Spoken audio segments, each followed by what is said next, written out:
Oh, baby. Look, we're going to start off sad, but we're going to get happier. I promise that. Bonte's getting ready. He's just came walking in. He goes, man, that was the most depressing crossover of all time, me and Spadoni. And the reason why is because I got a notification yesterday that there was a perfect game going on the MLB app. I said, all right, let me roll over. Let me take a look at this. And I go, oh, it's the A's and Yankees. It's the A's and Yankees. Oh, my gosh. There's a lot of history between these two organizations. Ow. Oh. Ow. It's at the Coliseum. And I'm going, oh, God. And to me, look, everyone's going to talk about how they're not a minor league offense, or excuse me, how they're not a major league offense, the Oakland A's and all that. And I get all that. I just had general sadness for A's fans, like legitimate general sadness for A's fans. Perfect game. It only happened so many times, 24 times in almost 200 years of baseball. Well, at least 100 and something years of baseball, the modern era. But like, to me, the story's the A's. They're the worst run organization in North American sports. I don't think there's anybody even close. Given their history, given what we believe to be their recent run of success, they are a successful franchise on the field over the last 20, 25 years. Yeah, they don't have playoff success. They've been really successful on the field. And then this last year, it's just, ugh. I mean, can somebody lay down a bunt? Nah, Can you slap one the other way? Can you do something? It's funny because, fantasy baseball, you're seeing who's who, and I started Giancarlo Stanton yesterday. I'm like, oh, boy, he's got a home run. Got a home run yesterday, 2 for 3, 3 RBIs, but the game did not touch my television. And then I get the alert as well, MLB Network or MLB app. Domingo Germán is throwing a perfect game. And so then I was like, oh, I need to get to this. I started taking out the trash and the dishes, and I completely forgot about it. I started watching The Bear again. The Bear on Hulu. Bears, excellent. Yeah, finished season 2. Already finished season 2. And I just thought, oh, boy, I missed a perfect game. And I was like, these guys really. So I watched a highlight. I watched the last little inning, went back on the MLB app, rewinded it a little bit. And I thought to myself, is there any franchise that's had a worse season on and off the field in professional sports history? That was the first thing. I tweeted it last night. I was like, I can't recall an organization. When you think about fan engagement, yes, the lack of fan engagement, the lack of ownership, the lack of talent. I mean, all across the board. The lack pitching. of future talent. The farm system. Who knows about the A's farm system? I just saw the top 100 MLB. I mean, the A's don't have one player? I think they have someone in the 70s or 80s. Think about that. And I think they just threw that in there. And then you think about off the field and what's going on and them moving or whatnot. I can't think of a professional team. There's been some bad teams. There have been some bad Warrior teams, been some bad Giant teams, Kings. There's some bad 49er teams, bad King teams, bad Clipper teams. I mean, there's been some bad teams, bad teams in professional sports history. Has there been a team, or is there a team you think compares to this Oakland A's team? And I don't even want to rip on A's fans. No, I feel so bad for them. This is about that owner. This is a reflection of ownership. I mean, ownership. All right, look at the paid attendance yesterday. There's probably mostly Yankee fans because there's a lot of Bay Area Yankee fans. You got 12,479. When the Yankees used to come to town to play the A's, that place would be 30, packed. Yeah, no, plus. 40, 50. Well, it is a Wednesday night. But yes, I agree with you. But there they would get fat crowds. Yes, they would get big crowds. When the Red Sox and Yankees come into town, the A's would sell out the Coliseum. And you think about the Coliseum and the history of that stadium. And what's going to happen to that stadium once the A's leave, or if they leave? I don't even know if they're leaving. Who the hell knows? At this point, I have no idea. I asked Spadoni to say, look, Spadoni's riding or dying with this team, and I asked him, like, let's just say, hypothetically, it falls through in Vegas, and they just build a stadium magically, but it's the same ownership. Are you supporting them there? Like, I'm asking, like, genuinely, and I would probably still support them because I have a sickness, and I'm addicted to it. I don't know. Yeah, I don't know. I mean, if they change ownership, they get a stadium, A's fans will be back. I agree with that. There's A's fans out there. We saw the reverse boycott game, over 27,000, another 10,000 stuck in traffic or whatnot, couldn't get in. There are A's fans out there. I'll go to my deathbed believing that we can have 2 baseball teams in this market. Now, I don't want to get into that conversation, but just thinking about the franchise and a team on and off the field, has there ever been a worse season for a franchise? I don't even what is their record right now? They lose 11-0, 11-0. They're 21-61 through 82 games. We've got 80 games left of this nonsense. 80 games left. They may not win 40 games. That's it. That's wow. They may not win 40. You know what they say in baseball? What's that? 60 you win, 60 you lose. What do you do with the other 60? Well, or 42. It is gone. I mean, in this case, I don't even get it. B, it's a great question. I didn't even know you posed that on the internet last night because I'm watching them and I'm like, they're the worst team now in terms of Q rating, in terms of fan engagement, in terms of ownership, in terms of on the field product, ratings, future prospects. I saw even the 0-16 Lions. If you look at that team, they were in some games. I watched that last game. I swear to God, that roster. I watched that last game against Green Bay on NFL Ticket, and they were in that game. And it may have been what's his name from ESPN, Orlovsky. He may have been the guy who threw a pick six in that game, and it was like, oh, that's it. The Lions were in that game. So last night, 9:32 p.m., the A's are in the running for having one of the worst seasons on and off the field in sports history. And there's 80 games left. Sad. I can't, even when the Astros were bad, we knew they were bad and they were rebuilding and starting from scratch. They were starting from scratch and rebuilding that thing. The Tampa Bay Rays have had some bad teams, but they built, finally broke through. They haven't looked back yet. And they're in a great example of a team with a similar revenue issue, right, when it comes to not having the stadium and whatnot.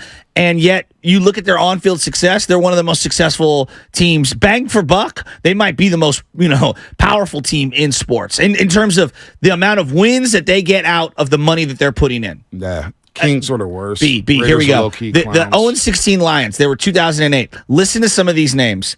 I just have to say this name because I love this name. Darnell Bing, USC. Cliff Averill was on that team. Calvin Johnson was on that team. Dante Culpepper was on that team. I mean, there's some NFL players on that team. There's some names. I look at this team that the A's are fielding right now. I mean, Paul Blackburn. Okay. Ruiz. Ruiz is not bad. They dropped him to ninth for some reason. I guess he's not hitting, but they dropped him to ninth, and they got Tony Kemp batting leadoff, and he's batting 179. It's almost like ownership malpractice. We're like, you know what? This Ruiz kid is playing too well. Let's drop him to the bottom of the order.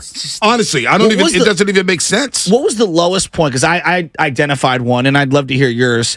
My lowest point for the 49ers, where I knew it was like rock bottom, was when they lost to Johnny Manziel. And they were dancing on the sidelines, the Cleveland Browns, and they had one victory over a 2-year period when they were dancing on the sideline, and the 49ers lost to Johnny Manziel. That to me was rock bottom. Nah, that's not it for me. What was? That's not even close to being. What was it? I mean, you look at the Dennis Erickson years. They were not even competitive.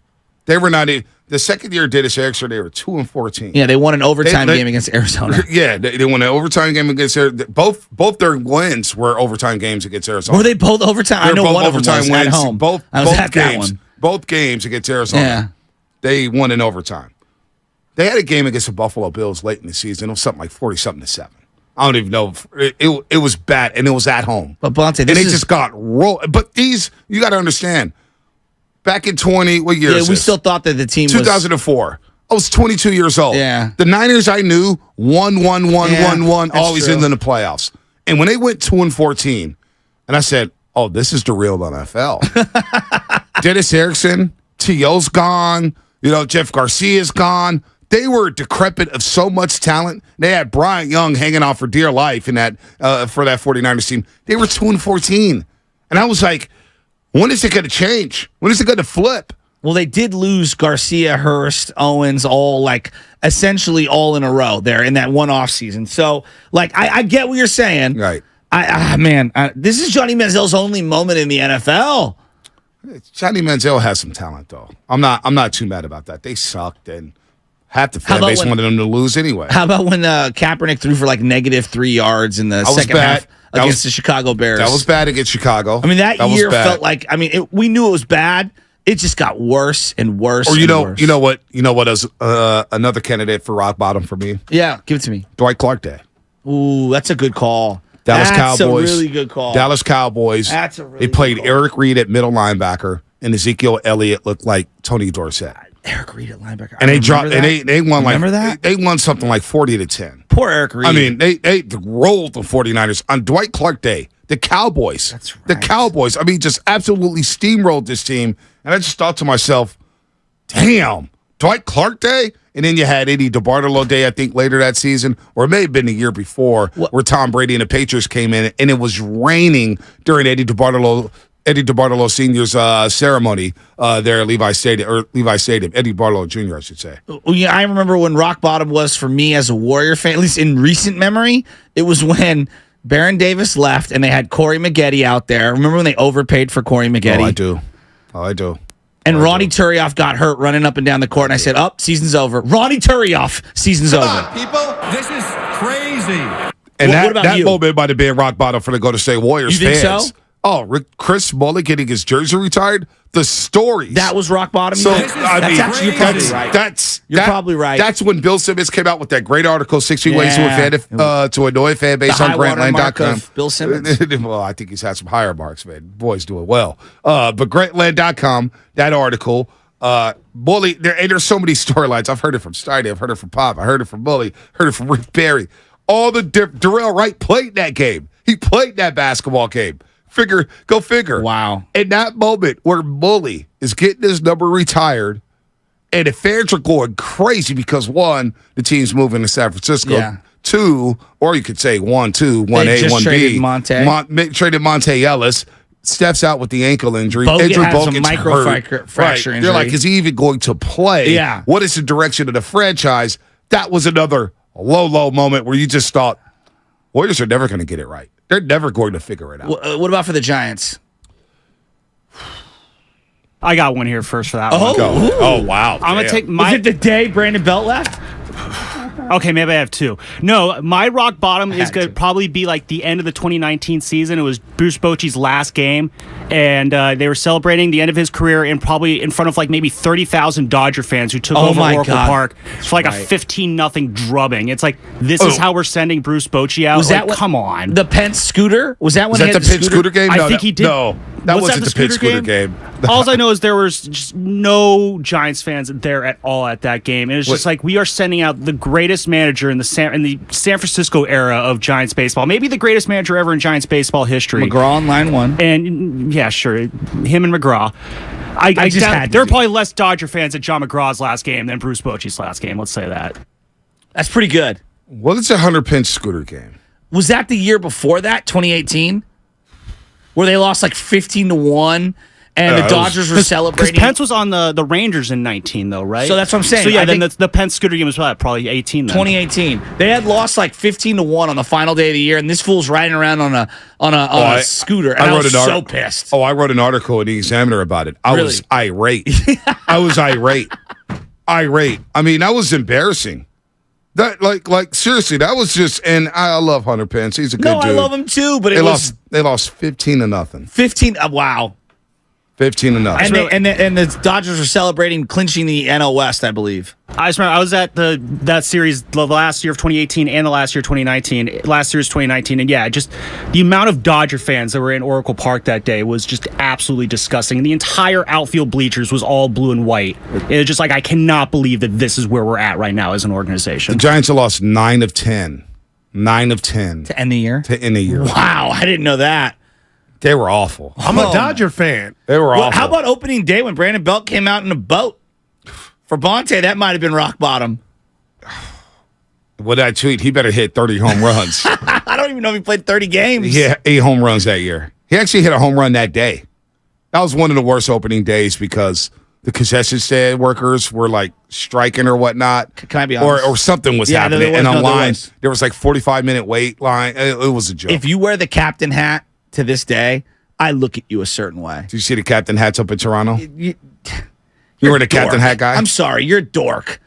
The captain hat. That's fine. You look I know what Shaq's getting for his birthday now. No, you look ridiculous. No. When the women, trust me, when the women wear this captain hats and you're out there as a single guy, you're like, you know what? It's a good look. I'm not going to call them dorks. No. If you're a kid or a woman, some fun people who do that If you're a guy, if you're a grown man, and you're wearing a captain hat, you're a dork. Love boat. Yeah, come on. I saw a bachelorette party up in Tahoe. They all had the captain hats on. I was Women. like, yeah, well, you know what? Can't be a dork. This all pales in comparison to the Raiders announcing their leave. John Gruden first year. Hey, let's get rid of Khalil Mack and let's go to the last Battle of the Bay at Levi's and get drubbed by Nick Mullins. That was rock bottom for me. He put together a 300-yard passing day. I believe 3 touchdowns. They were having him call Brett Favre after the game. He was so proud of him. Oh, my God. That was the high water mark of Nick Mullins. Oh, boy. I think that was the high water mark of the Niners season, too, because Jimmy G was already out. Everyone was talking about, Jimmy G versus Derek Carr. And we never got Jimmy G versus Derek Carr. Who was the defensive end that had all the tattoos from UCLA that would do the karate chops? Cassius Marsh. He looked like Nick Bosa in that game. Remember that? Remember that? He was doing the karate chops after he'd get a sack or whatever, the jiu-jitsu thing. That was a sad day for the Raiders, man. That was a sad day. But, hey, one of the low moments for the Niners was when Harbaugh's Good call. The Battle of the Bay. Who was the linebacker that punked Kaepernick? C.O. Moore. Gosh. At halftime. C.O. Moore, Khalil Mack, Thursday Night Football. Remember that? Some people were saying that's why Butcher doesn't like Klay Thompson, because he wears a captain hat. Well, Clay can do it. The truth comes out. Clay can do it. The truth comes out. Let's go to Alan real quick in San Jose. Alan, what's happening? Hey, all-time low for 49er fans. This is how I feel. I'm old enough to vividly remember it. For me, it was the Viking playoff loss when Joe got benched. Ooh, good call. 87. That's Anthony good. Carter going crazy on them. Yeah, that's a good one. That's a good call. That's a really good call. 92 NFC Championship game when the Cowboys came into Candlestick Park. Thumped them. I cried. Thumped them. I cried as a kid. I was 10 years old. I was sobbing. How about when Steve Young went down in Tempe? Didn't cry. I was just like, damn, it's over. I didn't think he was alive, dude. He didn't move. They went to commercial with his eyes closed, right, on the turf. His eyes was closed. His eyes was literally closed going in a commercial break. I mean, Lawrence Phillips. It was bad. It was bad. I guess we should say rest in peace. Well, he's Lawrence a bad Phillips. dude. He's a very bad dude. I mean, no doubt. I thought he was going to go like, when OJ got traded to the Niners and looked washed. From Lawrence Phillips to O.J. Simpson. Well, he said old, and so I keep forgetting that 87's old. I'm sticking to 2 pretty bad human beings. Yes, but boy, can they tote the rock. Oh, that was a joke. Also, Spadoni asked, is that the worst way to lose a game? And I said no. And I have one. I think the worst loss in the history of losses is one in particular from college football that sticks out in my dome. And it's outside of like playoff or championship. Those are separate. So like the worst way to lose like a regular season game. Yeah. And to me, it was the Iron Bowl, Auburn, I believe Alabama, when the guy went to go kick the game-winning field goal. And he returned the field goal back. You go from opportunity to win the game to losing it on one of the most incredible returns of all time. That, to me, is the worst ending ever if you're a fan. I think the worst loss in regular season college football history may be Michigan getting their punt blocked by Michigan State. Oh, that's right. And they go score a touchdown. They were lining up for a punt to kick the ball off, punt the ball away, and lose. That's a good one. But that's a good one. What is the worst way to lose a game? Regular season game. Do we dare talk Giants? We didn't even talk Giants. Oh, we were all over them yesterday. Did Logan Webb have his lowest moment of the season yesterday? Well, that's his career worst outing in the first inning. 5 runs in the first inning. That game was done. Yeah. That game was done. Yeah. They had no shot. All right. I don't know. I don't have my reads right now, so I'm just going to say we'll be back on the Morning Roast here on 95.7 The Game. Brought to you by Save Mart. Your 4th of July is about to go off Lucky Style with a showcase of deals to light up your star-spangled celebration. Grab bone-in ribeye steak for just $7.88 a pound in the Max Pack. Limit 1 with a digital coupon on the Lucky app. Do you have neuropathy? Are you experiencing numbness, tingling, and pain that just won't stop? Are you taking dangerous drugs that have serious side effects and never fix the pain? If so, please listen to this message. Neuropathy.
Davis takes it in the back of the end zone.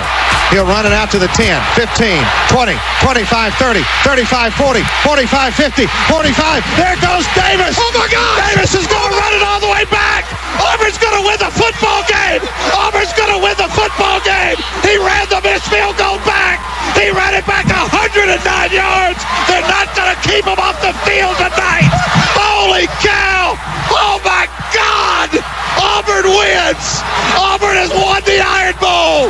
Auburn has won the Iron Bowl in the most unbelievable fashion you will ever see.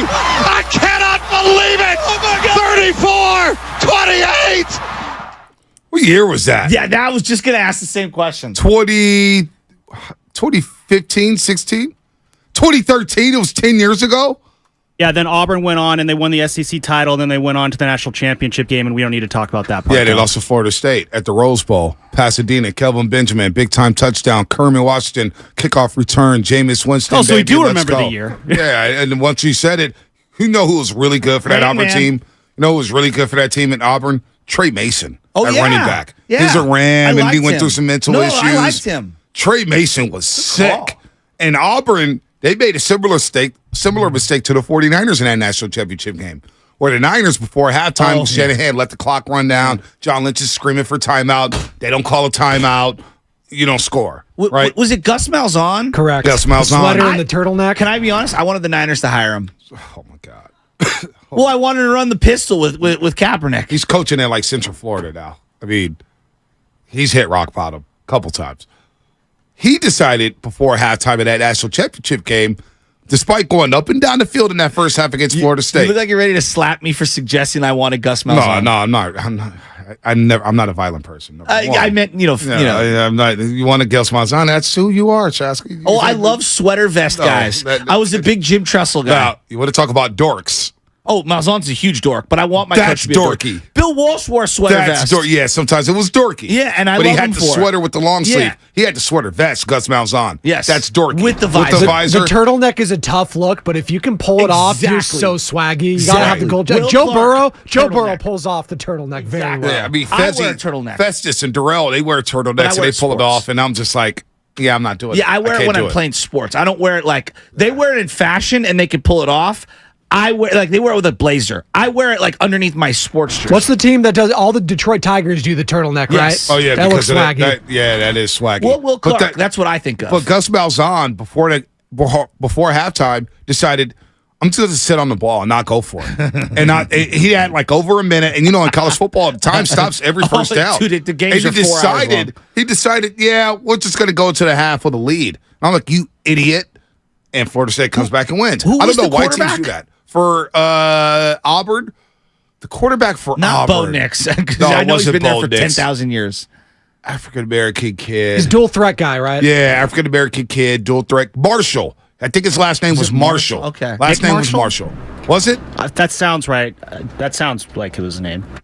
And that was a hell of a game. If you're just tuning in right now, we were just kind of like talking about last night's perfect game. Yankees throw a perfect game against the A's, and there's the sadness surrounding the A's. Bonte suggested on the internet, and he brought it up this morning, that the A's might be having the worst season in the history of sports. If you look at the layers of it, ownership, their Q rating, fan engagement, the product on the field, pick the metric. They might be having the worst year in the history of sports, and I'm kind of with them on that. And we're talking about the worst endings, losing a game and many different ways that you can lose a game. Like, I think even though it was a playoff game, that Celtic-Miami finish where you don't box out, that's pretty bad. That's tough. That's tough. That's a tough way to lose. There's no doubt about that. What game was that? Game 6? It's Game 6. Game 6 down in Miami. Looking at this national championship game, Florida State. No, this was people don't talk about this game. This game was legit. It was 34-31. Florida State. Trey Mason. Damn, Trey Mason was killing. 34 carries, 195 yards. Wow. The quarterback. Who? Nick Marshall. Nick Marshall. Good job, Sam Lubman. Look at that. No, I said. D Ford was also on that Auburn team. D Ford. Sammy Coates, wide receiver for Auburn. D Ford. Hey, D Ford did look good in that game.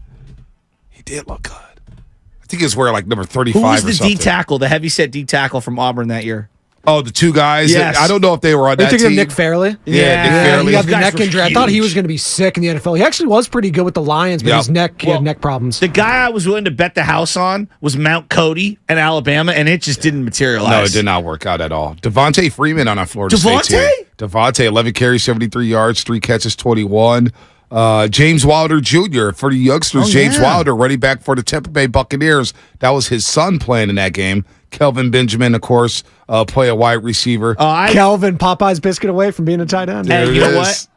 I liked Kelvin Benjamin. I did too. I was all about Kelvin Benjamin. I did too. I did like him. There a are lot. certain guys, like that's why I always bring up Darnell Bing. Whenever I see him on a roster, I thought he was going to be good. I was wrong. Mario Edwards Jr., defensive end for Florida State. He's good. He was really good. Had 3 tackles for loss. Former Niner and Raider. He was balling in that game. Balling. Had a sack, 3 tackles for Other loss. guy's neck problems. Jalen Ramsey played free safety as a freshman. he He was a freshman played safety in that game. And then LaMarcus Joyner, quarterback. Oh, LaMarcus Joyner, yeah. Ronald Darby. Remember Ronald Darby? I do remember Ronald Darby. Man, That 2013 Seminoles team had great secondary. Great secondary. Great team. That was such a team stack was college sick. team. Before I the thought they were NIL, better. They were up there. I thought they were better the next year when they lost to Oregon in the Rose Bowl in the BCS playoff game. I thought they were actually Mariota? better. I thought they were going to go back to back. Gosh, love me some Florida State football. Nothing like it. I'm so ready for college football. I am too. It's the biggest story. Deion Sanders as the head coach of Colorado, man. That's going to be so interesting. He might lose his foot. Yeah. That's crazy. Yeah. What? He might have his foot amputated. Yeah, no. I couldn't believe that. Yeah. I was like, what? Yeah, I don't. And he's like, if they got it, they just chop it off. And I'm like, he's already just conceded He's that the very foot's going to be chopped off. Very nonchalant about it, too. Right? Like, wow. Gamer. Gamer. Ronnie Lott would have done it too. Let's go to Brian A. Hayward. He's got something about rock bottom. Oh, yeah, I want to hear this. Brian, what's happening? Oh yeah, I have. Hey, thanks guys. I have 3 bad low points in my sports life. Right? Give it to me. First of all, you gotta help me. Did the A's beat the Giants and then they lost to the Dodgers, or did they lose to the Dodgers and they beat the Giants? Beat the Dodgers, lost to the Dodgers, beat the Giants, lost to the Reds. Yeah, 3 in a row. Low point when they lost to the Dodgers. Okay. When the A's lost, that's an absolute low point in my life. I can't even remember. It was all right. The second one is when Bo Jackson hurt his leg and it was ending, his career ending. Yep. Oh my God, I was crushed. Yep. It was over. It was over. How long has it been since the Raiders did anything since Bo Jackson? Yeah. And then the third one is even worse. 2 words: Jamarcus Russell. Can we save that laugh, please? Can we save that? Rock bottom. I'd say that whole thing. Jamarcus Russell with the chuckling. You know what's interesting? Is like I was watching some of these like the biggest busts in draft history, and you look at the amount of starts that Jamarcus and Ryan Leaf ended up getting. Is Trey Lance going to get less starts in a Niner uniform than Jamarcus and Ryan Leaf? I do. I heard Steiny and Guru talking about them, and there's a lot of selective memory when it comes to Trey Lance. And, you know, Guru brought up that Saturday practice where we were at and we did the video. See, we were hyped up on Trey Lance, but it wasn't just us. And there's a lot of people backpedaling because they're scared to face the heat. DJ Jones was. I don't. Who? DJ Jones, a player on the team, thought that was the future right then and there. Remember the look on his face? All the media members were like, wow. Oh, my gosh. The voice of the 49ers said it was the greatest throwing practice he's ever seen. Now, again, he's been in Alameda covering the Raiders. I mean, he's got some pretty good Jamarcus threw quarterbacks. 70 yards from his knees, Bonte. Right. I mean, come on. But, Hey, I mean, I'm gonna be real. There's a lot of people who I'll are... cape who up are- for Jamarcus. Yeah, but there's a lot of people who are backpedaling from that day. And a lot of people backpedaling from Trey Lance saying, oh, yeah, he was never good. Oh, yeah, blah, blah, blah, blah, blah. I remember what was going on in real time. I just want to see games. Let him play. No, I just want to see these preseason games. And you know what? If he goes up against the third stringers, I got a feeling he's going to dominate them. If that's what they're going to relegate him to in these preseason games, I'm ready to see it. Or if he's played with third stringers, it could be brutal for him because then you get third-string offensive line. That's true. You get third-string wide receivers. You get third-string running backs. You get offensive linemen who don't know how to block or don't know who to block. That could be disastrous for Trey Lance. It could, but I believe in him. I believe in him. This thing that he's just got like a failure, I just don't subscribe to that. No, I don't either. And and that's the other thing. Like when we talk about what makes Ryan Leaf and Jamarcus Russell different from where he's at, do we not give him any credibility in his mental makeup? No doubt. Like why are we're acting like the kid's got mental issues or, problems off the field that are going to ruin his opportunities and his chances and his maturity? And I don't know. I just think we're crushing the guy after a couple of starts. 888-957-9570. A couple starts where he didn't even play bad. He didn't play like Ryan Leaf's games as a Charger was a lot worse than what Trey Lance put out there on tape. Not even close. Not even close. 888-957-9570. What was rock bottom for you as a sports fan? What was rock bottom? Was it a game? Was it a signing? Was it a firing? What was rock bottom for you? Because it feels like the A's, they found another way to hit rock bottom yesterday. You can see New York Yankees, Domingo Germán throws the 24th perfect game in Major League Baseball history. A couple days after his uncle passed away. You see that story? I did. Wow. But the A's, really sad. rock bottom. One of the worst professional seasons I've ever seen on or off the field. We'll continue to talk about that. We'll take your calls, 888-957-9570. That's what's coming up. Brought to you by Fremont Bank, full-service banking, no compromises. Have you ever had an unwelcome pest in your home?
ate up our televisions for 2 straight years. No personality. Thank God they moved off from him. Go ahead, Spinoni. Chad Pennington. Just put one up for him. He was slept on in his career. He was good. No, he was the only other good quarterback in that Brady class. If you didn't like play with Wayne Corbett, Curtis Martin, and Chad Pennington on Madden, you're fooling him and yourself. Randy Moss, Marshall, man. Well, Chad Pennington needs to thank Randy Moss. Oh, absolutely. It's the best thing to ever happen to his Marshall career is Randy Moss wearing that number 88 for the Thundering Herd. Him and Herm at the New York Jets, and he had the comeback player of the year with Tony Sperano, right? He made a couple playoffs. I'm not mad at Chad. Yeah, they were sick. I'm not mad at Chad. He also had a good run with the Dolphins. Yes, he did. Had a really good run. I'm not mad at Chad. He took him to the playoffs but got hurt. Yeah, he was the comeback player of the year. They went from worst to first. That was the year Brady got hurt, I believe, that season. They went wildcatting. Yep, Ricky Williams. Wildcat, Ricky Williams. Ronnie Brown, too. Ronnie Brown was sick out of Auburn University, getting a lot of run today. Yeah. Cadillac Williams online, too. Somewhere, somehow, an old friend of mine named Peacock may be happy about this kind of chatter right now. War Eagle. That's right. I still don't understand that. Maybe he could text you. Let's go to TC in Sacramento. Rock bottom. Rock bottom. People want to talk about rock bottom moments. Really? Rock bottom. Yeah. As a fan. As a fan. Rock bottom. Or rock bottom in life? No, let's not go there. No. TC Sacramento, what's happening? I don't want to admit my rock bottom in life. Nor do I. What's up, TC? Shasky, what's up? What up, boss? What's up, baby? I ain't talked to y'all since like the Warriors series and Kings, man. But I ain't tapped in. But just my rock bottom moment, and I'm being honest, my rock bottom moment was when Kyle didn't start Trey Lance from day one. When we drafted him and Jimmy Garoppolo was supposed to be traded, that's when I hit rock bottom on the team, and I'm over Kyle and John. In my opinion, I don't care about the family. That's coming from a die-hard Niner fan. That day, I hit rock bottom, bro, because he was supposed to be the starter, and it's been shenanigans ever since, in my opinion. So if Brock Purdy or TC, dare I say Sam Darnold wins the Super Bowl this year, could he win you back over Shanahan? I don't know. TC, listen. I'm not going to scoff at anybody's rock bottom moments. I'm not going to do that today. He felt like that was his rock bottom moment. Trey Lance not starting week 1 in Detroit. I'll go to my deathbed. I don't give a damn what anybody thinks. Trey Lance should have started week 1 against the Detroit Lions. Should have. I get the finger injury against the Raiders in the last preseason game. People forget they were alternating plays. Jimmy and Trey Lance was alternating plays in that last preseason game. Since we wanted to put so much stock into the Houston, Texas preseason game last year, well, what about week 2 against the Chargers at SoFi Stadium? Who looked better? Trey Lance or Jimmy Garoppolo? Remember the 2-minute drill he ran? 45 seconds, he went 75 yards for a touchdown? Since we want to talk about preseason games. But it's interesting that you bring up that one, and I don't want to go back and re-adjudicate it, but if Trey Lance's finger caused that much issues throughout that rookie year, okay, and it affected all of his throwing and everything associated with it, Kyle, what the hell were you doing going back and forth with quarterbacks? That couldn't have been helpful. Now he might have gotten hurt anyway. He hurt their finger in that game. That's what I'm saying. We haven't talked enough about that. Kyle, look, real or not, Kyle does have a quarterback protection issue. He has a quarterback problem. He has a quarterback issue. And now this room, now the Kirk Cousins things, the Kirk Cousins name just won't go away. It will not go away. The fact is this: your quarterbacks constantly get hurt. The only the only thing that can stop that narrative is one of these quarterbacks staying healthy for 16 games. Wow. Let's go to Robin. Robin in the city. What's rock bottom for you, Sugar?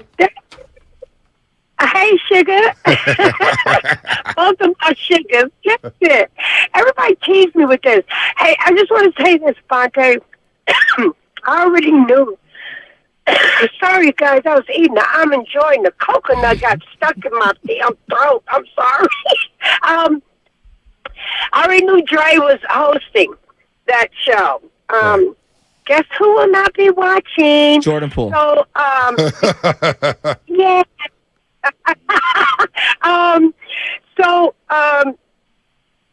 I want to say that my lowest point, and I don't know if this counts, I don't care what anybody, I cannot watch that season the Warriors blew 3-1. You know, I watch old games all the time. I can't even watch that whole season, that 73 season. Yeah, it hurts me. And then it hurts. It hurts today. Any game, Shasky, from that season, I can't watch. I don't care how beautiful the basketball I was because I know the result, right? Yeah. And then I'll tell you another low point, you guys. Remember when in the following season, we got Durant, I think. We blew a 31-point lead. And all the 3-1 jokes, because we had just lost the year before. 3-1 blew that, and we blew a 31-point lead against the, I think, Robert, real quick. I guess the biggest question, and JP from the Union wants to know, and also Joe, who's listening all the way out in Japan, they want to know, they're eating an almond joy at 6:50 in the morning. What is going on? Oh, yeah, yeah, I eat pizza, spaghetti, and anything else I want to in the morning. But, yeah, I was hungry, and I couldn't stop because I got a late start.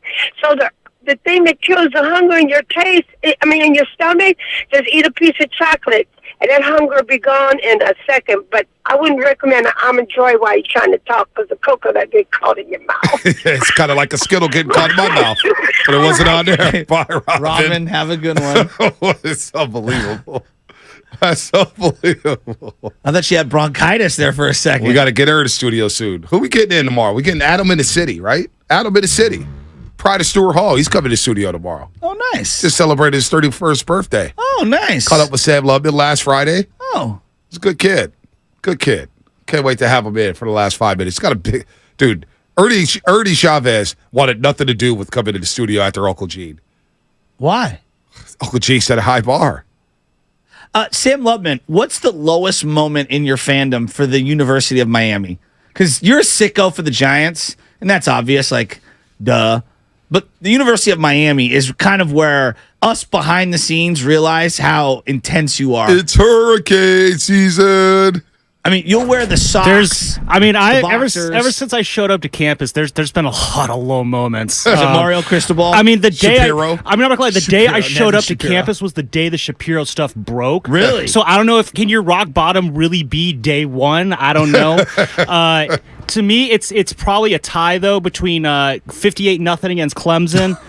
Oh my God! I remember that game. What was it? I watched that. No. Who was the quarterback? 38-0. That was I think Brad Kyle was still the quarterback that year. Well, that was the game where they had Malik Rozier come in as relief. He was like 28. He was scrambling for a first down, had plenty of room to get the first down, had like two defenders coming at him, pivots, runs the other way, and it's like running out of bounds. And it was just like, what are we doing here? And then I got to be honest, that lost to Florida State last year. That was also pretty high up. And then, you guys got rolled. Well, it was 4th and 13 the year before. That one stung a lot. Well, the 58-0 game at Clemson, it was a 9 a.m. game on the West Coast, and there was nobody at the Orange Bowl. And I remember at halftime, it was something like 38-0.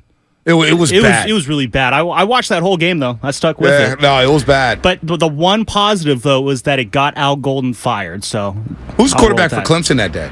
I think it was Deshaun Watson. Oh, wow. I remember at halftime, Dabo Swinney had to bring his team together. Okay, guys, remember, we're not going to talk any smack or anything in the second half. We're going to win with class, one of those things. Oh, God. And he still ran up the score. It was still, yeah. I don't know if he ran up the score. I think it was just Miami. It was just that bad. You're a bigger fraud in college sports than Dabo Swinney. My God. Well, the clock is struck midnight on him. In college sports. Now that Huggy Bear is fired. Well, he's gone. Yeah. There are some bad. Patino, the vampire. Patino got a job again. Of course he did. St. John's. He's a good Catholic man, that Patino. Great guy. You know what they call him? They call him UMass because he's a Minuteman. You got to read into that report. Hey, he just wanted to have his players have a good time. That's all I saw. That's all I saw. The equipment manager's wife. Yes. The equipment manager's wife. In the bathroom at the restaurant while everyone was there. Yeah. That's some... Patino's as low as you can go. I mean, what about the wife, though? Why did she get exonerated? Oh, hey. Because she went in there in the bathroom. We don't know who she is. Yeah, but she was married, right? To the equipment manager. It takes two to tango. She's taking the equipment manager. I'm not saying Patino's innocent. But she went in there, too, in a restaurant with her husband sitting at the table eating dinner. The worst of all the coaching issues, and we're all over the place today. What was the guy, Bobby Petrino, when he had... the neck brace? Oh, yeah. After the accident on the back of the motorcycle. That wasn't his wife. And then he comes with the neck brace like he's what's his face? Tony's nephew. Oh, Christopher Moltisanti. Yeah, it's like Christopher. No, and that's coming off, leaving a note saying he's not going to come back to the Falcons. Oh, yeah, that's right. He left a note. Right, he left a note. And 2 days later, he's pick Suey. He's going to Arkansas. Bobby Petrino's a fraud. Oh, yeah, he's a big-time fraud. Let's go to but Richard. Boy, he can coach him up. I think he's at UNLV now. He's in Vegas. Like Tark. Might not be a good. He's talking about a perfect match. Petrino in Vegas. Petrino at Allegiant Stadium. Oh, Let's go. my gosh. Rock bottom for me, this is from the 209, was learning the Raiders were signing Jimmy G as QB1. Richard Petaluma. Hey, Rich. What's rock bottom for you, buddy? Hey, guys. How you doing? Good. How are you? Pretty good. Hey, you guys are great. You crack me up every morning. Thank you. Thank you. I appreciate that. So, real quick, 3 low points in order, I guess. Okay. Like lowest, number 1. But number 3 was Warriors Game 6 losing to Toronto. That's had a shot and it just didn't go in. That was a tough one. Number 2 was Roger Craig fumbling the ball in 1990 in the championship game. That was tough. But I think for Giant fans, number one, 2002. Yep. Doesn't give him the ball to Russ and just downhill from there. So 3 tough moments. Well, no one's referenced the Richard Sherman play. I know it's the playoffs because we're trying not to do the playoffs. The Richard Sherman moment on Crabtree, given everything, that felt pretty damn low. Felt like the end of the Harbaugh era, even though they had another year left. Agreed. It felt like that was their best shot. Damn, that's why it was tough to. He took a deuce on the city of San Francisco. I mean, it's just literally. Well, and Crabtree. Who had came back with the ruptured Achilles that year. You had to try me with a sorry-ass receiver like Crabtree. I mean, that's an all-time drop. Well, and they took out Bowman in that game. And I guess got hurt technically too. Eric Reed took out Bowman. Did Ayupati get hurt in that game too? And Frank Gore got a concussion in the second quarter. Even though he made one of the sickest fourth down plays. I'm going to go to my deathbed saying that Greg Roman and Harbaugh ruined that game on the first drive for the 49ers when they ran a 3rd and 7 quarterback draw. It should have been a second down play. Okay, should have been a second down play. No. I'm saying they ran it on 3rd down. That play should have been called on 2nd down. Alvin Smith got a strip on Russell Wilson early. They got the ball in field goal range. First play of the game. Yeah, and they basically conceded, we'll just take 3. It's like, no, you got to go for the jugular. They were up 10-0 in that first half. And they were dominating. They should have been up 20. Game. But they were up 10-0. And Dante Whitner got beat deep. He fell asleep on one of those Russell Wilson, scramble. Well, he threw it up to Doug Baldwin. They got the 3 points. That was huge to me to go into halftime down 10-3 for Seattle because it kept Marshawn Lynch in the play.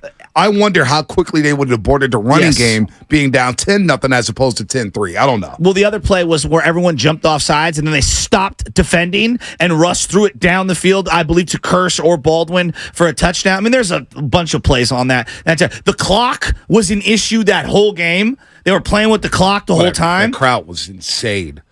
Bennett stripping insane. Cap on that rollout play. You know, Anthony Davis had a terrible fourth quarter at right tackle because Cliff Averill and Bennett was coming around the edge on him. Killing him. Anthony Bennett, and the thing is, when Kaepernick threw that pass at Michael Crabtree at the back of the end zone, again, he couldn't step up in that play. If you go watch the play again, Anthony Davis got pummeled again trying to block Cliff. I think it was Cliff Averill on that side, and Cap could step into it. Now he had like 3 other dudes open, and he went for the jugular. Is that the greatest, in terms of athleticism, is that the greatest throw in 49er playoff history? Athleticism-wise. The Cap to Bolden. I don't know. I mean, he jumped through it like a shortstop and threw a 100-mile-an-hour heater 40 yards down the field that Bolden caught off the helmet.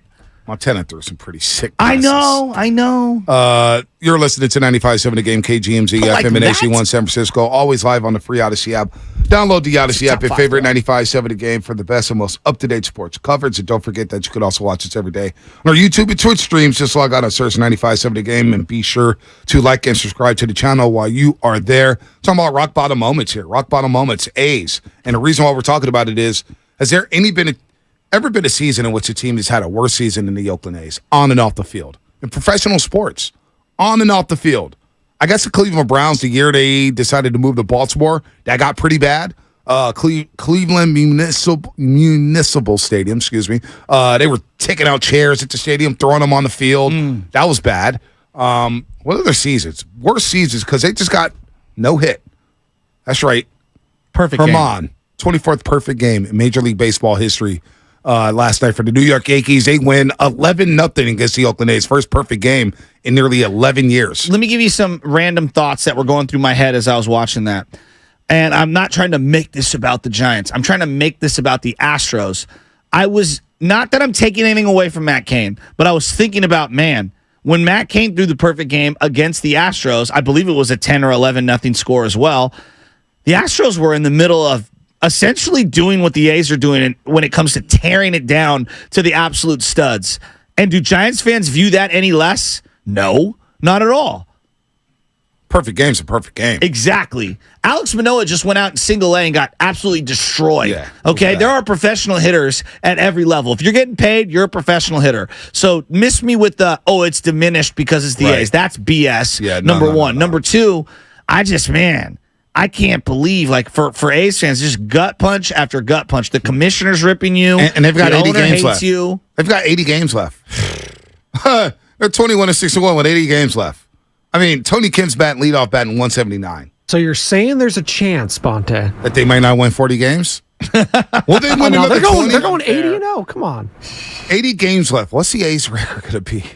What would you bet on that? Who cares? Under 50. Damn. So that means you're going to lose 110 plus. That's brutal. I think the Astros that year lost 115. They were pretty bad. They had some bad stretches.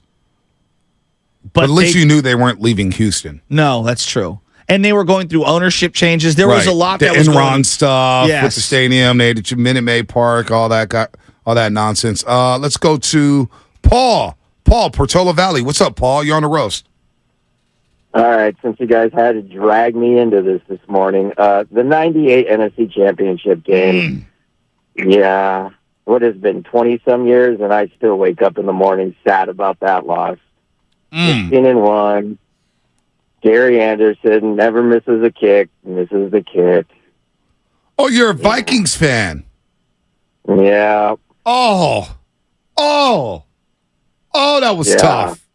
Oh, my gosh. That's Paul. Go ahead, get it out, man. Going out by New York, 41-0. Oh, I remember that one. The New York Giants. Yeah. How you feel about Kirk Cousins, Paul?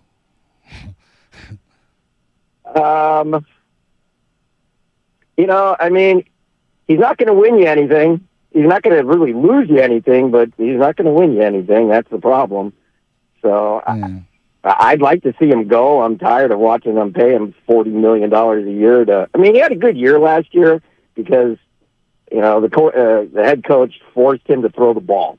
Like, a lot of years he just dumped down and he played the safe game. Last year they forced him. Like, you have to throw the football. And so, he had a lot more interceptions last year than he'd had, I think, combined in like 2 or 3 years. Right. But it was a better Kirk Cousins. But then, we saw what happened in the playoff game where we needed one, and where did he go? 3 yards short of the first down. So, that's Cousins. I feel you. I want to get into Kirk Cousins just Why a are second. Minnesota people so nice? They are very nice. Real quick, the Astros of 2012, the year before in 2011, they had lost 106 games. In 2012, they ended up losing 107 games. But listen to this lineup, Monte. Jordan Schaefer, Jose Altuve, Jed Lowry, J.D. Martinez, Brett Wallace, former A, I believe, Chris Johnson, Brian Buksevich, Chris Snyder, J.A. Happ. That lineup's a lot better than I remember. Yeah, it's a lot better than an A's lineup last night. Right? So nobody's bashing A's fans. Calm down. Calm down with the Comcast business side. Calm down. We're not doing that. Not bashing you. We feel sorry for you. Yeah, I feel legitimately but honestly, empathy. You're going through one of the worst seasons in professional sports history. Exactly. It just is what it is, on and off the field. Nobody's bashing you. We feel sorry for you. Jimmy in Dublin. Jimmy, what's happening? You're on the roast. How you guys doing, man? Good, Jimmy. What Good. up? I got a couple, man. One was at Ohio State 06-07 team where they were just running through everybody, and then they ran into Florida. They run into Florida. Man, Yep. Exactly, man. It was 41-7 or something like that. Mhm. Ted Ginn Jr. had ran back the opening kick. right. After that, they didn't even score. Yep, Chris Leak. And then the next one, exactly. And the next one, I think you guys, I don't know if you guys said no playoffs or not, but that Niners, man, against Baltimore, I mean, they had the momentum. Everything was going the Niners' way. and the lights went off, and then you guys know the rest. You guys have a great day. Thank you. I'll listen to you guys out there. Yep. Appreciate it. Thank you, Jimmy. Appreciate the call. We got to run real quick. We'll continue the low moments. We didn't talk about the quarterback stuff. I want to get into that. There's a lot I want to get into today. A lot of fun. Kirk Cousins. Oh, my God. That's what's coming up. Sponsored by Fremont Bake. Full-service baking. No compromises. My cheddar biscuit breakfast sandwiches are made with 2 buttermilk biscuits with real cheddar baked into them, plus freshly cracked eggs, plus your choice of bacon or sausage.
This is Kevon Looney. Welcome back to the Morning Roast on 95.7 The Game. Take it away, Bonte.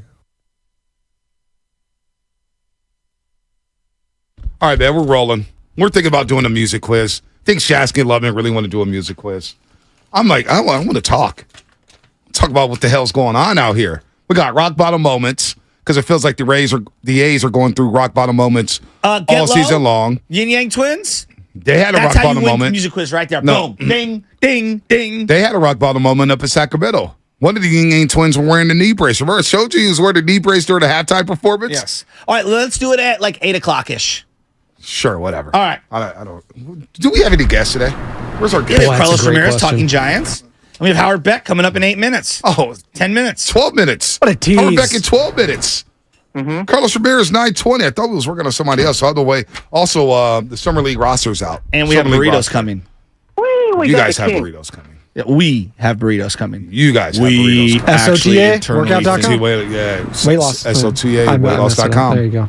Soda. What is it? What is this, Bonte? State of the art. Come on, man. I'm on that soda, man. No burritos. Had my cereal today.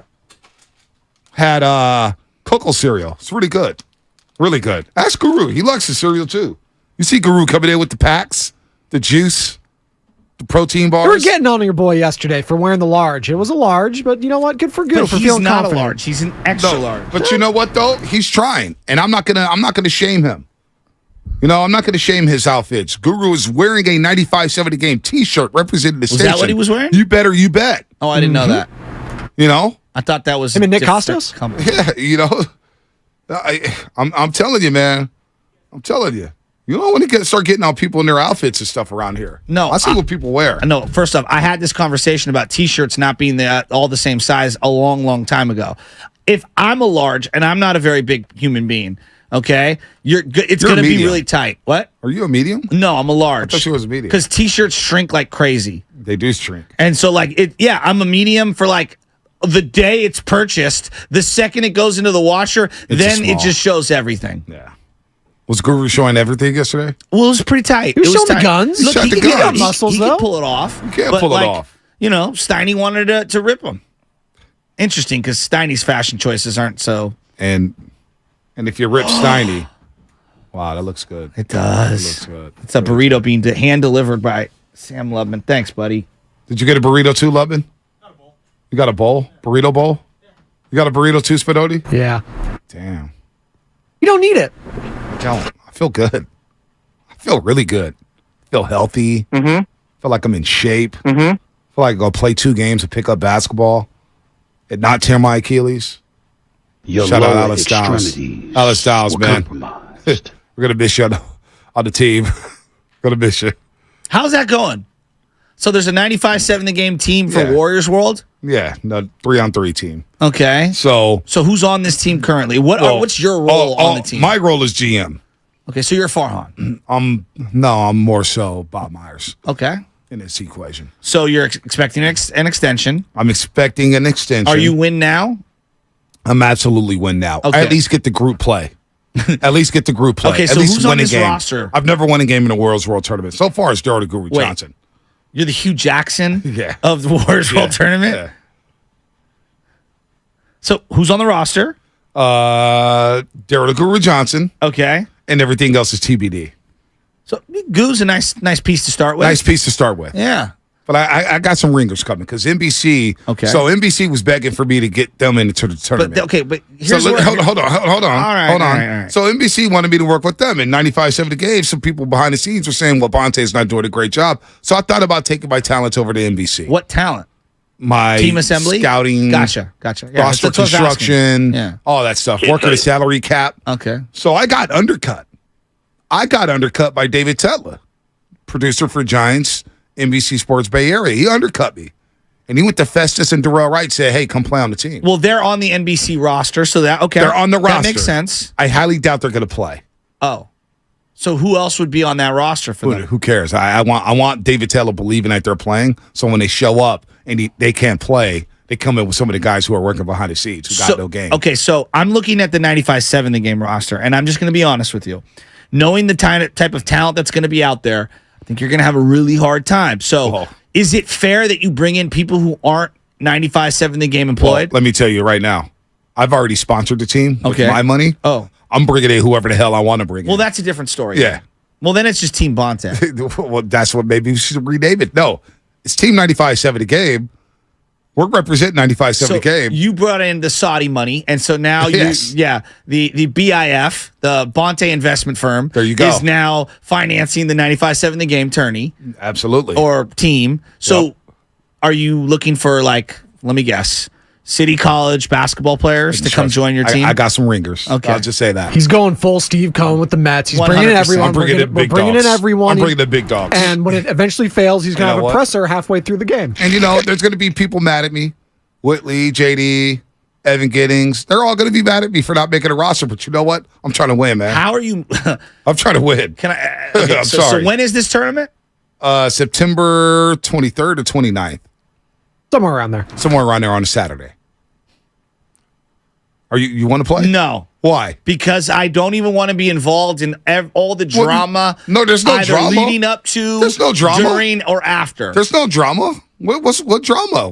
You want to play? Nope. Want to play point guard? Nope. I thought you had handles. I would play. Why won't you play? Because I don't want to hear about it for months on end. What? The last time. Are you shook? You don't want to play? No. Oh, that's what it is. You don't really want to play. All right, whatever. Drama? What drama? There's no drama. The only drama that was we got our ass kicked last time. Okay. And we got humbled. It's all good. There's no drama. It actually made for great content at the station. I actually thought it brought the station together. Oh. Go look at the team photo from the World's War Tournament. Thank God you had a 7-footer. A unifying moment when we thought we had our ringer. Big Melvin. Oh, Ryan Williams. Hey, engaged, by the way. Shout out Ryan. You know what I called him? He's engaged? Yeah, SF Gator. Does he have his tooth back? He does have his tooth back. Wow.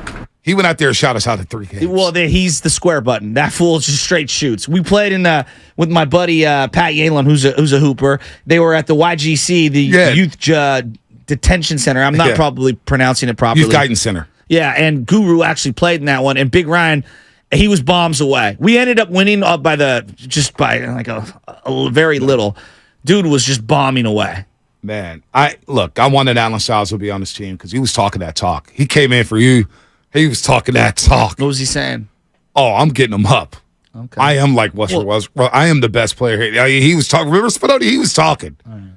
Shout out to Alan Styles. Usually those that talk the most. Exactly. Aren't the greatest. You can't be on the team? If you be want my me Ty Jerome. If you want me to, I will show up. And look horrible and play terrible and get cooked by someone. Oh, come on. But I will show up. Where's the confidence For you, at? I will. Where's the butcher? Well, no, I wait till game day. You got to undersell, over-deliver. So we're getting some ringers. And some people, whoever's mad, they can stay mad. I don't really care. I'm here to tell you right now. Mad. I'm here to tell you right now. We don't care. We don't care. We're trying to win games, dog. Jacob, Castro Valley. What's happening? You're on the roast. I love it. Hey, what's going on, guys? What's Hi, up, Jacob. man? You guys talking about rock bottom moments.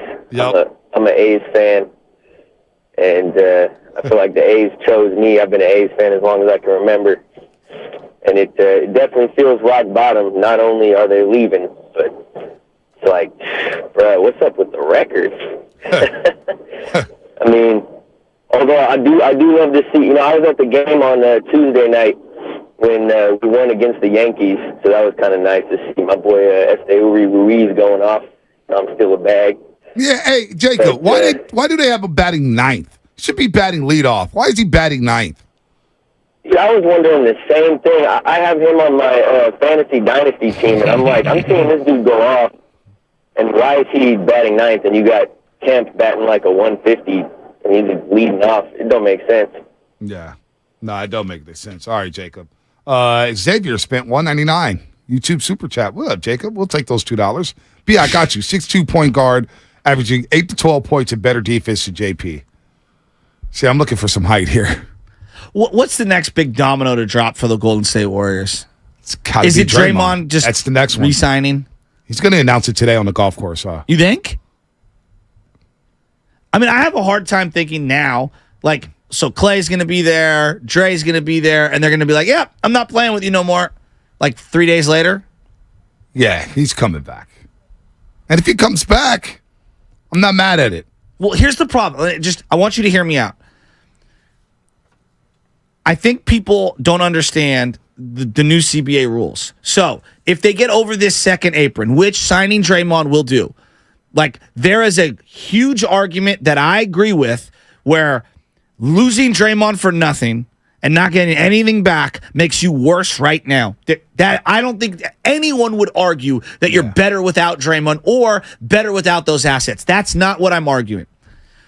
But if you want to have flexibility, which everyone's talking about, one of the things that is a constant for all of these big player trades, Durant, CP3 multiple times, Harden, pick the player. If you want Giannis down the line, if you want Zion down the line, if you want Embiid down the line, you're going to have to staple draft picks to whatever players that you're sending back and forth.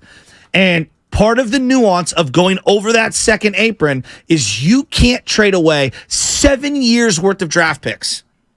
That's crazy.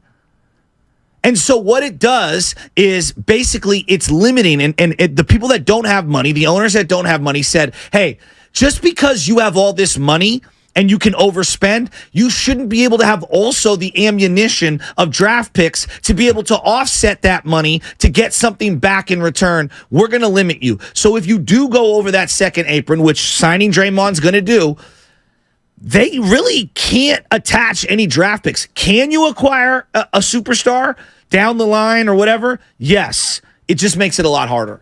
It makes it a lot harder. You let Draymond Green walk because what you're saying is making sense from a financial standpoint. But from a human standpoint, I tell Steph Curry, that's trying to save money. No, not save money. I'm trying. Look, I'm trying to help our salary cap in the future. It would be like, hey, right. If you want to be able to team up with one of these other guys, because you're talking about flexibility with CP3, flexibility, Clay's contract, flexibility. If you look at all these big trades, Paul George is a great example. You had to attach 1,000 draft picks to that to be able to acquire that guy. If you want to be able 6 months from now, and again, you're taking a short-term loss on that. But if you want to be able to do that 6 months from now, this is what we have to do. Well, I just think that's a really hard sell to Steph Curry. Yeah. Sacrifice a year of your prime so that maybe you could be a player in this, trade market down the line. It's a lot of maybes, ands, ifs, and buts. You take a short-term loss. You may not get back to this point. You may not get back to this point. It's risky as hell. I would rather go the other route and say, you know what, we'll bring out Draymond Green and we'll figure out the rest later. That's where my setting is right now. That is the more likely scenario. Right. And that's just where my setting is because they're staring that right in the face, meaning they will have zero flexibility with these caps. Warrior fans, I think you're underestimating Warrior fans in the way they look at the CBA. They see what's going on. They're understanding, for the most part, they're starting to understand that if you let Draymond Green walk, you can't replace the salary. No. But if you keep him, and there's some luxury tax penalties here that could kick in next season, they understand that. They understand. But they're willing to take that chance. Nobody wants to take a short-term loss and take a step back. Nobody. No one. Not when you have a top 5 player in the game. If they sold it to the fans like that, I don't think they would accept it. No, hell, no. No chance. Even though that is I'm not saying it's the smart way of doing it, but it is one of the potential options that's staring them in the face. Option. I don't think it's a likely option, and I don't think it's an accepted option by the fans. Nor do I believe that that's an acceptable option for someone like Steph Curry. Mm-hmm. Look, Steph might have 1 year left of his prime. He might have 2 years left, 3 years. We don't know. But I highly doubt he's going to walk into a season at this age, given where he's been, and say, let's see what happens 6 months from now. Right. I'm more worried about 6 months from now than now. But I'm just playing that side of it because I was reading up on that CBA stuff. It is nasty. And boy, they really screwed. They went out of their way, the other owners, to screw the Warriors. Well, Fred Katz, who covers the Wizards for The Athletic, said he got a text from a salary cap, somebody who runs a salary cap in the NBA, and he goes, "This is hard." Yeah. He goes, "This is going to be brutal. This is tough. I'm getting a headache from it." So we could talk more about it. Guys that run taxes and stuff said that it's more complicated than any tax code they've ever come across. Let's talk to Howard Beck about it here. Howard Beck, of course, longtime national NBA beat writer and reporter, been covering the league for over 25 years, and we love having him on the roast. Howard, good morning. Welcome back to 95.7 The Game. And We're going to see how well the Net Warriors navigate around this new CBA because, boy, you read through it, and it gives me a headache. It is complicated, Howard. Good morning, fellas. It's always complicated. It's always been complicated, and every new version gets more complicated. And I think as you guys were bringing me in, you were referring to the tax code, and that's the analogy that I've always made and that people around the league have always made, which is that every time you, quote unquote, reform or update or whatever the tax code or the NBA CBA, it just gets thicker, more complicated, more headache-inducing. You can only imagine being the lawyers who actually had to craft the thing. Yeah, not getting any easier for us in media and or NBA fans to understand just how to navigate the thing, and it's tough, and specifically and especially for the high spending teams like the Warriors and the Clippers, who frankly a lot of this was aimed at. Yeah, so the Warriors, if they re-sign Draymond Green, let's just say hypothetically it's a 3-year, $90 million contract. What does that mean for their salary cap moving forward here for the next year? I mean, guys, I've not done the math. Okay. I do not have spreadsheets in front of me. All I can tell you is there were probably 15 different reasons to make the Jordan Poole Chris Paul swap, but not least of which is that Chris Paul is on a 1-year deal effectively, and Jordan Poole's on a huge contract that whether you think it's worthwhile or not, and that he'll live up to or not, they might not simply be able to afford if they're keeping Draymond Green and potentially extending Klay Thompson or re-signing Klay a year from now. So, as your listeners have probably heard, there's, all kinds of new penalties that are way beyond luxury taxes. You can't just say, we don't care how much we'll spend, we'll just keep going. No, in the new CBA that takes effect Saturday, there are penalties that involve losing every avenue, every tool you can possibly think of to keep adding to your roster.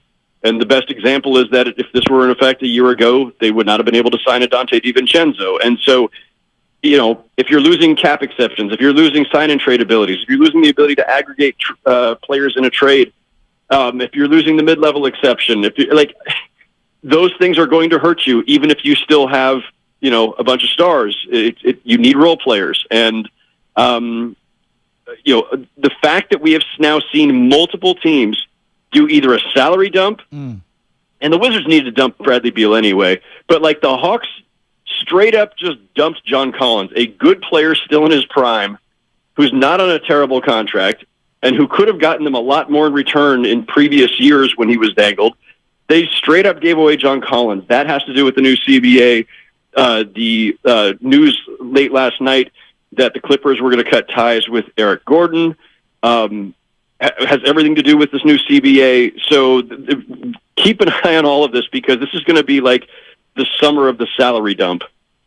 Removing emotion, what is the basketball on court like? What is the argument for staying with Steph, Klay, and Draymond for the next couple of years, hypothetically? The argument for it, all sentiment aside, is Steph Curry is still playing like an MVP. And as long as he is, I've often said this, you do everything possible to extend this era. And this era has included Klay Thompson and Draymond Green, and Klay, was a little up and down, but still had a pretty great season, considering where he's been. And Draymond is still incredibly impactful. And if I don't know what the alternative is. If you're letting those guys go, who are you putting around Steph Curry that have a better chance of, helping him get back to the finals than those two? Yeah, I'm with you. Howard back here on the Morning Rush on 95.7 The Game.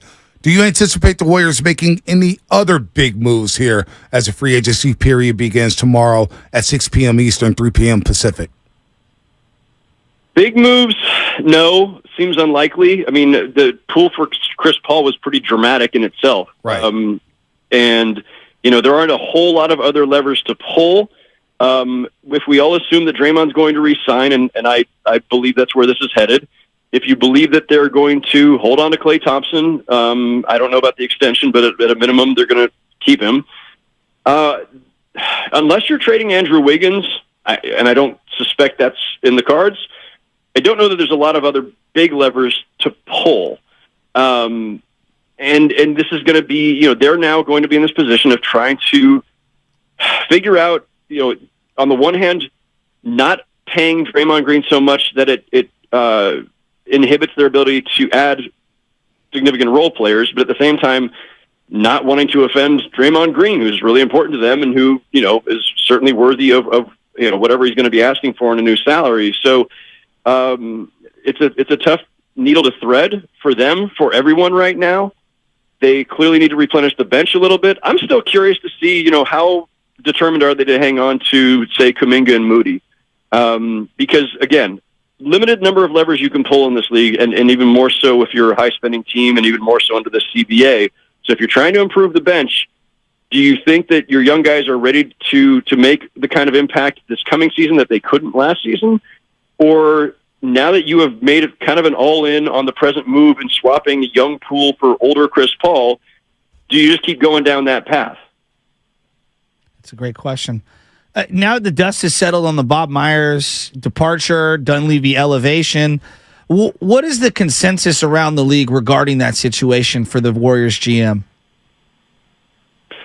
I don't know if there's a consensus. I mean, I think people just kind of feel like, well, start with the Bob Myers part of it. I think it's pretty understood that is a significant departure. That, the game is played on the court, the game is played by the players, and Steve Kerr is still the coach. And, it's easy to kind of skip past a front office and think, well, everything's still the same. They're going to run out Steph, Clay, Draymond, and Looney and Wiggins and the supporting cast, and Steve Kerr will still be coaching them. But I do think they've lost something, just institutionally and just kind of, the part of the soul of this run, if I could use that word, in Bob Myers. That Dunleavy has been there in that front office for a bit and has kind of been part of this for a long enough stretch that you feel like he is an intrinsic part of this too. I think matters, and I think look, I was impressed the first move out of the gate. Swapping Poole for Chris Paul is no small thing. There's that wasn't an obvious move to make. It's a move that involves a considerable amount of risk. I know, because I spend too much time on Twitter, it's not entirely popular with all parts of the fan base. Do you like the trade? Yeah, I do, actually. For the Warriors? I think as a practical matter, getting off of Poole's contract was the right move.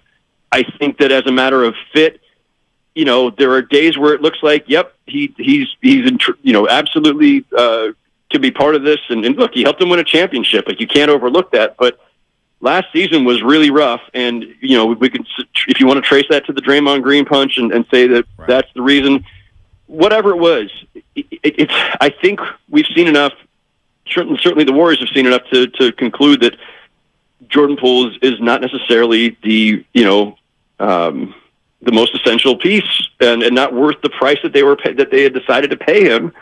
And Chris Paul, while a strange fit for all kinds of reasons, is still a really impactful player in this league, and they haven't really had any, big-time playmakers off the bench since Iguodala started to get hurt and Sean Livingston retired. Like, I think Chris Paul is going to be great for them. Yeah, I'm kind of warming up to that as well, Howard. Before we get you out of here, with this Chris Paul deal and a couple tweaks here and there, mid-level exceptions, we'll see what the Warriors do.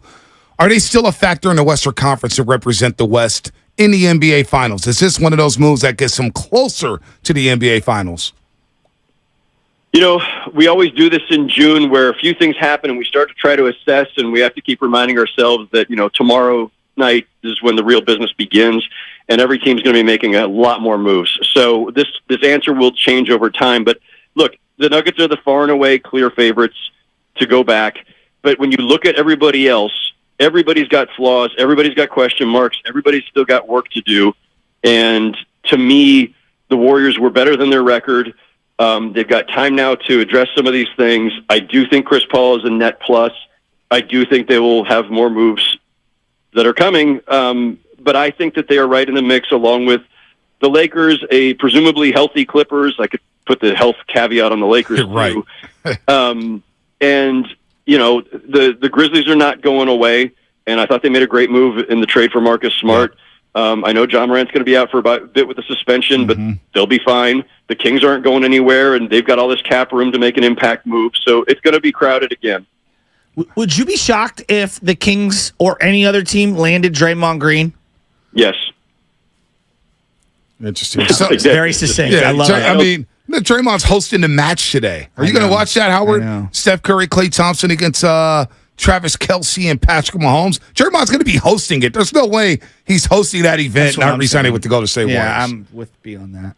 Steph is the most important voice in the organization, and that's not an exaggeration. Obviously, if Steph wants Draymond back, they're going to find a way to keep Draymond. And the fact that they traded Jordan Poole, I think, also at least is some hint of what they expect. So yeah, I'll be shocked if Draymond goes, but no, I'm not watching. Is that golf? I think that's golf. I'm not watching golf. Is Zion on the move? What's that? Is Zion on the move? I doubt it. Okay. The problem with if I were the Pelicans, I would have concluded long ago. I think it's easy for me to say that I want to move on and get out of the Zion business, but it's such a difficult thing to pull off because for all the reasons that they might want to be out of the Zion business, any other team has to factor in all those same things. And so the hardest thing about trying to figure out a Zion Williamson trade is not do you want him? Okay, you might want to take a flyer on him. Hey, the guy's amazing. He could be a perennial MVP candidate if he stays healthy. But if you're the team making the trade for him, how do you decide what you're willing to give up? And I don't know the answer to that. And I don't even know how to get to the answer because you just don't know how much he's going to play or if he's going to stay healthy, if he's going to, get on track. And there's all kinds of other stuff going on off the court, as you guys know. And I just don't know how to value him in a trade. How much are you truly willing to give up? And if you're the Pelicans, knowing that he might go somewhere else if you trade him and finally get it all together and then become a perennial MVP candidate, and how embarrassing that could be and how much that could backfire on you, how do you value what you need to get back in order to trade him? It's just an impossible thing to assess, I think. And for that reason, I don't think he's going anywhere at the moment. All right, Howard. Good stuff, man. I know you got a busy weekend ahead of you, man. Happy holidays to you. Happy 4th of July and all that good stuff. Thanks for coming on the show today and spreading some insight on what's happening in the NBA, specifically with the Golden State Warriors. Take care, Howard. Appreciate it, fellas. Thanks. Anytime. Howard Beck, national NBA writer, beat reporter, writer, columnist, you name it. He does it all. Howard Beck here on the Morning Roast on 95.7 The Game. Interesting. Draymond Green. Well, I was just going to say that as we were talking about the just all the cap stuff, right? Yeah. I know it gets very confusing, and I'm sure some people are, nauseated by finances. That's we're talking $500 million. It's monopoly money to most of us normal folks, and so I get why there is some pushback on just even discussing it. But everyone's asking on the text line, hey, how did the Players Association agree to this CBA? Yeah, it's terrible. Well, here's the problem is the small market and medium market owners were pushing and pushing and pushing for this. And what you've seen now, and this is across sports, but more so in the NBA, you've got max contracts. And so you have players like Steph Curry slotted into a number that he has to take. So you have people that are undeserving of max contracts on the low end of the max deals. And then you have this Grand Canyon of no mid-level people, no middle class, and then you got a bunch of cheap contracts. So then Jordan Poole's a great example of someone who falls into you got to pay him because he's coming up here and he's shown promise. So you end up paying the guy $25, $35 million. And you just got a lot of John Collins type deals out there right now, and you don't have a lot of Kevon Looney-like deals. Right. You don't have a lot of great bargain deals. And so I think it's really difficult right now, the landscape. And I'm with a lot of people. Why did the Players Association agree to this? Because they took concessions in other areas. Took a lot of concessions. And I think they kind of got rolled over on this. Oh, they got rolled over big time. I mean, CJ McCollum, Grant Williams, whoever helped broker this deal, they got trounced. They gave in to the ownership groups. And you know what? If John Collins is getting that money, I'm not mad at him. No, but he's getting dumped. Right, he's getting dumped, the salary dump. But you know what? He's getting his money. But the contracts like that, these owners are just throwing money around. And then all of a sudden, the mid-level owners, if you don't, that's why in professional sports, if you want to be a cheap owner, then sell your team. If you're on the team, you should know that comes comes with owning a team. That comes with it. You got to spend money. Got to spend money on stadiums. Got to spend money on concessions. You got to do it all. And so these owners just like, Joe Lacob's spending too much. He's being reckless. He's not even the richest owner in the NBA. No. So I kind of, the Major League Baseball, I like the fact that, they had the tax threshold. You can't go over a certain, what is it, 208 now, 212. Yeah. You could penalize them. But for many years, they didn't have that cap. They didn't have that tax penalty. You know what I'm saying? Well, and I believe in a meritocracy. So on the bottom end of that bell curve that you're talking about, you've got the Tampa Bay Rays. And do they spend a lot of money? No, they don't. No, but what have they done? They've poured their resources, what little they have, into trying to be outsmart everyone. But they also took those handouts. No doubt. They get the revenue sharing as well. The revenue sharing check. No doubt. But it's interesting. You talk about C.J. McCollum being the head, and I get why you put players of prominence in there. C.J.'s gotten paid a lot of money. A lot of money. A lot of money. When Chris Paul was running it. If you've ever been a part of the union, lot of money. Exactly. If you've ever been a part of the union, there is, when you're on the low end of the union, you look at some of these guys, whatever union it is, especially in the trades, you look at them like, dude, you've been in a desk for like 20 years. Right. You ain't been out in the field. No. Right. And I'm not saying that always applies, and there are some great union reps and people of power and positions, but I've seen it firsthand where you're like at the bottom rung and you're sitting here and you're looking up at these people that represent your entire union, and they are trying to do the best they can, but they haven't been in your position. For example, CJ's been paid over and over. He hasn't been a middle-class player. Yep. He's been a high-priced player for a long time. Yep. Great text here from the 510 Comcast Business Text Line. I kind of agree with them. Some teams got to learn to say no. College isn't the worst. Tobias Harris got $200 million. Well, that was a horrible deal. Right. And I knew it on the front end. Yeah. We all said it. And I'm thinking to myself, some ownership groups have to say no. But that's the going rate. For some reason, that was set for Tobias Harris. And he's like, and teams just gave in. It's like, I can't lose Tobias Harris. He's going to make or break me. No, he's not. Well, look at Jaylen Brown right now. And you've talked about this ad nauseum. He's not a 280? 295. Okay. $295 million. Superbacks. But because of his accolades, he's slotted into that particular spot. Right. I would have a hard time giving him $300 million. And he's a really good player. I would even say at times a great player. And we can argue about good, great, and how great. But and $300 million? For Jaylen Brown, who can't dribble left. That's what I'm saying. Can't use his left hand. I like him a lot, though. I like him a lot, but not for $300 million. Not for $300 million. Let's go to Sophomore Pacifica. Sophomore, what's happening? You're on the roast. Gentlemen, thank you. Hey, I have a call to make for the distant future. I think as Curry, finishes his career, I don't think Lacob can lead the Warriors to continued greatness. And the reason is summed up in his comment that they're just employees. You only got 5 men on the basketball court at a time, different than any other sport. And the interdependence and the vibe and the morale among them is super important. I don't think he has a feel for that. And during the run, he's gotten more and more of his people in place, including his own children, into management positions. Strong people like Kerr will leave, like Curry will leave, and I think it'll be a little bit more of a cold mentality and won't lead to the same kind of magic that we've had.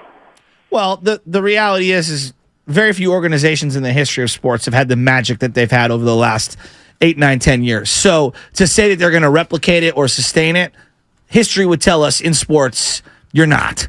But on the other end of that spectrum, I agree that on some level you have to, empower Curry and make him feel part of it.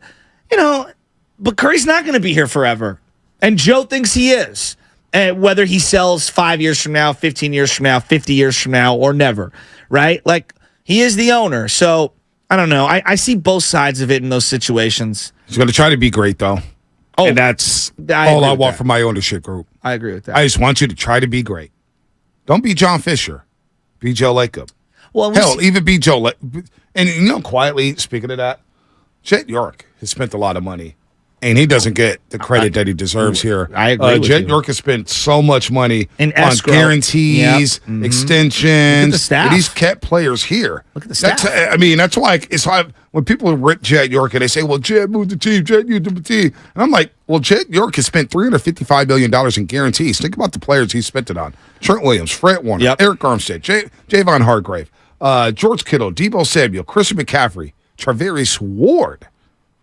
Kyle Juszczyk, Dre Greenlaw, Jimmy Nick Bosa's G. coming, Jimmy Garoppolo. Nick Bosa's going to get an extension. Brandon Ayuk. I don't know why people are saying, oh, you can't pay both Debo or Brandon Ayuk. Hell, you can. Yeah, you can. Hell, you can. And why are we so quick to move off of playmakers? No, you develop these guys, keep them. So I'm in the camp where I want an owner who's going to be willing to spend money on guarantees, and I got no problem with that. You may not spend wisely all the time, but at least you're willing to spend.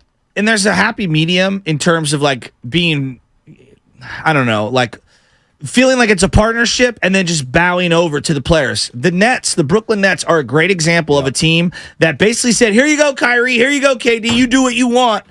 And that experiment failed miserably. But you know what the owner did? Josiah? Well, that was the new owner. He took control of that team and said, no. I meant the original, the Russian guy. Oh, the Russian guy, yeah. And allowed basically KD and Kyrie. He came in and talked a big game, and he was out the league quick. Well, there was an entire book written about how they were controlling everything. Yeah. Kenny Atkinson, get out of here. You, get out of here. We're making this deal. We're making that deal. Kyrie said, I'm not looking for a coach.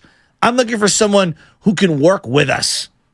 Well, Prokhorov was the guy with the Jason Terry, Paul Pierce, that was the Kevin baddest, Garnett. right? That was when he first came to the team, though, and they did all that, and then that was a huge disaster and set them back for another 5-6 years. Yeah, no doubt. Never made it past the second round. By the way, the odds are out. That's crazy. The odds are out for the match. Yeah. Team Curry, Thompson, Plus. minus 310. Oh. So that means you have to bet 310 to win 100. Okay. Mahomes and Kelsey, plus 245, which means you bet 100. You win 245. Where's the location out of that? Oh, well, it's going to be in Las Vegas. Oh. You know me, Patrick Mahomes. Might be the only time Patrick Mahomes loses in Vegas. Kelsey. Do you see Curry trolling them? Super Bowl losses? I mean, if I was Mahomes, I would go straight to 3-1. I know. Game 7 behind the back. Yep. Oh, man. All right. By the way, look at my Tampa Bay Rays taking care of the D-backs. Your Tampa Bay Rays? Let's go. Those are my Tampa Bay For this Rays. weekend, that is, when they're playing the Arizona Diamondbacks. You see my Orioles lose to the Reds last night? Gunner hit a nice gapper. Yeah. Joey Votto. 10-7. It's done a lot for that team. Reds are rolling. It's a good team. It is. Good team. They got a young pitcher, Abbott. Ooh-wee. All right, time for the injury report.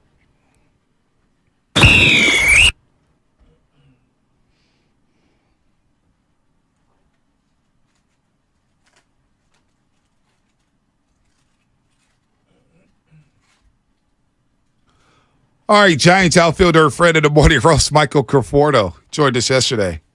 Then he had to exit last night's game against the Blue Jays with left hamstring tightness. What a clunker that game was. Manager Gabe Kapler said after the game that Conforto is expected to be day-to-day. No scans are planned, and he will be reevaluated later today. It would suck if he can't play in New York against his former team. That would. We were supposed to get Lamont. I think we were supposed to get another player today, but they lost. And yeah, we were supposed to get Lamont Wade Jr. today, but he good to have him back. Respectfully. Multiple hit game yesterday. Yeah. He saw Conforto get hurt yesterday. He's like, oh, no, I don't want that juju on me going on the roast. No doubt. I'm going to go on with those clowns. All right, Can injury we get Tommy Pham on? Should get Tommy Pham. I'd be down for that. I would be down for Tommy Pham. What are you going to ask him? Ask him a whole lot about fantasy football, his draft strategy this year, who'd he take number one, be it in leagues. Does he like 12-team leagues, 14-team leagues, 10-team leagues? Does he like keeper leagues? How you handle the injury list? Yeah, how he handles waivers. You know, does he make big trades? Is he a trade guy? Does he like two flex spots? Does he like Jeff Wilson Jr., considering that was the player that the argument was over? Well, does he like a wide receiver, running back, tight end slot? Can we be honest? You know, 2 receivers, 2 running backs. What type of lineup does he like? Them fighting over Jeff Wilson Jr. is equivalent to Lubman and Bonte arguing over Tyler Rogers. Actually, Tyler Rogers might be a lot better than Jeff Wilson Jr. All right, that was the injury report brought to you by Boxer & Garrison, Northern California's premier workers' compensation law firm, helping get your workers get their lives back for over 40 years. What is coming up on the game? Sponsored by Fremont Bank, full-service banking, no compromises. Got Carlos Ramirez coming up at 9:20. We'll get into a little Giants, also free agency stuff tomorrow, and we'll have some fun on the roast. It's the final days of NorCal Honda.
Grounded to third. Donaldson has it.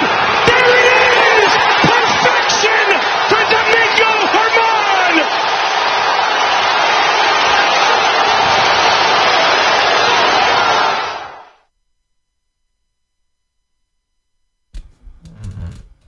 Oh,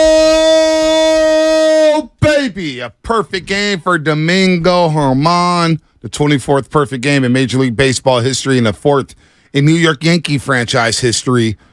A's get shut out 11-0. Rock bottom, rock bottom, rock bottom. 888-957-9570. What's your rock bottom moment as a sports fan? Because as a franchise, I can't think of a franchise having a worse season on and off the field. When you talk about relocation, when you talk about fan engagement, when you talk about the lineup you tried out every single day, your pitching staff, your bullpen, it is bad. Even the stadium sucks. It's decrepit. It's coming down. You got possums living all over the place. Has any team in the history of sports had a worse season on and off the field? And what's your rock bottom moment? 888-957-9570. As we say good morning to everybody out there getting off the graveyard shift. If you're at work, what is happening? If you're getting ready for work, what is happening? Drive safely. If you're getting ready for vacations, it's vacation season. A lot of people taking time off over the next month and a half here. Wedding season's in full effect. So shout out to all the newlyweds. Everybody getting engaged. I've seen engagements left and right. Really? Stephen Langford. Oh. We could make that public knowledge now. It was when he told me. No, he wasn't. He actually told me, he was like, yeah, I was not happy with Joe Shasta. That's a lie. That's literally a lie. No, he told me straight up. He's like, no, I was not happy. Spadoni, I literally talked to him, and he was like, no, we told everyone. I know, I'm kidding. We just wasn't. It's a shame. It's embarrassing. It is. Very sad for the A's fans. It just feels like they keep getting kicked at every single turn, and it just sucks. And got the Yankees. The freaking Yankees are the ones that do it to them. Like, they've got enough Yankee scar tissue. They do. I mean, and like, here's the thing on the rock bottom. Who had a worse night? Who had a worse night? The Oakland A's or the strippers on Broadway? Are you a sausage guy? Basically, the Yankees, they just drive me nuts. They absolutely drive me nuts. And now Yankee perfect game. Oh, we're the Yankees. Oh, David Cone did it. Oh, David Wells has done it. Oh, Rigetti threw a no-hitter on 4th of July, which you will see, which I'm here for because I absolutely love Rigetti. But like, it's just so sick of the Yankees. Yankees win. When you talk about rock bottom, though, B, I think there's a distinction for me. Like, losing a championship, losing in the playoffs is a different feeling than like hopelessness as an organization. Because right now, if I was an A's fan, I know Spadoni is, I would feel hopelessness. Hopeless like John Sterling catching the foul ball? Now the 3-2 swung on, a pop foul back here. Ow! Ow! Ow! It really hit me. I didn't know it was coming back that far. Dude. So once again, it'll be a 3-2. He doesn't even know when the ball's going out over the fence. You ever gotten whacked by a hard ball in the face? No, I have not. So you got hit in the face by a foul ball? I almost snapped. You got hit in the face with a foul ball? This is what happened. We're at San Francisco Baseball Academy. I got there a little early. A couple of the kids were playing catch in the cage. So we got netting and everything. So I go, all right, I'm coming into the cage. Let's start hitting off the tee. We're doing tee work. And I walk in, and one of the kids fires a baseball to the other kid, and he doesn't get his glove up in time, and I literally pull the netting across, lift my face up, ball smack dab in the lip and into the teeth. So you got hit with a ball yesterday. Ow! And I look, it's exactly what I went, ow! And you're holding back the cuss words because sometimes it's good to let the cuss word out. It makes the pain feel less. I don't know why. It's a psychological thing for me. And I looked over at the kid, and the poor kid, he was like, I'm so sorry. I'm like, it's okay. It was not okay. I was pissed. Well, not a kid knows you're pissed. Damn. And your boy's lip was hurting for a minute. And I was more worried that, Even when you don't try to get injured, you get a little bruise. But well, there's a difference. I was hurt. I played through it. I still finished. Much like John Sterling. But, bro, getting hit with a hard ball, I don't care what anyone says. Count. It sucks, especially when you don't see it coming. Oh, boy. You get the... Ow! Ow! You get the Joe Panic and have a concussion easily. You never heard my story from high school? Oh, gosh. Where I got concussed? Me and young Guido are down the line at Balboa. City College is taking batting practice. It's Summer League baseball. We're way down the line. I'm warming him up for the game. Guido's out there somewhere listening to this. Way down the line. Someone hit a foul ball. I heard nothing. I was playing catch. All of a sudden, bang, it hit me in the back of the head. I went out cold. Guido said I took 2 steps, hat flew off my head, face planted. Now, this is the era of not knowing anything about concussions. Your boy stayed in the game. Chris Kroll's out there somewhere. Coach made me continue to play. I was playing shortstop, I believe, at the time, and I tried to steal a base and literally fell over.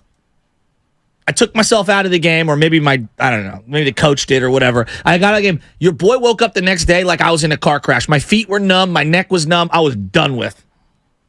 And this is the era of you can't go to bed with a concussion. I don't know what they tell you now when you have a concussion. So I had to stay up. I wasn't allowed to sleep.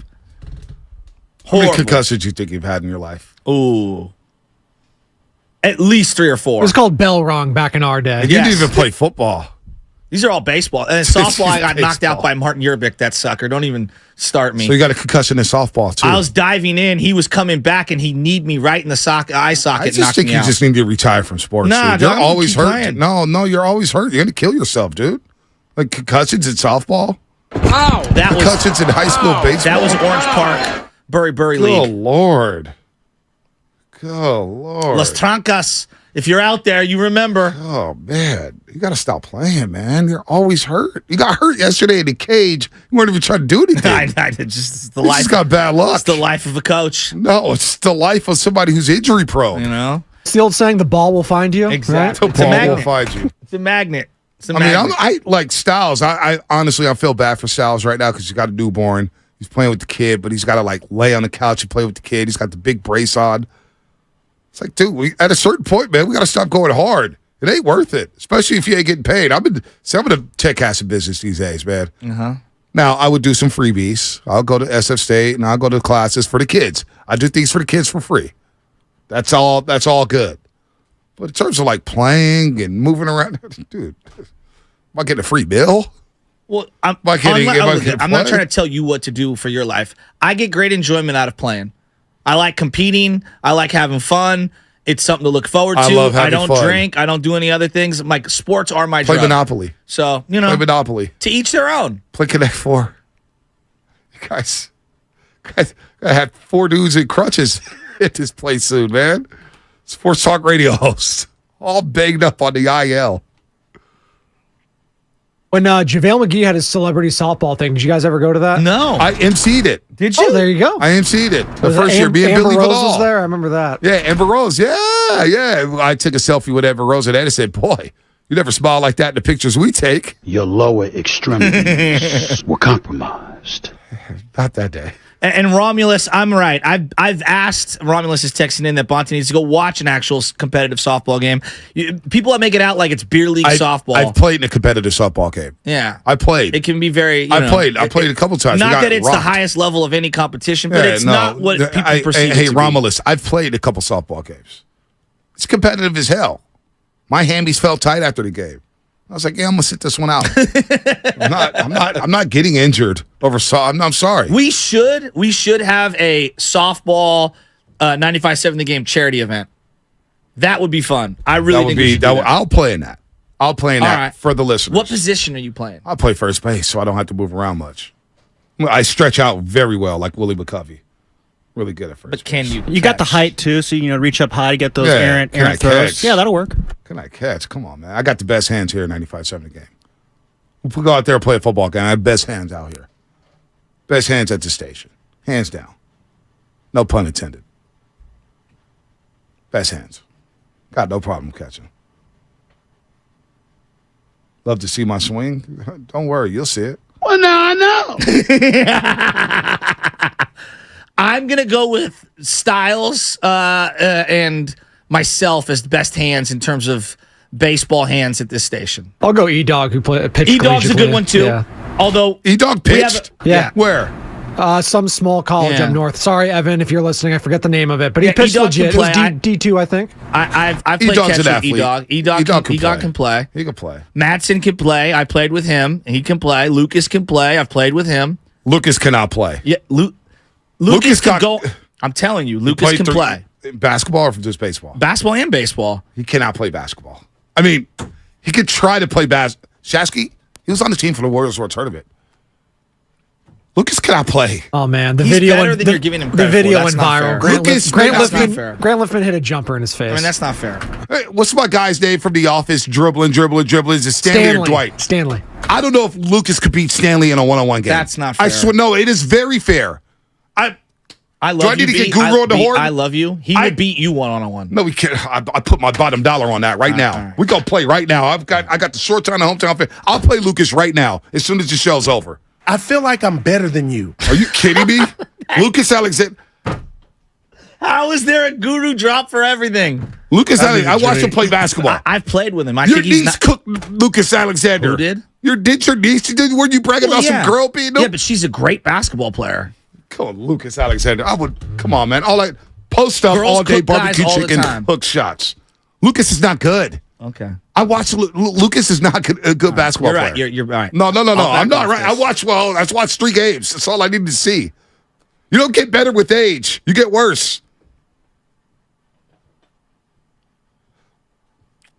You're mad at me. I think Lucas is not a bad basketball player. That's all I'm saying. I will confidently say I suck at both those sports. Just to take one. Yeah, I'm not. My good dad at has a basketball or theory. baseball. My dad has a theory, and he said it to Jimbo the other day. One of the coaches on the SF, or the main coach on the SFYBL. My dad says I can watch one catch and one throw, and I will know if you're a ball player. Yeah, I watched Lucas dribble one time, and I say, "Yeah, boy, we're in trouble." That's what I said. That's mean. No, it's not. It's just being honest. I love Lucas. Lucas is my guy. But I saw one dribble, and I saw him play defense on Grant Liffman. Oh, my God. I've invited Goo to come play softball 1,000 times. A lot of talk. Can we do this? All right.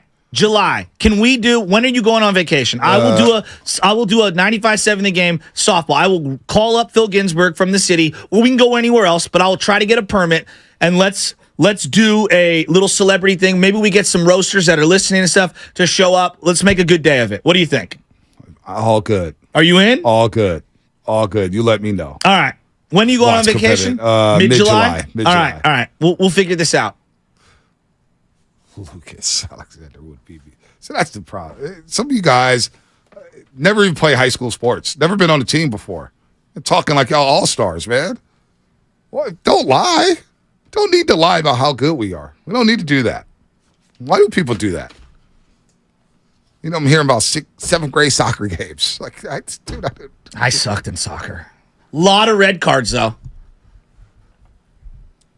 95-7 the game pickup tournament. And that's the thing. The Warriors World Tournament, the reason why there was so much drama is because people realized that they sucked. Well, and they were we bad. all suck. They were bad. But they couldn't coach. Do I really need to coach you in a 3-on-3 tournament? Go out there and get buckets, dude. Yeah, you're not coaching in 3-on-3. You don't need coaching in 3-on-3. The fact that you were dependent on me to coach you is problem number 1. Problem number 2. Were you like drawing up triangle plays? Yeah, I wasn't drawing up anything. Go out there and get a bucket. Pick and roll, and let's go. Use your hot sauce. Use your bag. I thought you guys all had bags. So are you more Steve Kerr with the clipboard? Are you Phil Jackson, just letting him play through it? Are you Popovich, quick timeout? What are you doing out there? I'm Bernie Bickerstaff. So much. I'm Bernie Bickerstaff. Basically getting fired from every job I've had. Oh, no, was it the Paul Silas Jr.? He's such a good guy. He's a good guy. We're firing him the second the season. I'm going to need the Bobby Knight. I'm going to need the sweater, and I'm going to need the chair throwing from Bonte Hill. I remember this, and now I'm laughing. I hope he doesn't beat me up. But Donald Lockett went to Lowell High School, won a bunch of wrestling championships, went to SF State, won some wrestling championships. Don't mess with wrestlers. I don't mess with wrestlers. My cousins are wrestlers. They'll get you in that deer antler hold. The next thing you know, you're done. You separated your shoulder. Donald Lockett is the truth. The truth. All right. They're saying that you're like Tom Hanks in A League of Their Own. He was iconic in that. He was very good. So Donald Lockett is a cop now in SF. Shout out Donald Lockett and the Lockett brothers. The Lockett brothers are winning championships. I met them at Fleet Week. Yeah, okay. Yes, I know exactly what you're talking Donald. about. They're from my side of the city. Yeah, all those guys. Yes. The Lockett brothers, 18th Avenue, out in the Richmond district, Argonne Playground. Those are my guys. But Donald, I remember we were at a Bruce Mahoney game. Okay. High schoolers. You know, everybody would go to the Bruce Mahoney. We're in our Wash jerseys. And Donald had a cutout on the sports page. Okay. Where he rushed for 243 yards or something like that against Mission High School. He goes, hey, baby, look at this. You see this right here? That was me right here, 4 touchdowns. I was like, Donald, what are you doing? No, I'm not mad at that. See, that's the original Instagram. That is the original I mean, like, I'm not mad at that. I was just like, wow, this is unbelievable. So now we got people here at 95.7 The Game where we got no track record or nothing. Anybody on Max Preps from this station? Who's on Max Preps? Well, I don't even know if that thing existed when we were in school. Probably not. I mean, that's the one thing that I love about now is they have Game Changer, and you could go back and watch every single at-bat for every single person. It's pretty cool. Let's play music quiz. Hold on. I want to get to Tim in SF State real quick. Oh, okay. Because he's got something. He's got something for me. Oh, okay. Tim, what's up? Tim, I stuck my neck out for you. All right, Pandora's box time. Poke high, Bonte. Oh, that's everybody else.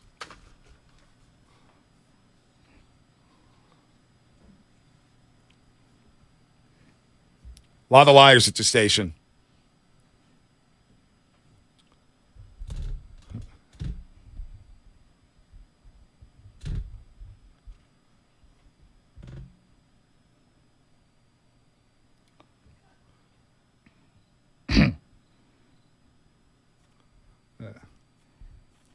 All these Uncle Ricos here at 95.7 The Game. I'm good. I'm this. I'm that.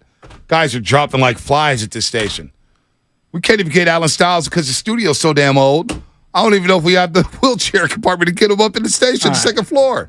Can he even make it up here? I don't think so. Music quiz time. Are you ready?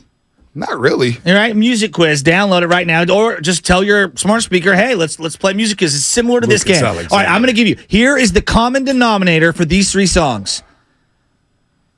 There was a reality show for one or more of the members of these groups. Okay. There was a reality television show for one or more of these groups. Let's start with the first one. Give it to me, Spadoni. Oh, you were talking about him yesterday, Ozzy Osbourne. Whoa! What group was he a part of? Black Sabbath, yeah! I think.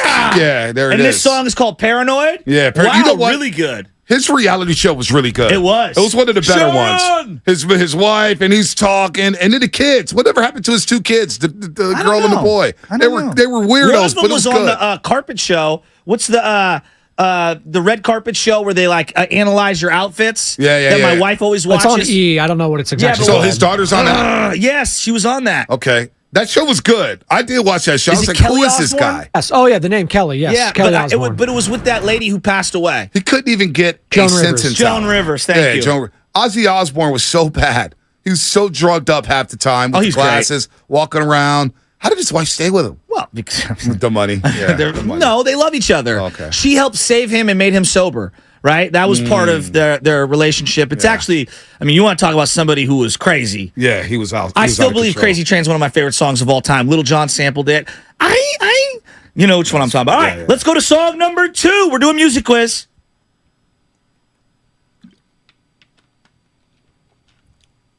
All right, now, Bonte. Reality television. They had theirs. They painted their faces. Oh,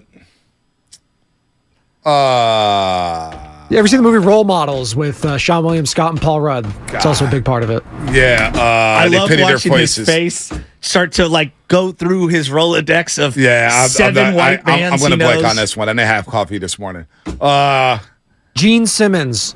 Yeah, Gene Simmons. Not demolition. I'm thinking of Demolition, like Legion of Boom. But I know who you're talking about.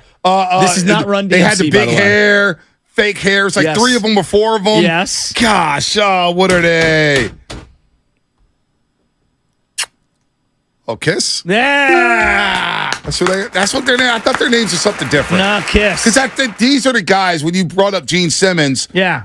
Those are the guys who I thought of, but I thought their names they were talk something like this. I see. I they said have Legion of long Boom, hair. Legion of Doom. I'm thinking of WWF. Yeah, you're going total different genre. Right. Yeah, total different genre. All right, last one. We're doing music quiz here. Hey, not bad a week for you, boy. Now, Not bad Flavor week. of Love came out first. Oh yeah, Flavor Flav, Public Enemy. Let's go. I was gonna go there, but I decided to go with the rocker who had a 5 head.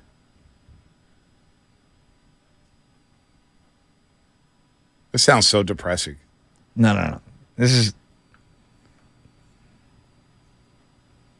Do you remember Rock of Love? No. You don't remember VH1's Rock of Love? It was like a pop culture phenomenon. No, I was watching Flavor of Love. They were both on at the same time. Really? Yeah, they were great. There's no New York on Rock of Love, though. Yeah, New York. Or the other girl who... Hoops? Wasn't the one... Who's the one who got with Shaq? Hoops. Yeah. Hoops, yeah, Hoops. That show was out of control. It was great. It was out of control. Who is this? Okay, if I were living in the medieval times and I wanted to kill a king, I would probably have to use this. Sword? Some consider it a cowardly way to kill someone. Yes. And they use it in Game of Thrones a lot. Oh, bow and arrow. No. What? You maybe put a drop into someone's drink? Oh, some poison? Ooh, Brett Poison? Michaels. Pros. You don't know who Brett Michaels is? No, I know who Shawn Michaels is. I know Bret the Hitman Hart, who got screwed in Canada. Yeah. Montreal Screwjob. Montreal Screwjob, no doubt. absolutely. Shawn Michaels in an hour-long match at WrestleMania with the all-sudden death overtime. He went what? What do you think? 1 of 3? I'll give him that. 1 of 3? Not bad. 2 or 3. Not He bad. knew. I know he knew who Kiss was, but he couldn't think of it. Yes. Yeah. I can't name a Kiss song though. Can't name a Kiss song, but I've seen them all over my tubes. Yeah, I'm not the biggest Kiss fan. Diabetes eyeliner. Somebody's got diabetes. I don't know. The girl is on. You never watched Rock of Love? No. He wore the bandana? No, I was more into the Tila Tequila one. Was that on MTV? That was a good one. Sean Merriman started dating her. I was just going to say, I do name association. Yeah. Sean Merriman every time. All right, you had a great question for this or that. Yes. Give it to me. Tease it before the break, because we're going to do this or that on the other side. What would be more disappointing? If this version of the Niners doesn't get a Super Bowl, or this version of the Warriors doesn't get one more finals opportunity? That will be this or that. 888-957-9570. That's what's coming up. Sponsored by SC Johnson Off. This is Pre-Tection. Yep, Pre-Tection. The everyday skin protection ritual that protects your skin from mosquitoes. Prevention is the best protection. Off, the #1 dermatologist recommended repellent brand, SC Johnson. It's Jeep 4x4 season. Make your next adventure.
what's going on, Bay Area? It's your boy, Chewy Gomez from 102 Jams. Listen to me every day, 3 to 7, playing your best hip-hop and throwbacks. Now back to my boys, Bonte and Shasky, right here on 95.7 The Game. All right, Chew Dog. Chewy Gomez. How about this, though? 408 Comcast Business Text Line. This is what I like to hear. This is what I like to read. Bonte, 2 weeks on the soda diet. Did my weigh-in yesterday. Down 20 pounds. Let's go. That's what I'm talking about, man. Give my man a round of applause. Let's go. 20 pounds down, baby. That's what I'm talking about, 408. Give yourself a round of applause. Congratulations. Awesome. That is awesome, man. And if you don't know about it, go to SOTAweightloss.com, SOTAweightloss.com. Look, it's not a workout program. No appetite suppressants. None of that stuff. No counting calories. No pills. It's all about learning healthy, sustainable nutrition, eliminating junk food, beverages, and bad eating habits. Don't be eating after 6:30. I know that pizza sounds good after 6:30. You may have a little, the Magic Dragon, or what do they call it? A little. You have fully transformed into a 70-year-old white man. Puff the Magic Dragon was the drop you just gave me regarding weed. I knew you liked that. It's a shame. It's embarrassing. Well, what has happened to you, my guy? We have old guys listening to us. We got young guys listening to us. You got to switch it up. I got Paul Simpson asking me to do a segment on the Baby Bull right now. Yeah, see, there you go. Paul Simpson, legend out of Verdon. Oh. Legend. I don't know. O Club guy, plays Saturday morning hoops in his 70s. You would tell him to get off the court. He should. Norm should get off the court. He strained his calf the other day. Norm had 2 big hits in the championship game, 40 and over. Wow. 2, not one, Norm 2. is a baller, though. Norm is a baller. Can't stop, won't stop. Can't stop, won't stop. But, hey, Soda, man, look at that. What do you know? What do you know? Down 20 pounds in 2 weeks, man. That's Let's awesome. go. Let's go. awesome. Let's keep it going. It's about healthy lifestyles, man. We want to live until we're 100 years old. So I got to thinking yesterday, we were having a conversation regarding if the Warriors didn't do another move, would you be disappointed? And I kept thinking, like, all right, it feels like they're going to roll everything back in terms of the core 3. And they're banking on the core 3 getting them back to one more final. I don't know if they can win one, just getting back to one. And I keep thinking about, is that disappointing? Would that be success? What would that be for people? Girls, too. I don't want to forget about the ladies. Elnetta, I don't want to forget about you. You're right. What would it mean, though? What would be more disappointing? I think it's more disappointing if the Niners don't win the Super Bowl. Because we've seen the Warriors win 4 championships. We've seen them go to 6 So your heart is finals. content? Because it doesn't feel like Warrior fans are content. I'm not content. But you're asking me what would be more disappointing, this or that. And it would be more disappointing if this core group of the 49ers don't end up with a Lombardi. Like, I would be disappointed if Steph Curry never gets back to the finals. Then I'll be like, you know what? At least he got 4. That's kind of where I'm feeling. You know? I'd be devastated if this 49er version did this same thing they just did with Harbaugh, where they got there close, and they got there close, and they got there close, and then they just didn't get it again. And then we had to tear it back down to build it back up. And part of that last version was inconsistency at quarterback. Part of this version, inconsistency at quarterback. Great team around the quarterback. Boy, we just couldn't get enough out of the quarterback. We're an all-season away from talking about Kirk Cousins all day long at 95.7 The Game. No, I am not. I refuse to talk Kirk Cousins. I'm not even going to be triggered. Steiny said something yesterday. I'm not going to be triggered. Steiny said something yesterday about Kirk Cousins saying he'd be the best quarterback on the 49ers right now. And I'm thinking to myself, no, what does that even mean? No, he wouldn't. I'll take Brock Purdy over him right now. Yeah, I'm kind of. I'm taking Brock Purdy over, especially if my right tackle is inconsistent. I need Brock Purdy's movement over Kirk Cousins. Yes, 8 games in. Yes, he'll probably regress a little bit. I am taking Brock Purdy all day long over 35-year-old, and next year he'll be 36. Kirk Cousins, no. No. I don't care what the stats tell me. The eyeball tells me I'm taking Brock Purdy. Want a more controversial statement? You want something more controversial? I'm taking Trey Lance over Kirk Cousins right now. I don't even know what Trey Lance is. I'll take Trey Lance right now over Kirk Cousins. I've seen what I've seen from Kirk Cousins. It's not a winner. If you have Kirk Cousins on your team, you're not good enough to win a Super Bowl. You're just not. You like that? You're just not. I'm good. I'm good, Kirk Cousins. Honestly, if they bring in Kirk Cousins, the writing's on the wall. Shanahan? We're not winning one. Well, you're not winning one. You're just not. Shanahan's going to be gone sooner rather than later. Yeah, if that's what they're doing. I'm taking Trey Lance over Kirk Cousins. We're after this Brock Purdy season, and we have 3 quarterbacks that we all believe could start. You're going to, dangle out Kirk Cousins? Florio, I hope he's just making it up. Well, you know what? Kirk Cousins, Shanahan marries himself to Kirk Cousins. They both, in 2 years, are going to be gone. And that'd be the beginning of the end for Shanahan. So Shanahan wants to What is the obsession there? I don't know what the obsession is. Ask Shanahan. What is the obsession? Did we get Shanahan on at training camp? What? Did we get Shanahan on at training camp? As long as we don't talk Kirk Cousins. You think he'd check us on air? How would that go? Honestly, I would encourage a dialogue between us and Kyle Shanahan. I would love that. I would too. And if he bodies me, then so be it. Wouldn't be the first. He'd body me too. He'd check the hell out of me.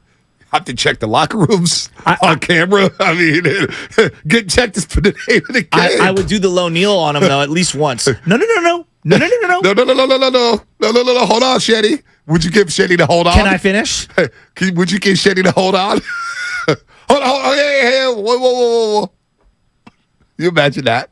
What was his face? What was his reaction? Shanahan, before you answer that, we've got Robin in SF that we have to go to. She may or may not have an almond joy in her mouth. That's funny. That is. Oh, man. I've told this out loud, and I'll say it again. Jed York, if you're listening, which I know someone is, always listening from the Niners. Always. You have an open invitation. I would love to sit down with you. You haven't done a public radio interview in over a decade. I promise you it'll be more cordial than the last time. Oh. But, sit down. Come on, man.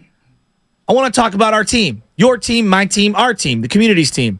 I know he listens. He knows who we are. Remember he tweeted back at me that one time? I was like, wow. Jed York tweeted at me. Did he? Yeah. What did he say? What did I say? It was during the pandemic. I don't remember what I said. I'll pull it up. But you know what? This or that. Go ahead. Give the question this or that. I'll pull up the tweet and we'll get the calls rolling. 888-957-9570. What's the question for this or that? As we talk about rock bottom and stuff, and the A's going rock bottom, losing in a perfect game with one of the worst seasons we've ever seen on and off the field, what would be more devastating for your fandom? What would be more rock bottom? Not getting back to a finals with this Golden State Warrior trio of Clay, Steph, and Dre? Or not winning a Super Bowl during this Kyle Shanahan run with this core? What would be more heart-wrenching?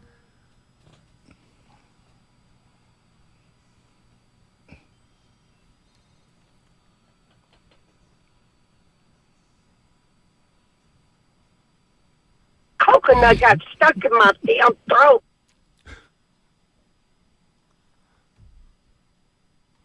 This or that, this or that, that or this. Still looking for the tweet. But yeah, he quote tweeted me. It was like, something about maturity or growing up or something like that. And Jed was like, yeah, my wife doesn't think so, but thanks anyway.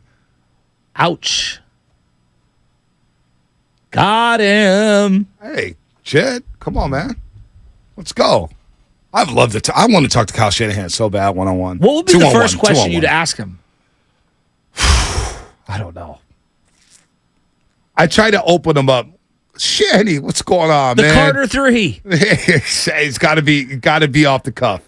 How's your Madden game? You say you built. I'm in the maybe I'll hey man, I'm doing a dynasty in Madden, Shanny, and I had you as head coach, and I'm built my team as D line. You still play Madden? Do you still build your franchises through D linemen? And then, of course, all the jokes about Javon Kinlaw and Eric Armstead and everything. Solomon Thomas. Yeah, they'll all be on the YouTube chat. I think we do a killer job with Shanahan. All right, this or that. Let's start it off on our man in St. Louis. St. Louis? Yeah, the Cardinals lost a tough one yesterday. You can find me in St. Louis. They were rolling 6-3. Hey, Goldschmidt hit a jack. Well, they lost 10-7. Cardinals scuffling. Did they trade Goldschmidt? People are talking about it. Ken Rosenthal is discussing they might do that. I'd be in on that. Even though Lamont Wade's been awesome. Lamont, go play right? No, DH. DH. Can't open the cow. Take a hike. Can't open the cow. What's happening? What's going on, guys? First of all, good morning. I love you guys, man. Y'all are hilarious. But I doubt if anybody would call you and clown you online because you and Shasky's rebuttals are too vast, man. But anyway, my answer is going to be, of course, the Golden State Warriors. But let me go ahead and reiterate, man. I'm an Ohio State fan, so I was happy when Justin Fields beat the 49ers, guys, so I hate to rain on y'all's parade about that. But what I believe about the core three, if Draymond Green plays like he did at one game in Sacramento, and somebody else that nobody's talking about, man, is Wiggins. Man, I looked at Wiggins highlights on Wiggins dunking and stuff like that when he was playing ball in college and everything. Y'all need to look at what Wiggins can do, and it kills me that he doesn't do that now. Wiggins needs to be aggressive and lets to go to the hole, play that mid-range game and everything like that. If him and Draymond do that, and Chris Paul's there to facilitate and everything, and open up the floor like that, I think they can do it, guys. All right, real quick, Cal, this or that. What's the question again, Shasky? Would it be more disappointing if the Warriors? Oh, you said the Warriors? Yeah. Okay. Oh, I didn't. I started talking Draymond, so I lost me a little bit. My bad. Foul on me. It's okay. So he said the Warriors. He's watching Wiggins highlights. Coconut got stuck in my damn throat. David Fremont. Hey, Dave. This or that. Dave, you there? Dave's not there.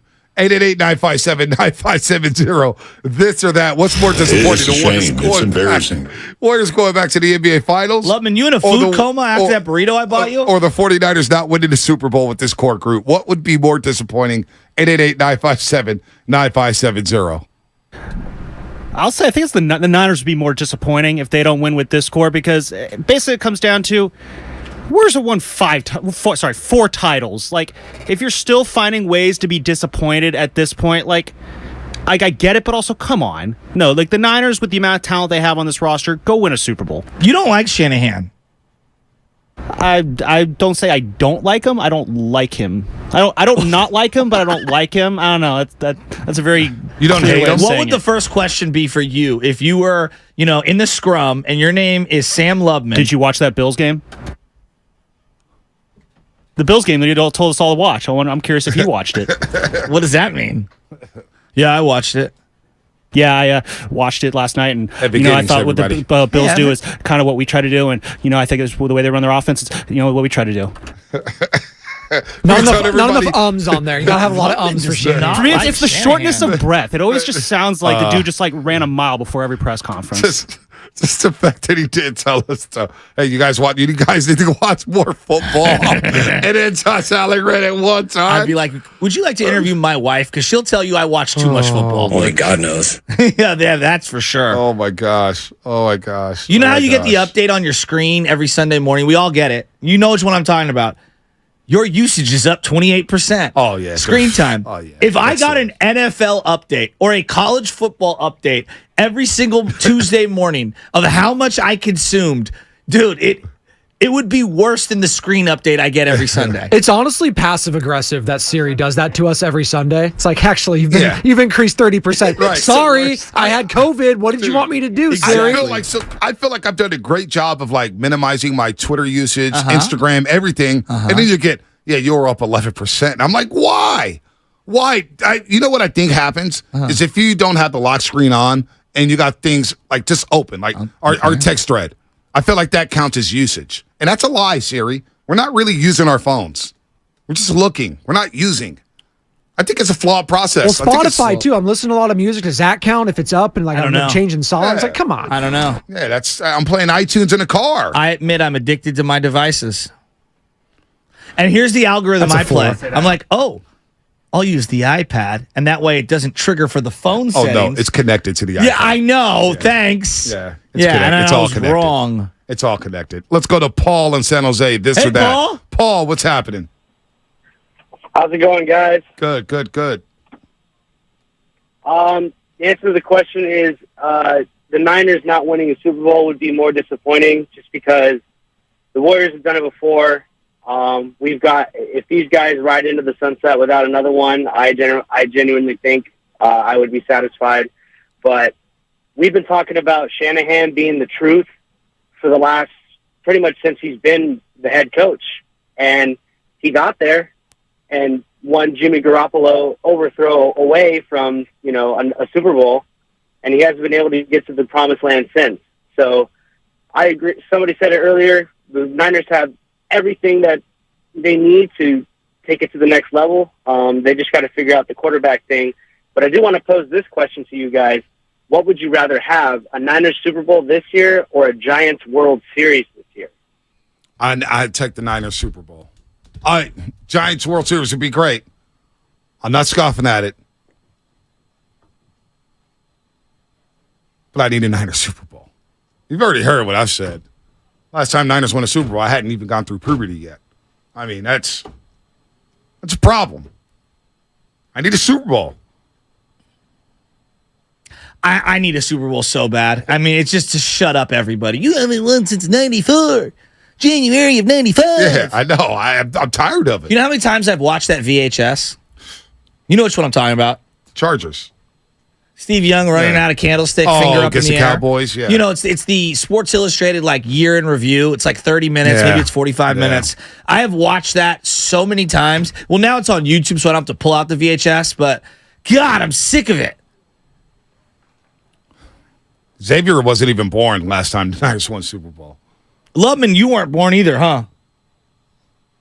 What, the last time the Niners won? Yeah. I think I was live. I think I was learning how to use the big boy potty at the time, though. How'd that go for you? It went very well, Shasky. Still using it to this very day. Listen, baby Chaz, we're potty traded this week. Ooh, it's tough. It's tough. It's a process. Yeah. It's a process. I can imagine. Not easy. It's not a lot of patience. Yeah. A lot of bathroom time. Just learn when they actually start using the potty, and then got to teach them how to wipe. That's even the funner part. Let me just tell you. I was talking with one of my buddies the other day, his wife, and the boys are having an issue. And let's just put it this way. It looks like they go to an arena every single day in that bathroom. Wow. Moisture all over the place. Shout out the Coliseum, the troughs. It's a hell of a visual. Trust me, the baby seat yesterday, it's just some things. Let's go to David Fremont. Dave, what's happening? I don't need to do that. People are driving, they're eating breakfast. Now I gotta go. Yeah, we gotta move off of that. David Fremont, this or that. Trust what's the up? Poosess.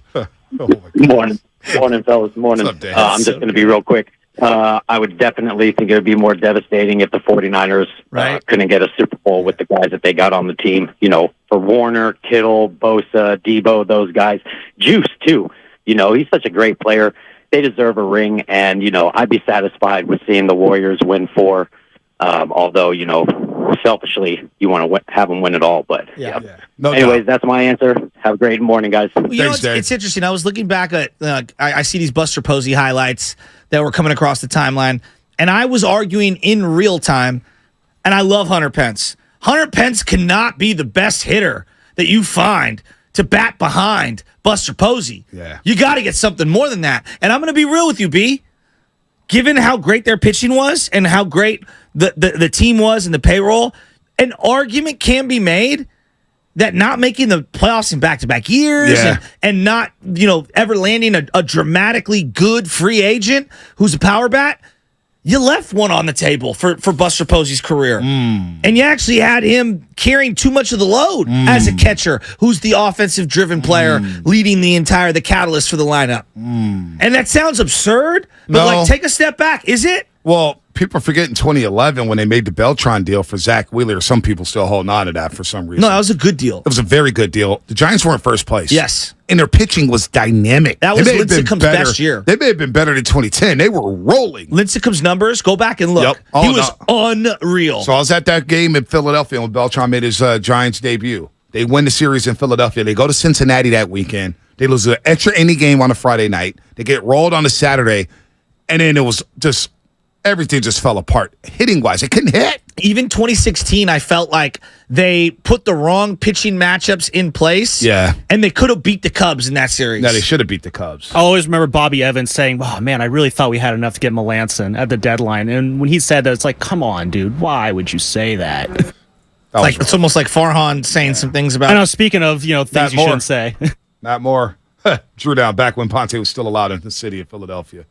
Boy, Philadelphia Eagles look loaded. By the way, one of our roasters, as we get to Cole and Pleasant Hill in just a second, one of our roasters told me And on Instagram yesterday, it was like, hey, man, they were talking about you guys in Philadelphia yesterday. What were they saying? They were trying to clown. Oh, yeah? I don't know what they were saying. Which one of those ducks is trying to clown? It was the afternoon show, apparently. Oh, cool.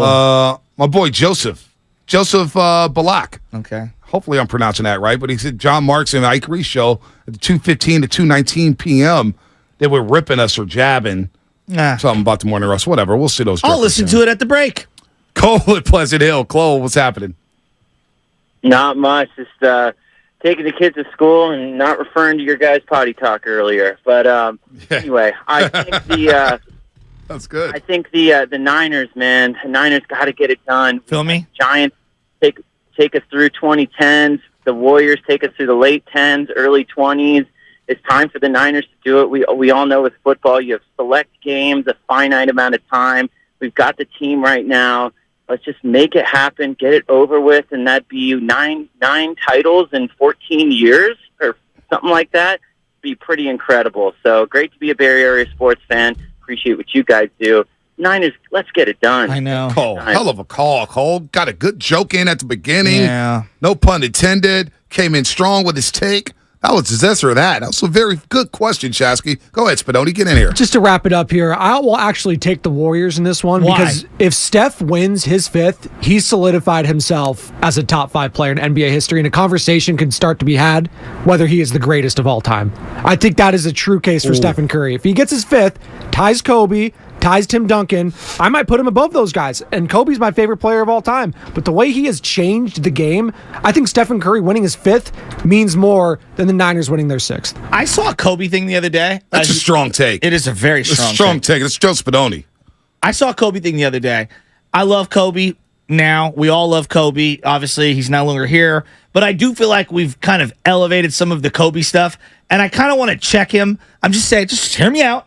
He said he woke up at 3 a.m. He was working out till 5 a.m. Then he would go home, and he wouldn't sleep. He would relax. And then he'd go back to working out between 7 and 9, and then he'd relax. And then he'd go back to working out 11 to 1. Like, this regiment that he was on, it could not have been a year-round regiment that everyone wants to cite in terms of his hard-working. There's no way you were playing West Coast 7:30 start games, 7 o'clock games, and waking up at 3 a.m. I don't believe that. Well, he did do it, and he said he actually regrets doing that because he said he would have. How long? Well, he said after he retired, he says he regretted working that hard, and he undervaluated how important sleep and rest was. Right. Now in today's league, you're seeing all the load management. He actually would have considered doing that if he knew it would have extended his career longer. I just don't believe that he was sleeping 2.5, 3 hours. By the time he's getting home, it's close to midnight. Well, he was prepping that hard on the Redeem team. Right. Remember that? He was taking that seriously. Yeah, now Phil Handy, Guru's boy, of course, assistant coach of the LA Lakers, well, he has a legendary story. It's like Kobe, when he first met him, was like, hey, I'll see you at 4.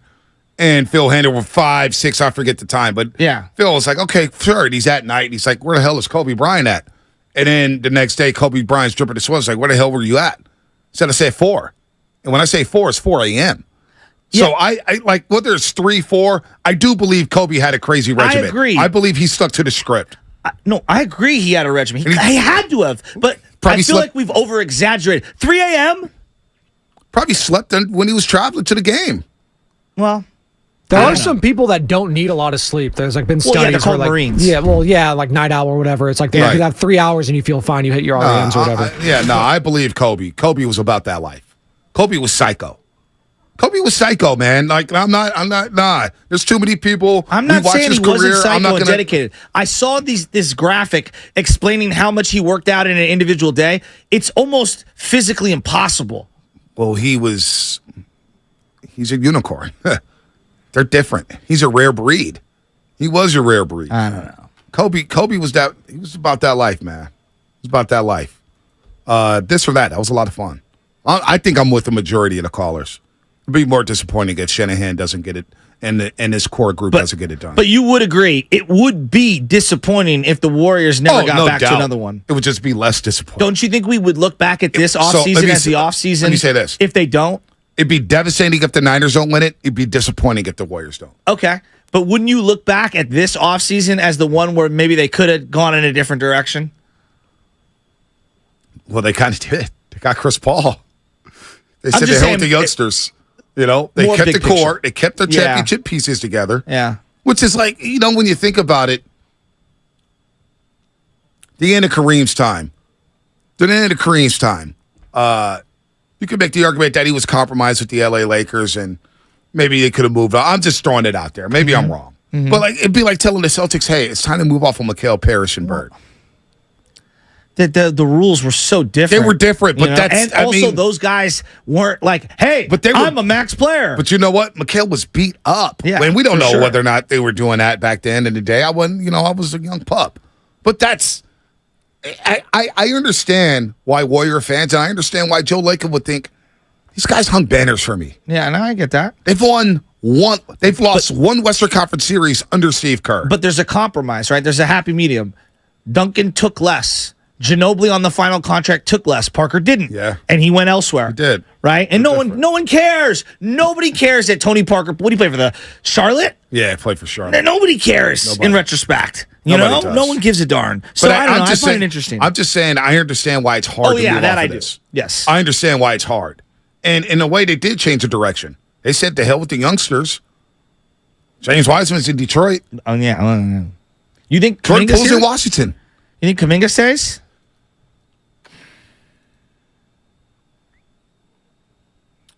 I think he does. Because year 3 is usually the leap year, right, in NBA terms. A lot of people make that leap. Jordan Poole made his leap in year 3. Draymond Green basically made his leap in year 3, right? Yes, because of the opportunities. Yep. Klay Thompson, year 3. Yep. Big year for him. Mm-hmm. I think they hold on to Kuminga. Joe Lacob really likes Kuminga. I think he's holding on to him. You think he's gone? I mean, it wouldn't surprise me if he got bounced, but I think he stays. At this point, I wouldn't be surprised at any move they make.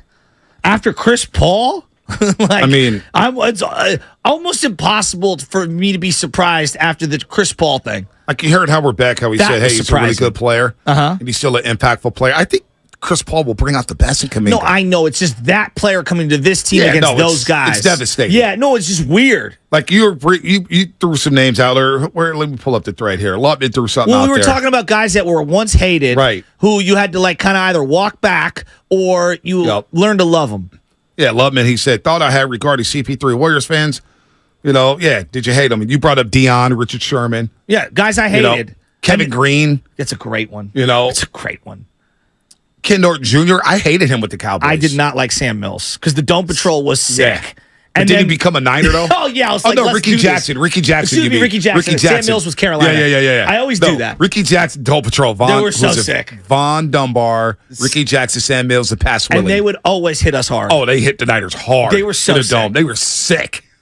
I always kind of had a low-key love of that I loved team. them, too. I loved them, too. Yeah. And they had the poster, the Dome Patrol. They were sick. I mean, it's like knock your head off sick. Yes. Those Saints games, they would have come to Candlestick Park and punked the Niners. Sam Mills was USFL too, correct? Yep. Philadelphia Stars. Yeah. Under Jim Mora. Yeah. He was so good. Ken Norton Jr. is a good one. I could not stand him. Now, and then when he started punching our goalposts, I was like, yeah. I'm all about that life. Oh, yeah. Anquan Bolden. I always like Anquan. Yeah, see, I put that in the text. I remember when his first game, he caught like 20 passes. Yeah, I know. He was so sick. And they're like, this is a quarterback turned wide receiver. Yeah. Well, true story, Florida State. Big Dog and I bet on the game.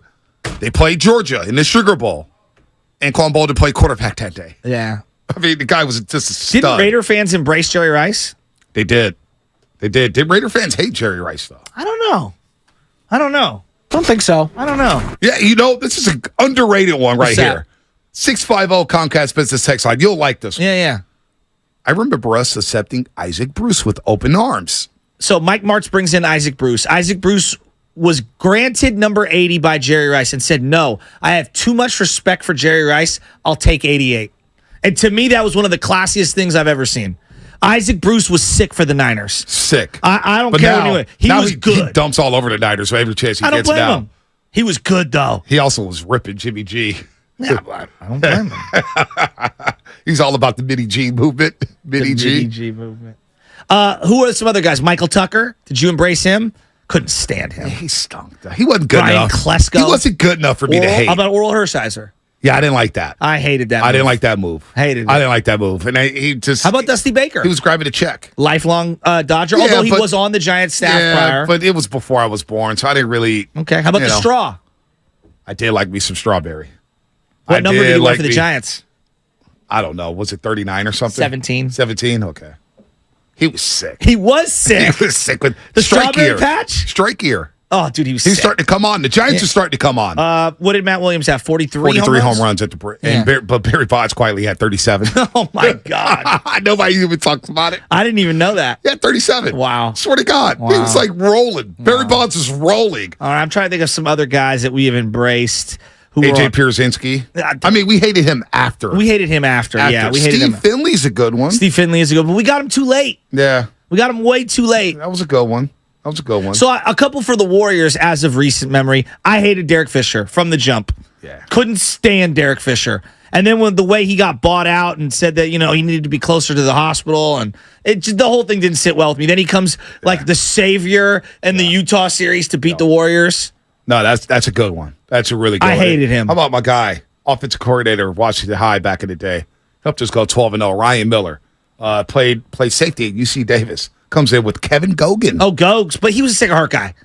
Yeah, but he was nasty. No, he was mean. But heart. But still, he turned his back on the city. He was doing mean things. 1997 or 1998. Tell me you didn't hate. I hated Kevin Year. Gogan. That's a good one. Sports Illustrated. I didn't like Kevin Gogan. How about Swaggy P? A lot of people did not like Swaggy P. Yeah, but he wasn't good enough to hate. It's just like he's a clown. What about Boogie? I didn't hate Boogie. I like Boogie. I liked Boogie too. But don't you think a lot of people hated Boogie? They hated his antics. But okay, no. How did you guys feel about Brady breaking Montana stuff, and then the rumors started coming out? He's interested in the Niners. How did you guys feel about that? What do you think I wanted? I tell you, the day I became a Brady fan was when he beat the Seahawks and threw for over 200 yards against the Legion of Boom in the Super Bowl. To that day, that was the moment I said, all right, he's better than Montana. I give in. I'm still taking Montana one game over Tom Brady. That's because of the Peacock talk. I got to go Montana. I love how in Bonte's mind, in his personal record book, Montana has 9 Super Bowls. Can't wait for that TB12 doc in 10 years. It's going to be great. We've already seen everything. But you know what? The HGH. But see, a lot of people are late. TB12 method. I like Tom Brady back in Michigan. Of course you did. Like, he should have started at Michigan. The Orange Bowl gets Alabama 35-34. Alabama misses the extra point. Tom Brady got screwed at Michigan over and over and over. So I was a Brady fan. Yeah. So then when he became a Patriot, I was like, this guy's tough. I mean, he got his helmet knocked off up in Buffalo that year. He got his helmet knocked off. Somebody smacked him hard in Buffalo. Helmet's rolling on the turf. He gets up, scoffing, puts the helmet back on. I was like, this guy's tough, man. That was the moment you called LeBron and you both had a conversation about how Tom would be the GOAT. You called Big Dog City right now about me and the Patriots. Patch or pass, man. Patch or pass. I love you that. Johnny come latelys. Brady was sick. The Super Bowl, he doesn't get a lot of credit. Tom Brady He doesn't get a lot of drives. credit against Carolina. That was a sick Super Bowl against Jake Del Home.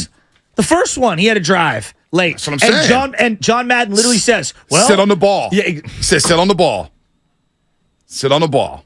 I mean, and then went for it. Here's another one in Warrior Land that I've been thinking about long and hard. Balsamic Vinny? I don't know who that is. Balsamic Vinny says what's up to the Morning Roast. Oh, hi, Balsamic Vinny. Yeah, there it is. Don't know who that is. Maybe that's a made-up name. Who knows? Maybe we got duped. Love balsamic vinegar. That's my go-to. It's that or Italian every time at a restaurant. Carry on. Let's go to Charles in Are Daly you a City. sausage guy? Charles in Daly City, then King of the Hill. Hey, That's Charles. right. We got King of the Hill. What's up, Chuck? Morning, guys. How you guys doing today? Oh, man. Another day, another dollar. All right. So I got 2 things for you. One, players who I hated and who I kind of learned to embrace. Now, don't get me wrong. I'm a football fan. I ain't a Niners fan, but I gotta say, watching Richard Sherman just absolutely torture the Niners back in the day, and then seeing him in the Niner uniform, that even had to kind of grow on me a little bit. So I didn't really specifically hate him, but I kind of had dislike for him because, he's trash talk. But overall, I kind of learned to like the guy because he just had an overall game. He was one of the best corners for years. And another thing, rock bottom. Let's start with the Giants, man. Last year, you had Dodgers merchandise in the ballpark at Oracle Park. Bonte, Shasky, Lemon, you guys could you guys can relate to that, because after seeing that last year, horrible. I was dumbfounded. I was like, wow. Yeah.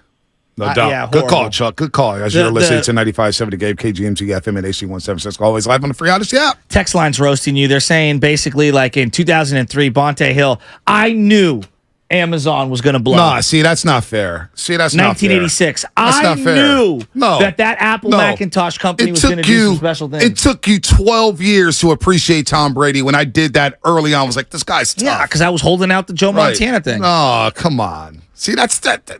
What? So I wasn't wearing Homer glasses. I should get credit for that.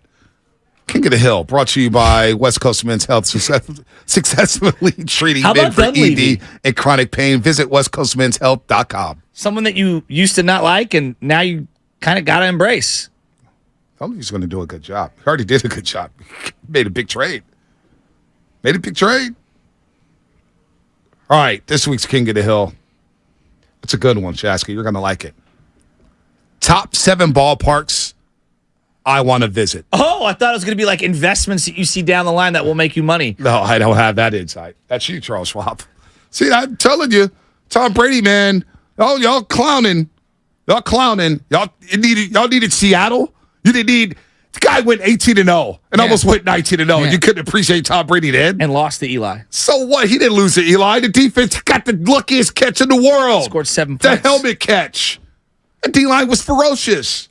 Tom Brady did have a lead in every one of those Super Bowls that he lost in the fourth quarter. The defense, Belichick.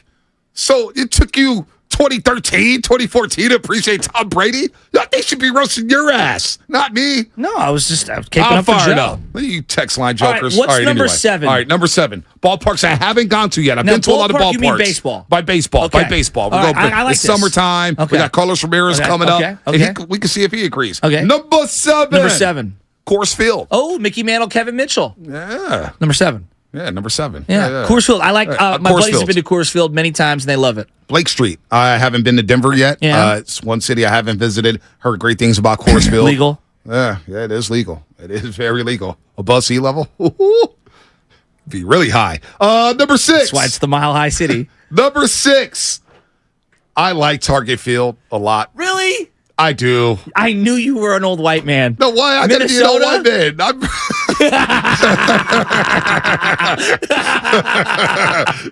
Target Field looks cool, man. Okay. I like it. I'll take your word on it. It looks cool. You know, does it look cool? It's fine. The dimensions. I like Target Field. Okay. Outdoors Not in the Midwest. one of my top 6. But keep going. That I haven't been to. Okay. That I haven't been to. There's a I don't caveat know here what because you've I've been to. So. I've been to a lot of stadiums. Okay. Camden Yards, Washington Nationals Park, Yankee Stadium, All right, roll Fenway, through these. Number Wrigley 5. Field, Guaranteed Number Ray 5. Field. All right, Ray number Durham. 5.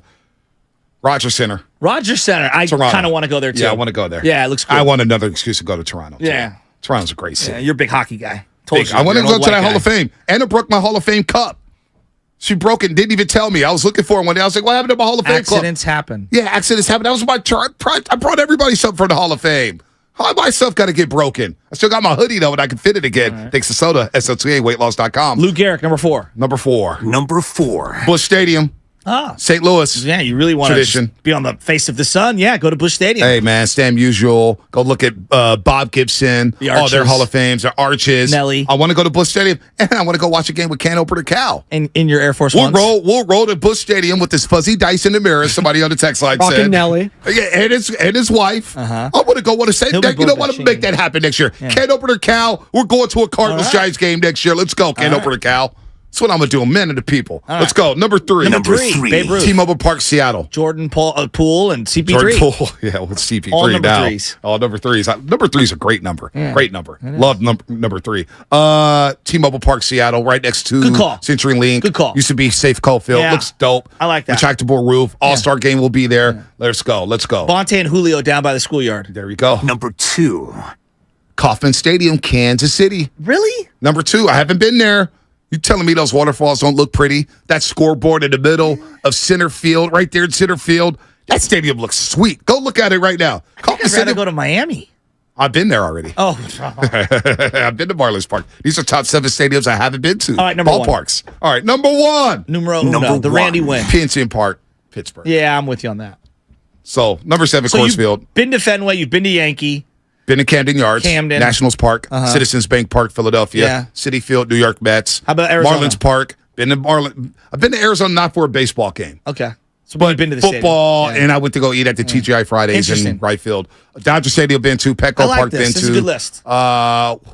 Been to both Chicago stadiums. Minute Maid?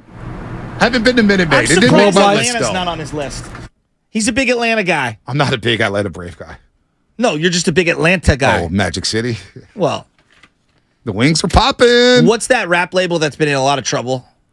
Yeah, Slime or something. YSL, YG, Young Thug or whatever. A lot of ET finger pointing going on in those federal Gunna, cases. all those guys are snitching. All right, we got to go. That was King of the Hill this week. Get it up on Twitter. We're rolling right now. Carlos Romero's coming up on the Morning Roast, and that'll be brought to you by Save Mart and Lucky, California. Your 4th of July is about to go off Lucky style.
The Morning Roast is live on YouTube right now. Take it away, Bonte. Steph Curry, Klay Thompson against Patrick Mahomes. Travis Kelce, the match today, 3:30 p.m. TNT. You going to watch? Yeah, on my phone. We'll be driving down to Carmel right after the show. So people from the station that want me to do things right after the show, listen to the words that are coming out of my mouth. I'm all focused about my 12U baseball team. So big game, down to Carmel 5 o'clock in Carmel tonight. Wow, you got to hurry up and get down there. You feel me? You feel me? Me and Jimbo and some of the boys are driving on down there. Then Michelle's meeting me down once she gets off of work. I'll be in Monterey this weekend, too. You going to come support us? Well, we're driving down tomorrow. I don't think Anna's going to be too thrilled with going to watch Little League baseball. Anna, wear layered clothing and come support us for 2 full hours. Friday? There's music. Friday? What time? We don't know. Win or lose tonight, we'll know what time we play Friday and Saturday. We'll see. Double elimination. How far is Carmel from Monterey? Everything's within 15 minutes. 15 minutes, Carmel to Monterey? Maybe. About that. It'll be busy this weekend, so the late afternoon and stuff, it might have a little traffic. You'll know where we're at by the sound of our bats. You can hear us. Or the lack of? No. We hit. Pitching. Is Charlie playing? Oh, yeah. Well, I don't want to put any of their business out in the street, but his attitude wasn't the greatest the other day, and I got on him, but he's going to be playing at shortstop in game 1. So you know what, Charlie? If I come out there, you better get your ass in gear, little man. All right, let's go. Me? Attitude is everything in life. I'll get Bad News Bears out there on you. It's a shame. It's embarrassing. The original Bad News Bears. I go out there and start throwing some coolers for a Little League game. The lowest moment, you want to talk about rock bottom for me? Was probably betting on Little League baseball. Williamsport. This kid from Hawaii. You were hit a grounder. Who did you put a bet in? I forget. It was Hawaii. Was it somebody. online or like one of those? Like I'll meet you around at 7-Eleven. No, it wasn't one of those. I don't do those anymore. Hey. Those could go wrong. Give me the Northwest. The Pacific Northwest Washington squad over Hawaii. Safeway parking lot. We're talking about fingers getting cut off. I don't mess with them dudes. So okay, you bet on a Little League World Series game.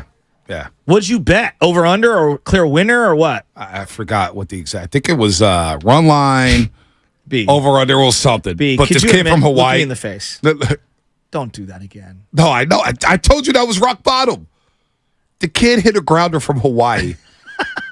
And he got thrown at first base. Big play. And I said, damn it, get your fat ass down the line. I screamed at the television. You know who you sound like now? Who? The San Bruno 8-year-old team that I heard the other day on the field screaming at their kids to hustle. Dude. And that Percy, moment, I'm talking to you guys. That moment after the game when they lost and I lost my money, I said, you know what? I got a problem. This is not good. I can't be betting on games in Williamsport, Pennsylvania. That's sad. I can't believe you bet on Little League World Series. Dude, I had to cheer up. I think Dibs does too. Oh, dude, I was ready to roll. Were you arguing balls and strikes? I was locked in. The intros, everything. They're 12. I know. The starting lineups, everything. I may have to do it again in August. I don't know.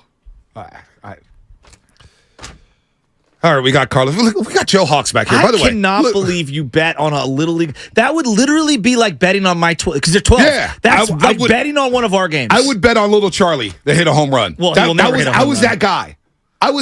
Wow. I would bet on Little Charlie. Oh my god, I can't help it. By the way, I want to shout out somebody, programming assistant here at Odyssey.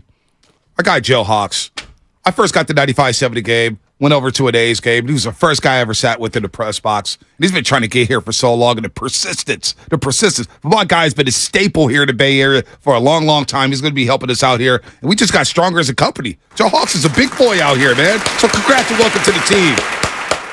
Don't get too comfortable around here. He's already itching for the mic. Look at him, man. He's like right on Spinotti's shoulder. I can't get over that you're betting on Little League World Series games, bro. I'm telling you, Chinese Taipei, somebody knows this. Chinese Taipei, Taiwan, them boys. How do you even know who to bet on? You don't even know who's pitching. Dude, you do the scouting, man. These teams are rolling 10-run rules. Curacao had a team a few years ago. Exactly. Profar's little brother. Dude, them international teams are loaded. Those are easy money. You put them in every parlay. You can parlay Little League games and Major League Baseball games. So instead of Pats or pass, you're Chinese Taipei or no? Yeah, Chinese. Dude, they were easy money. Let's get Carlos on here. Carlos, man, look. He can't bet because he works at NBC Sports Bay Area on the Giants pre- and post-game show. But Carlos, I mean, come on. Dude, listen, man. I was balling on a budget, Carlos, and we know you love you. We're going to talk about Logan Webb, what happened in the first inning yesterday. But you can't hate me for betting on Little League Baseball. It's fair game, right? That's foul ball. Thank you. Come on, Carlos. That's foul ball. I was balling on the budget. I was living check to check, Carlos. I draw the line on kids sports. Thank you. Foul ball. No, well, I did say. Thank you. I did say it was rock bottom for me in my life. It was rock bottom for me. I can't be yelling at kids for running down to first base by half speed. You know what I'm saying? Now, the kid, to his credit from Hawaii, was busting his ass. He did bust. Like, it was big play. But I was so disgusted. I mean, it's a problem. I get it. I went to rehab for gambling. Not really, but I stopped betting on the World Series after that. I haven't bet on it in 4 years. I don't even know what the truth is. No. I'm with Joe here. That's wrong, and I don't endorse it. I hope you found the light, brother. That's a Carlos. Dark place. Carlos, I did find a light. It was a very dark place. All right, Carlos, I got to get in here. This is ridiculous. This is ridiculous. All right, first off, you're doing a great job on the pre- and post-game show. And the other day, I actually had referenced this in the show. You sent me a little message on the side. But the truth being is that, I got a lot of family members on my wife's side of the family who are bilingual or they live in dual places. And so maybe I'm a little more sensitive to other people. But when I see somebody of that age, Luis Matos, in his second language, I don't even know if he speaks English at all, but he's speaking to you in Spanish, and he's trying to assimilate to big league baseball, okay? That's its own difficulty, which Casey Schmidt is going through right now in itself, but there's a cultural learning curve. Then there's the language learning curve, and this guy's doing all of that, and just by the eye test, it looks like he belongs. Like, I don't think people realize how special this kid is. First of all, thank you guys both for the kind words and tweets and messaging. Yeah, it's a thing. And a couple months ago when the season started, it's something that Gabe Kapler brought into the light, talking about Thairo Estrada, and we addressed it on an interview for NBC Sports Bay Area, where Gabe was saying that he thinks it's a huge disadvantage for players, specifically for Latino players, or players who don't speak English. That applies to Japanese players as well, but or Asian players for that matter. But he was referencing Spanish-speaking players like Thairo, that they're not able to communicate with umpires now with new rules, and something happens. And again, the easy answer is, well, they should learn English, but it's easier said than done. Some of these players have been brought up in Latin American countries from very scarce resources and from slums or very impoverished zones with low education rates. Some of them start playing baseball when they're kids and have to devote every single minute of their time to playing ball and not going to school. And some of them just can't pick it up. It's that simple. It's a big issue. Some of them are able to deal with it, like Wilmer Flores, who learns English, I kid you not, by watching Friends. That's what Friends, the Rembrandt song is his batting song, because he learned English by watching the show. Some can do it. I mean, I was lucky enough to have parents who gave me the tool as a kid, and they brought me here when I was 6 years old to live here for a year with my mom, and then go back, and they would only speak to me in English, so I wouldn't lose my vocabulary and my accent. So, I was lucky. I mean, not many players can do that, and that's a big hurdle. And to have Latino players in your clubhouse, and this is something I was talking about yesterday with Dave Stewart at the station. I was saying, I asked, and I'm going to ask you guys a question. The same question I asked Stu. Can you guys name a single MLB play-by-play Latino broadcaster in English? Ooh. Wow. Joe Angel? I mean, maybe one. Joe Angel was Latino, right? Yeah, but... And he was doing our Giants radio for a long time, and he ended up Baltimore Orioles. Great question. I mean, for how diverse the game is, there really is a lack of diversity on the broadcasting front, both radio and television. Wow, that's a good. I know Boog Shambi, although a white guy, I know that he was in Miami for a long time, and so I know he's very well versed in the Cuban culture, but that doesn't mean that he speaks Spanish or any of that. I can't think of one. So my point is, there's none. I mean, there's none, and. From opening day, 30% of MLB rosters have Latino players. I mean, 30% of MLB is Latino. And I'm not saying this because I think it should be just an equality play or an equality move. I think it's a smart move because the more Latinos you have calling games and doing things that I can do, the better we can communicate with players and have them feel more comfortable and translate what they do, how they feel, where they come from, tell their stories. I just think there should be a better reflection of how Latino the sport is on the broadcasting side, and that's why I'm so proud to be on NBC Sports Bay Area and be one of those. Well, you're crushing it. No, you're doing a hell of a job. No, you're man. doing a hell of a job, man. You're finding your groove. It's words we shared over the weekend, man. You're doing a hell of a job. But you know that. And you know I still got to get on you for the suits and stuff like that. Art of a Gentleman. Check it out. Carlos Rivera's getting on me about pocket squares and ties. Anyway, Luis Matos, speaking of him. Listen, Carlos. Put the gun away. I love Luis Matos. I have a problem right now with the lineup. This kid, no matter what, I have a problem with him batting 8th and 9th. I want to see this kid at the top of the order, first, second, or third. He's got the speed. He makes things happen on the base pass. He has a great eye. He takes a lot of pitches. He works the count. He needs to be up in the count. And I know you got Tyro Estrada. I would love to see Lamont Wade Jr., Tyro Estrada, Luis Matos back to back to back and flip the game. And just throw speed out there, and then you get to the power. But right now, I just feel like he's batting a little too low in the lineup for me, Carlos. Yeah, I mean, he's still trying to figure out some stuff. Luis is from an offensive perspective. There's stuff that's really good, some that he'll have to adjust to, which is normal for any single hitter coming up to the big leagues. His chase rate is really good. I mean, when you compare it to other hitters that have come up to the system this early, like so far, just to put it into context, right? Casey Schmidt, that's his big issue right now is chase rate. We did a breakdown yesterday on Casey and what his major issue is. He is leading baseball in chase rate. And chase rate, with that, it might sound fancy. It's pretty simple. It's how many balls you swing at, period. The more you swing, the worse, because you're swinging at bad pitches. So he is swinging, Casey is, at 48% of balls, basically half of pitches he is seeing, he is swinging at. That's not good. That leads the major. On contrast, Luis Matos' chase rate is 20%. So it's less than half of Casey Schmidt's. So his discipline is really good.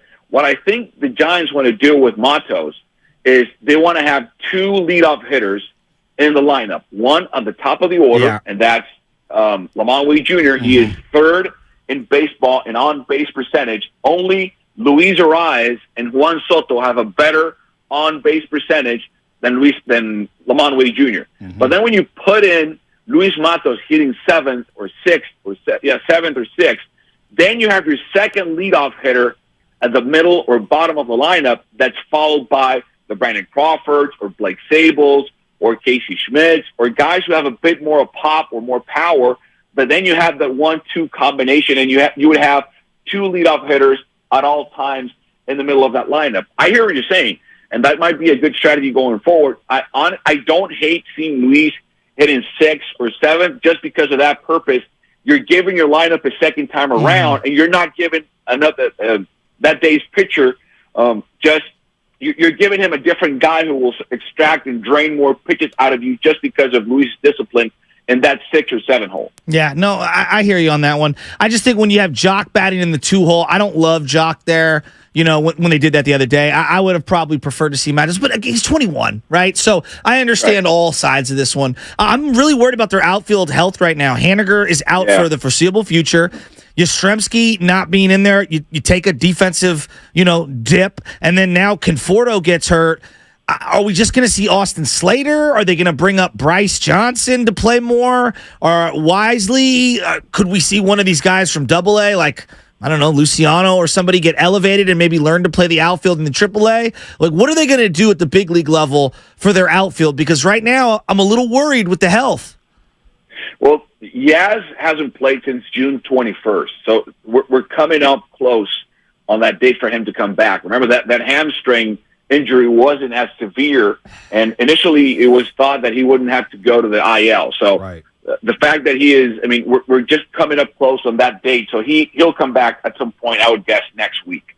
Today's Thursday, so my guess would be that he'd be back for the next homestand. That would be my guess. So that clears a spot. So you would have him, Matos, and whoever's going to play on left field, because you put Mike at right, then Luis playing center field, Yes. and whoever, either Slater, if you're going to face a lefty, you could put Sable, who's done a heck of a job. That's a good by point. The way. Yeah. You could put Sable there at left, facing. If you want to face a righty, you could play Sable there. You think Wade? You think Wade goes back out to the outfield or nah? I wouldn't want to move. I mean, if you're asking me, I wouldn't either.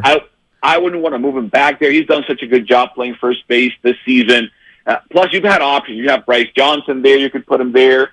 And I don't think Michael's injury, again, from what we're told, isn't that severe, isn't that, egregious. So he might have a similar path to the one Yastrzemski is following, maybe go to the IL for 10 days just to not rush him back and have him come back. But, again, the timeline is not ideal, but Mike should be back next week at the latest.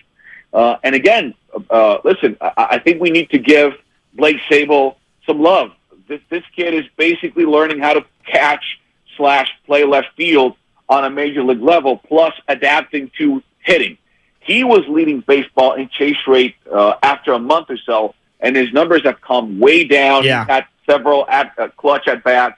So I think he's done a really good job adjusting to that left field spot as well. Great throw yesterday, too. Yeah, great throw. He looks more natural there with the glove playing left field. So he might be the answer to the problem so far this season, at least on this stretch with the injuries in the outfield.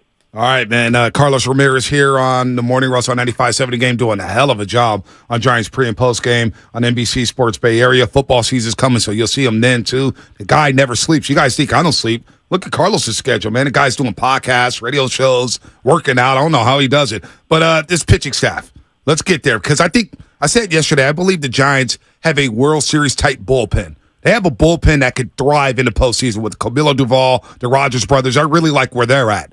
My concern, obviously, is everybody's concern, the starting pitching. And when you don't get 7 from Logan Webb, like you didn't yesterday, where he gives up 5 in the first inning, didn't have his best stuff, which basically, I think that his all-star hopes are dead.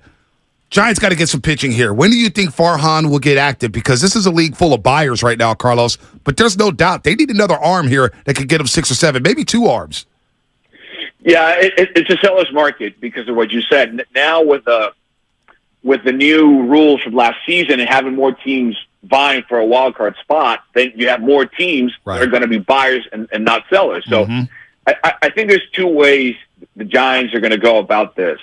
One is to obviously go to the market and try to get a starting pitcher, but how much is that going to cost? And by much, I'm not talking about dollars. I'm talking about pieces.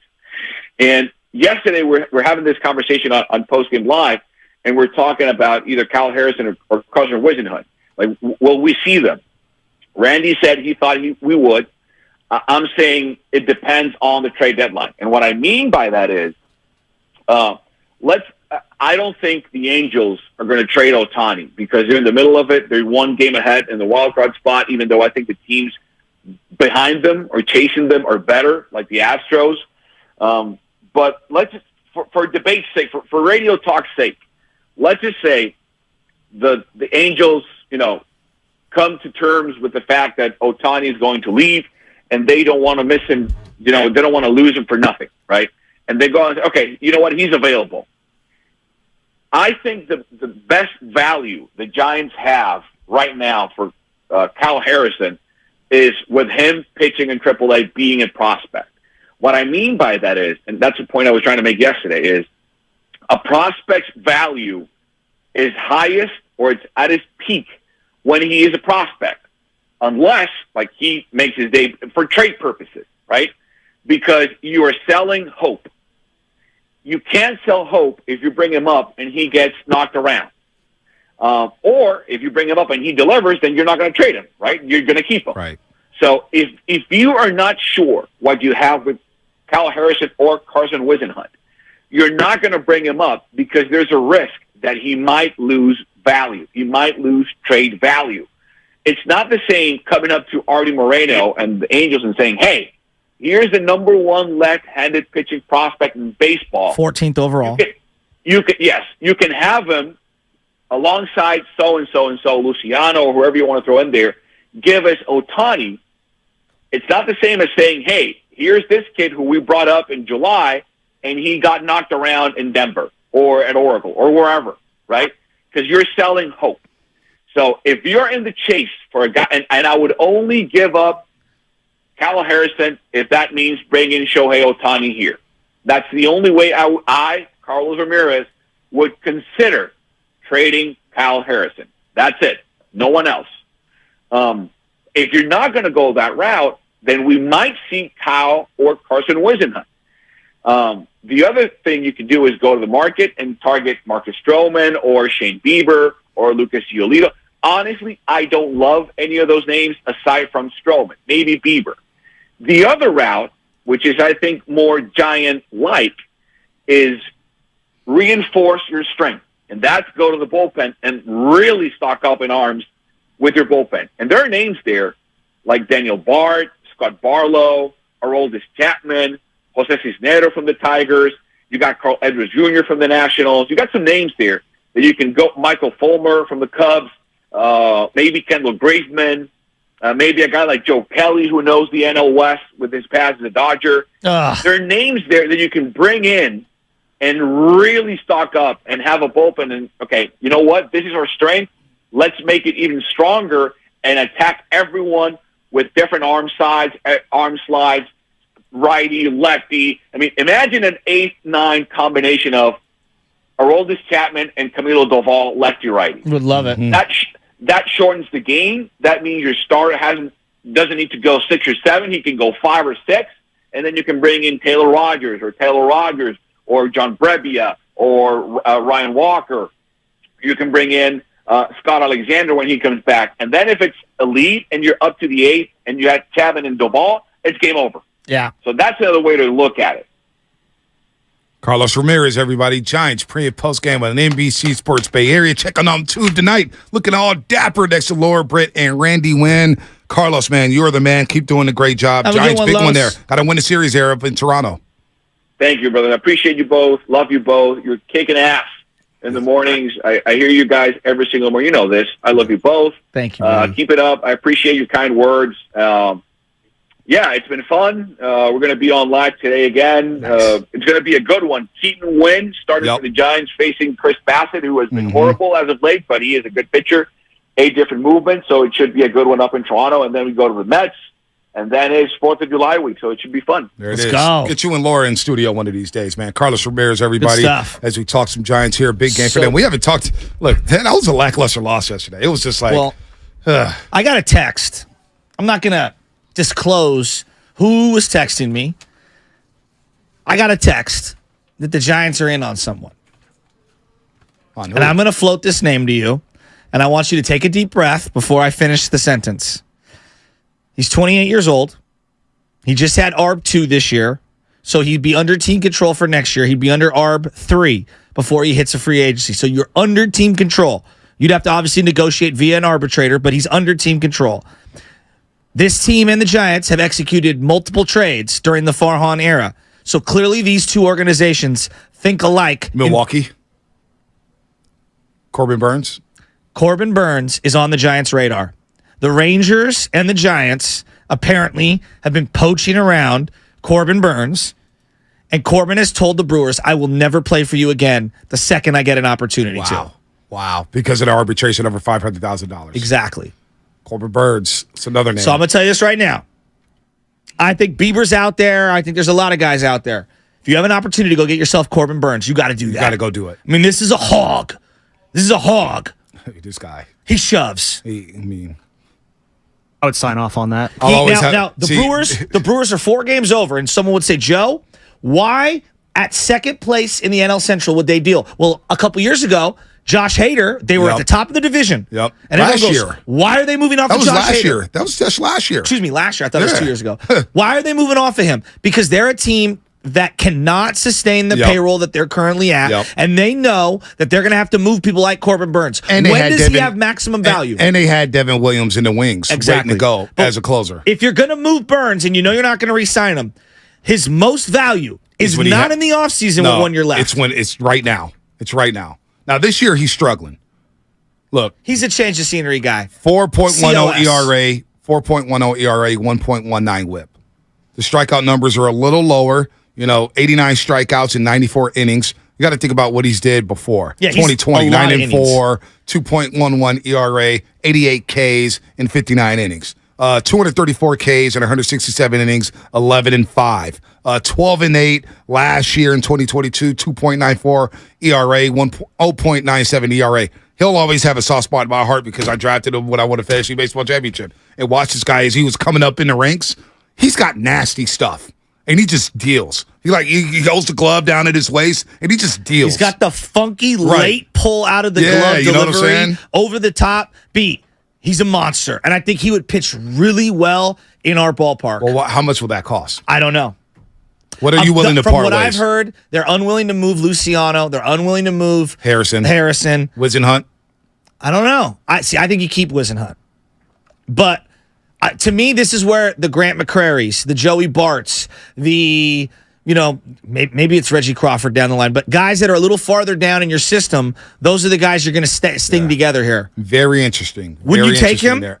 Would I take him? Come on, would I take him? You know what? I'm kind of out on Stroman. He's a little inconsistent to me. I like Stroman. Apparently, he wants to be in Chicago too. Yeah, I'm looking at Bieber. I'm looking at Burns. And what the hell are the Mets going to do with Scherzer and Verlander? Well, they say they're going to buy. The owner talked yesterday. Yeah, he's out of his mind.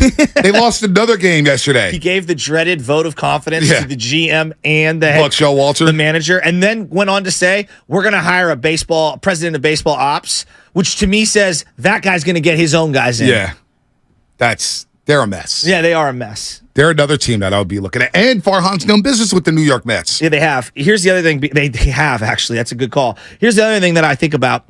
You talked a lot about how everybody in the NBA hates the Warriors, and they put together rules to kind of go against the Warriors and the Clippers. Dirty little secret in baseball. Even the Yankees hate the Mets. Yeah, no doubt. And the Padres. Which is a little hypocritical. It's completely hypocritical. They're spending too much. Hal Steinbrenner. This is what they said. Dude, but you're not supposed to go over the $300 million payroll. We go right up to the line. But again, shut up, in the Yankees. offseason, we had this conversation. Just because you're spending a bunch of money doesn't mean a damn thing. Not in baseball. But everyone's rooting against them. Right. Them and the Padres. Yeah, they're playing hard in terms against of the owners in the league. The Padres may have quit on Bob Melvin. The 5 spot they gave up in the 7th or 8th inning yesterday against the Pirates. I mean, back-to-back losses to the Pirates, Guru's Pirates. Padres are cooked.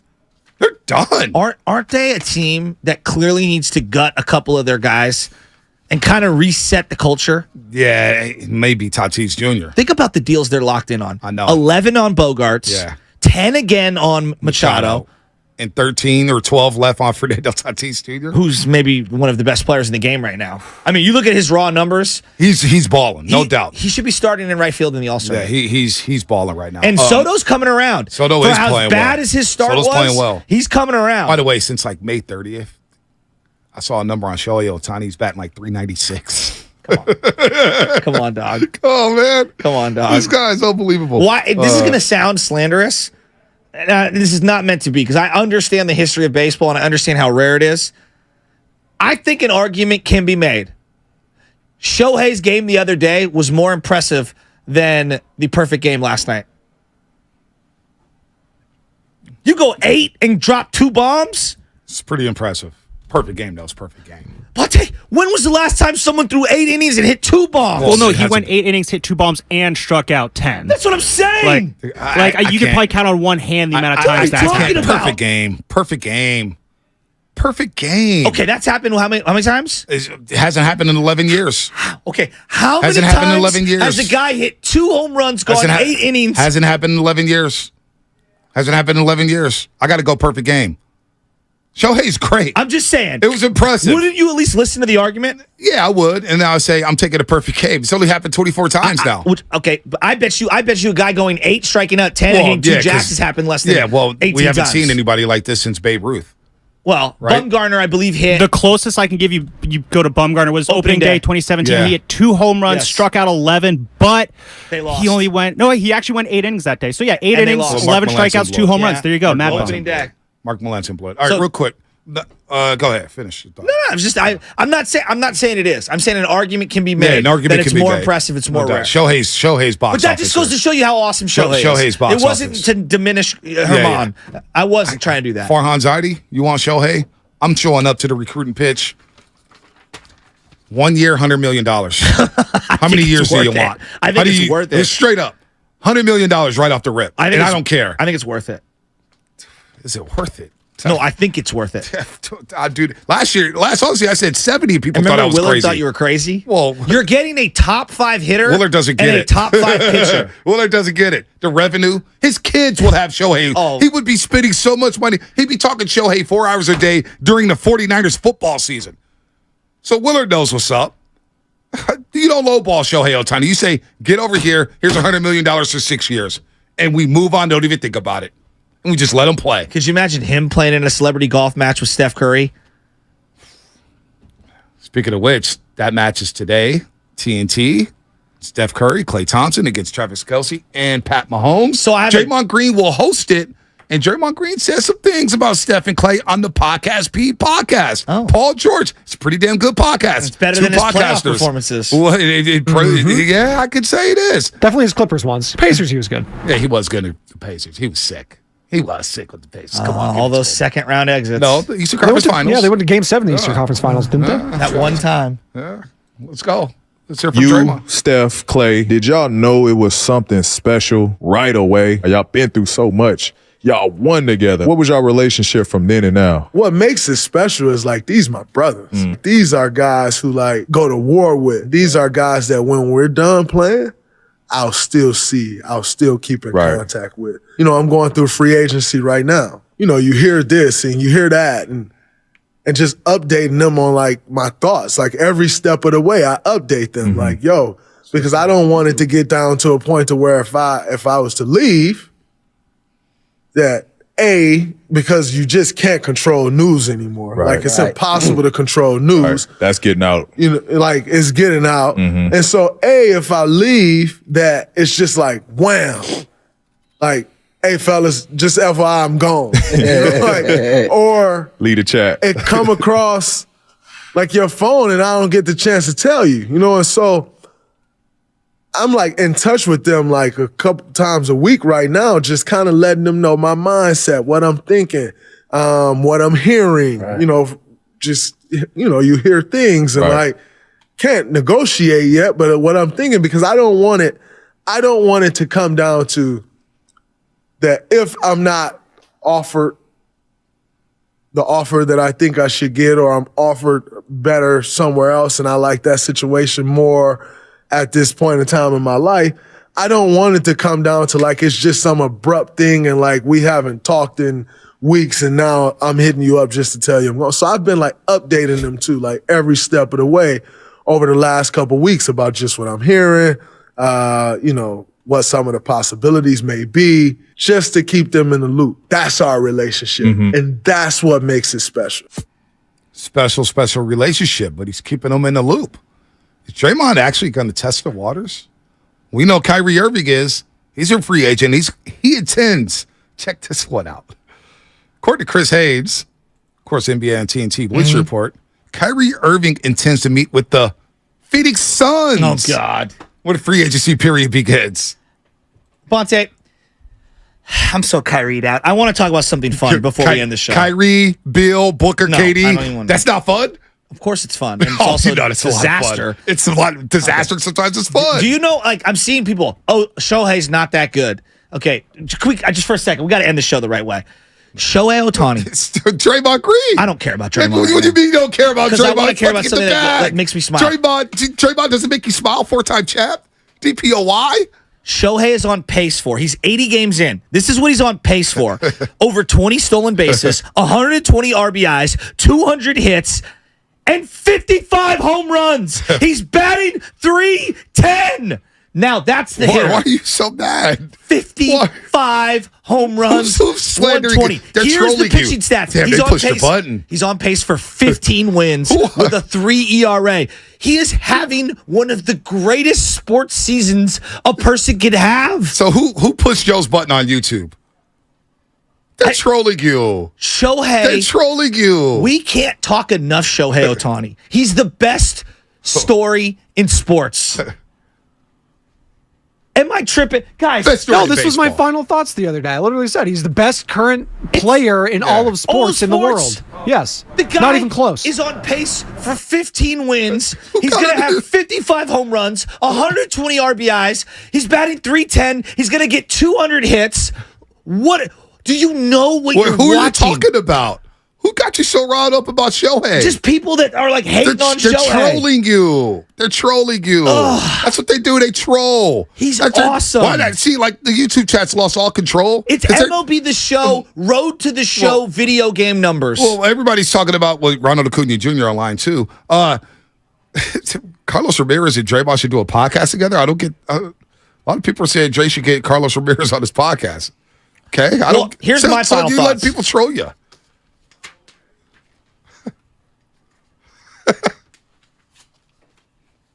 Are you a sausage guy? Sausage guy. I would never answer that question. It's a question I've never answered. Are you a sausage guy? What did I say? Was it like 5 seconds of dead air? Yeah, you just looked at me. We're even looking at Shasky. He's dead straight at me. Yeah, I did. I had sausages last night. We had Italian and artichoke and garlic. Adele's chicken sausage, delicious.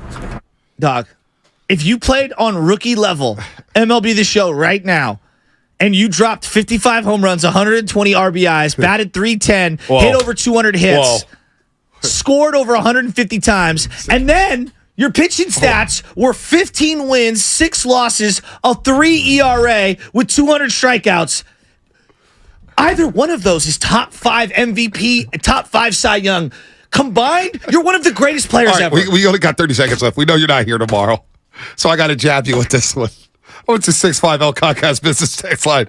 This is the same guy Shasky didn't want the Giants to trade for last week. Well, I wouldn't give up Harrison, the 14th overall You prospect. would give up Kyle Harrison? I would give up Kyle Harrison. He's a free agent. He's a free agent. You don't do that. But if I knew he was going to sign with me, then yes.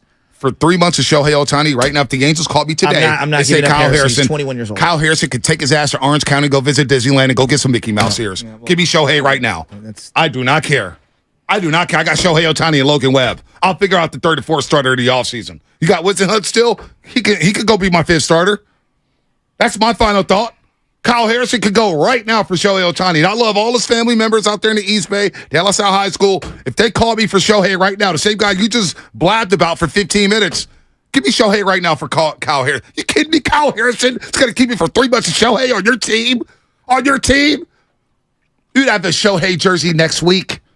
Next week. You know, if someone called me with that offer and I was the Giants GM, before we could even finish the sentence, I would have the plane ready to go pick the man up. Thank you. Quickly, no, but don't get in here. Final thoughts. Make them quick. The 3 prior times the Yankees tossed a perfect game, they won the World Series. So they might win the World Series this year now. Domingo Germán, 24th perfect game. Joe Hawks got something to say? No? Joe Hawks? He ain't ready for the mic. Look at him. He got gun shy on a morning roast. I'll go this. My final thought is, of all these Shohei Ohtani stats, I think the most incredible is he leads the league in opponent batting average. The rest of the league is hitting 180 off of him. Come on. This dude is so good at crushing baseballs, and then to add insult to injury, he's like, I'm going to hit the baseball really hard, but also you're not, because I'm Shohei Ohtani, and you are not. And you say Kyle Harrison's untouchable for that guy? Please. Fonte, we wouldn't have a show if all I did was nod my head. I know. We would be that other show. I'll be honest, I was kind of on team, like, hold on to Kyle Harrison, but at this point, for Shohei, yeah, you know what? Kyle Harrison for Shohei, straight up, I would absolutely do that. It's like you said, Bonte. It's like every show. You're right, Bonte. Place. That was Fast Five, brought to you by Xfinity. The next generation 10G network. Only from Xfinity. The future starts now! My cheddar biscuit.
I feel like this chair broken, Bonte? Oh, no.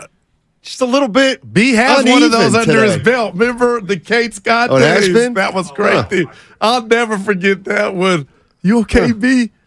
It's all right. Or did you do something to it, Sonny? I don't think so. Although I probably he's Bonte's skinny now, so I don't think he did anything to it. Maybe it was my backside. What's up, Goo?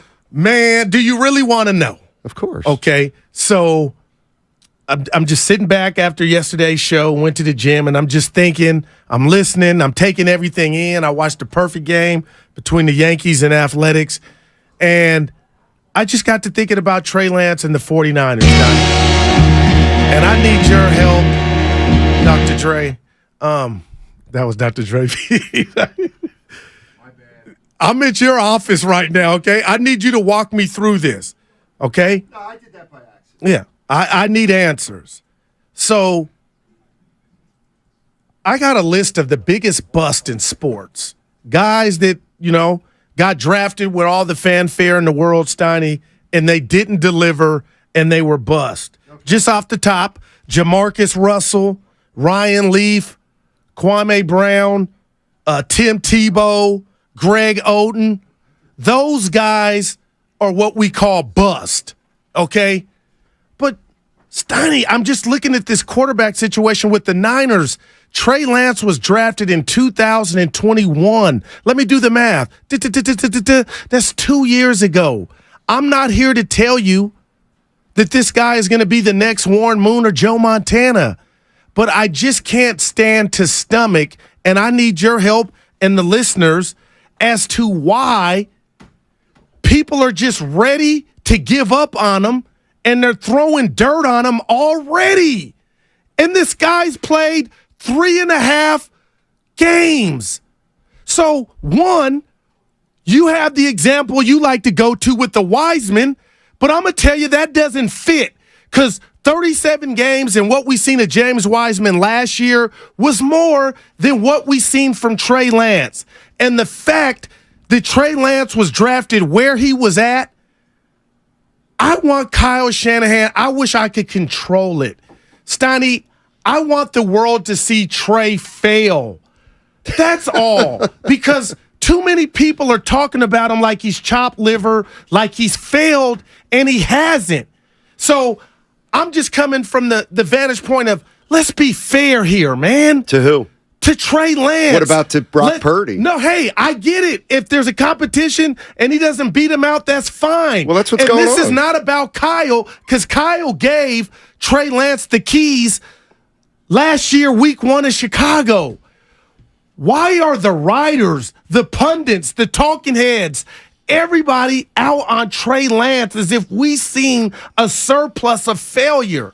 That's the reason I'm in your office. That's what's hit me. And Steiny, I know Trey Lance don't give a damn about me, and I got problems. I got 3 kids and a bunch of them.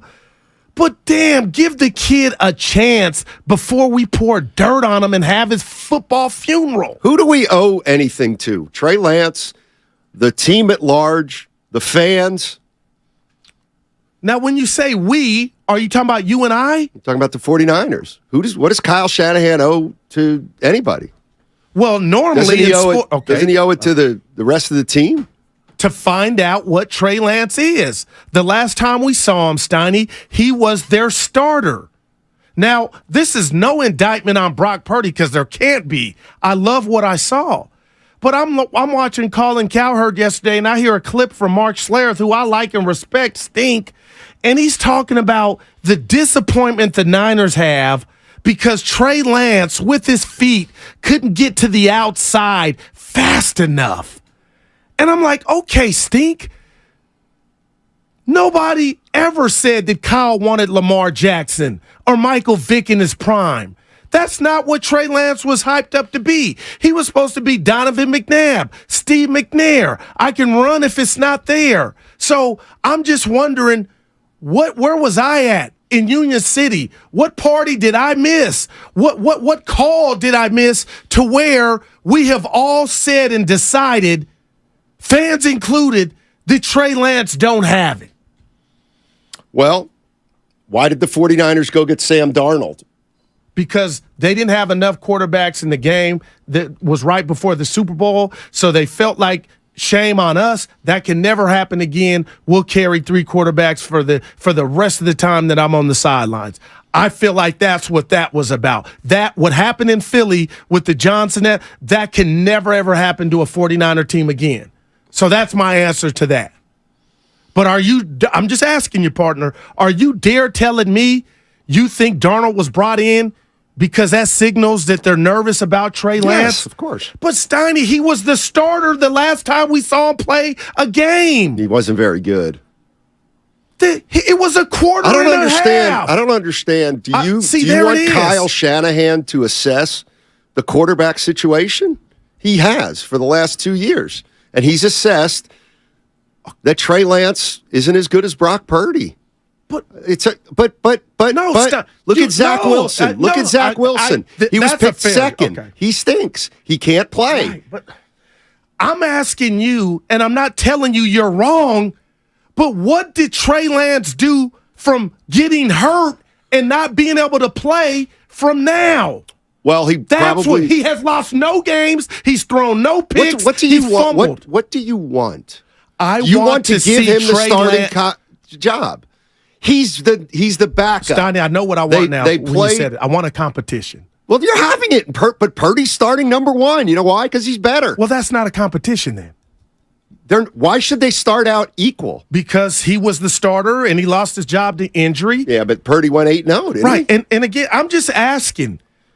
I'm looking at it now. Trey sucks. Trey is not this. Trey's not that. I kind of lightweight just feel bad for the dude because I'm like, damn, are we really doing this with 3.5 quarters of football that we've seen from the kid? 3.5 games, Donnie. That's all. But you seem, and you might be right. But damn, I'm just not into. He's not Jamarcus Russell. No, he might be worse. He's not Ryan Leaf. He might be worse, and he might not be. So you don't trust. Just look. This is where. Okay, right. Help me out. No shade at Kyle, but you don't trust him. You don't trust him. Clearly, I do. Why would we start a quarterback that he doesn't want to start? Listen. I'm giving Kyle credit and kudos in this. He started Trey last year, week 1. Week 2, first quarter and a half, he got hurt. So Kyle did what I want or my coach to do when you draft something that high. I want to see them fail. I don't believe we've seen enough failure from Trey Lance for people to just come in and write and say into a microphone like we're doing, oh, this thing is so far one-sided that Brock Purdy, it's his job. There's nothing to see here. How can you forget the Niners? How can you possibly do that with a pick that high? Because he's not very good. Who cares where he was picked? But who cares where he was picked? That was 3 years ago. But what have you seen to make you say he's not very good? That's the gist of what I have to trust Kyle Shanahan, who's seen him in practice. What happened last year? Why did he start last year? Because Garoppolo was hurt at the beginning of the year, and he wasn't ready because he wasn't in camp. Brock Purdy was a 7th-round pick, so Trey Lance got to start in front of him because he was a higher pick. He played. He was not very effective. He got hurt. They brought in Brock Purdy. It was obvious to even a non-football guy like me that Purdy was better than Trey Lance. But see, you just did it without knowing it. What do you mean? You just said basically that Trey won the job. He didn't really win the job. He didn't. Why? I just told you Garoppolo was hurt last year. Garoppolo was kicked to the curb. Right, but exactly. And it was Trey. The reason was because they were going with Trey. No, that's not why. Why'd they bring him back then? Why'd they bring Garoppolo back?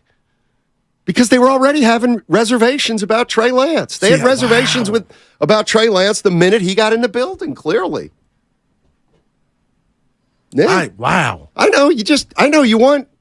I don't want a scholarship. No, you do. No. Yes, you do. I want this kid given a fair chance. And he has been, and that's why he's the 2nd or maybe the 3rd best quarterback on the depth chart. He was the starter the last time we seen him. Right. And you talk with. But you have to look at the circumstances why he was the starter. And am I wrong if I say he's the starter because Kyle Shanahan went to a workout, Lynch, whoever, and they said this is our franchise quarterback? That's why he started? Well, you can criticize them if you want.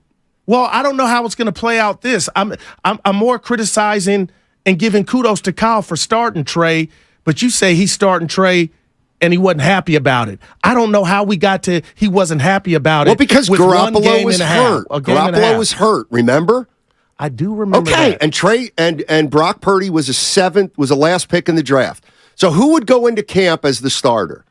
A 7th-round pick or a 2nd pick? But it was a changing of the guard, Steiny. That's why Garoppolo, when we went out to camp last year, they didn't even have him on the field. He was somewhere on the side. It was supposed to be the tenure of Trey Lance. Yes, and he got hurt. Okay. Right. So I'm just asking you, why do you have that energy like he failed and went Steve DeBerg on us and threw picks left and right? And that's why I ran off Jamarcus Russell and Ryan Leaf. We're nowhere near that as far as this kid playing and getting a chance. Now, he may be that.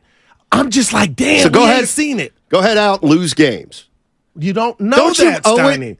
I know that Trey Lance is not the best quarterback on the roster if I'm trusting Kyle Shanahan. What are you going to do? Hey, George, we're not going to play the best quarterback, George Kittle. I mean, it seems obvious that like I don't think this is a puzzle. So if he got beat out last year. Trey Lance got beat out last year. From the hospital bed? How? Yes, because Brock Purdy went 8-0. That's why. Okay, and Trey never played more than 2 games in a season. That's right. So how can I'm not giving the job to him because he hasn't proven it, but Brock Purdy's proven it. But who's a more proven quarterback? I got you. Okay, well then there's your answer, right? But what about I'm laying this on all you. What about you can't lose your job to injury, one? We move mountains to Steiny. It's politics. CNN. No, when it's you not. are drafted high with promise, you get to finish that. We get to see you fail. No, I'm not going to take the ball from you and just say, "Oh, we messed up because of 8 games." So practice doesn't matter. The truth be told, the Rat on the Table brought to you by Atco Pest Control. Go to atcopestcontrol.com for all your pest control needs. The Rat on the Table is we still got questions about Brock Purdy. You've even said it like we want to see. But how can we say we're done with the experiment of Trey Lance when he got hurt and he was named the starter? What do you want to happen? Because here's the thing. You're going to rant and rave about Trey Lance, and then I'm going to say Brock Purdy's better, and you're going to say, well, how do we know that? I'm talking opportunity. Opportunity. You have to earn that, dude. And he earned it with week 1 starting Chicago. But and he got hurt the home opener. Lost. He was not very good. All right. You're Exhibit A of, so you know what Trey, you've written him off. I haven't written him off. I'm trusting Kyle Shanahan. Kyle Shanahan, I got to believe, would play Trey Lance if he thought Trey Lance was the best quarterback. And that's what has me with this mindset. We don't know what's about to pop off come training camp. Everybody thinks it's Brock Purdy. We don't know. Well, you're acting like you don't know, but John Lynch has said Brock Purdy's the quarterback. Right? He said there's nothing here. There's nothing to see. The 49ers drafted a guy too high who couldn't play. The Warriors did the exact same thing with James Wiseman. But it wasn't a good fit, Steiny. And neither's Trey Lance, clearly. But you feel that in your gut? Yes. Why wouldn't he be playing? Because he got hurt. Well, he's healthy now. Okay, and that's why I'm saying moving forward, does the fact that he was last year's starter mean anything coming into camp this year? And it may not. They could be like, Guru, we love what we saw from Trey, but damn, a commodity like Trey Lance and he's not a commodity. When he was drafted, he was supposed to be the next franchise quarterback. Am I wrong? No. Give me that. No. When they drafted Trey Lance, the hope. Yeah, that's what I mean. The hope. Yeah, no doubt. Well, look at the 5 guys who were drafted. How many of them are any good? How many of them are any good? Okay, Zach Wilson struggling. I'm not able to. Mac Jones got his team to the playoffs a rookie year. I'm not saying he's done, but Steiny, I just can't believe you're ready to say it's a wrap. Why? Because you haven't seen 4 straight games quarterbacked by Trey Lance or 5. Some guys show struggle. Can you fathom that some guys in practice show that they can't play? Matt, I want to come hug you. But there were no practices while this dude was trying to come back from a broken ankle. And he probably had setbacks. And that's probably why he's behind again, because he's hurt. Well, we don't know that he's behind. Well, we know it because Brock Purdy's the number one quarterback. With an elbow, Steiny, and he's throwing Brock Purdy, and he's still the number one quarterback. And that's okay. So what's it tell you? And you know what? And as long as we're talking about Wiseman, I would argue I'm talking opportunity. I would argue that the 37 games Wiseman played his rookie year showed he had no business being on the court with the team that wanted to win. But I don't call Wiseman a bust. Well, I don't know yet. He was a bust for the Warriors. But I don't know yet. As a player. I don't know yet. Is he helping Detroit win? Well, no, but we'll see if he can. I just feel like you're equating those 37 games and the games that he played last year to the 2.5 games or the 4 games, 3.5 we've seen from Trey Lance. Same kind of thing. Wow. I guys, for the people listening, I'm not telling you Trey Lance. I just want to see the Trey Lance experience play out. Let's see him really fail. But do you want to? I thought you want to win a Super Bowl this year. And they wanted to win one last year. And who was the starter in Chicago? That's not what Albert Breer says. What did Albert Breer say? Take a listen. Albert Breer, NFL Network. Oh man. Can you play it, Spino? The ideal thing would be to just throw him out there and live with his mistakes. But that's what the Niners were going to do last year. And that sort of ship has sailed. They know how good they are. They know the window they're in. They know they've got one of the most talented rosters in football. And so at this point, they don't really feel like they can throw a season overboard in the name of Trey Lance's development. And especially if you're talking about, well, we may only need him for 4 or 5 weeks till Brock Purdy gets back. Now you're talking about something different. You're not talking about developing the best quarterback for the playoffs. You're talking about the guy who can keep you best afloat for a month, right? That'd probably be Sam Darnold over Trey Lance at this point, right? Even if Lance has the higher ceiling. So I think a lot of different things are going into this. And it makes it much different than last year when the idea was we're going to sink or swim with him. We're going to ride out his bumps in September and October with the hope that we get a better quarterback than we had by the time we get to January. That makes sense to me. It actually makes perfect sense to me. Trey Lance doesn't quarterback his rookie year. Now it's his second year. Let's give him a shot. They give him a shot. He gets hurt. They still have a good year with other quarterbacks. They can't give him a shot this year. They can't give him the shot. Maybe that's what I'm having trouble processing. Well, look. Because when you're drafted that high, Steiny, not for a Super Bowl team. We saw what they were the same Super Bowl aspirations last year. Right. And they gave him you think the they would have keys. won the Super Bowl, or they would have gotten to the Super Bowl with Trey Lance? You can't. Look, I'll sound crazy now saying yes, but that's what they were going to do. I'm just blown away that if you're correct and Albert Breer is correct, that when as an athlete, when the team and the organization has moved mountains to get you, when has that never superseded everything? It shouldn't supersede the team. It should not supersede the team. I don't care what a guy was drafted. You got to prove it. You got to prove it. And you do that by what, Steiny? Playing. Practicing first. This guy, you know how many games he's quarterbacked for? 5 games in the last 4 or 5 years. Okay, go ahead. No, all that I did. I'm stunned, man. Why don't you can we acknowledge that we've just seen 2 teams make the same mistake? 2 teams thought they were title contenders. 2 teams drafted projects, and 2 teams cannot get those projects onto the court or field. To me, it's not more complicated than that. Trey Lance was overdrafted for a player who was expected to be a quarterback on a team that has Super Bowl aspirations. James Wiseman was overdrafted for a team that thought they were going to win a title with him helping. That's it. Well, I'll tell you what. Okay, hey, to me, I'm not mad at that, but I'll tell you what, and this is how I'm looking at it on my chessboard. We talked about it yesterday. Would you take the bet that one 49er quarterback's going to start 15 games? I don't know who would take the over, but I was taking the under. My point is, whatever's going on, if you're right and Trey Lance he's just miserable and he can't get it done at practice, which I think is hogwash, but so he's practicing great. If for some reason Purdy can't go and there's going to be a few weeks and you can't beat out Darnold, or let's say Darnold beats you out and Darnold gets hurt and then it's on Lance, you got to still season Lance for that chance. Because at this point, it's musical chairs with the 49er quarterbacks. But Steiny, when you leave here this studio today, know your partner came in today not telling you Trey Lance is Warren Moon, because there's things and passes and reads that I saw and that I was concerned with. It's the fact that, hey, my man was a starter last time we saw him. Okay, we saw Brock Purdy tremendous, but if something's up with that elbow and there's a delay, I'm like, Trey, get right back in there and show the world why we drafted you. Why did they draft him? I'm hearing, throw this dude away for a box of now later. Well, so what does that tell you?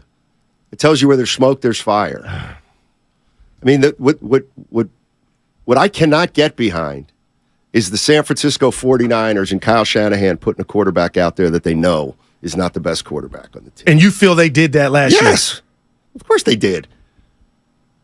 Of course. Like, no. Trey Lance is better than Garoppolo and better than Purdy. Please. But the whole thing was, Steiny, he was good enough to where... He was good enough because Brock Purdy was a 7th-round pick, and he started ahead of Brock Purdy. So then Trey Lance got his shot. He got hurt. They brought in Brock Purdy, and after 3 games, they realized Brock Purdy's better than Trey Lance. Like, to me, he didn't lose his job because he got hurt. He lost his job because it was so obvious that Brock Purdy was better than him after Brock Purdy took over the team. So there's nothing you need. You're done. You don't need to see anything. No, I don't. You think you've seen enough from Trey? I mean, it's up to Kyle Shanahan. It's just like when James Wiseman didn't play for Steve Kerr. I said when I saw him play, I was like, yeah, he's not really ready to play for a championship team. Steve Kerr thought the same thing. I think the same thing about Trey Lance. Wow. It seems clear to me that he's not ready. Yeah, Admin Honor on YouTube saying the same thing. Guru, both Wiseman and Lance are projects. I get that, but I don't feel like Lance has got his 37 games worth of NFL, football to where we were like, okay, he's really not getting it. That happens after 4 or 5 games.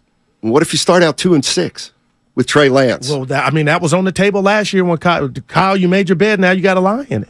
No, but what I'm saying is you're going to trick off games with Trey Lance early in the season just because. Why?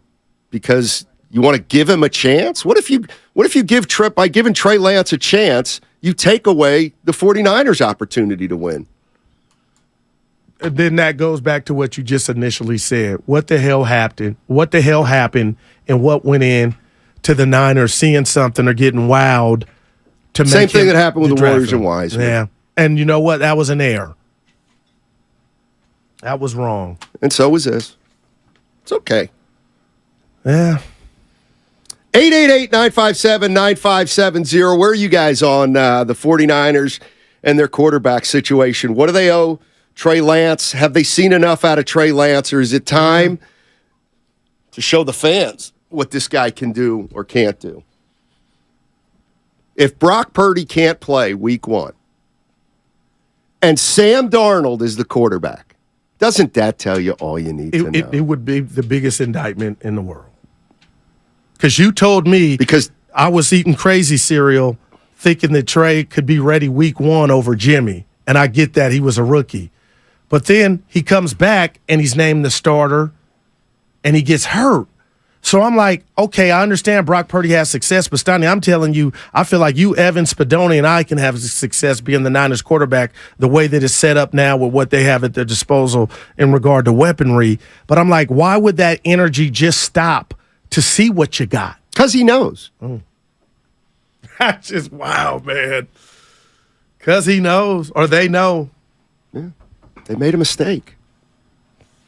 And here's the other thing. Veggie Deli. It's unfortunate for Trey. If Brock Purdy can't start week 1 and Sam Darnold starts week 1, to me that tells you it's a wrap. He can't play.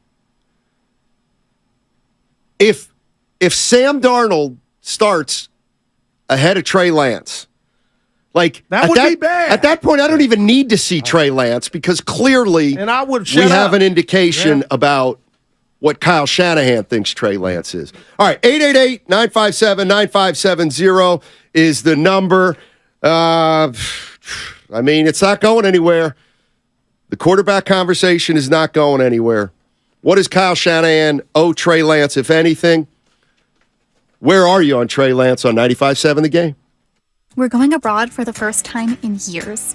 To Spain. But we don't speak Spanish. So we started using Babbel. And started learning Spanish fast. With Babbel, you can start having conversations in another language in just 3 weeks.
This is Moses Moody, and you're listening to Steiny and Guru on 95.7 The Game.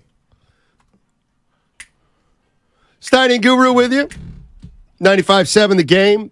By the way, everybody's favorite power forward, Draymond Green, has just dropped a podcast. Yeah. With Paul George.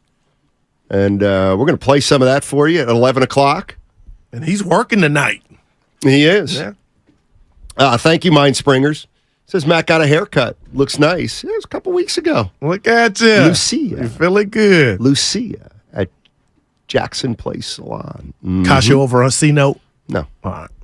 So I'm saying Evan looks like Clay in the background. I got an email from my friend Harry. Oh, okay. Our guy, it's been a minute. He likes to break it down occasionally. All right. So, Guru, you want to find out what Lance can do rather than play Purdy, who we know what he can do, and that's win. Yeah. Poor thought process. I would tell Harry how many games. Yes. You take this to your people, Harry. Hey, I love Harry. Watch your voice. I never liked that name. It's not Harry. I know. I understand. But how many games has Trey Lance played with Christian McCaffrey? So he's really never got to drive the car that our guy Purdy inherited. Trey Lance has never had that. He's never at had his the disposal. opportunity. This Niner offense it's a machine. So not with Trey Lance. You see, look at you. He stinks, Goo. Come on. No. Hey, there's some things I'm concerned with, but if I'm the Niners organization and I did what we did to bring him in, I'm gonna give him a chance. That's all. They gave him a chance. No, he's 500. We don't know. He's It's 2-2 as a starter. Brock Purdy's 8-0. Yeah. What's his record with McCaffrey? Mark Schlereth. Stink. Yeah. What you thought you were probably going to get and what you got are two different things. I think Trey Lance is he's a big kind of straight line. Incredible athlete, but he's not that edge-to-edge, sideline-to-sideline Lamar Jackson type of athlete out of the pocket. So I think it limited some of the run game that you were planning on implementing on the RPO games and some of the quarterback-designed run stuff, where when you go back and watch Trey Lance, most of his runs were like quarterback power that were back up between the tackles opposed to attacking the edge. And I think that was one of the things that they just realized – not quite the athlete we thought he was going to be, when we tested out. But put him out there anyway, even though he has no business playing quarterback for a big-time football team. What memo did I miss where before Trey Lance was named the Niners drafted him, he was supposed to be the next Lamar Jackson? That was the style that Kyle didn't like. Trey was supposed to be a hybrid, a Donovan McNabb, a Steve McNair type. Not no skedaddle. I get to the outside like Mike Vick in his prime. So I don't agree with that premise at all. That's not Kyle's style. Exactly. And that's why he didn't draft Deshaun Watson when he had the opportunity. He can't make plays out of the pocket, Trey Lance. And he can't throw. So the fact that I said you have McCaffrey and the youngster, and I'm talking Trey Lance, because you've got a good running back, let's play the second best quarterback. No, that's not the thought. It would lead. The job's going to be easier. And if he got named starter last year, what has changed? 8 games for Brock Purdy's Purdy. better. Okay, all right. Like he is. Okay. I'm not saying he's not. Okay, so then why you don't find that out until he plays with Christian McCaffrey? Oh, that's my whole thought process. Please. Tell Harry that.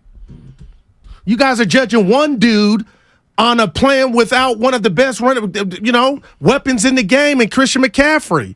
Let Trey get that car now. He's got to deserve it. He doesn't earn it. All right. Goo, what does it tell you? You know what? Keep Purdy's name out of your mouth. I'll tell you why. Because Purdy's the number one. Trey Lance is having a competition with Darnold.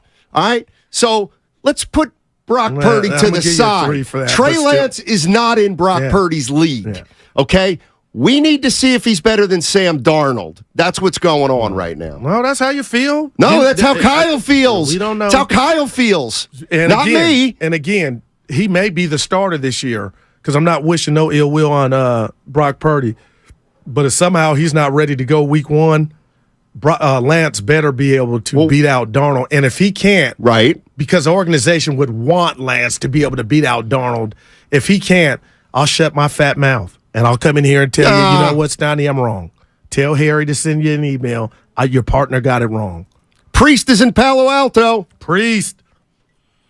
What's up, Priest? Hey, thanks for taking my call. What's up, brother? Talk to her. Listen, man, I've heard this discussion about Wiseman and Lance ad nauseum, and I think what people a lot of times assume is that coaches, because they make decisions, are hard and fast decisions. All they're doing is trying to win. That's it. It doesn't mean a player can't play or they can't win with this specific player. It just means we're trying to win this game right now, and this guy gives us a little bit of better chance to win. Wiseman did not get a chance to get any momentum. That's the only reason they didn't play him. I think Wiseman could have helped them in the playoffs had he been given a chance to build some momentum, get his legs under him, get stronger, and get used to playing NBA basketball again. He didn't get that opportunity. They shipped him out. Trey Lance is getting done the same way. It doesn't mean they can't win with him. It just means that this kid got a little momentum going. But the NFL, let me tell you something, Steinmetz, the NFL will figure you out. And they will figure this kid out. Which one, Brock Purdy or Trey Lance? Brock Purdy. Brock Purdy. They will figure him out. And if he can't figure them out after they figure him out, he will be a flash in the pan. I'm trying to tell you what goes on in the NFL, man. I've been around that league a lot. I've seen a lot of guys start out great, and then the NFL figures them out, and then they end up being what they thought they were. Let me give this to you. Hey, Priest, before you hang up, let me just give this to you. Yeah. Are you like me? You could tell me I bare my head in the pillow, but do you feel the energy about Lance being a bust? Because I can't go there yet. It's ridiculous. Okay. All right. So it's ridiculous. Okay. All right. Yeah. All right. It's a joke. Yeah. And it has a little racial connotation in it. That's where they do the brothers, man. They've been doing it forever, and they're going to do it to him until he changes their mind. They did it to the kid in Philadelphia. He can't do this, he can't do that, he can't. He's a runner, he's this, he's that. That's what they do. The same stuff. The media has done that for 100 years, and they will never stop. And Steiny, thanks for the call, Priest. I didn't go to race because I had to apologize for Kyle and what type of quarterback I thought he liked and he didn't like. And I told you and Bonte I got that wrong. So I'm not mad at Kyle in this instance at all because last year, right or wrong, if you agreed or not, he gave the keys to Trey Lance. Trey Lance couldn't stay healthy like James Wiseman. So that installed Trey Lance. They gave you the opportunity. You got hurt.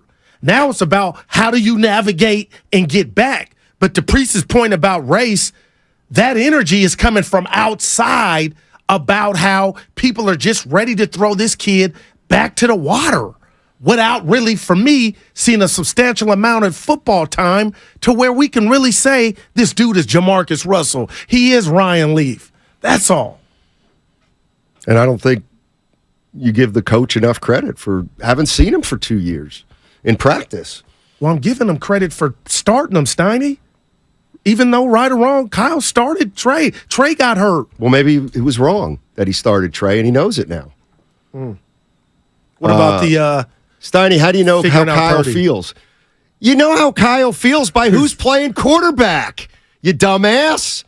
I mean, jeez. but I mean, what are we talking about? Your boy was hurt. John Lynch said Brock Purdy's the number one quarterback. That's the bottom line.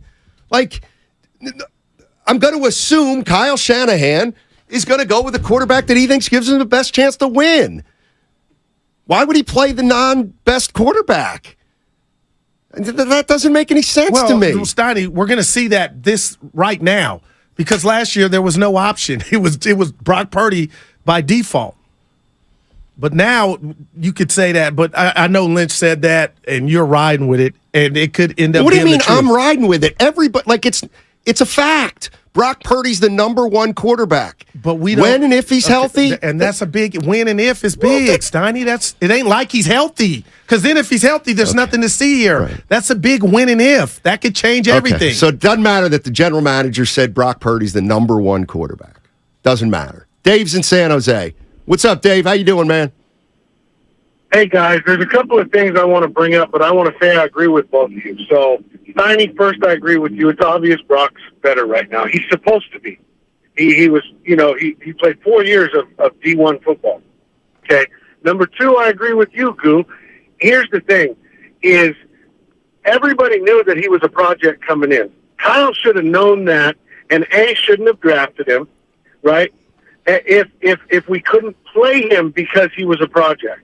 He shouldn't have thrown all that at him. Number two, if you're going to bring up competing for number two, nobody has separated themselves in practice, and that even comes from your guy Krug's, right? So if nobody separated themselves in practice, you have to go with the guy that doesn't have the experience because he owes an opportunity. And the guy that just spoke about he can't go sideline to sideline, on scrambling, he averaged 13 yards a carry.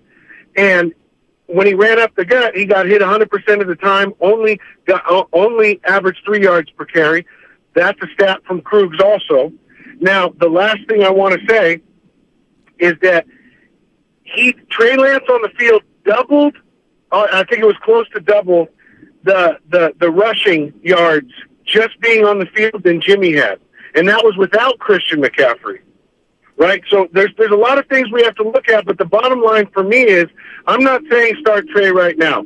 But what I'm saying is if there is 4 to 5 games, Kyle is making a big mistake if he doesn't give it to the rookie and there's no separation between the competition of the number 2 quarterback. That's all I got.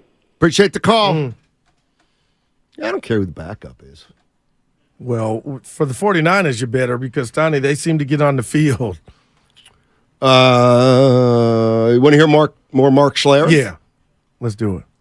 Brock Purdy is the guy there. That if he is healthy, he is the guy they like. I believe that his foot energy, his understanding of protection, where to get rid of the football. I just think they found a guy as Mr. Irrelevant that they think that can lead that team to a championship. So I think that's the direction you're going to go in. And then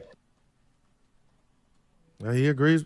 Hey, and Steiny, this is no indictment on Brock Purdy because I can't take nobody can take anything away from him. But this is just all about, like Pre said, the league's going to make adjustments on Brock. We'll see if he has flaws that we haven't seen during a short run. But I mean, to not think of what this kid number 5 can do, especially now that you've enhanced your team with McCaffrey, I'm like, man.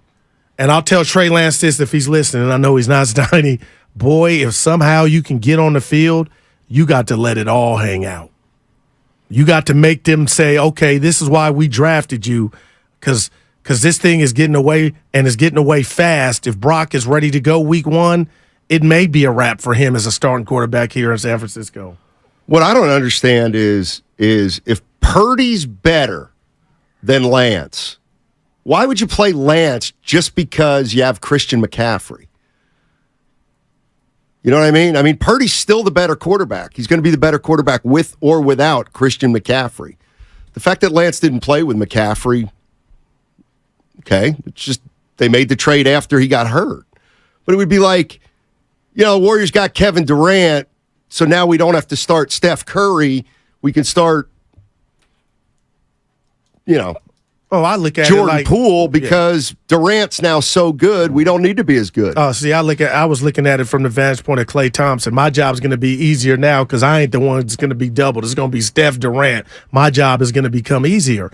And that's what it would be for Trey Lance, knowing that the defenses are going to try to key in to stop McCaffrey. So that will make, you would hope, Lance's job easier. Right, like it makes Purdy's. Mavericks in San Jose. What's up, Maverick? How you doing, man? Maverick. Listening to this, hey. I'm right here. Hey, what's up? You got me? Hey. Yep. What's up, guys? Not much. What do you got, buddy? Yeah, so I'm listening to this, and it sounds a lot like Monte versus Steph when they wanted to get rid of Steph, and they didn't know if they wanted to keep Monte because Monte was proven. I don't know, man. These you Bay Area guys, I mean, I'm from the Bay, and I hear it all the time with Steve Young and Joe Montana. Steve Young sucked and all this and that. You guys got to stop. Let Trey play. Let's see what he got. If he has anything, if he doesn't, then we know. We haven't seen the kid play. Let him play. We've seen Brock Purdy play against some bad teams, playing for draft positions, man. They weren't playing for nothing. He beat 8 bad teams, okay? I'm not saying the kid wasn't balling. He wasn't playing good. He played well. He's a 4-year starter in college. Trey wasn't. Let's give the kid a break. Let's see what he really has. He can stretch the defense. Brock wasn't stretching the defense. He was just taking what they gave him. Now you got McCaffrey in the mix, and it's like Goose said, it makes the other guy's job a lot easier. So maybe it'll make Trey's job easier as well. That's what we got to see. We can't just go by, the metrics and whatnot, man. We got to see what this kid got. We haven't seen it, so let's see it. Well, don't we have to maximize George Kittle and Christian McCaffrey, which he did, and Trent Williams, Brock Purdy did, and all the guys who are like Steph Curry? We want to keep the window open for Steph Curry. Don't we want to keep the window open for Kittle and Trent Williams and all the veterans, Bosa? So why would you go with an unknown? Don't you owe it to your veterans to try to win a title?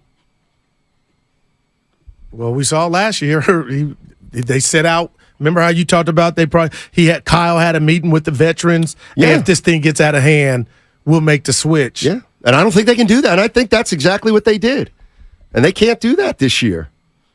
Adam's in the city. Adam's in the city. What's up, Adam? How you doing, man?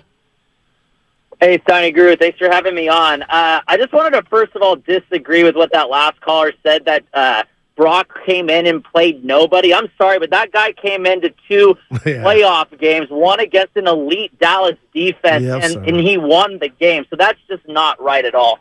Number 2, and I'm not against Trey Lance. It's a simple thing about an eye test and taking advantage of an opportunity, right?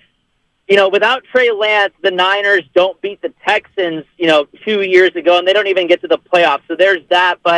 And he was kind of gaining his footing, whatever. But, you saw the Chicago game, albeit in a monsoon. But you know what? They still lost the game, and he didn't look good.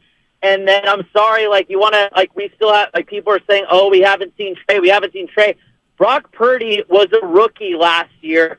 Came in middle of the game against Miami and just completely took off. You can't deny that. And it's also, it's what you can see. It's his improvisation. It's the way that he maneuvers the offense. Trey Lance didn't have McCaffrey. He didn't have Kittle.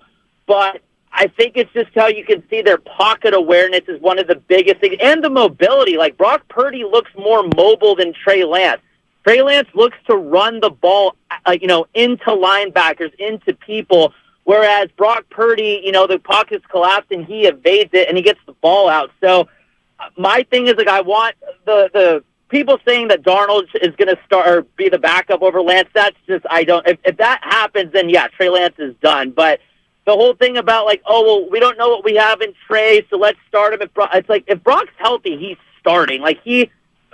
Yes, it was a small sample size last year, but I'm sorry, how many times did a rookie come in, Mr. Irrelevant or not, a rookie come in and just and makes the team better, and the team got behind him? So that's the point I wanted to make. Appreciate the call.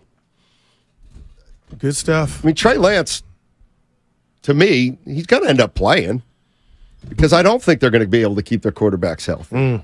So when he gets in the game, whether it's at the start of the year because Brock Purdy's hurt or whether it's 5 games in because another quarterback got hurt, he's not out of chances.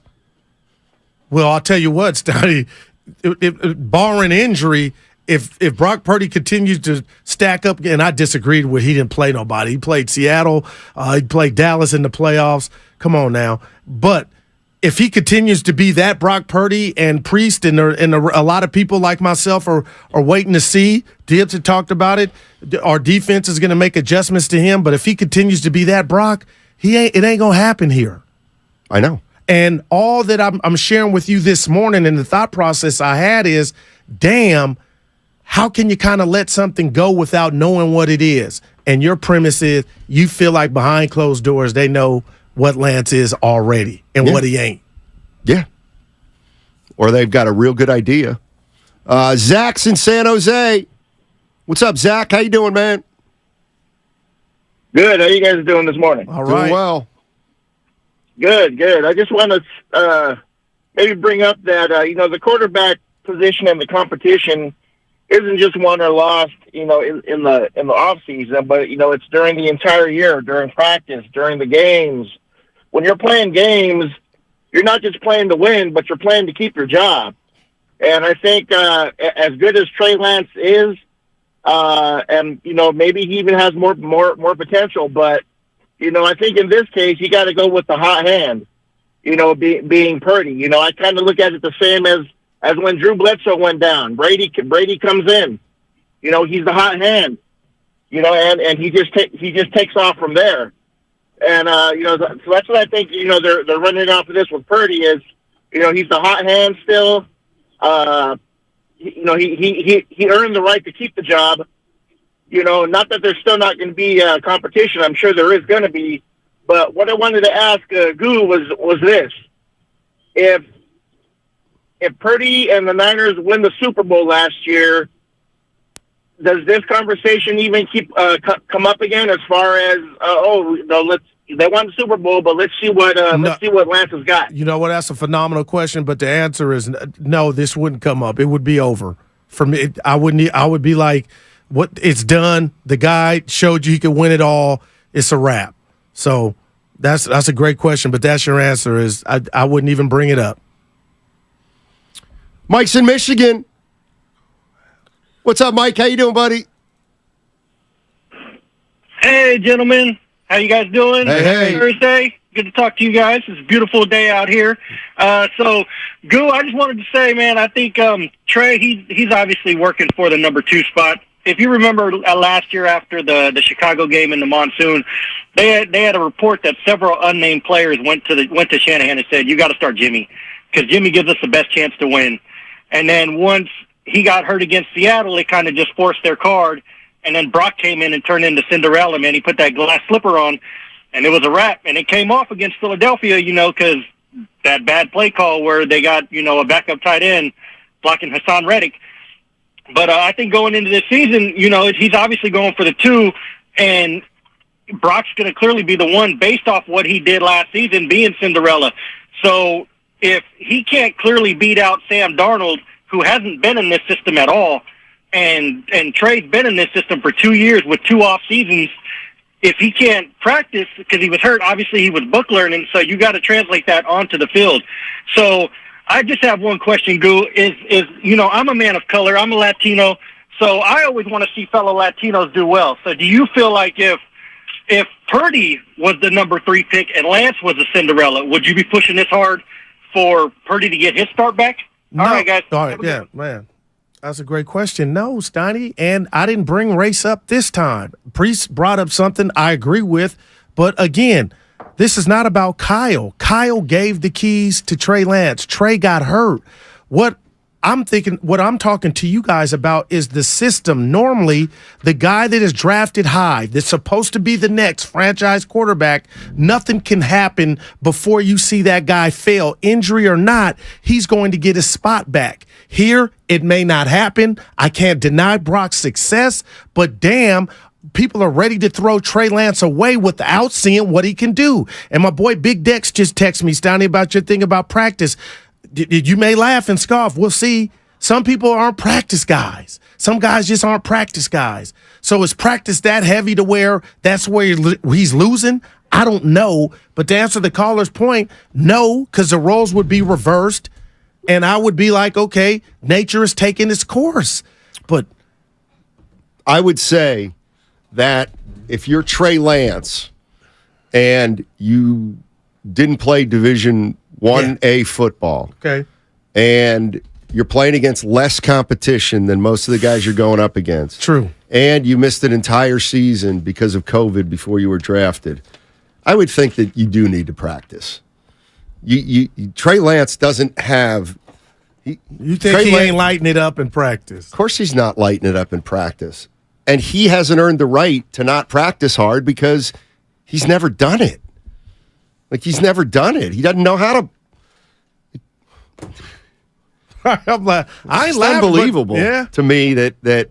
What part did you think? That nobody can just acknowledge we have two teams here that screwed up. Wow. They screwed up.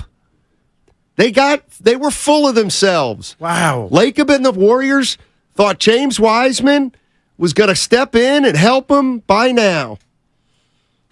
Kyle Shanahan, with his arrogance, thought he was going to move up and outsmart everybody under the sun and take a quarterback project and develop him in a year or two, and he would be the talk of the league.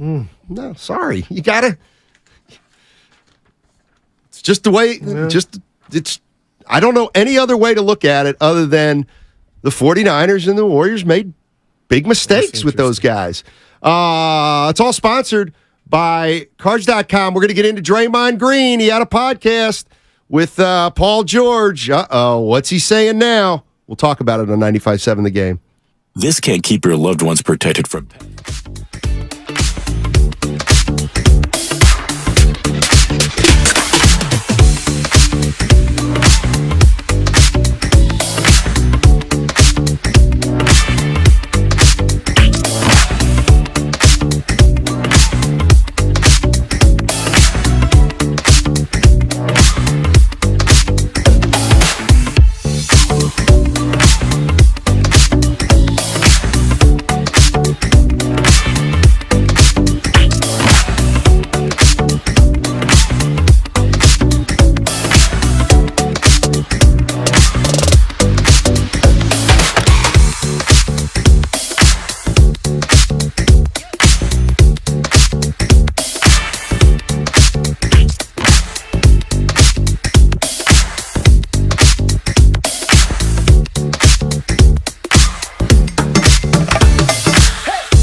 Draymond.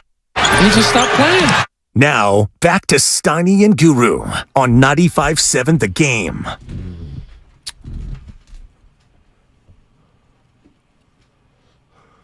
What you got, baby? Splendid ride. Oh, okay. This is The Offspring, right? No, it's The Offspring. No, Green Day. It's Green Day. Don't tell me. I got it. By the way, Steph Curry's going to be on TV today playing golf. Not just Steph, Clay and Dre. Yeah. I'm juiced, Donnie. 3:30, is that what time that starts? 3:30? Duh.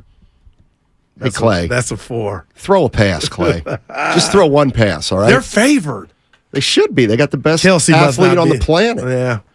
Steph Curry. Draymond dropped a pod. I guess he was... Day-Day. I guess he needed some attention. Well, he's got enough right now. This guy. What? The ball's in his court. Please. Ching, ching. From Podcast P. Name of the podcast. Is that what they're calling PG-13? Paul George, Donnie. Yeah, I know. Better than playoff P. Jeez. PG 13%. Yeah. Here we go. Let's Draymond. He's free agency starts tomorrow afternoon. What's he got to say about it? You keeping the Warriors abreast? What makes it special is like these my brothers. These are guys who like go to war with. These are guys that when we're done playing, I'll still keep in contact with. You know, I'm going through free agency right now. You know, you hear this and you hear that and just updating them on like my thoughts. Like every step of the way I update them like, yo, because I don't want it to get down to a point to where if I was to leave that because you just can't control news anymore. Like it's impossible to control news. That's getting out. You know, like it's getting out. And so if I leave, that it's just like wham. Like, hey fellas, just FYI, I'm gone. Like, or lead a chat. It come across like your phone and I don't get the chance to tell you. You know, and so I'm like in touch with them like a couple times a week right now, just kind of letting them know my mindset, what I'm thinking, what I'm hearing, you know. I'm going to go first here.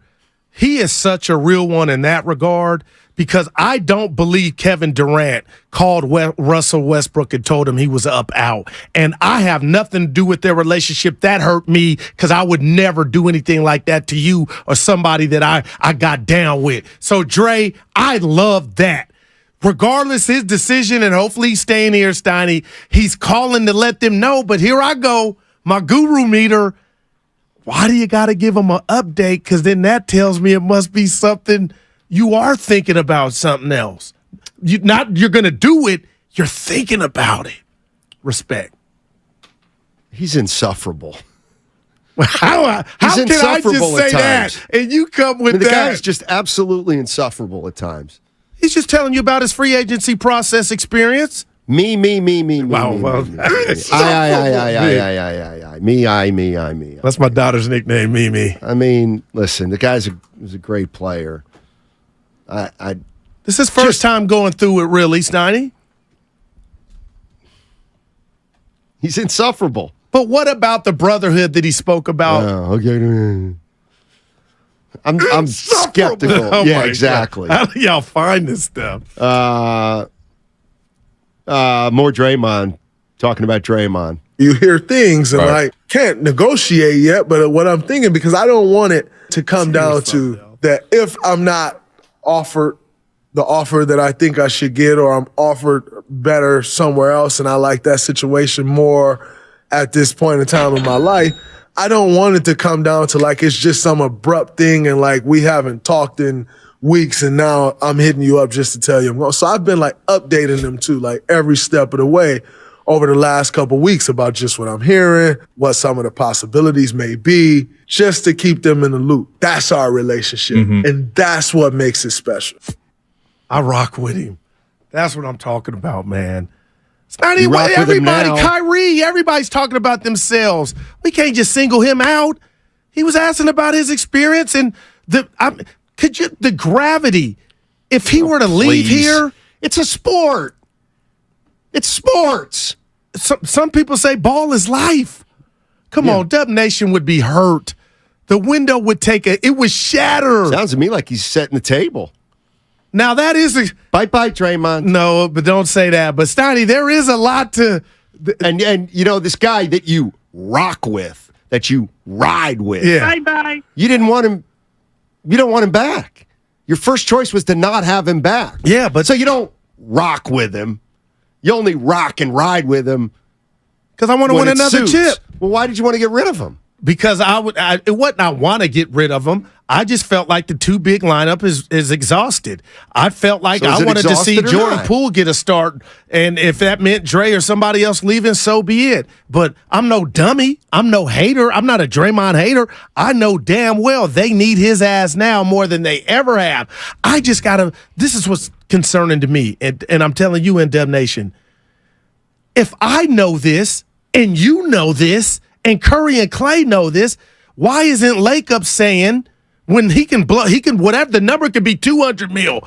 Why can't he just say, Dre, this is 150? I'm not saying that's just something to where shut it down. Public enemy, it's over. You're ours.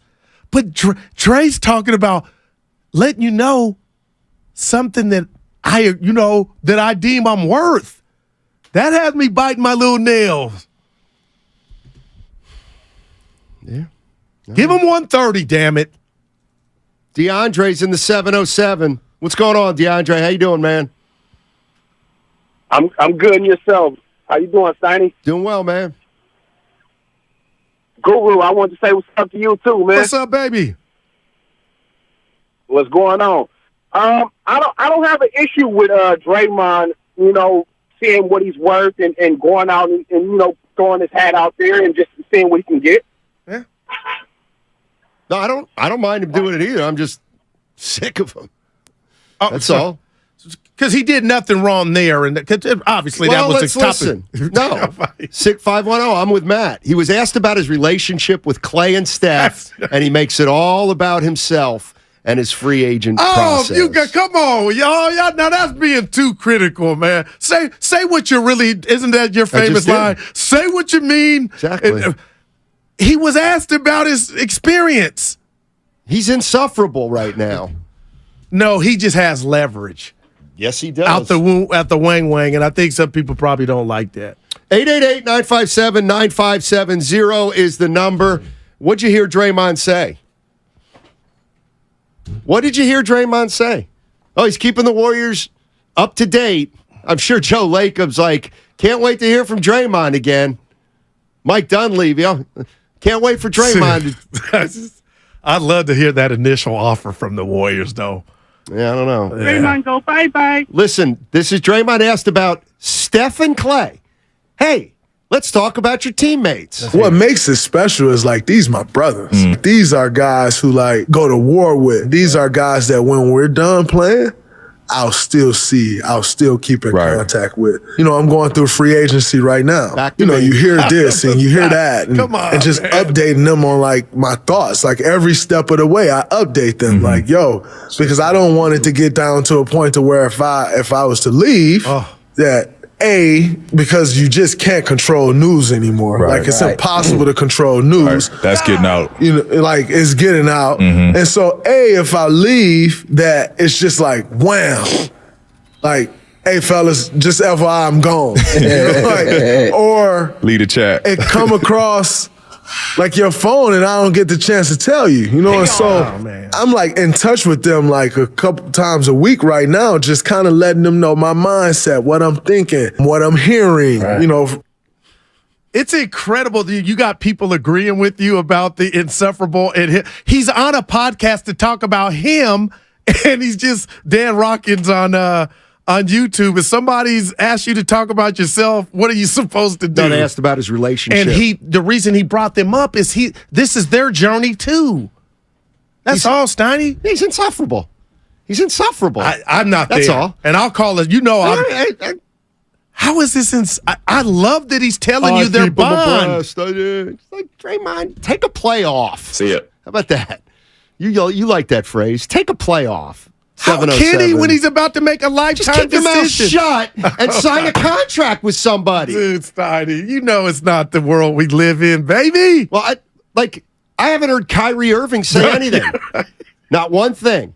Apparently he's meeting with Phoenix, but he hasn't come out and said it. Who else is a free agent? But he's not in the media like Dre is, Steiny. Oh. Dre has a podcast. He paying PG-13 back. I heard that... I don't like the if I leave. That's the little stuff. Bonte had a great tweet last night, Steiny. I ran it by you this morning. Maybe tonight he uses the platform, or would that be too soon to end all the angst? But what if Draymond tonight told us on TNT with Clay and Steph and Kelsey and Mahomes if he would what his intentions? That'd be kind of dope. Well, it doesn't sound like he knows. You know, I mean, I cannot imagine the Warriors without Draymond Green. I just can't. You got people on the Comcast business text line saying they trading Poole, and you turn around and lose Dre, I'd be furious. Who wouldn't? Who wouldn't? No, come on now. There are a lot of people that wouldn't. Harry, my buddy Harry, wouldn't. He thinks they should let him go. Save some money. Well, that's got to be the 1%, right? There's more than 1% that want Draymond gone. No, that even now with what they've done with Poole. There's 1% of the people want Draymond gone. No, it's you really more, think no, it's one? It's more than that. But it's a lot more than that. I'm just looking at these texts on the Comcast business text line. read that one. Steiny's fully correct. It's all about Dre. Hit the pike. He's trying to control the news. They got rid of Jordan Poole for Dre, and if he leaves, I would be furious. This guy is a megalomaniac. Oh, my goodness. Steiny is insufferable. That's fair. They got rid of Poole for Dre. If Dre does Golden State Warriors like that, loyalty. Guru, you're laughing because you know Steiny's right. No, I'm not. It's his life. It's his process, and he's on a podcast. He ain't putting it on the back of the Tribune. Cut the guy some slack.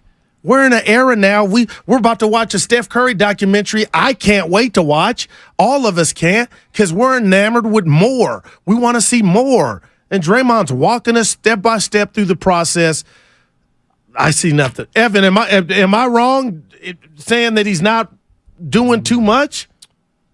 It does feel like it is very much down Draymond Green's. Oh my goodness! It's all about Draymond Green Avenue. It's his decision. Have we heard from Russell Westbrook? No, he's a free agent. How about Chris Middleton? We heard anything from Chris Middleton? Steiny, no. Okay. How about James Harden? Even have we heard anything out of James Harden? Those are no's. Okay, but Kyrie Irving, D'Angelo Russell, Kevin Love. Fred Van Vliet, Harrison Barnes. Shut your mouth, Draymond. So you would like to implement a rule. You can't talk about your free agency. Just make the decision. I ran down the list of the top 12 free agents. You did. Nobody's saying a word other than Draymond Green.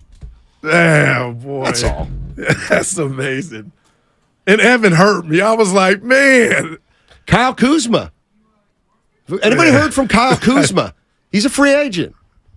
We know where he wants to go. Do we know is Kyle Kuzma keeping Travis Schlenk abreast? Oh boy! Is he checking in 3 times a week? I don't know. What about Josh Hart? We heard from Josh Hart. They pushed his deadline back. They don't do. They pushed his deadline back. So we haven't heard from Josh Hart. What about Dylan Brooks? Nope. Boy, he talks a lot. Have we heard from Dylan Brooks? Are you shocked though? This guy does. He talks all year, Steiny, on the podcast. And we criticize him for it. I'm not surprised he talks about himself. P-Rock Dap 1 on YouTube. The match is going to turn into the decision 2023. Could be. No, Dre's going to milk this. I get it. But damn, what are the Warriors not offering or offering to where he feels like that? I'm worth that. Man. Well, you did it again, too. You just think Joe Lacob's going to throw money at him. That's a signal that he ain't throwing it that far. And you know what? Let's be real here. What do you think Dre thinks he's worth? Draymond Green right now today, what do you think he's telling Rich Paul and company? 35? 40? I think 40 could be real. So that would be 3 for 120. He may get that. Unbelievable. This guy's unbelievable. 4 rings. 3 for 120. Pay me. Boy. Michigan State will be happy. That donation. I can't figure out whether you want him here now or not. Draymond. I want him here. Okay. There's no other alternative now because of the things that have happened.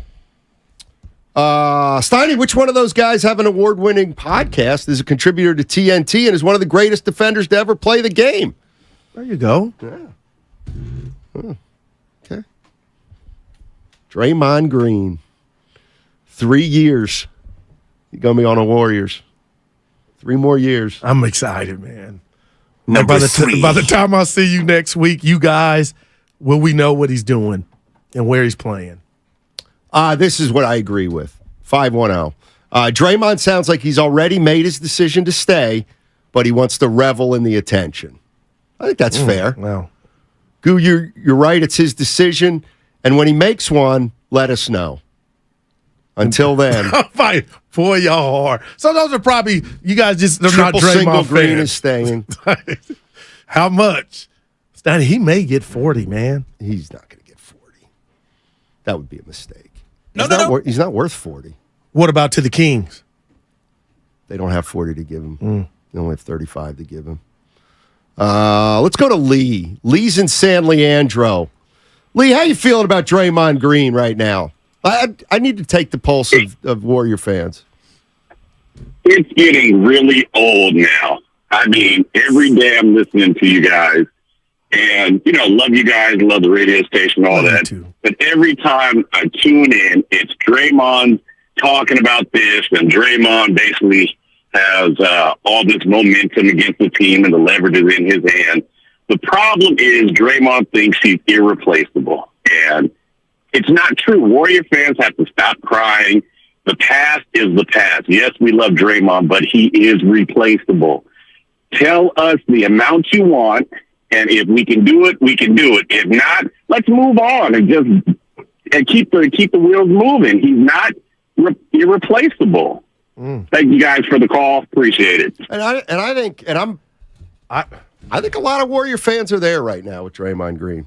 See, okay, and that's the beauty of your partner is I was where you guys are at now when you had Poole. But now that you lost Poole, there's no way in hell you can replace him and – see, this would be a nightmare scenario for me, Steiny. This is when the window would be stuck or broke. And I think he knows that. And he's trying to get every penny, rightfully so. I just don't think that I don't think the demise would be what everybody thinks if Draymond were to leave. I don't. That's they were a 44-win team with him. But like this, you know what? This crap about they're gonna win it again with Draymond. Come on, what are we doing here? But without him, you go down. It's time to move on. It's time to move on. You really going to move Kuminga? Oh, my God. I'll tell you what. If I were a Warrior fan and we traded Kuminga, that would piss me off. Right. Oh, boy. Paul's in San Jose. What's up, Paul? How you doing, man? I'm doing great, guys. I love it. Hey, Guru, love your passion, dude. I love you too, man. It comes through the airwaves. But at some point, dude, you know this like I know this. Draymond's from the quote-unquote streets, right? If they disrespect him with an offer as the street part of you and his emotions come through, he's going to bounce, dude. I don't trust him. I wouldn't trust him upon you guys. In fact, I'd be over all this BS that he's doing right now.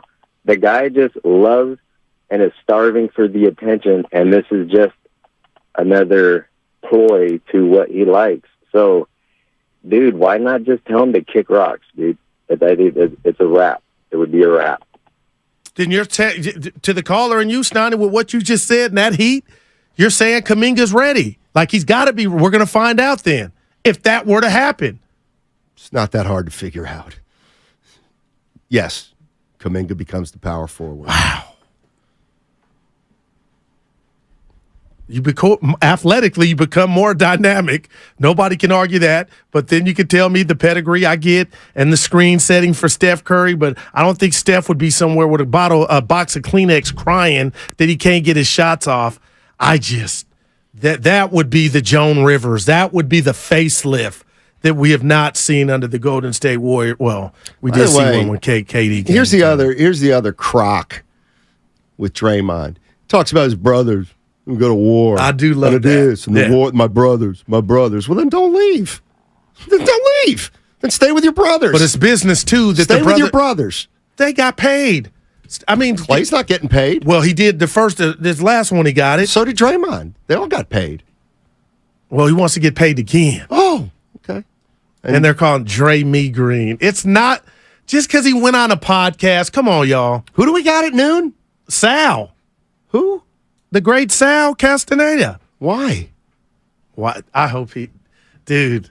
Look at Evan moping. Dude, not Evan Mobley. Evan Mobley. I just Give me a crack. It's a 3. All right. Now we're getting Sal on. Talk about the weather. Your boy, joke. Dude, it's supposed to be a heat wave. Things are percolating. Leroy's in Oakland. What's up, Leroy? I know why we're having Sal. We got a lot to talk about. Leroy. Goo, Steiny. Happy Thursday, you guys. Thanks. And, hey, we got to stop acting like we don't know Draymond. That's wow. Because Draymond runs his mouth and talks about stuff that is not really, truly going on. Draymond's not going to tell you exactly why he is doing certain things. But it's great that you have me, because I'm going to tell you. Uh-oh. I'm a big Warrior fan. I've been watching Draymond, and Draymond is probably not going to come back to the Warriors. And here's why. Oh, boy. Because the longer that they keep Clay, Dre, and Draymond together, the more the magnifying glass is on Draymond to hit a wide open shot, to be a scorer. And he's not that. They leaving him wide open. And Draymond don't want that. Draymond don't want to be looked at as the weak link. And again, the longer they keep him together, the more he's going to be looked at as the weak link, because you can't hit a shot. And so I think he's going to save face. He's going to go to another team where they're not depending on him to hit wide open shots. I'm not mad at that theory, but wow. But he's not at the end, but Draymond's gotten to this far of his career to where they've been sagging off of you. Shout out Saginaw. But I mean, no, he'll get better this year. No, if he went to Boston, it's another thing. Dude, another victory lap I should take. 2 years ago, Dre's going to work on his 3. He's going to work on his 3. He's going to come back a good. No, he's not. Well, you could have ran the Olympics with that one, because every year that was supposed to be the title. Yeah, but you bought in. Dude, what happened? Look at Draymond in the lab. Oh. Yeah. Well, he's in a different lab now. I'm surprised. I'm disappointed in you, honestly, and the callers that triggered you guys. See, you guys were on edge, not you, about the decision, so you don't like hearing the play-by-play. He's just full of himself, that's all. That's amazing. He is just absolutely, positively egotistical, that's all. Good player. Hall of Famer, probably.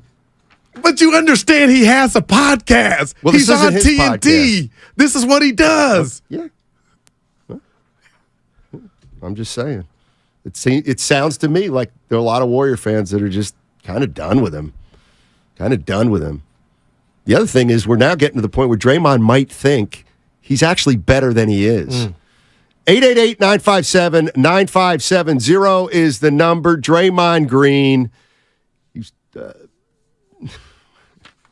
I don't know what you do with this guy. I don't want to pay him $40 million. I know that. But it's vintage Draymond. Here it is. How many times have we said this over 10 years? I don't know what to do with Draymond. What do you want to do with Draymond? 888-957-9570. Keep this same energy, Steiny, if you ever get the chance to interview Dre. It's gutless. He won't come on the show, 510. You know that, because we ask tough questions here. It's all sponsored by Fremont Bank. Full service banking, no compromises. Don't let us win a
my way of thinking, we're not really a championship contender anymore. We're a playoff team, but I don't really think we're a championship contender. And so this would offer the Warriors their first chance to kind of begin to transition.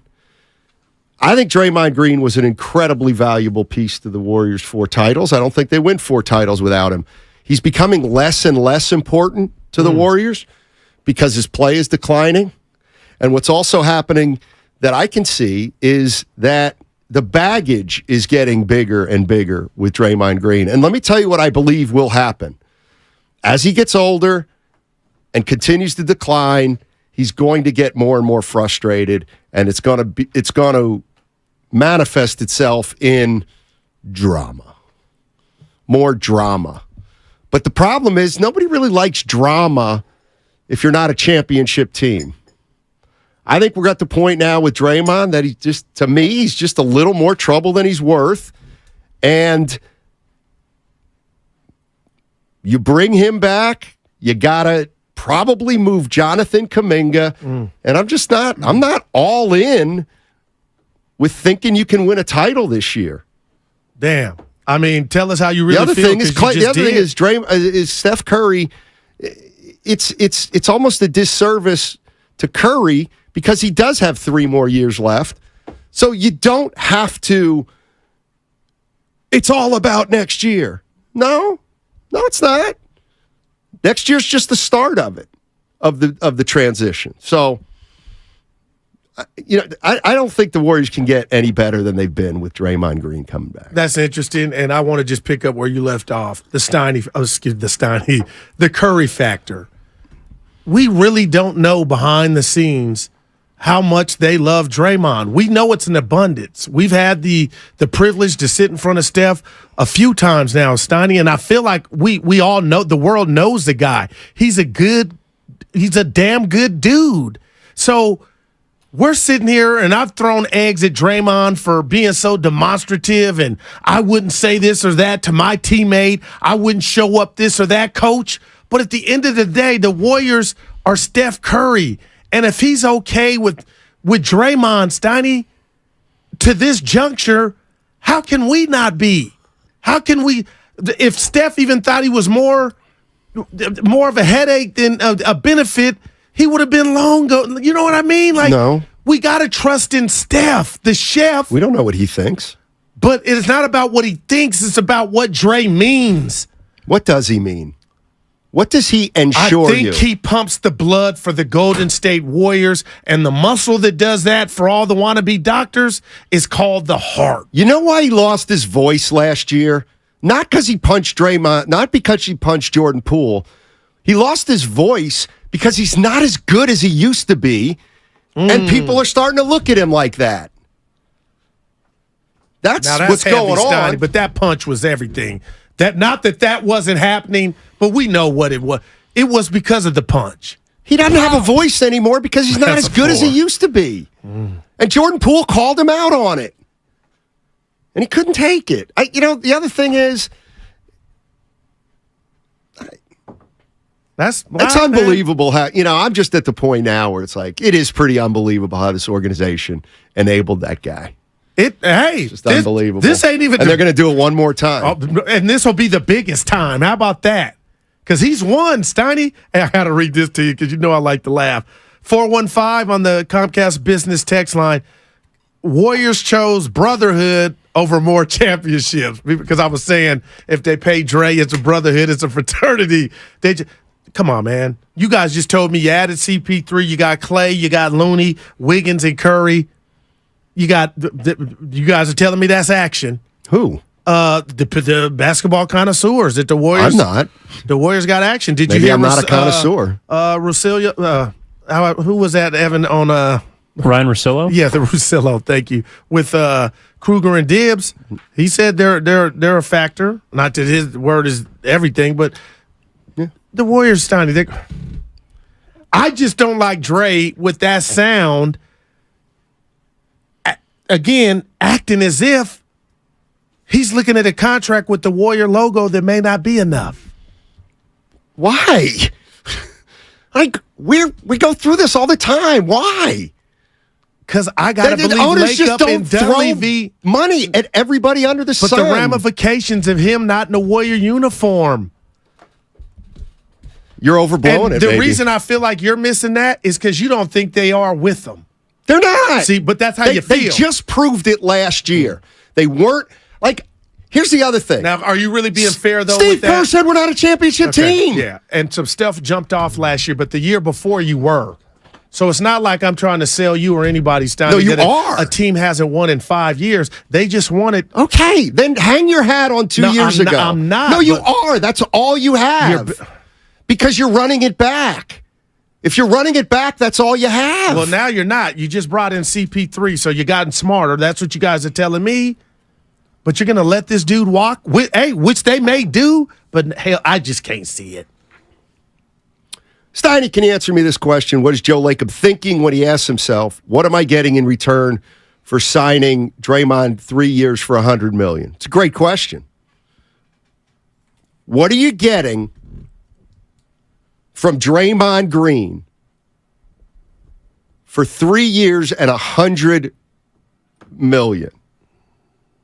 I mean, you better win 50 games, right? What if you don't win 50 games with that team? And now he's getting 33 and 36. Well, I was waiting for you to say what round of the playoffs do we lose in? First or second? Oh, well, the first can't. I mean, it's got to be the conference like this year. Conference semis. Okay, so now we're acknowledging the conference semis is fine enough.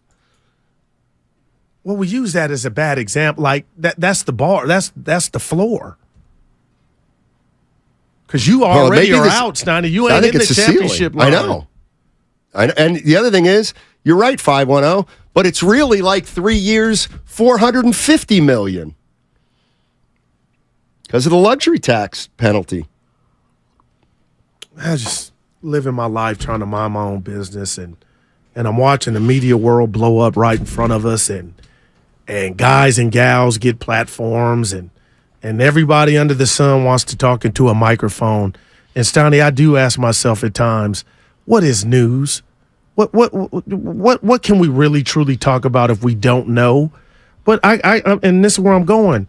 Now all of a sudden it's coming out from rappers, Cameron, who I respect. He's got a podcast with the rapper Mace, and all of a sudden now he has quote unquote sources that knows or acts like they know what Jordan Poole said to Draymond. Right. I'm just saying, I don't care what Jordan Poole, I did read it. I don't care what he said. It doesn't justify the actions from Draymond Green. But now all of a sudden, the Twitter, the IG police, everybody wants to say, oh, this is what he said, so he deserved it. I'm trying to escape this world we live in, man. And I'm trying to do my part of not doing that. Well, then don't go on social media. Well, I'm addicted. Well, you are too. I don't bring it up all the time. Like, I don't care what they say on Instagram about Draymond Green. Like, who cares? Who cares what I say about Draymond Green? Well, 510. Steiny, I hate to say it. Steiny, I hate to say it. You're a Dre hater. We wouldn't have rings without him. I never said you would. And I don't feel we'd be better without him unless we broke it down all the way. I don't know if you'd be better either. He's the yin to Steph's yang. I'm sure Steph wants him here. Now, that's where we could get into some. I'm sure Steph does want him here. Right. But Steph's not signing the checks. I understand Steph's that. not paying $400 million for a guy who can't make a shot. The other thing is, is there anybody else out there that thinks of Draymond Green with a 3-year contract, but we're not a championship contender anymore? Has anybody stopped to think about what that might look like? It's ugly. I haven't. Exactly. But you said, hey, I know the Warriors hang banners, and Steiny, I'm not proud about what the Warriors did this year, but there was a whole lot of turbulence. They galvanized, they came together, and they were a series away from the Western Conference Finals without one of their best players for 2 months, fighting a season that was hijacked from a punch. So I'm just telling you, I kind of feel like you act like they didn't make the playoffs almost. Like they almost didn't. And then they almost got to the Western Conference, but that's reality. They almost lost in the first round. That's reality. But So the question is, how far are they? From what? Getting back to the finals, or even tangling with Denver. Everything. They need absolutely everything to go right. And I think signing Draymond Green and not worrying about what he'll be in year 3 gives you a chance to cash that chip next year or the year after. Or the year after now. 37, Steph will be. Well, you said that earlier. I was going to catch you, but he'll be 37. You were saying the year after next, it'll be better. But, hey, you know what I think of Kuminga. I just don't think Steph, and you're saying he has minimal input when it comes to the zeros and the contract offer. I just don't think they would pull that plug and say, hey, Curry, deal with it. But here in Dre, he's telling you it's about the money. Joe's in Walnut Creek. Hey, Joe, how you doing, man? Hey, excellent, man. Hope you guys are doing great on Thursday. Right on. I wanted to make the point. They're going to sign Draymond for way more than we think he's worth because they're being reactive. It all started with the punch. The Warriors started making reactive decisions. They overpaid Jordan Poole. Now they're in this spot where they're just stuck. They can't really get rid of them because they can't replace them because they're so far over the cap. So they're going to end up overpaying them. And instead of having a GM that makes proactive moves like maybe getting rid of them and getting rid of maybe Clay and seeing what they can do, they're just reacting. And so you asked Guru when their next title is going to be. I don't think it's going to be with this team. It could be a decade before they get another title, in my opinion. I understand that that you don't want to break this thing up. Hell nah. This is one of the greatest. And I do understand dynasties end, Steiny. Sometimes they end naturally to where we're just older. We can't do it like we used to. Okay? And no Warrior fan could cry or be mad because this is crazy. 4-8, 4-9. This is ridiculous. And the last one just came out of nowhere. So, again, the hard part about that is you got Steph Curry still playing at the engine that was supposed to go out first has outlasted everything else around it. So now, are you going to tell Steph, still at the top of his game, we need you to go conquer the world without Draymond? I don't know. But from what I've seen, the scoreboard reads Draymond Green 100, Warriors 1. And I'm talking about the organization because they never checked him. They never chastised him. He hadn't been suspended. You got the license to knock a player out and still see ring night. So that tells me he may get 3 for 120 from Golden State. And I wouldn't be mad. Tony in Oakland. Hey, Tony, how you doing, man? What's going on? Hey, I was wanting to comment on the Draymond Green situation. Okay. I'm just saying that if we let him go, who we gonna get to replace him? Nobody. Jonathan Kuminga. Nobody. So he's worth every penny, in my opinion, that they give him. He took a pay cut the first time when KD came. They owe him for what he did, not what he's going to do. That's all. All right, that's a way to drive your franchise into the ground. Tell him.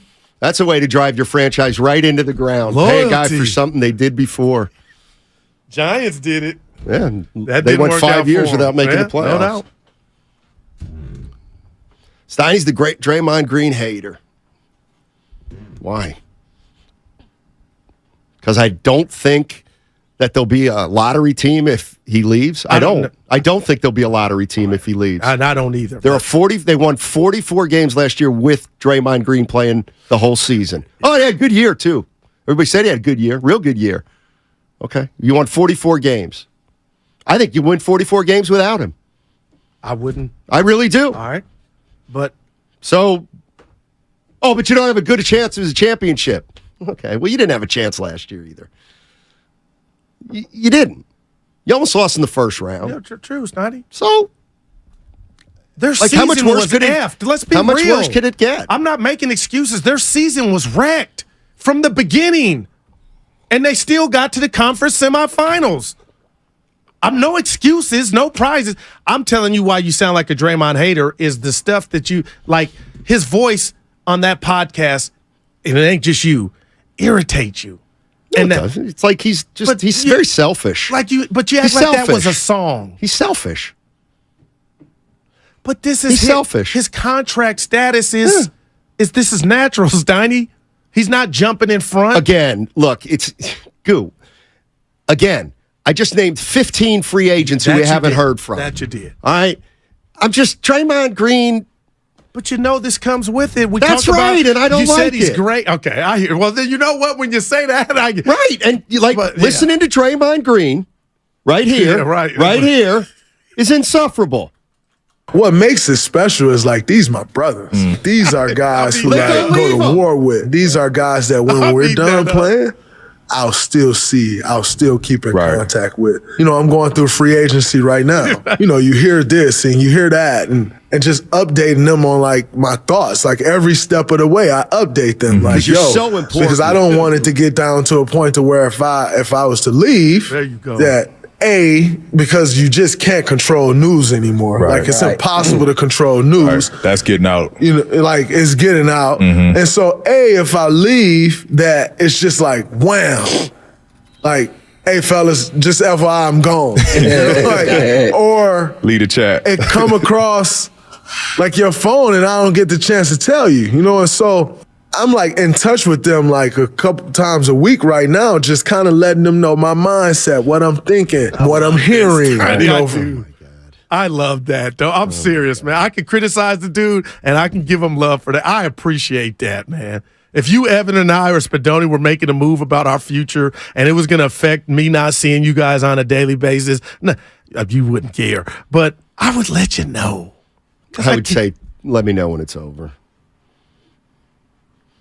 Don't do a podcast. He was asked a question, Donnie. And it was PG3's podcast. Boy, PG-13. Here's another guy. Paul George, boy, he brings a lot to the table. I mean, Paul George is just an unbelievably charismatic guy. I wouldn't miss that podcast for the moon. It might be better than Draymond's. George. Draymond Green.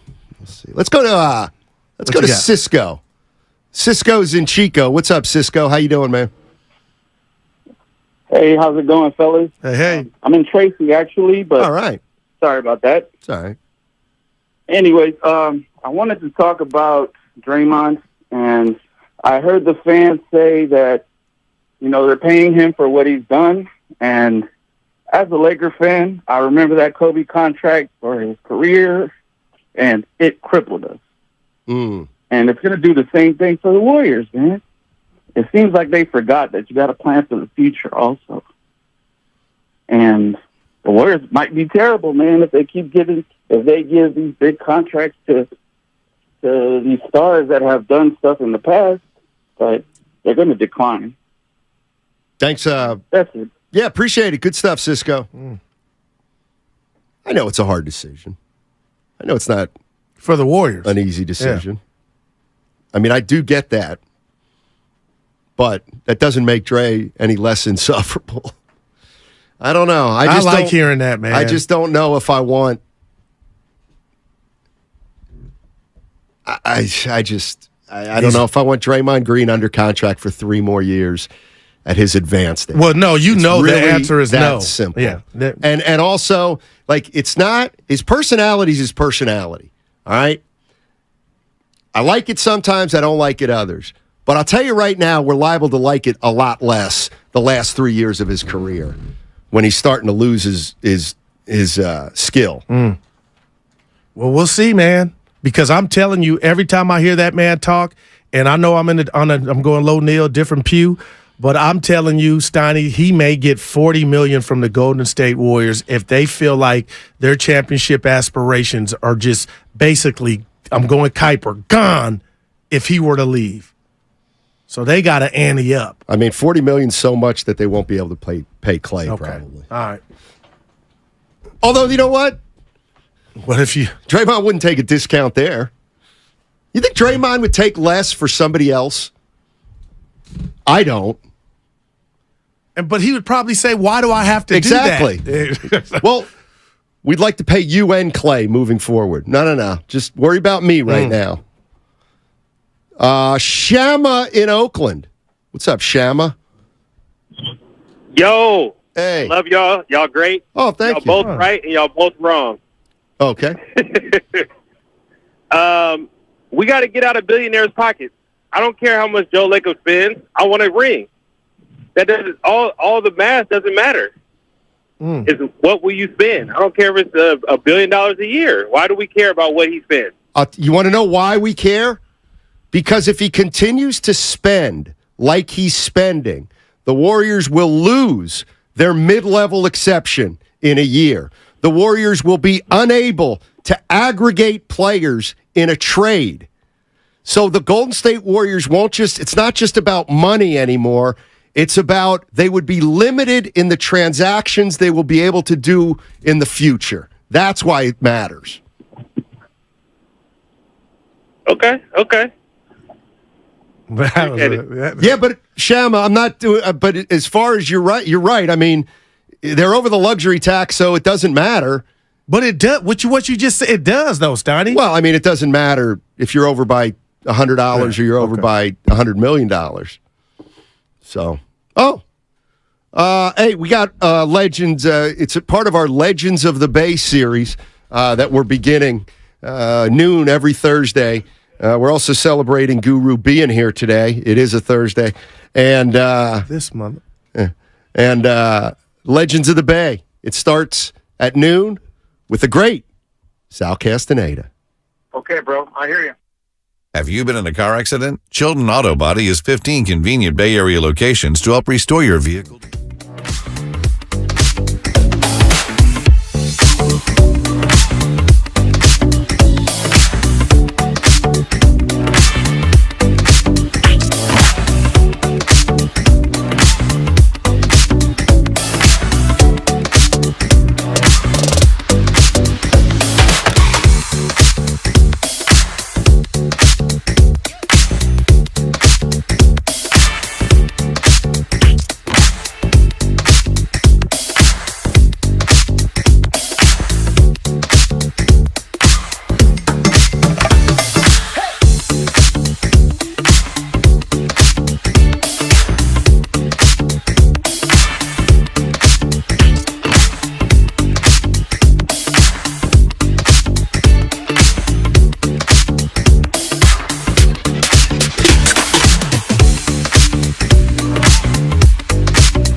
Love y'all. Y'all great. Oh, thank y'all both right and y'all both wrong. Now, back to Steiny and Guru on 95.7 The Game. You ever walk through an airport and you see an Army dude? All the time. Yeah. What do you say to him? Thanks for your service. Right. It's exactly what you say to Draymond Green. Thanks for your service. I'm going to give you a 3. Mm-hmm. I didn't know where you were going. Let's welcome in KTVU anchor, reporter, one of the most iconic Bay Area legends that we have in Northern California, Sal Castaneda. Sal. What's up, Sal? Steiny, Guru, it's fun to actually be on your show because Steinmetz always comes on the 9 to talk about basketball. So it's nice. Thanks, Steiny. And Guru, I gave you a big shout-out the other day on television. You know what, Sal? I don't want to be greedy. I appreciate that, but my father, Norm, asked me, every time Steiny's on at the bottom, it just says 957 The Game host. He said, why not Steiny and Guru, Sal, if you could help your boy out? You know what? I will help you out. As a matter of fact, I listen to you guys. You come as a pair. Right? Okay, there you go. There you go. I can see Steiny rolling his eyes. Yeah. Sal, are you ready to get rid of Draymond Green? Are you over him? I'm not sure, man. I mean, he's the one who essentially forced Jordan Poole out. Wow. So if you get rid of Draymond Green, what's your lineup look like? I guess Chris Paul starts then? Man. Maybe. But I mean, are you done with Draymond Green, the attitude problem? No. Oh, okay. No, he's a junkyard dog. He's the reason why the Warriors have that edge, I think. I mean, I would hate him if he was on another team, but I love him, because I'm a Warriors fan. Well, Sal, let me ask you this, because Steiny came in and he doesn't like that Dre, and he's not by himself, and I'm shocked, kind of put it out there and shared with the world that he's staying in touch with Curry. He called them his brothers, rightfully so.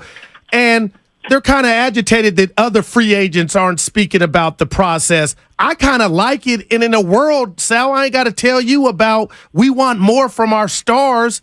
What do you think about Dre sharing with the masses his thought process through this whole thing? Well, I have been quite frankly surprised by this new era of players getting out on podcasts. I mean, and I'm guilty. I will listen to those podcasts. I find it fascinating, but this just wasn't done, and I'm a man of a certain age, and this just wasn't done. The players weren't doing this stuff, and you can hear what he's thinking, and I think it's great. I think it's great, especially for people who follow the game now. It's almost like you have to do it. These guys have to have social media presences, they just have to do it. It's crazy to me, but I agree with you, Guru. You have to do it. Sal Castaneda joining us on 95.7 The Game, KTVU anchor, reporter. When's the next day trip? Zip Trip is coming up. Thank you for giving me a chance to. I'm the restaurant guy in Zip Trip, so I go to restaurants.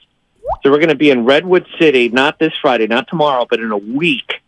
And let me tell you guys, if you ever want to go eat somewhere good, Redwood City, and Redwood City is one of those things that's like, Redwood City, you go there? They have made it so easy for restaurants to operate in that downtown area. It is amazing. So, I've done this a lot. I've done this for years now. This is easily one of the best places in the Bay Area to eat. The weather's great. All the cities are great, of course. But Redwood City, I think, is one of the best ones I've done so far. Wow, that's notated, Sal. Hey, I hate to do this because we haven't wrapped in a while, but I got to keep it real like you and I always do. Last night, the Yankees came and a perfect game was pitched by the New York Yankees. And I saw some people on social media, A's fans, saying this is the worst thing that ever happened to us. And I said, no, it's not. And I'm not being funny, Sal. A couple weeks ago, I want you to know I want to hear what you thought about the reverse boycott. And Sal, what would you say to A's fans right now? Because this is worse than the movie Major League. I just feel so bad. But what are your thoughts on what's going on in your city? Well, look, I think that this is a joke. The way the way Fisher has run the team into the ground. I'm not even an A's fan. I'm thinking, and I've never worn anything green and gold in my life. I'm a Giants fan, but I'm actually thinking of buying one of those cells. Yeah. I mean, come on, man. These fans deserve better than what's happening to them in Oakland. And, now the Major League Baseball is doing the sham saying that, oh, well, Oakland never had a real offer. Come on. That's not true. I think that Major League Baseball just wants something new and shiny in Las Vegas, and they should just be honest about it. They're jilting the fans in Oakland, and it's just going to leave a bad taste in my mouth for Major League Baseball, really. Sal, what's wrong with our city? What do you mean, Oakland? No, San Francisco. San Francisco. How do we get San Francisco back on the map here? Gosh, you're putting me on the spot. I would say you'll find a way to make it so that you can park your car on the street and have not have it be broken into. I mean, I've had a personal experience with that, and it's always been big cities have problems, but there's got to be some sort of a way to invite people back to San Francisco, or at least change the narrative so that people aren't afraid. And I do think, even though I'm a member of the media, I do think that sometimes the media is responsible for driving like this narrative a little bit that, oh my God, woe is me. But you can't deny there are problems in San Francisco, and it's probably some old guy talking. I stay in the suburbs or whatever, but I understand that people sometimes have this trepidation of going to certain places, Union Square. Some of it is fair. Yeah. Some of it is unfair criticism, but I think that, you just need to welcome people back into San Francisco. I think it'll happen.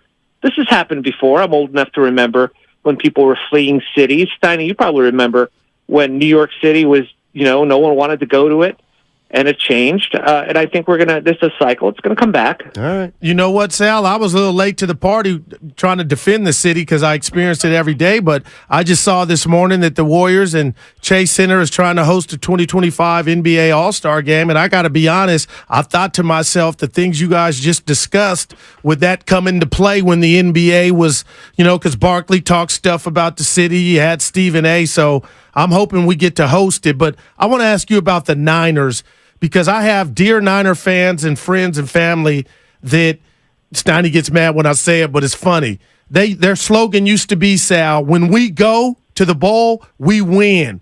And now it hasn't been that way. They've been close.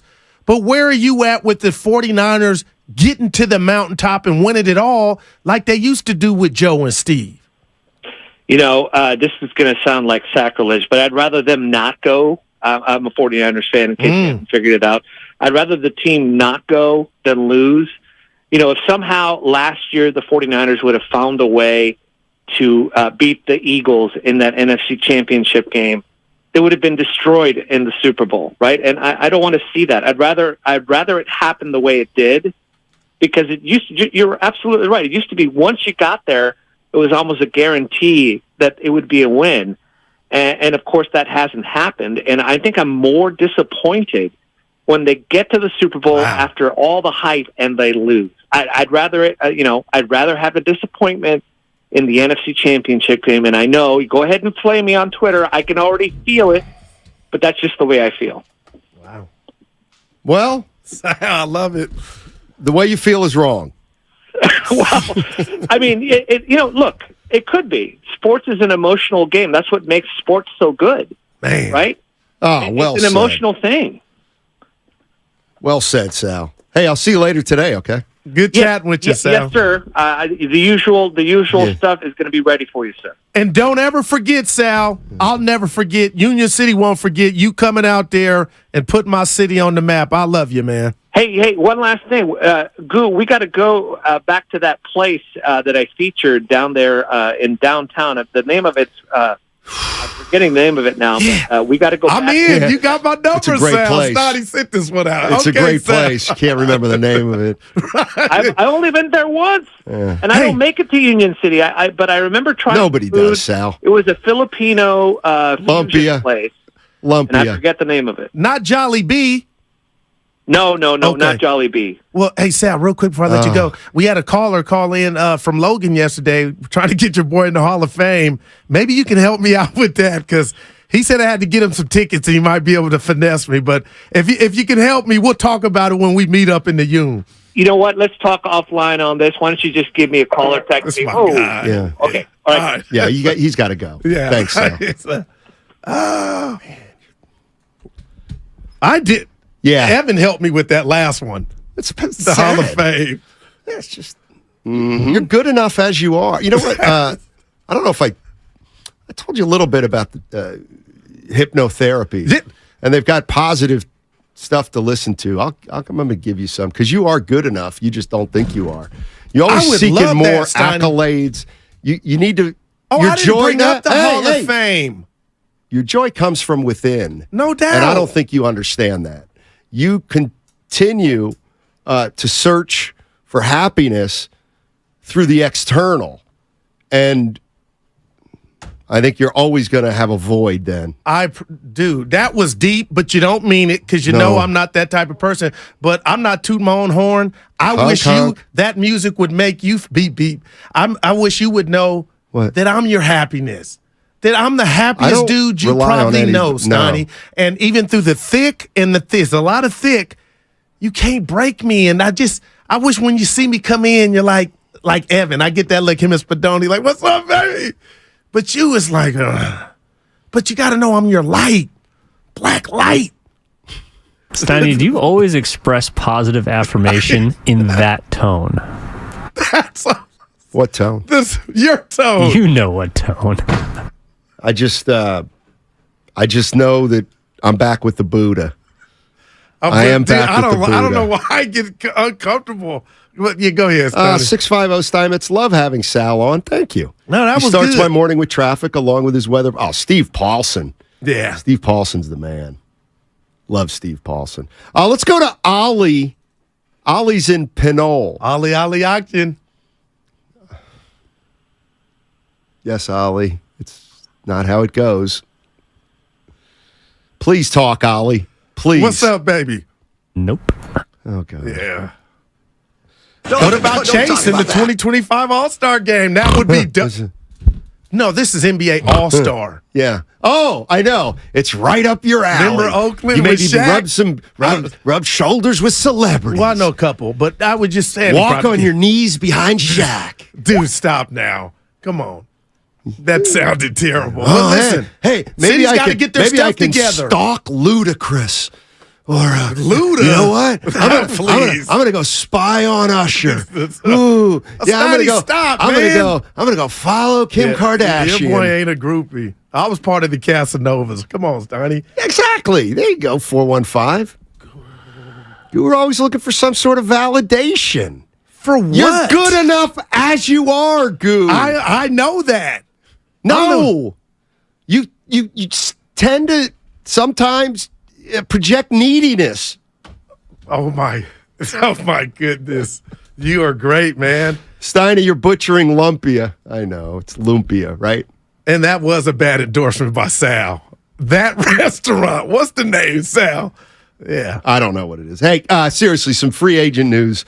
Let me NBA. brace myself. Draymond Green. He wants a big payday. Kyrie Irving. Now, I've heard two things about Kyrie Irving. I know he's your favorite player. One of them. You love him 27 times a year. He's been in the lab.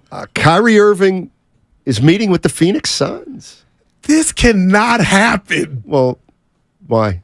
This would be bigger than the big three in Brooklyn on paper. There's not enough basketballs. If Phoenix got this dude, would Beal, Durant, and Booker canceled the season? Simulated like 2K where you can just hit the button and they tell Steiny, this cannot happen. This is just him going to Arizona, kick it. He cannot go to Arizona. It would so I'm telling you. Oh, okay. Could you? Nah, they're not ready. Nah, they would all average. Just trade Ayton. You wouldn't need a center. Play 4-on-5. Let's go. That cannot happen. It won't happen. I'm not even trying to process it. Kyrie, he wouldn't get back with KD. Wouldn't take him back after what jumped off in Brooklyn. Why not? After what jumped off in Brooklyn? What jumped off? Well, I didn't hold him accountable for the not wanting to get the shot, but the other stuff's here's a guy who got contracts not picked up, so the next thing that always happens is Warriors should sign him. Eric Gordon. I bet you want Eric Gordon, don't you? Sure you do. See, Why I'm going to not? shock you, though. Why I'm not not? mad at him because Steiner, we need some dogs on D. We need some guys that can stop Lonnie Walker the fourth. Nah, you don't have anybody that can do that, my man. Yeah, you do. You just didn't put him on them. Who? GP2 was on the bench. I'll never understand. He's too Kerr, slow. I love you. You're my top 5. What do you no mean he's too shade. slow? Trying to get under his skin. Oh, He's no, I'm just too not happy, biting right dude. now. We got it going. Well, you have it going. Yeah, Guru, Suns calm would down. give up 140 a What was night. I just looking up from here? 510. What was I looking up here with the Gordon? Oh, yeah. Yeah, I know why you want him. You think he's older than 37 or younger than 37? You Eric know what, Gordon. Eric Gordon? I'm gonna say he's 37. 34. Dude, Fits he's right in. all 34. Right. Fits right in. Bill's in Newark. Let's talk about Draymond. Bill. Mr. Congeniality. Good morning, gentlemen. I've been listening to you. You're on a kind of a love fest this morning. With whom? Each other? With yourselves? Oh, wow. It's a good thing to love your coworkers. Oh. Hey, Golden State Warriors, Draymond Green. We got to have him. His, like all professional sports players, his window is small as far as years where you can get that money, and he's got to put it out there and see if he, it's like fishing. He's got to put it out there and see what's going on. He's not going to leave the Warriors, I believe. But how about a little bit more about Kyrie? Is anybody a Kyrie Irving fan? Wow, is he? I'll take your comments off the air, when I'm through. Is it a matter of money that Kyrie is not in the picture?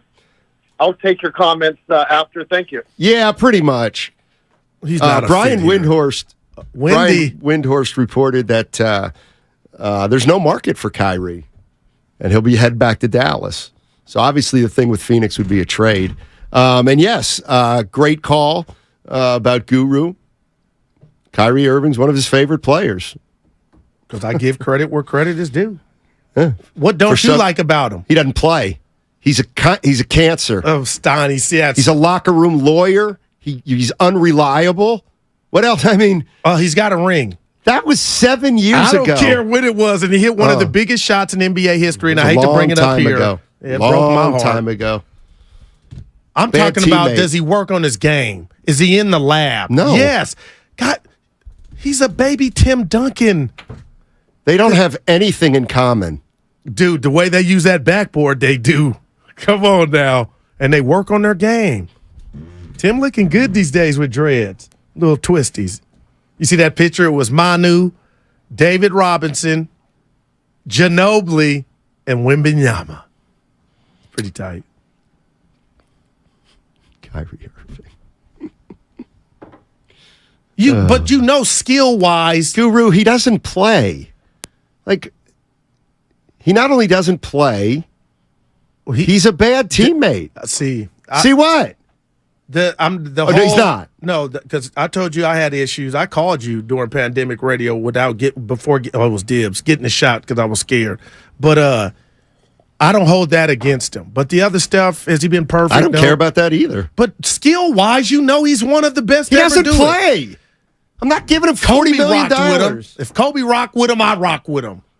Kobe was a teammate of Kyrie? He used to be on planes, him and Handy headed to go train with Gigi and Kobe. Kyrie is a baller. You can't take his skill set away from him. That's all I'm saying. Now, is there Looney Tunes upstairs? Does stuff happen? I tell you what. You know what? This is the typical kind of Give guy him you his like. credit on the skill. Mount Rushmore of current players who are getting the least out of their talent. Kyrie Irving. Who gets less out of their talent? Wow, that's heavy. Kyrie Irving? He's Ben Simmons? Yeah, Well, Ben Simmons? Put him Kyrie on by himself. Irving? No. Who's the biggest Kyrie underachiever in the plays- league right now? It might be Kyrie Irving. No way. Who is it? I need time to think. But it ain't Kyrie Irving. Of course it is. He doesn't play, and he doesn't win. He went to the Mavericks. They got worse. Well, they were he went to the Mavericks. They missed the playoffs. Please. And now you know. No, I'm thinking of some other players. What player leaves more on the table than Kyrie Irving? D's in Walnut Creek. I think I might be mad at What's you. up, D? You love underachievers. Oh, hey, you guys. Hey. Hey, Guru, if you're in Union City, you got to go to Jerry's Grill. Jerry's Grill. Phenomenal. Okay. Jerry with a G. Okay. Check it out. Gotcha. It's the best food you can imagine from Asian quality. And you want to do some pork belly, some pork ribs, or whatever. You go in there, the place is clean. I mean, the menu is just so expensive. You got to have a big stomach when you go in there. Okay, as far as Draymond's concerned, he's like Dennis Rodman. He's developed this persona that's so big and so wide in the NBA, you can't help but want to see him play. I mean, that's just the way it is. He's just made himself bigger than life, and you got to give it to him. That's all I got. Wow. Appreciate the call. Oh, my God, Steiny, the 650, if I could pay you through video, I would, through the computer. The biggest underachiever in our league is Zion Williamson. Well, because of injury. No, because Kyrie's of appetite. Because of a headache. Appetite. Kyrie is a head case. Your legs get big when you eat. Everything does, and he ain't losing weight. So Zion's it. Went after my boy Kyrie. He's a bad dude. He's a cancer. Makes you know what? When's the last team, and I'm dead serious, when's the last team that Kyrie made better? I'm mad at him too. Boston was embarrassing. Exactly. And when he left, what did they do when he left? So in other words, and this is what you do. You say Kyrie's great, then I tell you 10 things that aren't great about him, and you go, you're right, Steiny. I'll tell you what, Dallas wants him back. Well, no kidding.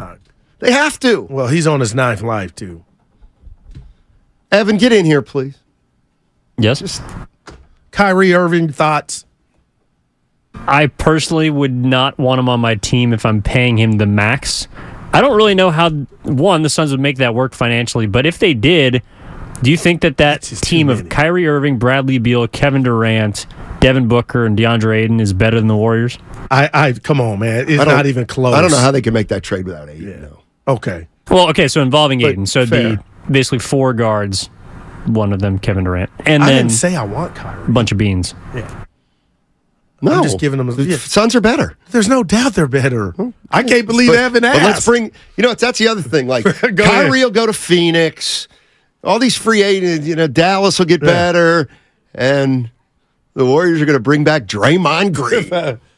That's their heart, though, Steiny. Yep. And their heart is... you didn't like that Zion comp, huh? Steiny, he's 20. He's eating, though. He won't stop. He needs soda.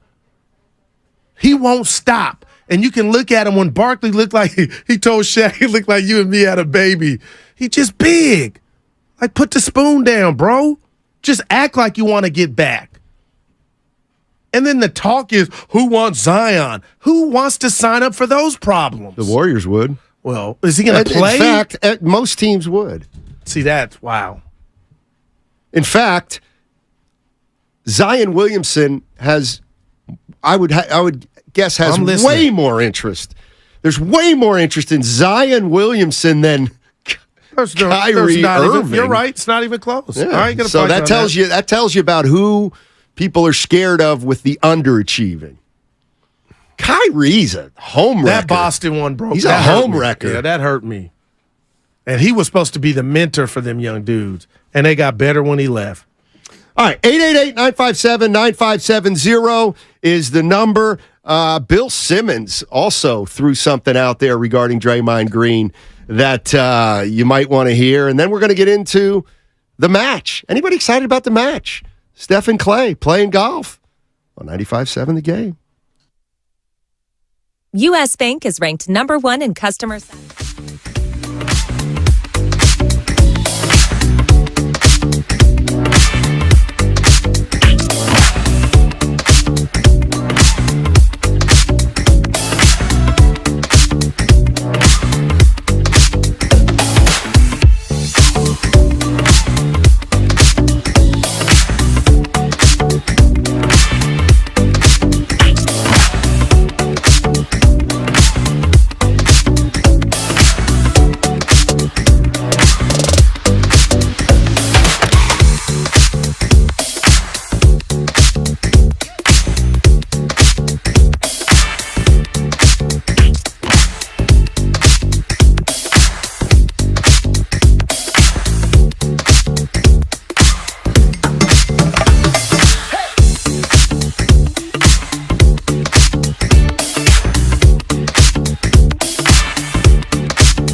St. Pete. Get tickets and info now at Ticketmaster for Hip Hop Made the Bay.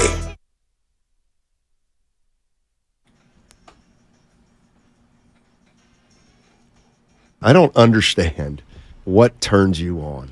Wow, Kim K. There's a surprise. Now, back to Steiny and Guru on 95.7 The Game.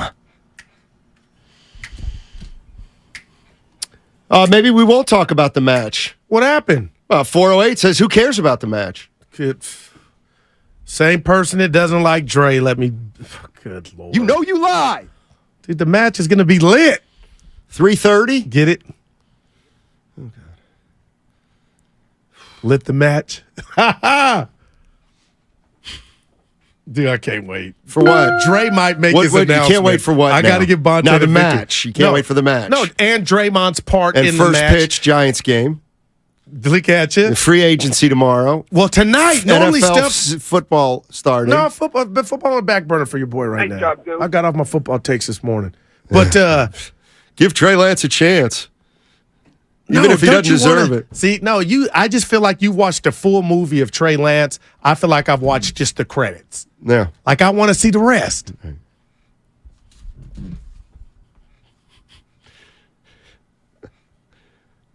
You're unreal. I'm real, Steiny. What do you mean by that? No, you're unreal. Yeah. Rephrase that. What do you mean? Who was that, Cap? What was that? Was that? What? I think that was C.J. Holmes responding to one of Guru's questions. Yeah. Oh, no, I thought that was Kapler. No, it was C.J. Holmes. Holmes. That. It was C.J. Holmes. There was imposter. It was the interview after Steve Weiss said, well, I strongly disagree with that. Rephrase that. What do you mean? Oh, my. Dude, lose that. Cut. C.J.'s my guy, dude. Cut that. Howard Beck was on with the morning show. NBA free agency starts tomorrow. I've got to strongly disagree. Like, why does that make you tickle? Just because, you would love to see me on the hot stone. Well, it's just sometimes you got to take joy in what others can do, and you can't. If I say I strongly disagree, Goo, you're so mean to Goo. I know. That's why I have to agree with him all the time. Hey, Howard Beck, Sports Illustrated, formerly of the New York Times. How the Warriors getting better this offseason? The Nuggets are the far and away clear favorites to go back. But when you look at everybody else, everybody's got flaws. Everybody's got question marks. Everybody's still got work to do. And to me, the Warriors were better than their record. They've got time now to address some of these things. I do think Chris Paul is a net plus. I do think they will have more moves that are coming. But I think that they are right in the mix along with the Lakers, a presumably healthy Clippers. I could put the health caveat on the Lakers right. too. And, the Grizzlies are not going away. And I thought they made a great move in the trade for Marcus Smart. Yeah. I know John Morant's going to be out for a bit with the suspension, but they'll be fine. The Kings aren't going anywhere, and they've got all this cap room to make an impact move. So it's going to be crowded again. Man. I got one simple question, not just for Howard, but for Warrior fans. More moves are coming. How? All they got is Steiny. How are more moves coming? It could be trades. I know every day that goes by. Wiggins. One guy. They're going to trade Wiggins. I don't know. No, they're not. Why do you got so much energy? Because he's the second best player on a championship team, and he's got a great contract. See, that's the thing. I mean, this is what I don't. What are the more moves? I mean, listen. The vet minimum is all you're standing. That's it. Let's be real. It's not going to make them better. So this is what it is. Exactly. Unless they trade Kuminga and Moody. There aren't more moves out there. I mean, okay, yes, there are. But the moves that are out there, you don't want to talk about. Oh. You don't want to talk about trading Wiggins. You don't want to talk about trading Klay Thompson. Of course you don't. So if you're not going to talk about those names, you really don't have a lot of moves to get better. Now, Klay is beloved, Steiny, and I get it, but now you got to give Dub Nation a chance to see what could Klay net you. And it's so hard when you don't know, but I'm sure Lake Up, I'm not saying they're exploring that, but that's their job, right? If they could get somebody in here for Klay, they could do more than, I don't know, a team that needed shooting, and you could get. So you'd re-sign Draymond for 3 years and you'd trade Klay? I'm out on that. believe it or not. Man. But what I'm getting at is the Warriors could trade Klay Thompson. They could trade Chris Paul in January. But I just, other than Kuminga, who's going to get them anything that they would be willing to trade? No, it's why they're in the position they're in. Well, and that's why, to me, if this is basically, like, I think their team is, unless they make a blockbuster, their team's what, 80% complete? This is who 85, it is. 90. Joseph in Culver City. What's up, Joseph? How you doing, man? Good. How you doing, Sonny Guru? Hey. What's up, man? Question for you guys. Is Draymond Green the most underrated player in NBA history? I feel like he is. I feel like some people could say he's the most overrated, just to go back and forth with you. I feel like he does everything. I mean, he does everything. He brings it up. He runs the offense. He's the best defensive player on the floor. He can defend every position almost. He doesn't score. He doesn't score. That's true. But I'm thinking underrated. Joseph, you know what?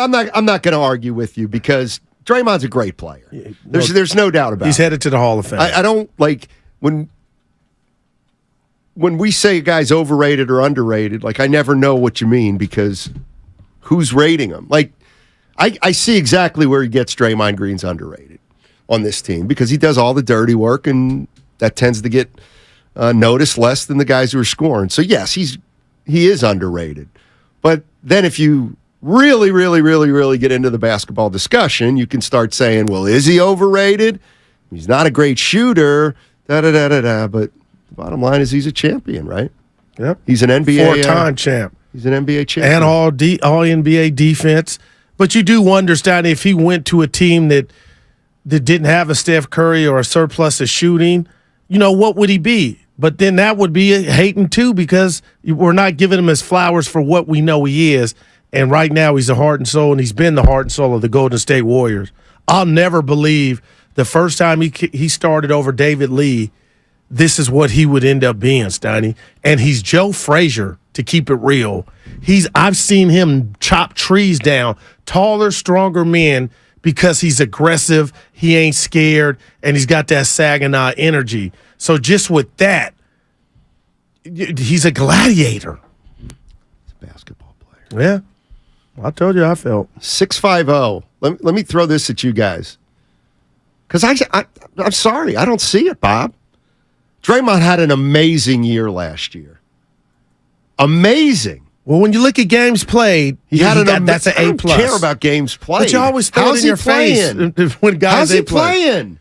I told you what I thought. Green is declining. And who's not, Steiny? Well, so you're going to pay him for getting worse.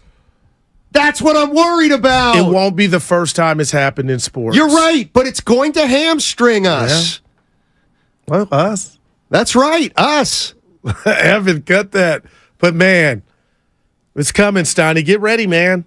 I'm thinking this baby could get to $40 million a year, man. 3 for 120. Why? Because of those sound bites we're hearing from Dre. Like, Dre is really letting you guys know he don't want to, but he could dip up out of here if the money ain't right. Draymond Green was on the Little P podcast with Paul George. Take a listen to what he said about getting up on out of here. What makes it special is these my brothers. These are guys who go to war with. These are guys that when we're done playing, I'll still keep in contact with. I'm going through free agency right now. You hear this and you hear that and just updating them on my thoughts. Every step of the way I update them. Because I don't want it to get down to a point to where if I was to leave, that because you just can't control news anymore. It's impossible to control news. Right. That's getting out. It's getting out. And so if I leave, that it's just wham. Hey fellas, just FYI, I'm gone. Or lead a chat. It come across your phone and I don't get the chance to tell you. And so I'm in touch with them a couple times a week right now, just kind of letting them know my mindset, what I'm thinking, what I'm hearing, Yeah. It doesn't just sound so cut and dry and easy that I'm staying here with the Warriors. And, of course, he don't want to play his hand. But, Steiny, I know Romancing the Stone and put a ring on it. I talked to you right after he announced that he was opting out. I was like, okay, maybe 24, 48 hours we'll hear something's coming. But he's taking this thing down to the wire. There's no way the Warriors are going to win this deal. They're going to pay him for what he's done and what he's meant and kind of hope that you're not right about year 3. The fall off is just apparent to the naked eye. Well, it's already apparent to the naked eye. Draymond's not the defensive player he's been in the past. You are right, but Steiny, he still made all NBA defense. Second team. Okay. He used to be a defensive player of the year. No doubt. So that's all I'm saying. Jerry West was on that podcast and told Paul George to his face they're underachieving. Yeah, I heard that. What? I did hear that. And you know what? And Jerry West. Wow, he's Jerry. Not like you. He doesn't say, oh, no shade, Paul. Dude, that is not we had Draymond on the show. I told him I criticized him. You bought me a beer after. No, I didn't. We were a pandemic, but still felt like it. Yeah, free agency hasn't started yet, so like nothing's going on now. All right, like he's not taking anything to the wire because you can't do anything until tomorrow. I mean, that's when you can start. That's when I think we're going to hear a lot of like stuff become official. Okay, because I'm expecting. I don't know why. Like tonight, after about 6, Steiny, our time. Blah blah blah. Such and such is going here. Like he intends. Like I think that's going to be tonight. Brett's on the Bay Bridge. In traffic, I bet. Hey, Brett, how you doing, man? Yeah, we're doing all right. It's nice out here. Yeah, about time. Yeah, right, exactly. I'm heading to Walnut Creek, which is about 90 right now here. So nice. That'll be fun. I mean, I love Draymond for what he is and what he represents for the Warriors. And there's no getting away from that. I mean, the culture that he's brought, that tenacity, that toughness, is something the Warriors need. Because they do have a bunch of jelly beans on the team when it comes to toughness. But $40 million a year, come on, that's just ludicrous. If they pay him $40 million, I mean, hell's going to freeze over. But with that said, I mean, he does deserve his chips with dip. And I feel like 25 to 30 would be a reasonable number. Because he fits so well with the Warriors system. Anyways, that's my take, guys. Have a great day. Yeah, but the key is I let a caller, Steiny. Is 30 enough for Dre? Does he think he's more than that? What are you going to do? If you have 30 budgeted for him and he wants 40? Oh, okay. Oh, no, it's night-night. Kaminga, here we go. Maybe. 707 Steiny, once the Warriors traded Poole, Draymond's not going anywhere. I saw that. That's how I told you It's all leverage for the money. Yeah, you're probably right. No doubt about 707. You are probably right that Draymond Green is likely to come back. And once the Warriors decide that he's coming back, in a way, it doesn't matter whether he gets 25, 30, or 35 because they're blown through the tax anyway. And then they'll have to figure out a way to get it under control next year, and they could do it next year by waiving Chris Paul or by not re-signing Klay Thompson, do a lucrative extension. And that would be the one, just because the offensive, how both of them are different, and Klay is a shooting league right now, and he does that the best. That would be the one to where you're going to break up the Splash Brothers. Like, just the thought of it gets you like... Excited for the next phase? No, not at all. Because you like when Klay goes 3 for 19? But Steiny, he put 3 of the best months together this year. Offensively. I'm sick and tired. But tell me who floats your boat defensively in the league. Like, when would you come in and say, that boy played some defense? Well, this is what I try to help you with. But I've said it a million times, and it doesn't register. So I'm done. Oh, stop. Klay Thompson had a gift defensively to guard ones. No doubt. A gift. He cannot guard ones anymore. So he's not just declining as a player. Like, Everybody's declining as a player. He's actually not able to play the one thing that made him special defensively. Okay. So you can say he made threes left, right, and in the middle, but if you lose something on the defensive end, then it's mitigated. And he's lost something on the defensive end. Like, in a way, he's lost more defensively than Draymond and Steph because he excelled at the one thing they needed him to do because Steph can't. And that's guard ones. And again, that's why I keep Steiny, I'm not mad at that. Some of it's truth. But at the end of the day, man, I don't care what line of work you're in, and we're talking about pro sports and pro ball, there is a word called loyalty. And I do wonder if the powers to be with the Warriors feel like that slippage or what he doesn't have now on the defensive end, if that outweighs what he's meant and him retiring a Warrior. And I think the same is at play for Draymond. We could say I would start over and make the transition, but Steiny, I believe, and I know you tell me at every turn it's cutthroat, Goo, but man, oh man, you cannot tell me pro franchises, some of the decisions don't have sentimental value computed in the formula. And sometimes athletes benefit and the team doesn't because you paid me for $40 million for sentimental. Yeah, come on, I know he's not getting 40, but he ain't going nowhere. He ain't going nowhere. So the 40 to me, let me just tell you, I think you know me. The 40 is the Warriors are going to push it. He ain't asking for 40s, Donnie, but they're going to have to pay more than 30. Jason, Oakland. What's up, Jace? How you doing, man? I'm doing good. How you and Goo doing? This is what I want to say. Man, we're struggling. What is the positives getting rid of Draymond? Because I'm hearing all the negatives, like he's a great player, he's going to the Hall of Fame. But my thing is, okay, for instance, Draymond Green gone.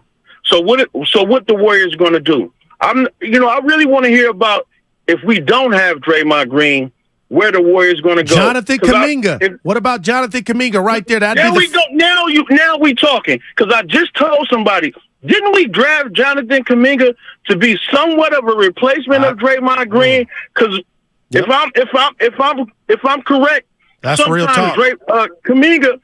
Kuminga brings up the ball. He plays point forward every now and then. So my thing is, the Warriors just got to speed up his grooming. If we get rid of Draymond, Kuminga can play that role. They just got to give him that grit and let him know he's going to be here. We need him to be a dog. He has all the ability. I'm tired of hearing about how Draymond Green was great. I respect his game. I love him as a player and what he did for the Warriors. But we still have to look towards the future. And let's talk about what can happen if Draymond Green is gone, because we still got Wiggins, we still got Clay, we still got Steph. Now we got Chris Paul, we got Peyton Jr. So we still can ball. We still can ball. Draymond Green is not an end all and be all. Wow. I'm with Jason. One of the 925 said Kuminga doesn't have the handle that Dre has. He has to work on that. But Steiny, I'm going to say this, and I'm going to use your words against you here.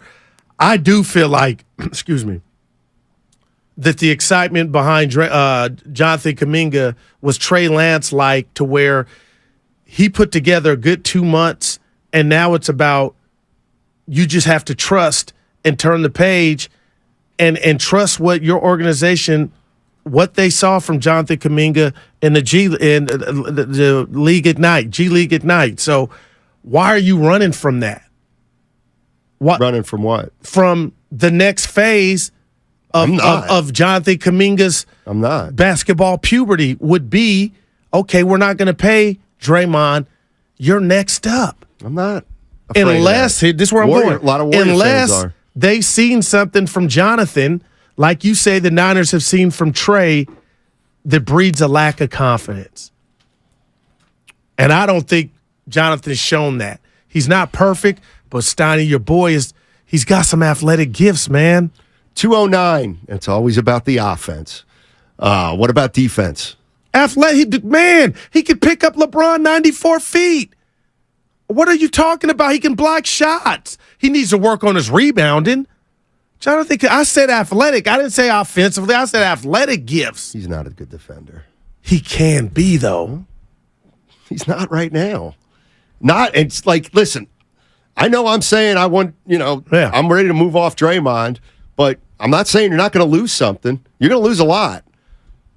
But I just don't think it's a death knell. I don't think you're all of a sudden a 34-win team. Text line agrees with you. There is life after Dre. 408, didn't Kuminga just... What? I have never even said that to anybody. By the Stop way, 209, the handle, I call BS. Green puts up multiple turnovers per game. That's what he is. Well, he does turn the ball over a lot, but then so does Steph. Turn the page. And that's that's more of a function of their offense, I think, than anything else. We are running out of options to improve the team without trading Kuminga if Draymond comes back. Yeah, you're right about that. You're absolutely, positively right about that. That if you bring Draymond back, I mean, Kuminga's kind of all that's left, unless you think you can get something for Moody. Oh, no, and I think you can, Stoney. And if you're Moody, I know he would never say this, and this is not right. You can't get it. But pre-punch, he was like, okay, Poole's first. I got to wait. Now, all of a sudden, it's sitting there. DiVincenzo's gone. This is a great opportunity for Moses Moody. What he ends up doing with it, we'll see. But, Stoney, I like him. And I've told you that. Zen, trade Clay. I wouldn't do that just yet. Got to see what he's got. But now the Warriors got a lack of shooting, Stoney. You can make you got two dudes. Wiggins. Well, hey. No, he counts. Hey, wait. 40% from three. Yeah, Wiggins. We're going to get the great Wiggins next year, so we're fine. Wiggins. You're special. By the way, and this is the last thing I'm going to say, and I'm not. We got another hour, so it can't be. And again, you know what? You think Draymond? I get it. They're probably going to give Draymond. They're going to get Draymond back, but I firmly reject the idea that then the chemistry's going to be great. Wow. No, it's not. No, it's not. It might be, but we don't know that. See, to me, it's like it start from zero because you got rid of Poole. Well, first of all, if I'm Wiggins, I can't stand Draymond. Can't stand now, him. Are you in position to voice that because you took 2 months off for whatever? And you put my business out there. Oh, man. How about Kevon Looney? Wow. Kevon Looney. You put my business out Milwaukee. there. You think he likes how Dre did his guy? Wow. No, I know Uncle Looney. My opinion's not facts, but I just don't think that, I don't necessarily think that the chemistry issues are all gone. You're not going to sell me that Jordan Poole was the problem. He might have been a problem, but he wasn't the problem. You cannot be the problem if you're on a team with Draymond Green. You can't be the only problem if you're on a team with Draymond Green. That's all I'm saying. So we'll see what happens. But I find it hard to believe, and maybe it doesn't matter, but we forget players. I find it hard to believe that the Warriors organization is all in lockstep about moving Jordan Poole and keeping Draymond Green. Wow. And you just wonder, and I know Bob said he was with his family, Stoney, but you wonder if Bob wanted no part of that. Because that's a tough one, man. And you know what? Can we say that now? That's amazing. Can we say that maybe Bob Myers didn't want to bring Draymond back? Is that possible? Wow. 888-957-9570 is the number. It's all brought to you by Fremont Bank. Full service banking, no compromises. Oh, that's the sound of a car being added to Cars.com. And since up to 50,000 cars are added per day,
live on the free Odyssey app.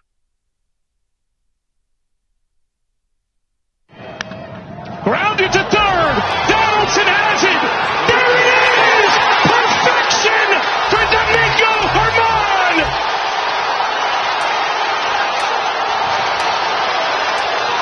Now, back to Steiny and Guru on 95.7 The Game. Courtesy of the Yes Network. He's got perfect game last night. Man. Still wasn't the worst night of the season for him. Yeah, I'm looking at a press release from the Warriors. Yesterday, Anthony Slater, the Athletic, reported that they weren't going to extend a qualifying offer to Ty Jerome. The Warriors have extended a qualifying offer to Ty Jerome and Lester Quinones. And what that means is the Warriors have the right to match a salary of another team. So when somebody comes in and offers Ty Jerome $20 million over 2 years, the Warriors can match, and they can keep him. I do like Ty Jerome, Stoney. I was kidding about 2 years, $20 million. Yeah, I was like, boy, because my boy Vince, he But listens. you pay him because he's got a lot of sentimental value after last year. But he goes, hey, how much do you think Ty Jerome could soak you for? Pause. About $4 million. What were you saying? My boy Vince and a lot of Warrior fans think like this, and I done turned into you. Hey, if we lose Dre, we can go get Dylan Brooks. Vinny, I'll call him Vinny. No, we can't. All we can afford right now is vet minimums, barring a trade. Well, maybe they think Dylan Brooks is a vet minimum. I mean, Dylan Brooks doesn't think that. Steiner, he brings a lot to the table. I like Dylan Brooks. I know he plays his ass off. Like Draymond Green almost. With a little better shot from outside. I would take Dylan Brooks. Better. Well, I do have some bad news, Goose. Some size is off the board for a vet minimum. Andre Drummond. Oh, that's Where did a shame. He go? Oh, boy. My boy Ron T is going to be mad. He's going back to the Chicago Bulls. And good for they got that's a front line. They stink. They stink. But they got Steiny. Why did the Bulls even make the playoffs? Did they make the playoffs? No, they lost in the play-in. Oh, play-in. Yeah. That's a great year. Lonzo Ball on line one. They lost their maestro. They need a PG. You like the worst players in the NBA. Zach LaVine? Exactly. Ha ha. Now, what Andre Drummond ain't ha ha. He stinks. He's strong in the ass. He'll get your rebounds, Steiny. He stinks. And he'll put you He's on the 47. Deck. You gotta update your basketball almanac. I like rebounding. He gets you boards. Watch you go to the computer. See how many he averaged. No, he can rebound. Yeah, I like that. How's he from the foul line? Oh God, dude, half the league can't make free throws. Now it's half the league. Oh, stop. John's in Walnut Creek. Johnny. Hey guys, how you doing? So how come we're not talking about Brook Lopez dumping Draymond Green, picking up Brook Lopez? You tell us, Daddy. Because he's not going to come here for the veteran minimum. There you go. But what if you're gonna? Why overpay Dre when you can get Brook Lopez as a fair price? Those monies can't be used on anybody but Draymond. You can't use that to go get another player. God. Yep. Yeah, they're screwed. Thanks. Dude, that's these rules, man. You know, stop fighting it. It's over. Quit fighting it. The dynasty lasted 2 years longer than it should have in the first place. But it's not for personnel. The rules have kicked in and caught up with them. That's all Age this is about. It's these rules, these hating-ass rules. He said, stop fighting it. So delusional. Just, man. What was this one? The organization, 510. I don't know. The organization is a total chemistry disaster. Wow. They desperately are hoping they'll be able to pull off another one like they did in 22.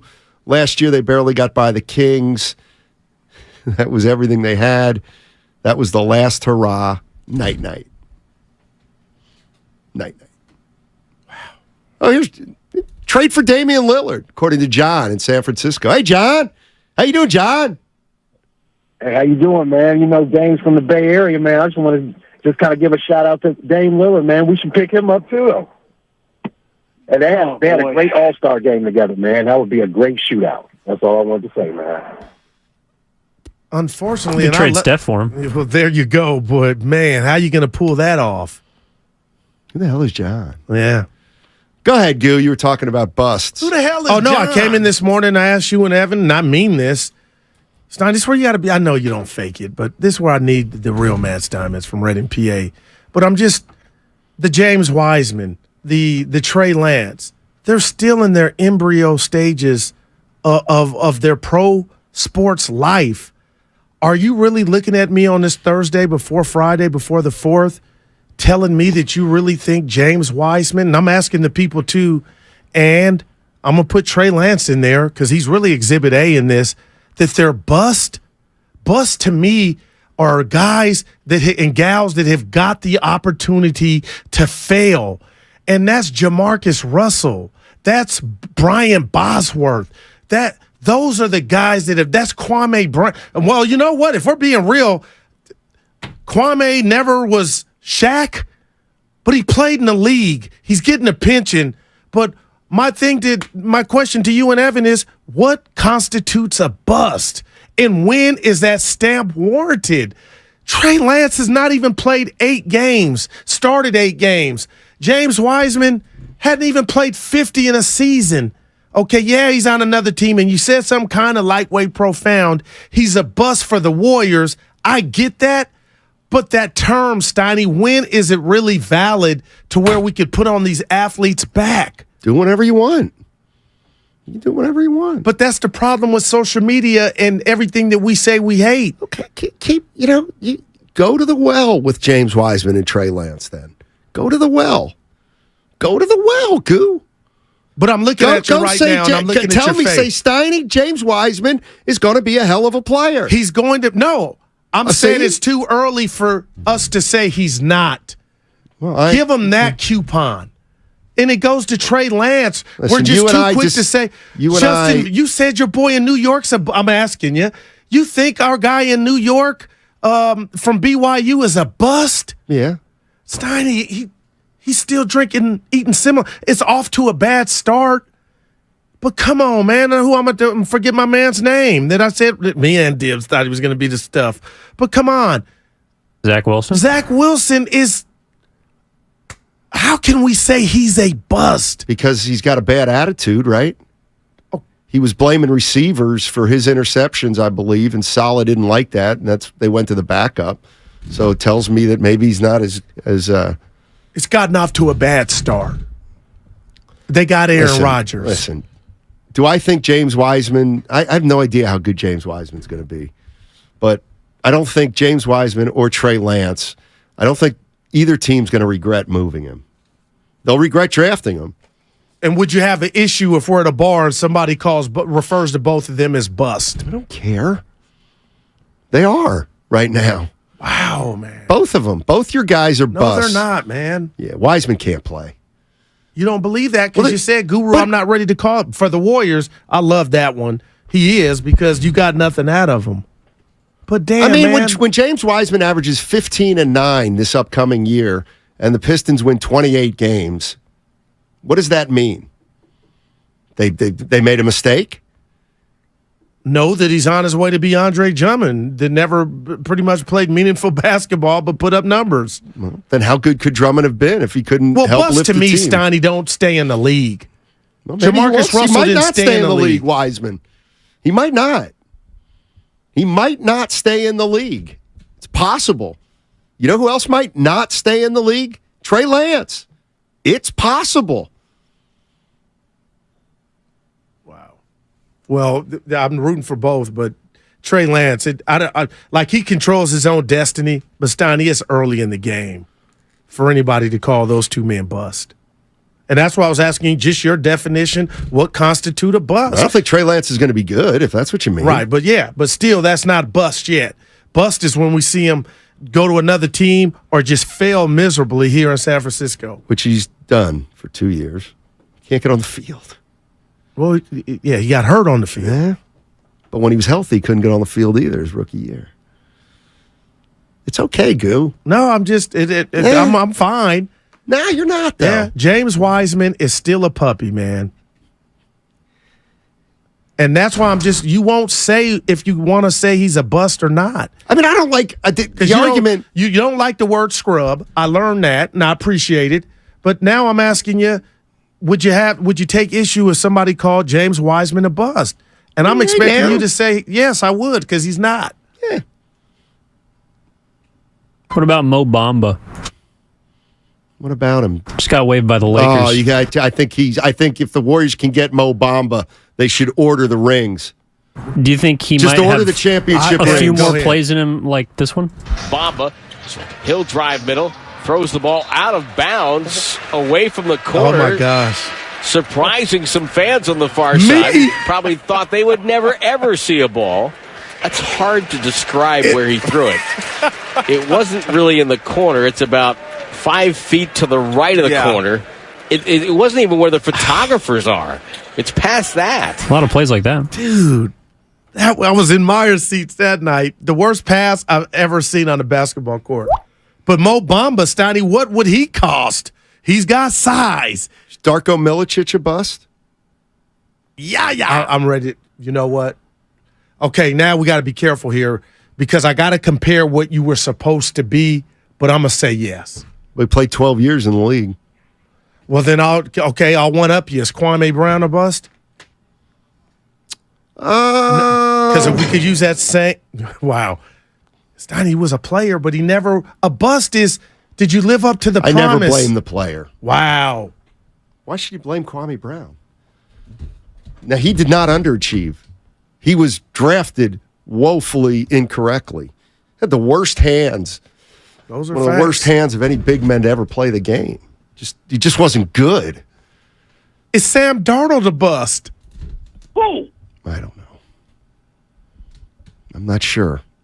How long has he been in the league? I'm not ready to say he's a bust. I just think he was in a bad situation. Yeah, especially if he's the starting quarterback for the San Francisco 49ers. Which is on the definitely table. going to be the backup. Dude, it's on the table. Oh, and he's and if he's the backup, somebody might get hurt, and he may never give it back. Sam Darnold's, Who's got the strongest arm? Sam Darnold. If Sam Darnold's the number 2 quarterback for the Niners, then yes, Trey Lance is a bust. How about that? And I'm serious. I won't even fight you on it. Corey's in North Carolina. What's up, Corey? How you doing, man? Doing well. How you doing, guys? Hey. Doing well. Yeah, man. I'm just calling in basically to touch on the Draymond Green situation. And Guru, I'm sure you can relate to this. Sometimes when you got a crew, there's another person that comes to the crew and they're new, and you rock with them, and everybody rocks with them. But there's a crew that's been there, and if you violate one of those crew members, the other crew will tend to turn their heads. And I think that's what happened with Draymond and Jordan Poole. That's just kind of a animalistic thing that men do, is like we click up, we choose groups, and we draw lines. We say, this is where we stand, this is who we stand with. And I don't think that Jordan Poole did anything to warrant it yet, but I'm just saying that's just how things go in this situation. And bringing Draymond back, you got to look at what Steph Curry wants. If he wants Draymond back, then Draymond should come back. If he wanted Jordan Poole to stay, Jordan Poole probably would have stayed.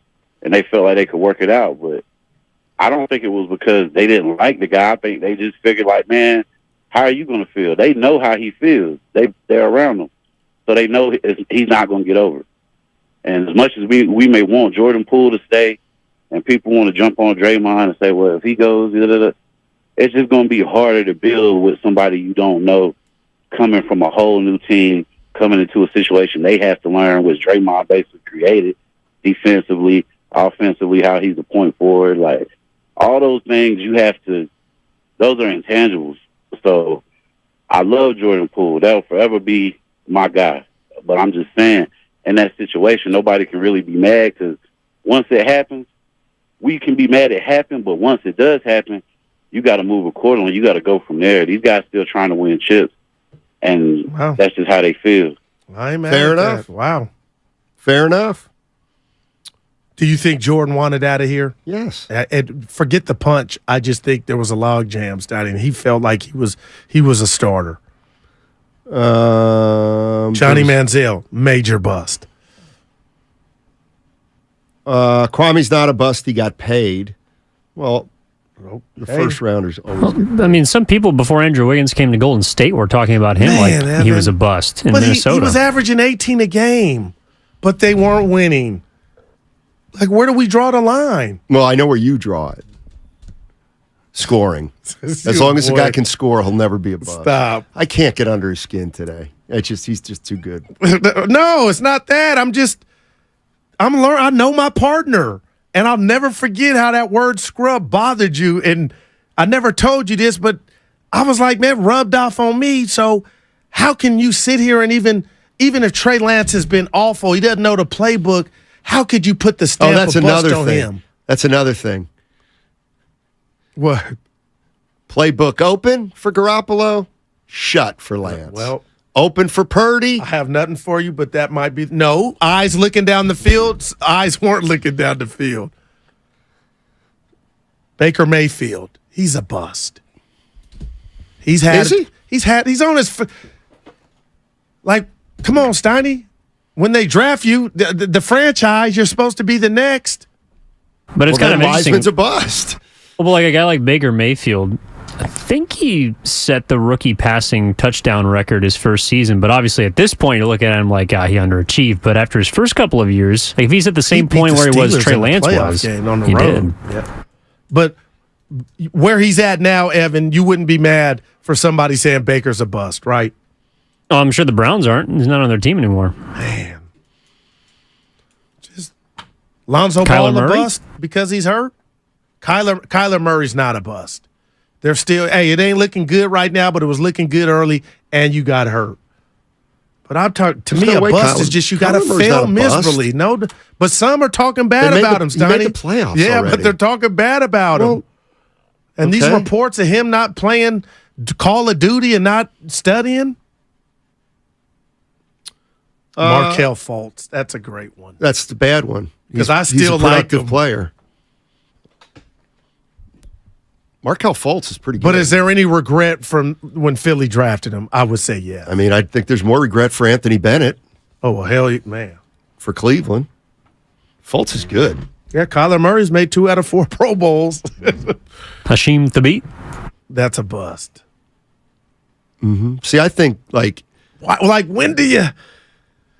Well, Matt Leinart was a bust. See, I don't really care about, a bust or not. What I care about is when your organization, and I know you think LaMelo Ball's the greatest thing since sliced bread, but when I look at James Wiseman, the Warriors picked James Wiseman. Okay, what if they wouldn't have picked James Wiseman?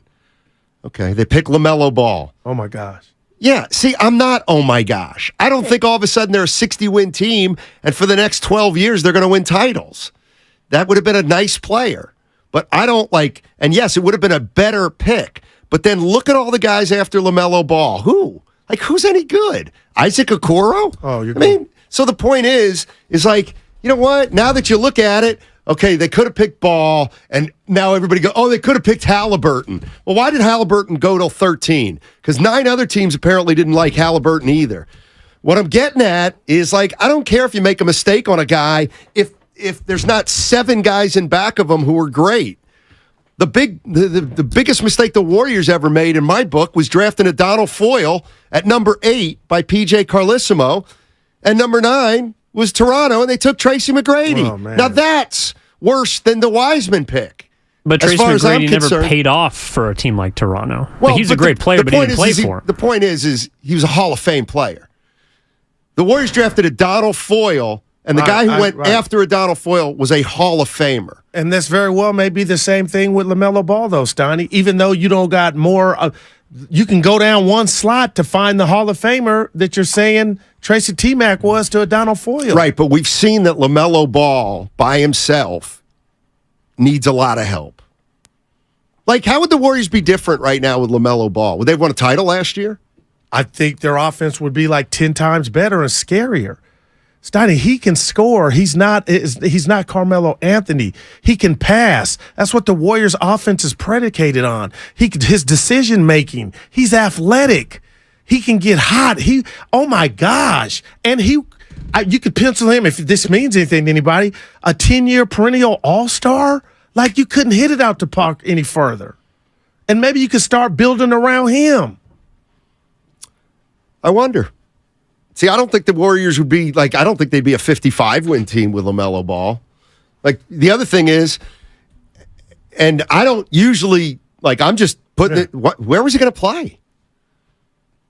They had Jordan Poole. Well, okay, gotcha. Like, they had Jordan Poole. Right.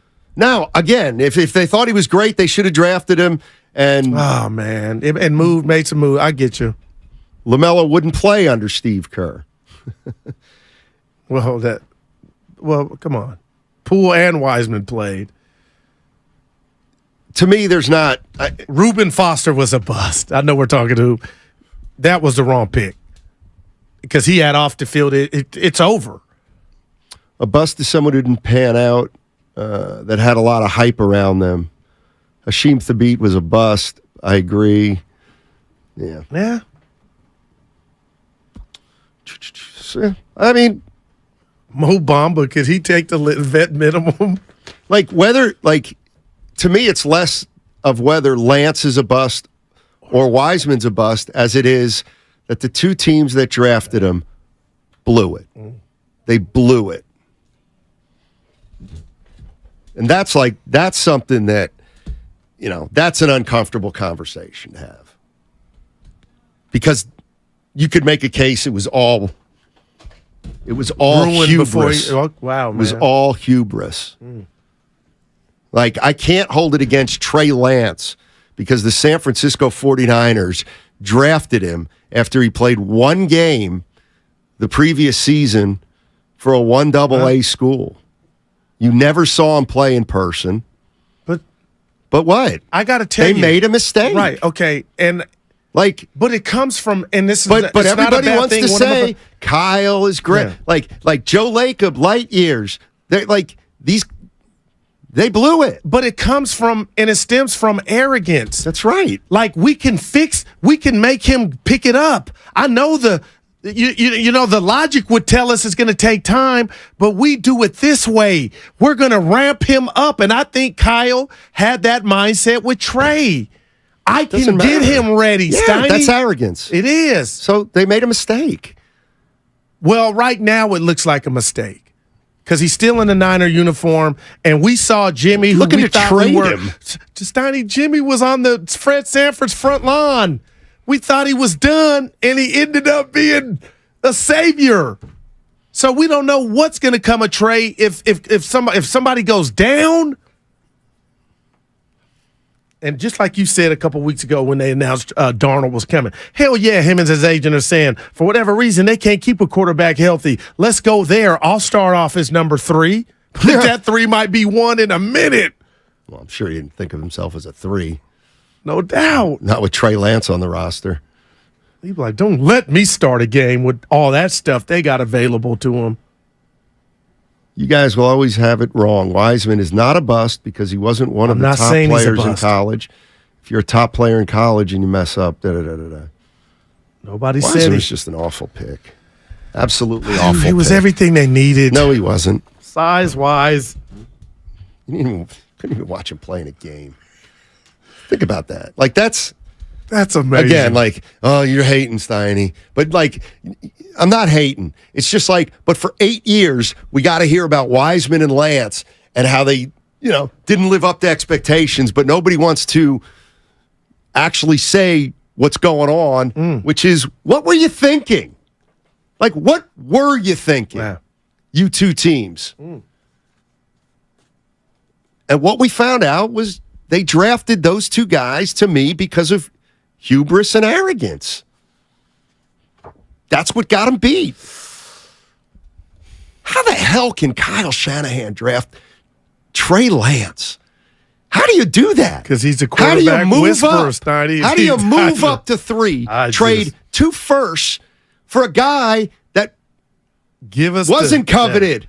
Give us the 30 for 30 How do the on Golden that. State Warriors draft a guy who played 3 games in college? Oh, and by the way, when he was a senior, didn't win the state championship. It's like, what are you doing? Wow. But we want to get mad at Wiseman and Trey Lance. No. Get mad at Joe Lacob and John Lynch and Kyle Shanahan. And everybody with Joe Lacob because he said it's community. Everybody has, and and this is where, how's light years hitting you now? Is Warrior Zion fans? a bust, Steiny? He's played 37% of his Absolutely games. not. He's not old enough. Both teams should have made those high picks. Yeah, I know. Man. Kyle's ego's very large. Yeah, no. All right, 888-957-9570. Hey, Ernie Chavez, Zion is a bust? Please. I guarantee if the Warriors made a move for Zion Williamson, he'd stop being a bust like that because we got culture here. It's all sponsored by Fremont Bank. Full service banking, no compromises. Oh, my God. It's Rand.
The only thing Curry's got on me is a better handicap in golf. Now, back to Steiny and Guru on 95.7 The Game.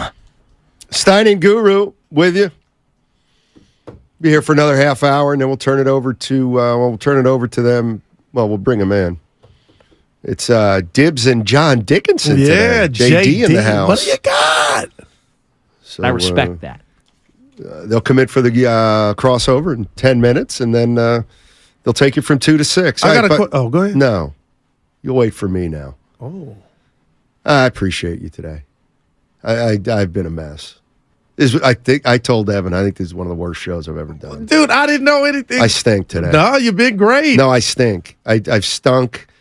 I feel like you I've been trying to set me up today. Steiny, come on, man. No, wow. Like you're bothering me for some reason, but I can't pinpoint why. It's every day. And I'm still like I just want to. I want to get you mad for some reason. I don't know why. Do you talk to your therapist about that, or the person you talk to with the music? I don't. Do you ever tell her I tried to get him mad and he did nothing to me? Was it the beginning of the show? Just like the music playing at the beginning, kind of threw you off. I don't know. Yeah, I don't know. I didn't even know, Snotty. I thought I knew you. Hey, 408. Yeah, just today. Just today. That's just today. That's about it. Yeah. Now I forgot. I was going to ask you, shame on Evan and myself, what did you shoot yesterday? Huh? What did you same? I shoot what I always shoot. 85. 90. Yeah. 85. 80. Sonny, what'd you shoot? 88. 92. Sonny, what'd you 90. 87. 88. 93. 91. You got a 90, tournament coming 89, up, baby. 92. It's like, you got a tournament coming up. yeah, you know what I'll shoot? Have you ever 92. Have you ever won that? No. No jackets? No. I've won money for closest to the pin, but no, I'm right, talking about the whole 925. thing. I am declining. Oh, wow. Hey, maybe the Warriors will just let me walk. Maybe 95-7 The Game. A contract coming up at some point. Where are you going to watch this match? I'm excited. I'm going over to Sal's. I told you. Yeah, you did Sal say it. Castaneda's, but he won't have a TV. So you're not watching it? I don't know. Hold up, man. The man on TV doesn't have a TV. Break that Not in his down. backyard. Oh, okay. Yeah. But I know. I needed to. Yeah, no, I did have something self-serving I needed to talk about. So the tournament you refer to is coming up in Reno. /Tahoe. You and Dibbs. I'm looking for a course in Reno. We're staying at the Pepper Mill on a Tuesday. So I'm looking for a round of golf on a Wednesday. Not that exciting. So you want to get a practice in? Yeah. So I need a course in Reno, not too expensive. Like best bang for your buck in Reno. Golf course. Dude, you're going to get flooded with this. You'll probably get comped. Well, I you hope. got bread. I hope. Steiny, you're kind of like Trey Lance today. Read it all. A fat bust. He ain't, please. A bust. Yeah. Bust. Let's go to Murillo. Murillo's got a question. What's up, Murillo? Actually, I just heard what you said, Stein. I have two questions. Have you read Krishnamurti? By the way, good afternoon. Thanks for the show. Sure. I don't think you were as bad as you're saying, but all right. I agree. Have you read Krishnamurti? Say it again. He didn't hear you. Krishnamurti. Have you read about the guy? Oh yeah, the religious guy. Oh, a spiritual. Yeah, he's more spiritual than religious. Yeah, sure. Read him. I'm going to recommend him to you today. Here's my question, guys. I know cash is out of the table. My question does not relate to cash. But let's say the guy is negotiating with the team, and the market says he's worth $10 million, but the team can only pay 7, 8. Is there any type of incentive that the owner can offer? Let's say, okay, I'll take care of your family's rent for the year or two. Is there any sort of incentives that can come to play, or is just the contract and that's it? Are there rules that prohibit that? That was a question I always had about free agencies. Well, but thank you HIPAA, guys. right? Yeah, you can't. Basically, you worried a lot about. Dude, I like his do thinking. Though we'll take care of. Hey, what's the mortgage? Yeah. I think you'd like this guy, Krishnamurti, Steiny. Think on these things, The Awakening of Intelligence. These are all his books. I'm out. How can I? Oh, no. We almost watched last night, Evan. I don't know if we had Twitter love last night. Steiny saw the previews, and I saw it for Junkyard Dog, the documentary. And I tried to find it. To come to find out, Steiny says it ain't out yet. But, dude, I'm in on that one. The first black wrestler, Junkyard Dog, in my world. I was going to say. Who do you got? Another half-truth. Give me, who do you got? I don't know, but I don't know who the first black wrestler was. Normally you'll have a name, you know? Well, I got a lot of names, but I don't know who was the first. But I'm willing to bet that you're wrong because I'm going by track record here. And dude, I didn't like that. Steiner, Lake Ridge Golf Course. Yeah, I played Lake Ridge. I kind of like it. They have Lake Ridge has like gophers on the course. Shout out Atco. Yeah. Stein, are you familiar with Bobo Brazil? Oh my God, yes. That was the first name that popped up when I put in that. Yeah, Bobo Brazil, absolutely. He was very, very. Bobo he was very, very athletic. He was raw. The Warriors were going to draft him. That's how we give you. What? I'm gonna give you a 4. I'm gonna run that by JD and Dibs. Your timing on that. Okay, Age of Kong. 6'5". Booger T. I don't know those guys. Tony Atlas, absolutely. Why don't the Warriors go get Seth Curry for a vet minimum because he's worth more than the vet minimum. Doubt about it. And they already had him. See, Red Hawk, thanks for the Red Hawk. We're playing Red Hawk on the Friday. But the tournament, both days. It's tournament Saturday and Sunday. Oh, okay. I playing 5 days in a row. Come Steiny, back with a win. Just outside of Reno, Toyabee Golf Club. That's the second one of those. Hey, Dan Daly, get on Toyabee for Wednesday morning. Mm-hmm. Dude, one of the first from the 510, Rocky Soulman Johnson. Might be related. What a nickname. Soulman. Well, now I know. Who else was what are you laughing at? Grandy, say something. Seriously. Like Grandy. He's asking for you, Mark. Jose I'm not laughing about anything. I don't know what's going on. Yeah, I'm really stalling for time here. Should I go to Jose? Got a question about Lake Chabot Golf Course? Shout out to the the Chesters. Hey, Jose, how you doing, buddy? Steiny, what's up, Guru? Hey. Hey, Steiny, just a quick question. Have you ever played Lake Chabot Golf Course in Oakland? That 18, it's a par 6. It's like close to 700 yards. That's correct. Yes, I have. I haven't played it for a while, Jose, but you're right.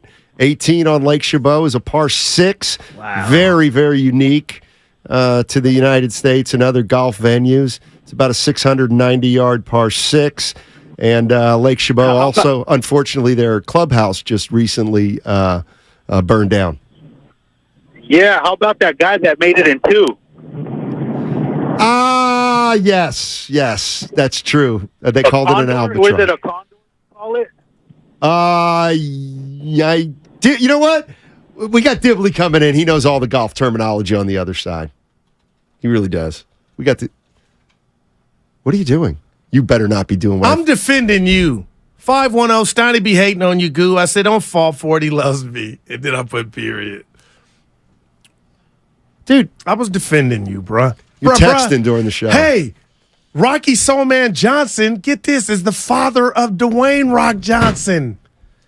Crossover is on the other side.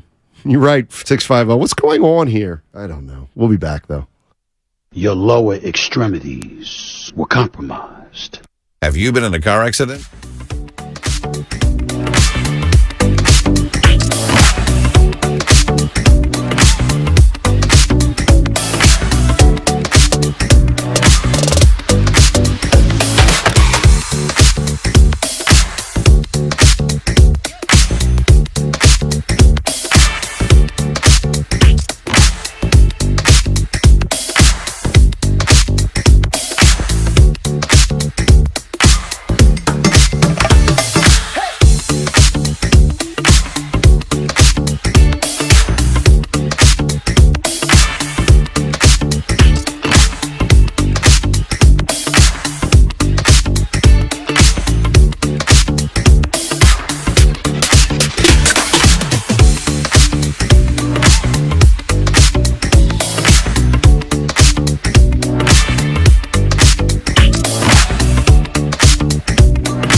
Steiny with the 1, Goo with the 2, and if you ain't listening to 95.7, you was a damn fool. Now, back to Steiny and Guru on 95.7 The Game.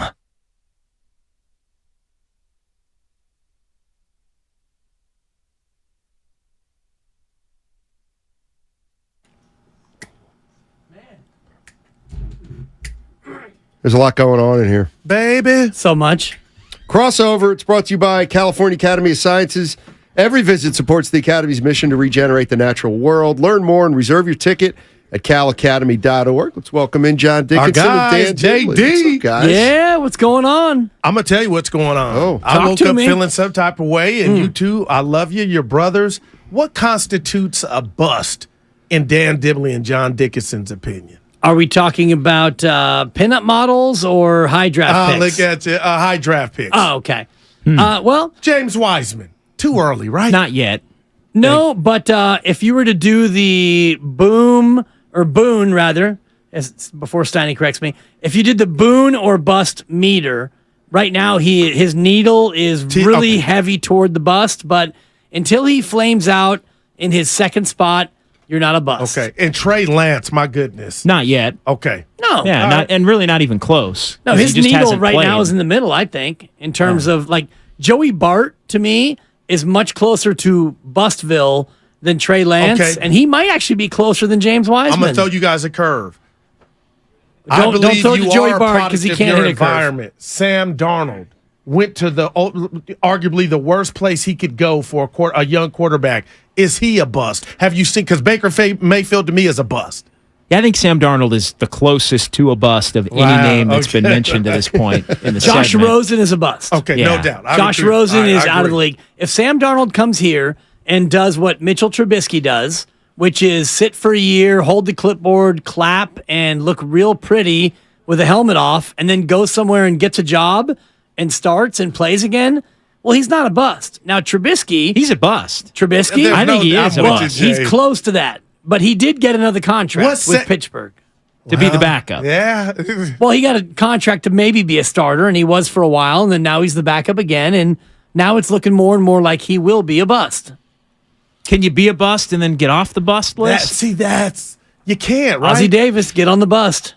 I'm just asking a question. Wiseman, he's a puppy. Like he's not. I don't think Wiseman is he's trending toward maybe being a bust, but I wouldn't say Wiseman's a bust yet. I agree with Dibbs. I think Joey. Well, it depends because we all talk about Mike Dunleavy Jr. Yeah, and if you're a Warriors fan, you think, oh, he's a bust. But then if you're an actual basketball fan who's got half a clue, you look at a guy who played 15 years in the association, and he's not a bust. He was overdrafted, but he's not a bust. To me, a bust is Tony Mandarich, Jamarcus Russell, Bosworth, Ryan Leaf, friend of the program, a guy who gets wildly overdrafted and never does anything at all. And honestly, even if you want to look at Zion Williamson, I don't think 27% of his games he's played. I don't think you can call him a bust because he's just been injury prone.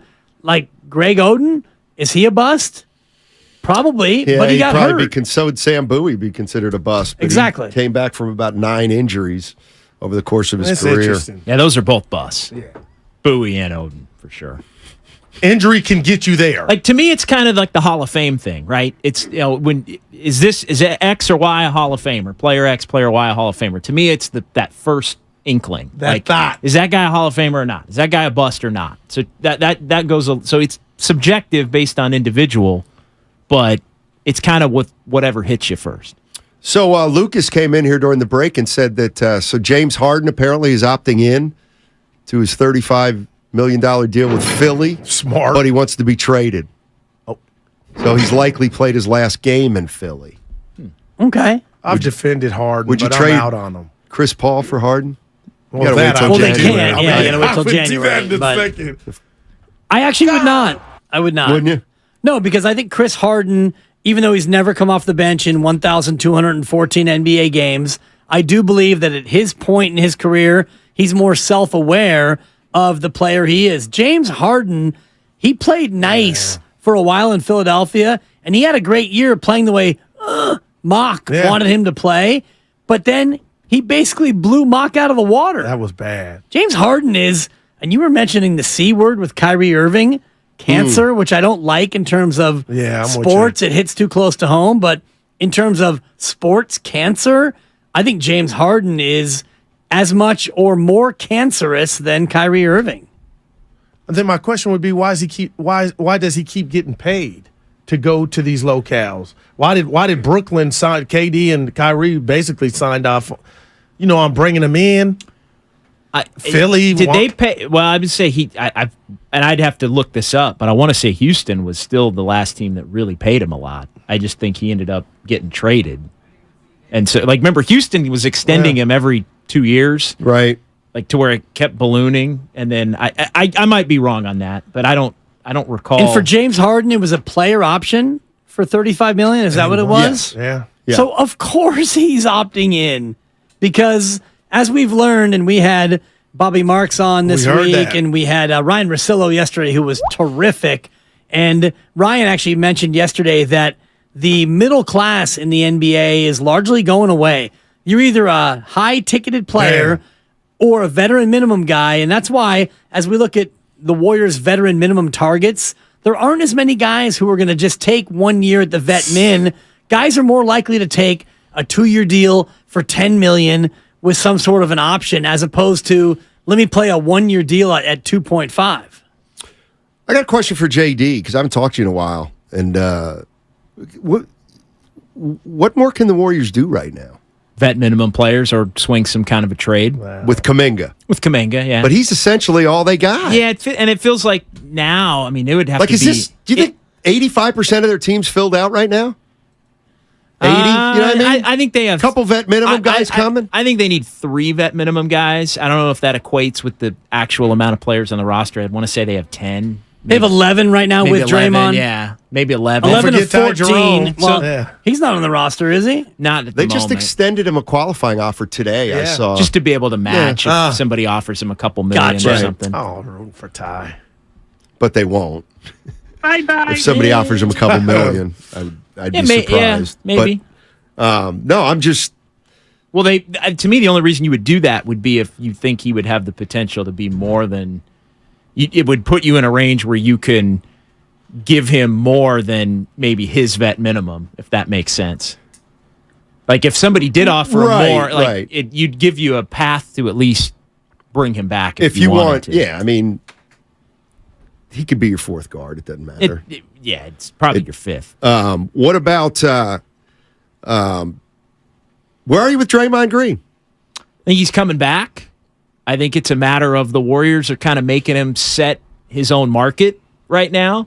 And, I think if he's somebody that wants $100 million over 3 years, when I hear $100 million, I think 4 years. Okay. To me, he wants chance. the fourth year at 100 or 105 or whatever. So you're still in that maybe $25 to $26 million a year range. But to me, it's the Warriors saying, hey, we want to keep you. If you think you're worth this, then go find somebody that's going to make you an offer, and we'll deal with it at that point. But at the same time, I don't feel like, and this is one thing we're going to get into between 2 and 6. Oh, will we ever? I don't feel like there's a number at which the Warriors say, well, too rich for our blood. Yeah, you know what, Dre, go to Detroit. Dre, go to Sac. To me, it's more just a matter of set your price, and then we'll match it, and then the deal's done. The other thing that I thought about, and I agree with you. We did talk to Bobby Marks, and Bobby said, "Don't quote me on it," which of course we did quote him on it, and we retweeted it and Instagrammed it. Bobby said 3 and 100 is about where he thought that would land. Right, and I think that's right. Bobby also said Draymond's not leaving 27.6 on the table, meaning you're not leaving 27.6 to take 4 years and 100, meaning you're going to get just 25. And the final piece of the way I'm thinking about it as we get closer, and we're now 25 hours away from the start of all this. You hear some stuff tonight. Every dollar that Draymond Green gets comes off of what Klay Thompson could possibly get next year, because they've got to get out of that second apron level. So if Draymond gets 3 and 100, or maybe he gets 3 or he gets 4 and 120, and that fourth year is a player option, every dollar Draymond gets comes off of what you can offer Klay, because even though you shed Chris Paul after this year, you've got to get underneath that second apron in order to reacquire that mid-level for next year. Wow. Yeah, there's something about Clay in this scenario that I think is an untold story. Annie. That's a 4. Like, I'm not saying something's going on, but we're not thinking about Clay, and Clay's probably thinking about Clay. And the thing, I would be leery of bringing Clay back on the last year of his deal when Steph and Draymond have 3 more years left. So what's the answer to that? There is no answer. It's because if you want to extend him, if you want to extend him, his number needs to go down. Right. Well, if he's defiant to his number going down, then okay, well, we're not going to do it now. Play out the year, and if you play like an all-star, if you play for if you play for 4 months like you did for 2 months this season, if you play for 4 months this upcoming season like you did for 2 months last season, then we'll have a conversation about whether or not you're still a $40 million player. Let me ask you this in terms of how he played last year. I don't like it. Clay's year last year, it was very uneven. It was bad. It was unbelievable. It was mediocre, and then it was awful. Mm-hmm. But if you look at the totality of his year, played a lot of games, scored a lot of points, hit more threes than anyone. If you were to value that year in this current market, what is that average annual value based on his total year last year? It's probably in the low 30s. I was going to say 35. I was going to say 30. I like it, but I think you guys are all correct. So let's put it at 3 years and 100, like Draymond's going to get. So you give Clay 3 and 100 after this year.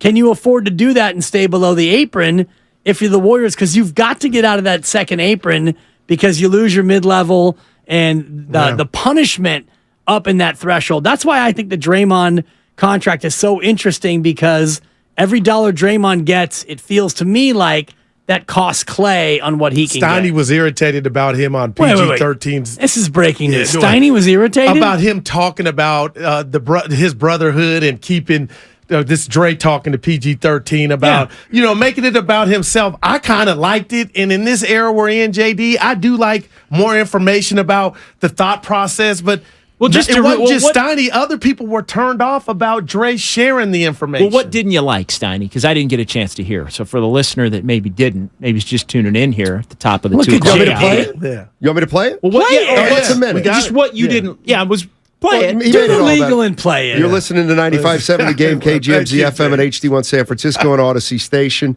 Here's Draymond Green on Draymond Green. What makes it special is these my brothers.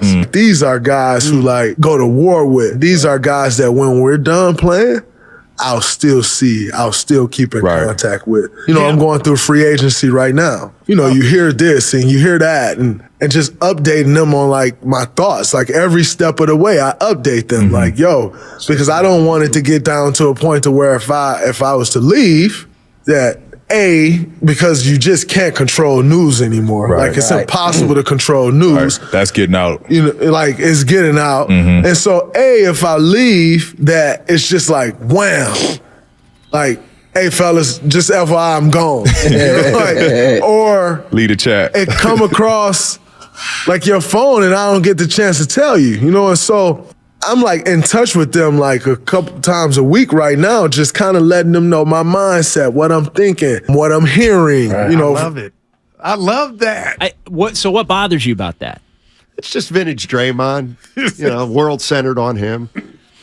Okay. I'm in touch with my brothers. Well, and by the way, to me, Jordan Poole was his brother. Jordan Poole was his little brother. It's his free agency, Dibs. But to me, he's just letting Steph and Clay know, hey, he ain't doing a Durant to Westbrook where he didn't tell him nothing. I want to come back, but hey, Sac might offer me this, and Detroit might offer me this. I appreciate that. And the Warriors want Joe wants to pay me this, but it's really going to have to be this. I don't know. To me, there's no harm in it. Well, I'm just no, there isn't any harm in it. But I'm looking at the free agent list. No free agents yakking like this right now. I mean, they might be. Have we heard from Chris Middleton? You just don't run through the list again. It was great. I heard all this. No, but my point is Chris Middleton might be telling Giannis and Drew Holiday, Sac's going to offer me 40, and Phoenix is going to want to do a sign and trade. And I love it. Orlando, they got money. we don't know that he's not doing that. He's This just not, wasn't he's the just not doing it on a decision. podcast. Stoney's acting like it was the decision. No, and I liked your take about him making tonight about the decision, that was the match. Draymond doing sideline. Yeah, here's Clay in the bunker, but coming up in 10 minutes, I've got my own shot that I'm going to take. Yeah, he might go that route. I doubt it, but the whole notion of, these are my brothers. Well, Draymond, I thought Jordan Poole was your little brother. Yeah. And so is he no longer your little brother because you knocked him out, and so now he's not one of your brothers anymore? Felt a little bit fraudulent to me. And Jay, I got to get this because I'm here for you for 4 hours, but in dibs because I know where Stoney's at. Man. In my world, the fact that they traded Jordan Poole, you could say whatever reasons those were, fiscal or what have you. If somehow there was a dollar amount that would take Draymond to another team, I felt like Dub Nation would be mad. I felt like Curry would say, take the knife out my back. We've had your back at every turn. We didn't suspend your ass when the world was saying suspend you. How would you process if he went to take more money? Would it just be money? Or would you be like, damn, he left these guys. Man, he left them. The Warriors have to pay him what any other team would pay him. Like, that's just that they're up against it to that. No doubt. Because if they don't, it's Leverage. over. It's like, over. we can debate whether it's over anyway, but if Draymond takes more money to sign Detroit, Sac, whatever, it's over. So to me, it's not a matter of, be mad at the Warriors if you're Steph and Clay at that point. Don't be mad at Draymond. You can't trade Jordan Poole unless you're 100% sure that Draymond's coming back. Right, and if you trade Jordan Poole for Chris Paul, which you did. You did, and you bring in a 38-year-old, you're pairing him with your veteran core, you're pairing him with the elite three, and if one of those three pulls the rug out from under you, banana in the tailpipe, the classic okey doke, the rope-a-dope, the hit and run, the puncheroo, and if he leaves, then Mike Dunleavy Jr., this might be a short stint as GM. And Draymond owes them nothing in this. The fact that they let him just do whatever he keep him wanted. in the loop, but he owes them nothing. Like, it is on the Warriors to step up and pay whatever the market rate is, which is going to be set. 10 or 15. Well, I wonder if there was like a handshake, a wink, wink, a nod, where he went to Lacob and Dunleavy Jr. and various other Lacobs and said, "You trade Poole, I'm coming back." And they go, "Okay, Draymond." Well, that didn't sound like it when he was talking to PG. Well, I mean, he might have done that, but then once the trade happens and he goes, "Oh snap, they really did it. Now I'm going to get these fools for an extra $15 million total." Yeah, I don't. Maybe, Wow. maybe. Extra, yeah. But again, it's on him as a free agent to get every penny he possibly can. Yeah, I mean, that's just true. That's just life. I mean, to me, the reason they traded Jordan Poole, for one of the reasons, is because they obviously, to me, came to the determination that Draymond and Poole couldn't be on the same team together. That's part Absolutely. of it. No doubt. That's definitely part of it. Not that necessarily they're going to fight each other, but that Poole's going to be useless. Yeah. They determined in some way that a guy that had been an all-time villain of theirs would improve their chemistry more than running it back with Jordan Poole on the roster. Breakdown right there. Wow, man. No doubt. One of their most hated opponents of the last decade. Scotty brought something up to me, Dibs, that tonight at dinner I'll think about. Would help their chemistry.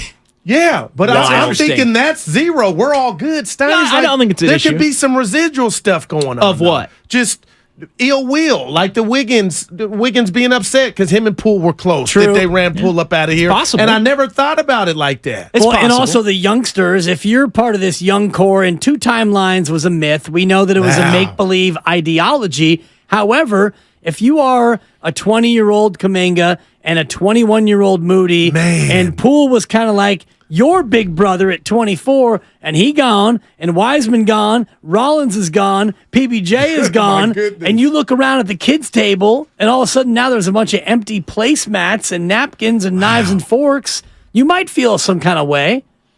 I think Kuminga looks at it and goes, "Oh my gosh, when can I go?" Exactly, man. Like, can you? And, no doubt. Like, Kuminga's like, let me go to Detroit and average 18 and lose and give him a my month. money. Give him a month of playing 14 minutes a game. Yeah, oh my gosh. Because everybody will act like the Warriors blew it if he goes to if Kuminga specifically were to go to a bad team and average 20. Everybody will say, well, he would have done that with the Warriors if they just would have let him play. But Kuminga is untradeable untradeable right No, I know. now. Why do you say that? Because you can't get anything for him. And JD and I had this in the green room. Shout out all the show prep we did. If you would have packaged him with Jordan Poole, now you've got enough salary to get two legitimate pieces in. You can't trade a $6 million player after, like, on this day right now. You're getting $6 million back. Who is that? That's Dante DiVincenzo. Yeah, they've missed their window. You're trade I think, Kuminga on for trading DiVincenzo? him. Of course you're not. I was pro looking to trade him. But, Yeah, I but to thought me, it was going to happen. It would almost have to be to me, it was him or Poole had to be traded because it's the only way you could get better.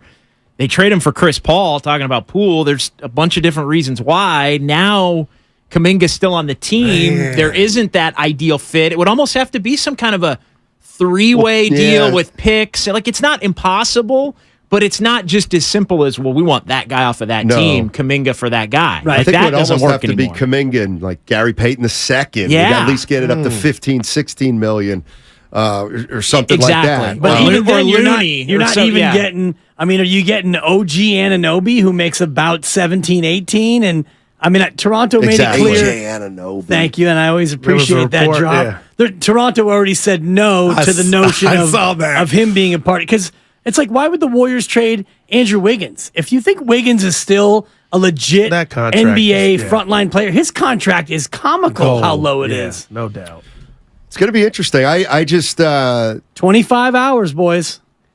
It all jumps Or off. less. But see, what initially happens now at 3:00 tomorrow, they'll start making official all the stuff we've already heard.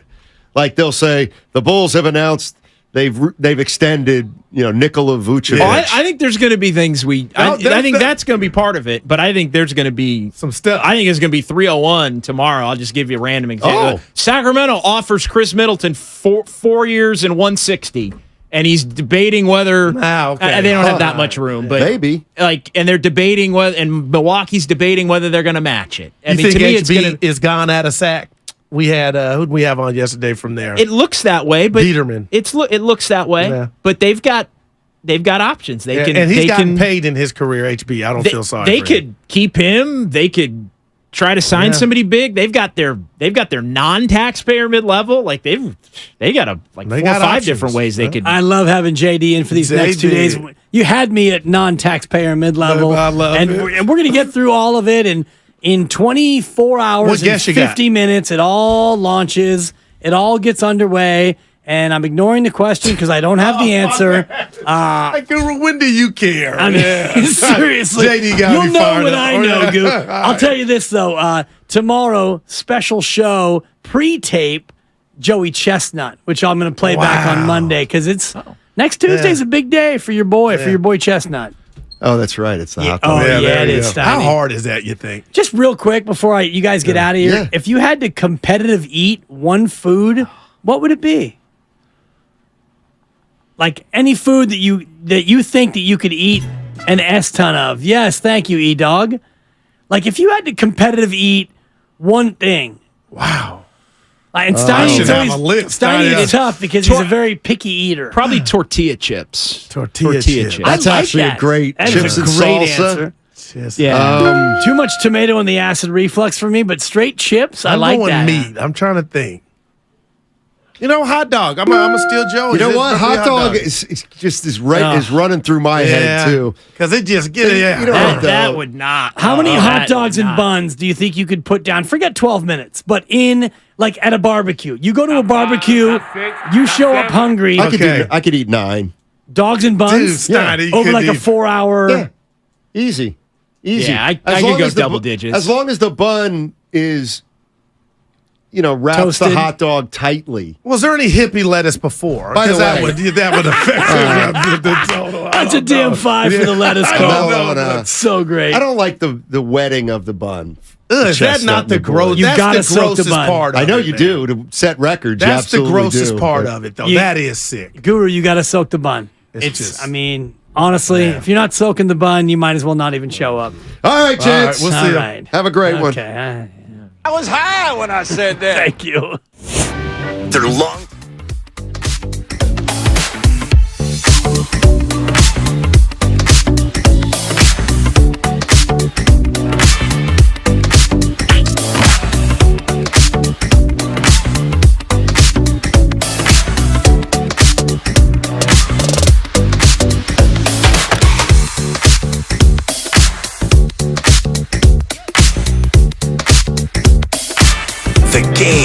So good to be here, and the week soldiers on, and this is one of those weeks, JD, where the excitement just builds. Monday was fun. I had Larry Krueger in, and we kind of dipped our toe in the water of the free agency and the Warrior talk, and then yesterday we got a little bit heavier into it, and now we come in. Actually, Monday was Mark, Tuesday was Larry, Wednesday was Larry, now it's Thursday. My days are all mixed up, and I've got the heavy hitter in now. I've got my cleanup hitter, John Dickinson. Nobody knows more about the nuance of the association. And I say this with Steiny within earshot, and I think that he would agree with me. You're the guy, JD, so I'm looking forward to 8 solid hours of free agency talk and getting all your thoughts and opinions about what is yet to come. Yeah, it's going to be a lot of fun. Really pleasure to be here. Looking forward to working with you again here for these next couple of days. And yeah, it's going to be wild already. A lot of different things flying through the air here just as we were prepping the show and talking to the guys. Yeah, the rumors are starting to fly around the room in terms of who might sign where. And we already had the Vucevic report that he's getting 3-60 with Chicago, and more stuff now trickling out as we get closer to the official signing period, which starts tomorrow at 3. Couple little quick ones here. Josh Hart is opting in with the Knicks, so he's staying with New York, and a couple of potential Harden destinations, the Knicks and the Clippers, reportedly among teams that would be interested in acquiring Harden as he opts in with Philadelphia. Interesting about the Clippers because they just waived Eric Gordon and got out from underneath a 9-figure tax hit for Eric Gordon, more than $100 million based on Gordon no longer being a Clippers. And so they're going to turn right around and give that money to James Harden. And if Harden goes to the Clippers, Harden, Paul George, and Kawhi, is that a team that scares you in the West? Not if Paul George is playing 40 games and Kawhi's playing 40 games. I mean, to me, it's a different version of the same. Harden might be the one consistent contributor as far as actual playing time. But I'm just so out on the Clippers. It's a different version of the same here for these last 3 or 4 years, and they're always interested in the cast-offs that keep finding their way to a million different places. These superstars that either can't quite get over the hump or in Kawhi's case have gotten over the hump, but are, I think to a detriment to their team in terms of how they operate. And so, yeah, that mix, on paper looks great, but that's the problem with a lot of NBA teams. Is a lot of these machinations of star players look great on paper and then smell foul once they actually have to get out on the court and play 82. Yeah, and that's the nature of many of these collections now, and that's what I think gets lost when it comes to the Warriors and their super team that everybody wanted to criticize, but it netted 2 titles. It worked. The fact that you had Steph and Clay and Draymond to a lesser extent be able to subvert their own ego and allow Kevin Durant to come in and play the way Kevin Durant wanted to play. And this collection of superstars, they made it look so easy, JD, that a lot of other teams now, you're trying to, like Brooklyn, for example, we're going to bring in Kyrie and Harden and KD, and they had DeAndre Jordan, and they had all the rest of them, Blake Griffin off the bench. We're going to bring in all these stars, and we're just going to run roughshod over the league. But the Warriors made the collection of talent and egos look a lot easier than it actually is. Yeah, stars without agendas, I think, through the primes of their careers. And we can debate whether there's some agendas that have seeped in. I think Draymond, there's a case to be made. Certainly Klay Thompson, there's a case to be made there. But it really was stars in their prime whose personalities complemented each other, where a lot of these other permutations of stars cobbled together don't work because the egos do get in the way, and it flames out just in colossal fashion. And there's so many different examples of it. The Warriors have been able to avoid that to the tune of the 4 titles and still want to continue to do it together. That's obviously been the big takeaway here over these last 6-7 weeks since the Warriors were eliminated. And will they still do it together? 888-957-9570 is your phone number. The lines are freed up, and we want to hear from you in terms of this collection. And, JD, I guess that's where we should start, is the idea of keeping it together and doing it together. Do you believe that Draymond Green is going to eventually sign with the Warriors no matter what the price is? In other words, if another team offers him a number bigger than any of us would have thought the Warriors would have wanted to pay him, will they match it? Is there any way that you see the Warriors losing out on the Draymond Green sweepstakes because of money? They don't have a choice. And I think in part that's why they moved on from Jordan Poole. One of the 3, 4, 5 different reasons why, it's that they could reallocate some of the actual cash in terms of tax and extra money that's going out of Joe Lacob's pocket to be able to cover the expense of Draymond if it gets carried away. But no, I don't think the Warriors have a choice at this point but to match any offer, because they're on record, from Steve Kerr to Steph Curry to even Klay Thompson, as believing that they can't win a championship without him. So once you state that, and you make the Jordan Poole move, as you mentioned in the crossover, you gotta sign him. And if you think you're going to sign him for $380 and that becomes $390, which becomes $3 then you got to bite the bullet and you got to do it. And I think that it might end up being $4 and whatever, fill in the blank. And initially I thought, JD, the way that this would go, and this is before the Jordan Poole trade, and this is going back a couple of months, I thought that they would get Draymond Green to opt in to that 27.6 number that he was going to get this year on the player option. And then on top of that, you give him 2 more years to make it to where he gets $390. So that would have been an additional 62 and change over the course of the last 2 years. He essentially gets a 3-year deal worth about $90 million. And that's just the way it goes. But now that he's opted out and they've traded Jordan Poole, and there seems to be at least a decent market out there for him. Detroit is sniffing. Sacramento is sniffing. And now that Poole is gone and you brought in Chris Paul, and it feels like you have no choice but to bring Draymond back, it feels more like he's getting $3 and $100, and he might get $3 and $100 with a 4th-year player option that he had this year. He might get that 4th-year option at another $30. It might wind up being $4 and $120 with the ball in Draymond's court. It's interesting because I had my baseline when the season ended at $3 and $75. To me, initially it was, hey, if you're 27.6, you're going to get more in terms of years, but maybe you're going to get a little bit less in terms of average value.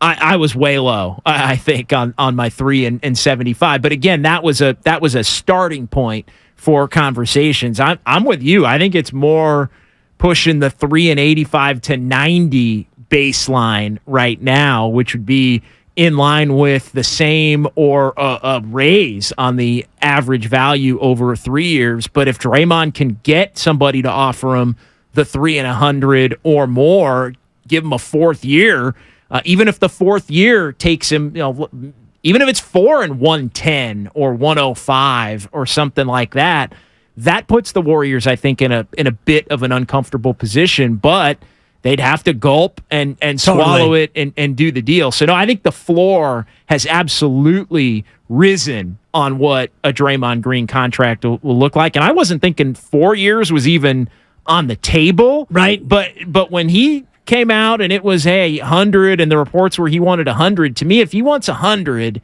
that means he wants the 4th year, and maybe that's something that's a little bit more important to him than we originally had anticipated. And I read some quotes from Draymond Green a couple of weeks ago, and he had referenced the fact that 15 years in the association was his sweet spot.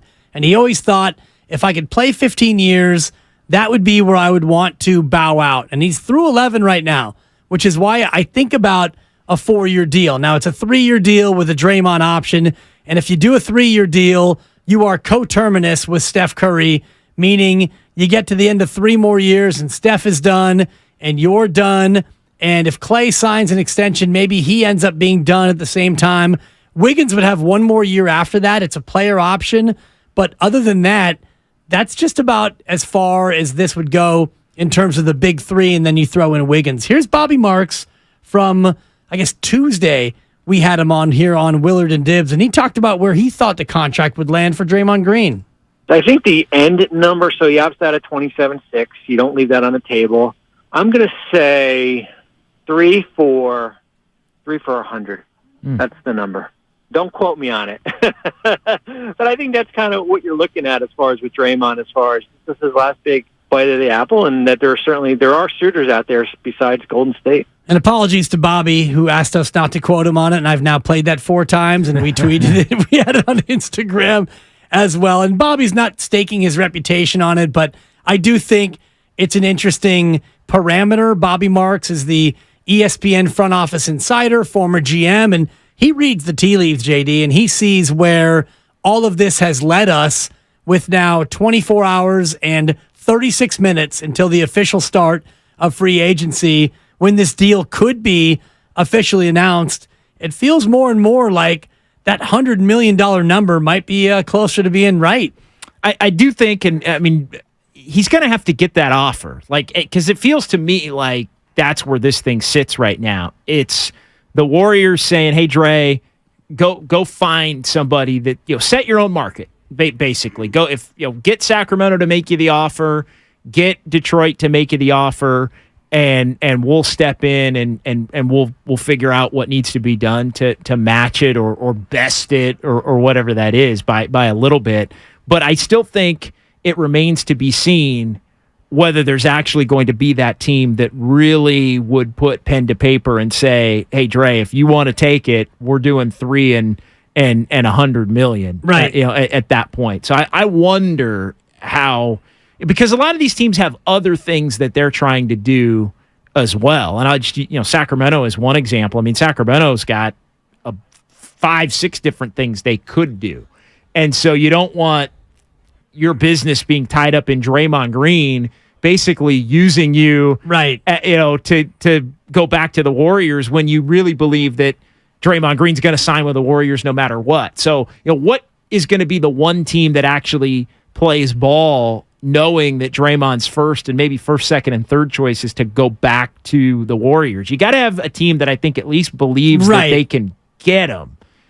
That'll make him that offer that'll boost it into that 9-digit Agreed, category. But there are 2 types of leverage when it comes to negotiation. There is real leverage, and then there's perceived leverage. And right now, Draymond Green has a ton of perceived leverage because Detroit absolutely needs a grown-up. And he would, not that he's going to make Detroit a winner or a playoff team. But if I'm the Warriors, I would, and again, I would kind of look at Draymond and say, "You really going to go to Detroit?" Right. And that's the first piece of it. The second piece of perceived leverage is just down I-80 across the causeway. That perceived leverage is more real.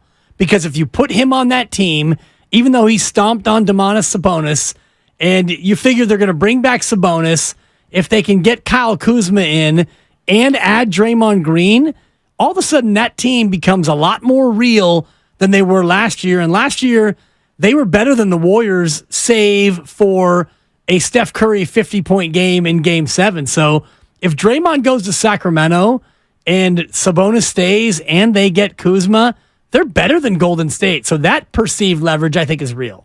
I think it is much more real than say, Detroit. Agreed. But again, they have to make sure that they can get him because they've got other business they want to tend to. For sure. And the order in which they do things has to, it has to be the proper order. If you do a sign and trade versus when you use your mid-level versus when you use your room and all that wonky stuff. So I think they have to. I think they have to believe that Draymond would actually come, that they could convince Draymond to come. And I'm not sure they would be willing to offer all of their space to Draymond Green. Agreed, but the threat of that is important in terms of what Draymond can get here in Golden State, and that's where the perceived leverage becomes such an interesting part of this. It's Willard and Dibs. JD's in for Willard today and tomorrow, and we are 24 and a half hours away from the start of free agency. Warrior fans, do you want Draymond Green back? It's a simple question because I've heard a lot of people coming down on the no side of late, and I'm surprised to hear it. 888-957-9570. Do you want Draymond Green back with the Warriors? We are sponsored by Lucky California. It's Willard and Dibs. JD in for Mark on 95.7 The Game.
excitement, so little time. NBA free agency launching 24 hours and 27 minutes from now. Deals can become official. But first, we've got all eyes on number 23 of the Golden State Warriors, Draymond Green. JD is in for Mark Willard for the next couple of days, and he's got to ask the question, JD, do Warriors fans want Draymond Green back? And it seems like an easy question with an easy answer. The 954 on the Comcast business text line weighs in with absolutely, I want Draymond back. And then you get somebody from the 650, no, don't destroy our future to be held hostage by a guy who ruined last season. What? We let him ruin the next 3 and 4 financially? So there is a bit of a divide among the fan base. 888-957-9570. And JD, you had a good question during the break. It's really not as easy as, do you want him back or not? It's, do you want him back at a certain price, and what price would be too rich for your blood to want Draymond Green back? Yeah, I don't think there is one for the Warriors. To me, they don't 3 and 120. You got to do it. Because at the point in which you don't do it, you are wasting a year of Steph Curry's prime at that point. Because you can't win without him. Because you can't win a title without him. And you're on record, your head coach, saying that. So to me, you talk about perceived versus actual leverage. For all of the battles that Steve Kerr and Draymond Green have had over the years, Steve Kerr did him a massive solid by acknowledging to the world that the Warriors are basically cooked if he's not a part of the action. And on that point, if you're Joe Lacob and you're listening to that podcast, what are you thinking? Are you calling Steve Kerr and saying, hey, coach, what are you doing here? I mean, yes, we both know that we can't win without Draymond, but when you tell Draymond we can't win without Draymond, you're basically costing me money here, coach. I think it's a shot across the bow and in line with everybody needs to be all in on the now. And I think that was something that Steph and Dre and Steve Kerr said in the immediate aftermath when they got eliminated down in Los Angeles. They wanted there to be no gray area as to the future and the second timeline, which had essentially already blown up, I guess, in the Wiseman trade and with Kuminga getting all those DNPs in the playoffs as he did. But to me, it was a statement of there's only one way to proceed, and we don't care whether it puts you in a tough position. It has to happen. And so to me, it's putting all the chips in for 1 year, 2 years, 3 years, whatever it is, and making sure that everybody's in lockstep. And you had an interesting wrinkle on the Chris Paul part of this that I do want to get into here momentarily, but I do need to tell the folks that we're streaming live on YouTube. Head to youtube.com/957thegame. Watch us live. If anyone swears, it's likely me, and you'll get to hear it. Like and subscribe for all 957 The Game content on YouTube. John Dickinson in for Mark Willard, looking good as always. Solid collared shirt, fresh haircut. JD brings his A game to the proceedings. Mark Willard will be back next Wednesday after the 4th of July. He's on a stretch 8, JD. I, of course, am the creator of the stretch 4, which is when you've got a holiday and you take an additional day around it. That way you get a 4-day weekend.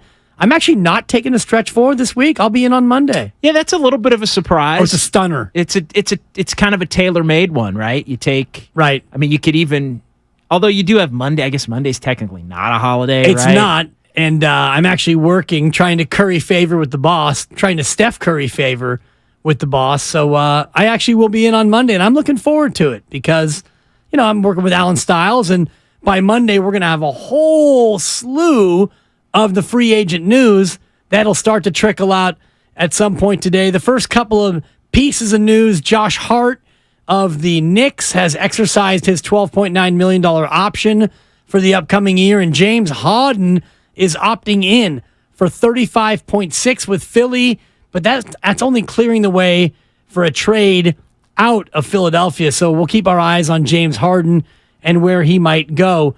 What's the number, JD, for Draymond Green in terms of where you would say, no, we can't do it? Because I threw this out earlier, and I believe this.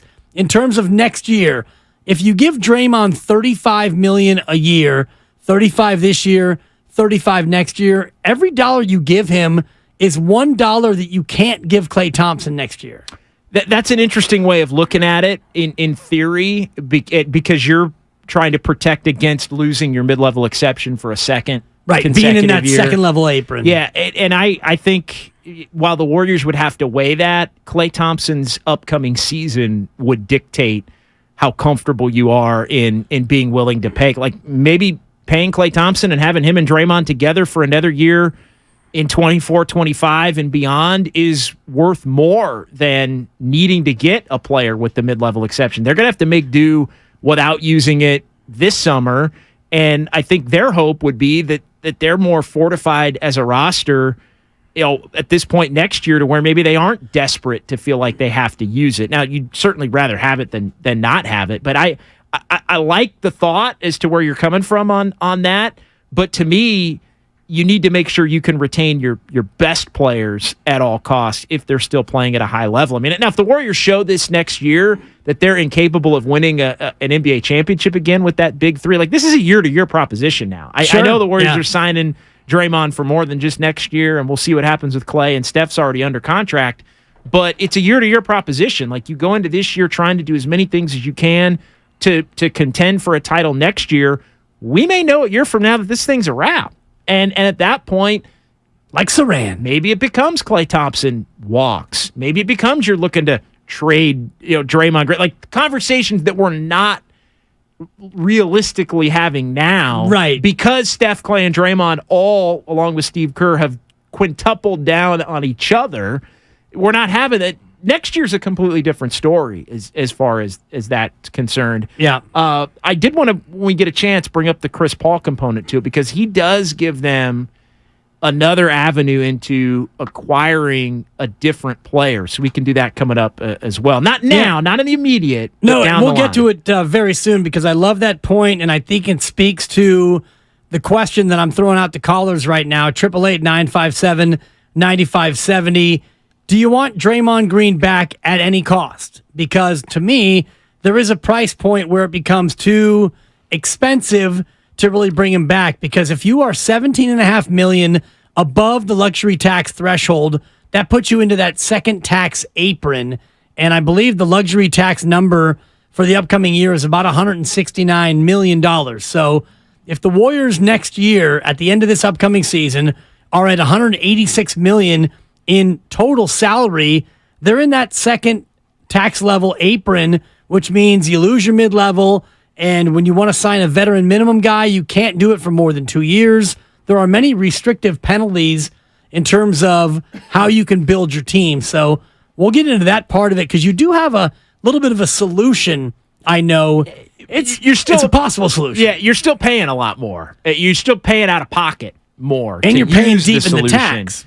And you'd be paying more tax on top of it. And I get all the reasons to avoid that apron. There are many. The Warriors would want to do that if possible.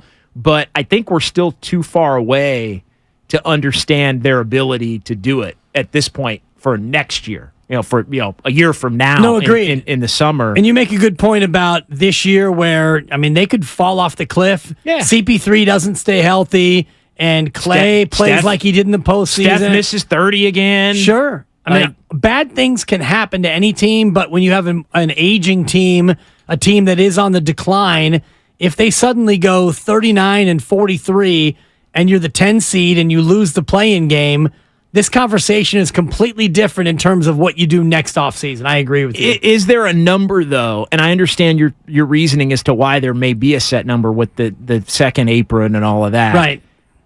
What's the number for you? Like, if there's a number for Dre, like, is there a number where you would say, okay, Dre, sorry, go to Detroit. Sorry, go to Sacramento and make them a championship contender when they really aren't one? Well, it's interesting for me because I see it two ways. On the one hand, it's not my money. So I don't really care in terms of it costing me money to pay Draymond Green. But the other side of it is the reality. And if you get up to 3-110, which is, $36.66 a year, and you're going to pay Draymond Green for 3 years, and he's going to make $110 million over 3 years, well, that will keep you in the second level tax apron.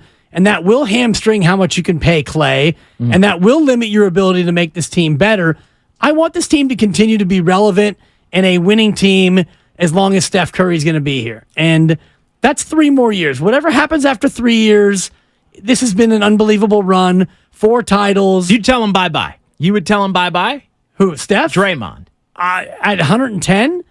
I mean, I would say yes, but you can't now. I guess I'm trying to figure out what your number would be, because I'm on record as saying there's no there is no There is no number. Okay. But and there's no number. However, if you give him 3 and 120, let's just say that it goes through the roof and he gets $40 million. I mean, that's a gulp. I can't imagine that it goes that way. But again, there were people that were gulping at 3 and 90, a month ago. For sure. And I set the over-under on Monday at $89.99 million in terms of his 3-year total value. And Mark Willard, my partner, who's off today, he took the under, but now that seems like a laughable line. I think the line has moved to $99.99 million, and even that feels a little bit low. Well, and there's another part of this, too, and the 408 and the Comcast Business text line taking exception with me. JD, you're so wrong. Let Dre walk. The offense will be more potent with another scoring threat. That's how bad Draymond's offense is. Well, how are you going to acquire another player if Draymond walks? I think there is a misconception among some in the fan base that think, well, if Draymond leaves, you've got $27 million to go spend on anybody. No, the Warriors are so far over the cap and in the tax. If Draymond Green goes, Draymond Green's gone, and your path to be able to replace Draymond Green would be veteran minimum players. It would be no different than if you had Draymond Green on the roster, because the Warriors are so far over the cap. So that's in line with it's you're paying to keep Draymond, or you're playing out this season without Draymond and no replacement, which is, I think, in part why Steve Kerr and Steph and so many others are so adamant, and that's the only way the Warriors can contend for a championship is if he's on the team. One, it's part of everything he's brought for the last decade. Right. But the other part of it is just the literal nature of, if Draymond goes bye-bye, you cannot replace him. So you're done. I suppose you could sign and trade him if you were able to coax that. True. But you would have to have a partner team that would be convinced that Draymond Green would accept said trade. Fair. And not, That's fair. Not put his feet in the sand and fold his arms and decide that he didn't want to go. From the 415, Dibs, it is your money, the cost of going to a game. Oh, right, you don't pay to go to games. I do pay to go to games, but the idea of it's not my money because they're going to charge what they're going to charge anyway. And Draymond Green being here for $110 million is not raising ticket prices, and Draymond Green not being here will not lower ticket prices. So those two things are not intertwined, in my opinion. Not at all. And yeah, I mean, it's if you think a $150 ticket is with Draymond Green back at $110 million turns into a $85 ticket without, no. Good luck. It doesn't work that way. Yeah. Now, if you want to go back to the days of click and roll at Warriors.com and it's a great timeout, then yes, ticket prices were different when they were not a championship team. Now, that I would say that $150 ticket may become an $85 ticket by 2026 if the Warriors win 35, 27, and 18 games in the next 3 years. Exactly. But that's a different and that will be without calculus. Steph, Clay, and Draymond there. 888-957-9570. Do you want Draymond back? Is there a price point that would make you not want Draymond back? We're going to go to the phones. We got a bunch of people waiting to talk. We'll start with Sherwin in Fairfield. What's going on, Sherwin? What do you think? I say let him walk, and let's go with Kuminga in his spot, see if Kuminga can flourish. Kuminga is more athletic, just like Steiny and Guru were talking about earlier. I mean, give a kid a chance. I mean, I think just let him go. He's a cancer right now to me inside the locker room based on what happened last year. And those youngsters that are still around on the team, they haven't forgiven him. And then not to even mention what he just did with Wiggins. putting his business out in the street. So I say let him go. Thanks, Sherwin. I appreciate it. I don't necessarily think that he is a cancer to this team.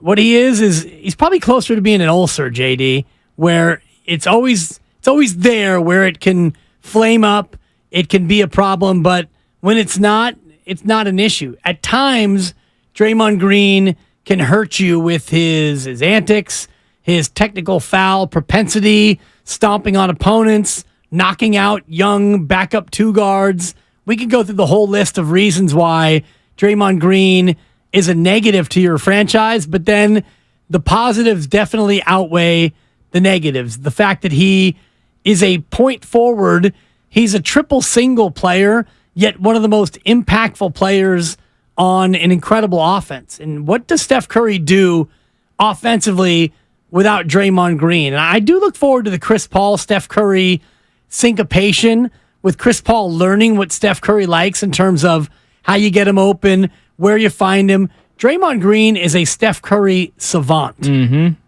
Yeah, he is. And I think as long as the Warriors can keep Chris Paul healthy, that deal has the potential to be pretty good for the 1 year length of it, to where he can stabilize the bench. You can put him in a finishing lineup if you want. He can play with Steph. He can play with Clay. I think he helps the young players. If those guys like Kuminga are going to be out on the floor as he leads the bench unit, which has been so highly publicized that he would, although I guess it's also been hinted at that maybe he would start, although I don't think that makes as much sense. They've got a couple of months to figure that out. But I think there are a lot of ways Chris Paul helps the Warriors in the short term. The risk, though, is that you can't keep everybody healthy enough to win enough games in the regular season to where you don't want to be in the same boat that you were in this year where you're chasing it. God, all year. It's like, we're going to be the 7 or going to be the 6? True. Can they get to 6? Is it going to be 9? Oh, my God, they lost another lead. Like, it just – and their margin for error without Steph is gone for the moment. And that was the one part, and I know it's been highly discussed, and Anthony Slater wrote about it, and it's a number that I mentioned, that 14 and 12 without Steph. I mean, we have to anticipate Steph Curry is – and I would say expect that Steph Curry is going to miss a third, anywhere between 25% to 33% of the season moving forward. And Chris Paul, too. And, Draymond Green's probably going to miss 15 to 20%. And I think the question, though, is with Chris Paul is can you get Chris Paul, as crazy as it sounds, by playing him fewer minutes, can you get him to where he can play closer to 70 at that point? Yeah. Because he's going to be playing 20 to 25 minutes and not 35 to 40 minutes. And I was saying yesterday, and I believe this, that you're going to miss Jordan Poole's minutes more than you're going to miss his points. Because points will come. He's like an innings-eating pitcher, kind of. Absolutely. Yeah. Jordan Poole led your team last year in minutes played. He also led your team in scoring in terms of total points scored, balls in the basket. He scored more points than Steph Curry. You can find somebody else to put the ball in the basket. Can you find somebody who's going to play all 82 and 30 a night? JD's in for Mark Willard. We'll keep going to the phones. 888-957-9570. Do you want Draymond? Is there a price point where you say, all right, Dre, you've got to go because it might cost us Klay Thompson in the future or not? Tony is in Oakland. What's going on, Tony? Hey, man, I think we need to re-sign Draymond. I say 105 for 3. We good to go. Kuminga can't replace Draymond. He's not smart enough. That's why he couldn't play in the playoffs. 3 and 105, though, Tony. If you give him 35 per, that could cost you Klay Thompson for next year. Are you willing to say bye-bye to Klay after just one more year? Well, we paid Klay for 2 years that he didn't play. Klay needs to take a pay cut. Man, thanks, Tony. I'll give him your phone number. I'll give you his phone number, rather. I don't think he'll call you to get that message, but you go ahead and call him, Tony, and say, hey, Klay, it's Tony. I know you're making 43, but we want to pay you $17.5. No, but it might be more like 28. Right. And that's the part where I do tend to agree with Steiny in the sense that there does seem to be something going on with Klay. And we don't know for sure. It'll come out over the course of the next year, but it does seem like there's something to I think a refusal to accept the fact that he's not the player that he has been throughout his career. And I think that was the biggest problem that he had this year as to why he was so wildly inconsistent, why the highs were high and the lows were low. They need him to be just a steady player. Clay, yeah. Like his overall numbers, and you pointed it out, his overall numbers pretty good. But that's not how the season played. Like if you said JD was Klay Thompson, a true representation of his overall numbers, and the answer to me would be no. No, you were great too at Bonvino. We had the Warriors Summit, and you actually had the hottest take of the day with your Klay was the problem take. He was under his numbers. His actual impact was under his numbers in a big way, and the blunt truth to it was the fact that his bad games were automatic losses because he was so bad that you couldn't recover from it. And so that carries a different weight than, he hit 300 threes and led the league. He still shot 41%. 21 a night, too. And the numbers so were good. The raw numbers were pretty good. I also found it interesting that the Warrior, Steve Kerr was so quick to put on Klay at the, didn't come in shape and need to overcome that fear of injury in the offseason, getting your work in to come back ready to roll the first or second day of October. And I like Klay in a contract year scenario because I do too. And he started so poorly last year, maybe a summer of work, and he knows that he wants that last bag, so maybe he comes in with a little bit more effort and a little bit more work ethic, knowing that this is a big year for he and the Warriors. JD's in for Mark. More of your phone calls. Keep them coming. We got a full board of calls. Do you keep Draymond Green? What's the price point that would turn you off from keeping Draymond? We are presented by Fremont Bank, full service banking, no compromises. Free agency starts in 24 hours. More from JD on the other side, including a Chris Paul escape clause that he'll talk about right here on 95.7 The Game.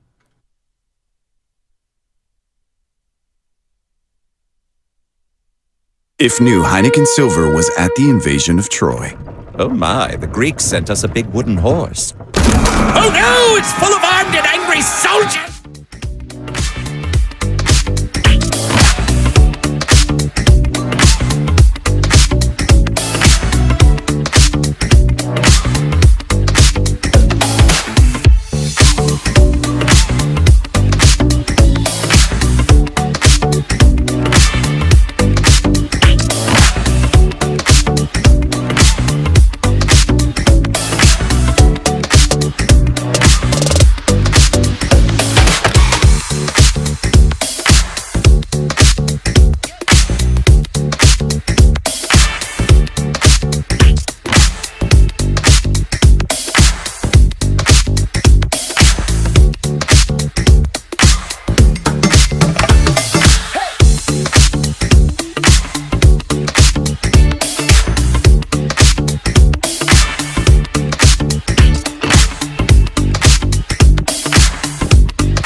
live on the free Odyssey app.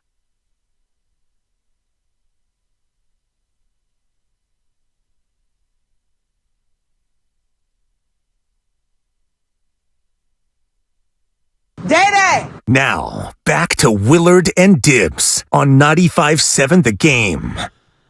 Back into it officially 24 hours from now. The NBA free agency frenzy will be a frenzy, JD. And right now we've got the pre-frenzy. We are inside a 24-hour window. All of the hyperbole, conjecture, there's leakage, there's some trickling of rumors, there's some thoughts about who's going to opt in and who's going to opt out.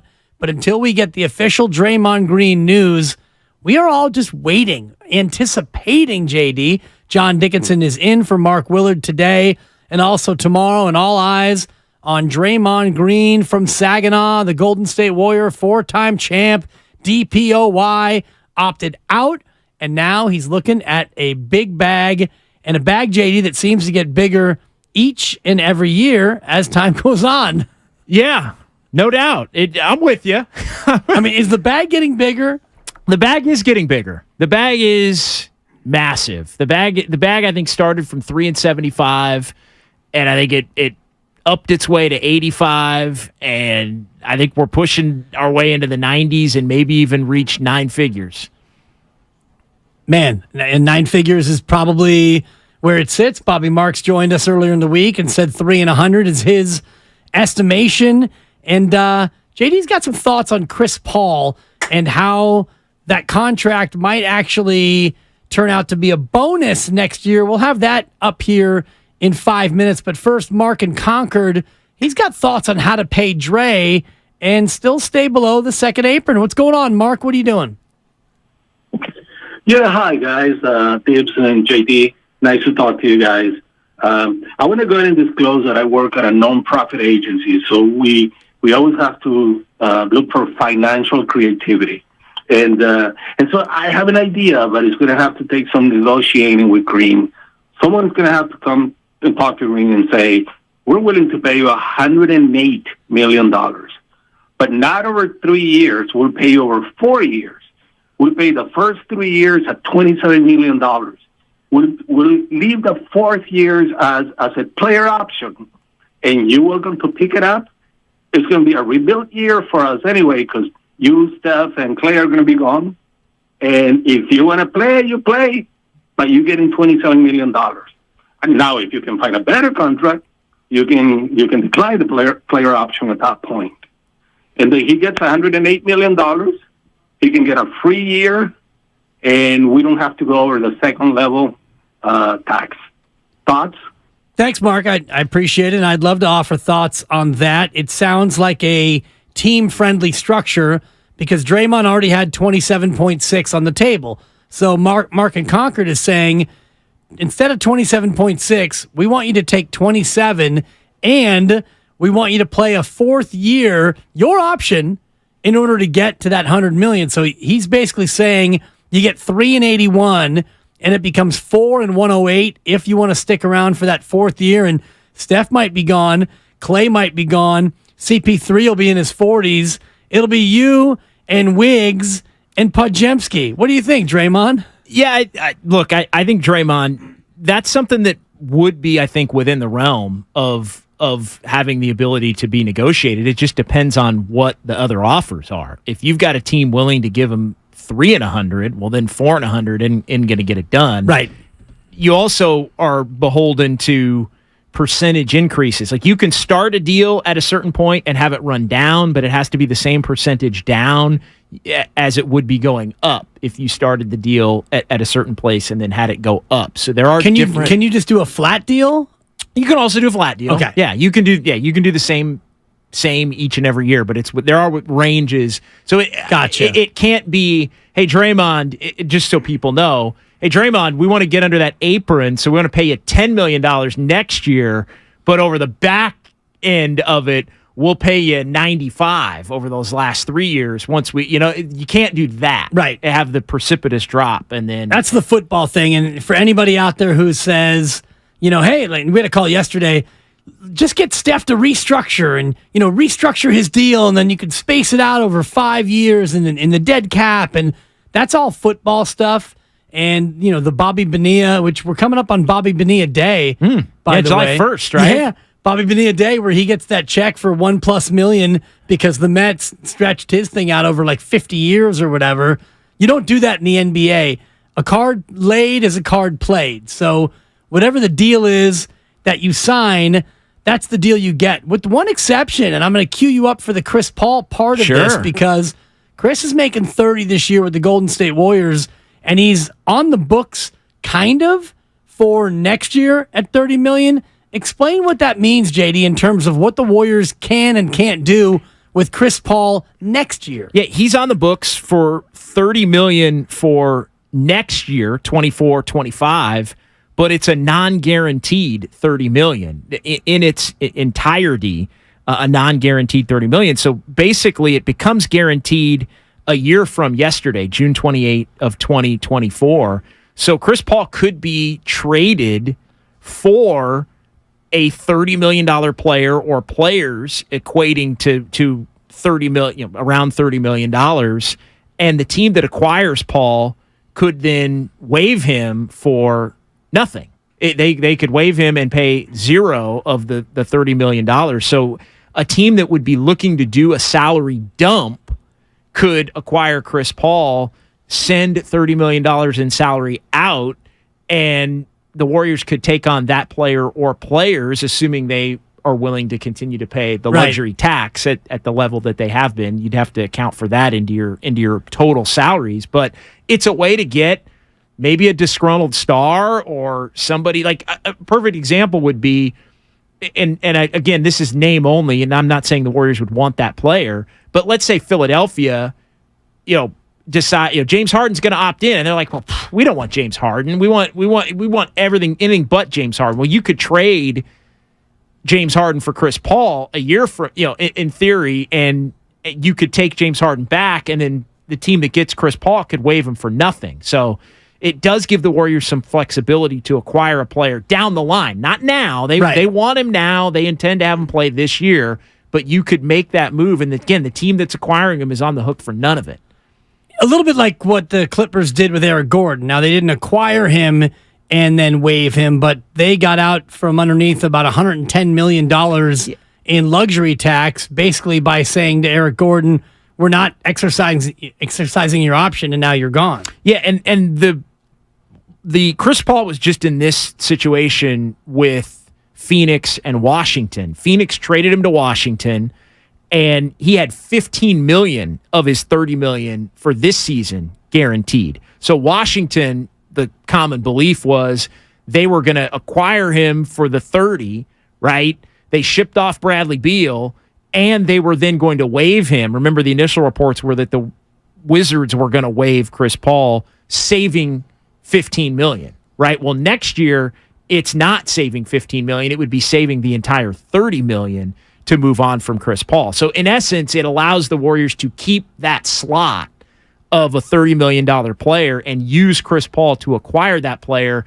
Yes, you would be leaving your mid-level exceptions and that on the table, but you would acquire somebody better than a mid-level exception type player. Without a doubt, you'd be finding somebody at a disgruntled level, or you could package a player like Jonathan Kuminga, and get making a $37 million player. Right, yeah, but if you look at some of those guys out there, and Damian Lillard is in that neighborhood, and he seems to be more disgruntled than he is just gruntled, and Paul George and Kawhi Leonard are in that same sort of price point. Their contracts are actually twin deals. They have this year and next year player options. So at that juncture, you might be in a situation. And also, if things do go south, JD, this year you have the ability to trade Chris Paul in January if it's not looking like things are going your way this year. And it's the same kind of a deal where that team would have Chris Paul for this year, but if they just want to move on, they could move on for nothing at the end of this season from Chris Paul. So it could be that same type of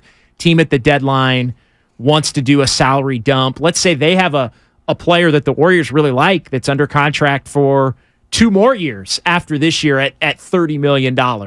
And they want out of that contract. Well, Chris Paul could facilitate getting out of that contract, and it would basically act as a salary dump for the team that the Warriors would be doing business with. 888-957-9570. More of your calls coming up. The question is simple. Do you want Draymond Green? And if the answer is yes, what's the price point where you start to really get queasy over Draymond Green being here? Is it length of contract? Is it average annual value? What is it about a Draymond signing that would maybe have you turn your stomach? I know Draymond Green right now is talking to Patrick Mahomes, Travis Kelce, Klay Thompson, and Steph Curry. He's the sideline reporter for the golf match that's taking place here within the hour. So we'll have sound from that sit down coming up. Maybe Draymond Green announces his plans during that broadcast. We'll be monitoring it if that's the way it goes, and also all of the other free agent rumors that are starting to pop out. James Harden is opting in to $35.6 million with Philadelphia, with the idea that James Harden is going to ask for a trade out of Philadelphia. Would the Warriors be interested in James Harden? I think the only way they could get him would be with Klay Thompson being on the move. And, if you bring in the villain Chris Paul, how do you feel about maybe James Harden as well? I couldn't even get through that, JD. JD's already cringing over there on the other side of the console. Mark Willard is off today. JD is in. More of your calls on Draymond Green and where the Warriors sit on the other side. We are sponsored by Chilton Auto Body. It's Willard and Dibbs. JD in for Mark on 95.7 The Game. Have you been in a car accident? Chilton Auto Body is 15 convenient Bay Area locations.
Now, back to Willard and Dibs on 95.7 The Game. Welcome back. 23 hours and 43 minutes. Free agency begins. I'm going to keep the countdown going, JD, because love it. I'm excited. Be fun. Yeah, super fun. And we're starting to get some news filter in on little newslets. James Harden. I'm starting to tingle. Thank you, Guru. James Harden has opted in with the thought that he wants to be traded. 35.6 is the number. Lakers have waived Mo Bamba and Shaq Harrison. That's news that's come out here in the last hour or so. Josh Hart exercising his option, 12.9 to stay with New York. So more names coming off the market, some names going on the market as the intrigue continues to build, JD, with tomorrow at 3 o'clock, the official launching of free agency. Yeah, and as you would expect, I think there will be a lot of deals that we haven't heard of. I think there will be at 3:01 a jaw dropper right out of the chute. So-and-so is signing so-and-so, and oh, wow, okay. Like, that's what they've been planning for over the course of the last year leading up to free agency. We're so focused on Draymond Green here because the Warriors, it feels to me with this free agency frenzy, the Warriors it's all about Draymond. And then after that, it's wait 3 days for whoever they can get off the scrap heap. Yeah, there's different categories of minimum player, right? There's minimum players that don't believe they're minimum players. Right. And so they have to be shown via the market that they actually are minimum players. So those are the players that you have to wait for. There are players that could get more, but choose a situational fit in part because they've made a boatload of money already, and the difference between $10 million a year and $2 or $3 million a year really doesn't mean anything to them. And so you get that category of minimum player. You've got the guy that's hanging on for one more year that knows they're absolutely a minimum player. Right. And so they're different tiers of minimum player. The Warriors are going to have to parse through all of that over the course of the next week or two, or maybe even longer, because sometimes these guys, you might get a minimum player that you really like who's waiting for that one team that can offer him $6 million that's just sitting on their little bit of cap space, hoping that they can get him for less than that. So there is a little bit of a game of chicken that is played even on those minimum veteran deals. You want to get the ring chasers, which I think is another part. Are the Warriors more inclined in your mind to be able to get a ring chaser with Chris Paul in the fold, in addition to Steph, Clay, and Draymond? I think there's a case to be made that they would be more inclined to get. Just there's a greater pool of players that maybe wouldn't have come to the Warriors before, but because Chris Paul's around, maybe they would. Especially if it's an end-of-the-road kind of guy, and I don't know if LaMarcus Aldridge is still upright and able to play, but you've got Robin Lopez, a guy who might be in that same bucket. These super veteran guys, these older players who have made a lot, like you said, and might be in that boat of, hey, if I can go there and get 10 to 12 minutes a night and be upright and contribute, maybe I could be a part of a championship team. We'll get into my vet min props, JD. I'm going to run those by you in the 4 o'clock hour. Love that. I did it with Larry Krueger yesterday, and I want to pit you against Larry. It's going to take a couple weeks for these to all get graded out, but I've got 5 props on veteran minimum categories. It's a yes or no, and I'll run JD through it coming up here at the top of the hour. But first, I want to play you some sound from Draymond on the podcast P with Paul George. And we played a couple of pieces of this about an hour and a half ago, and I want you to weigh in. He talked to Paul George about just what his relationship is with Steph and Clay. What makes it special is these my brothers. These are guys who go to war with. These are guys that when we're done playing, I'll still keep in contact with. I'm going through free agency right now. You hear this and you hear that and just updating them on my thoughts. Every step of the way I update them because I don't want it to get down to a point to where if I was to leave that because you just can't control news anymore. It's impossible to control news. That's getting out. It's getting out. And so, if I leave, that it's just wham. Hey, fellas, just FYI, I'm gone.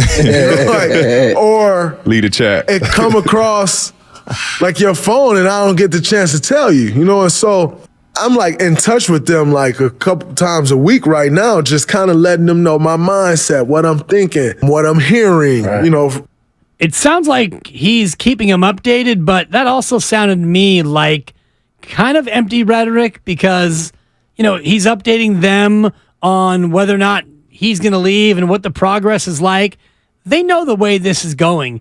It's who's going to give Draymond Green the most money, and if it's close, he's staying with the Golden State Warriors. Yeah, it is, and I think it's really out of respect that he's doing it, not out of ego. I think he's letting them know so those guys aren't surprised by anything, but it's also just a simple matter of, hey, Detroit really is coming with this offer, and Sacramento really does mean business with that offer, and so, boy, you know, Joe wants to pay this, but it ain't going to be that because these two other teams are going to be in the mid. So to me, it's out of respect to keep those guys in the loop. And I think often we see star players that don't have that connection to their teammates, sometimes even pairs or trios that have all agreed to come together in unison to make a run. And it's just like, I'm out. I'm not even going to say it. So I didn't have any problem with it. I thought it was abundantly respectful. Yeah, respectful, but no mention of Kavan or Wiggins and, Guy Santos. He didn't mention that he's going to call Guy and update him on his status. Yeah, Guy Santos doesn't get it. No, he doesn't get that call. He didn't get that call. Apparently, and I'm GP2 either, but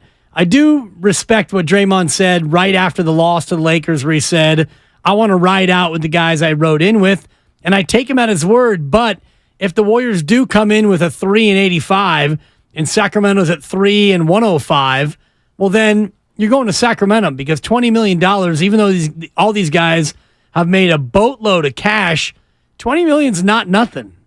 $20 million's not nothing. That's a lot of money. But again, it's not like that world can't exist where the Warriors get to this point and then say, "Oh, well, that's too rich for our blood." Right. Like that ain't on the table at this point, especially if it's that scenario that you lay out, where it's 85 versus 105. But again, I think it comes down to Draymond letting those guys know what it's going to take, just so they don't have to worry about it or not. But it doesn't sound like they're worried about it. Right. More from the podcast P with Paul George, and this is Draymond again talking about wanting to keep Steph and Clay and wanting to be a big three still. You hear things and I can't negotiate yet, but what I'm thinking, because I don't want it to come down to that if I'm not offered the offer that I think I should get, or I'm offered better somewhere else and I like that situation more at this point in time in my life, I don't want it to come down to like it's just some abrupt thing and like we haven't talked in weeks and now I'm hitting you up just to tell you I'm going. So I've been like updating them too, like every step of the way over the last couple of weeks about just what I'm hearing, what some of the possibilities may be, just to keep them in the loop. That's our relationship, and that's what makes it special. That's great. I love the start of that, which is, we can't negotiate yet. Yeah.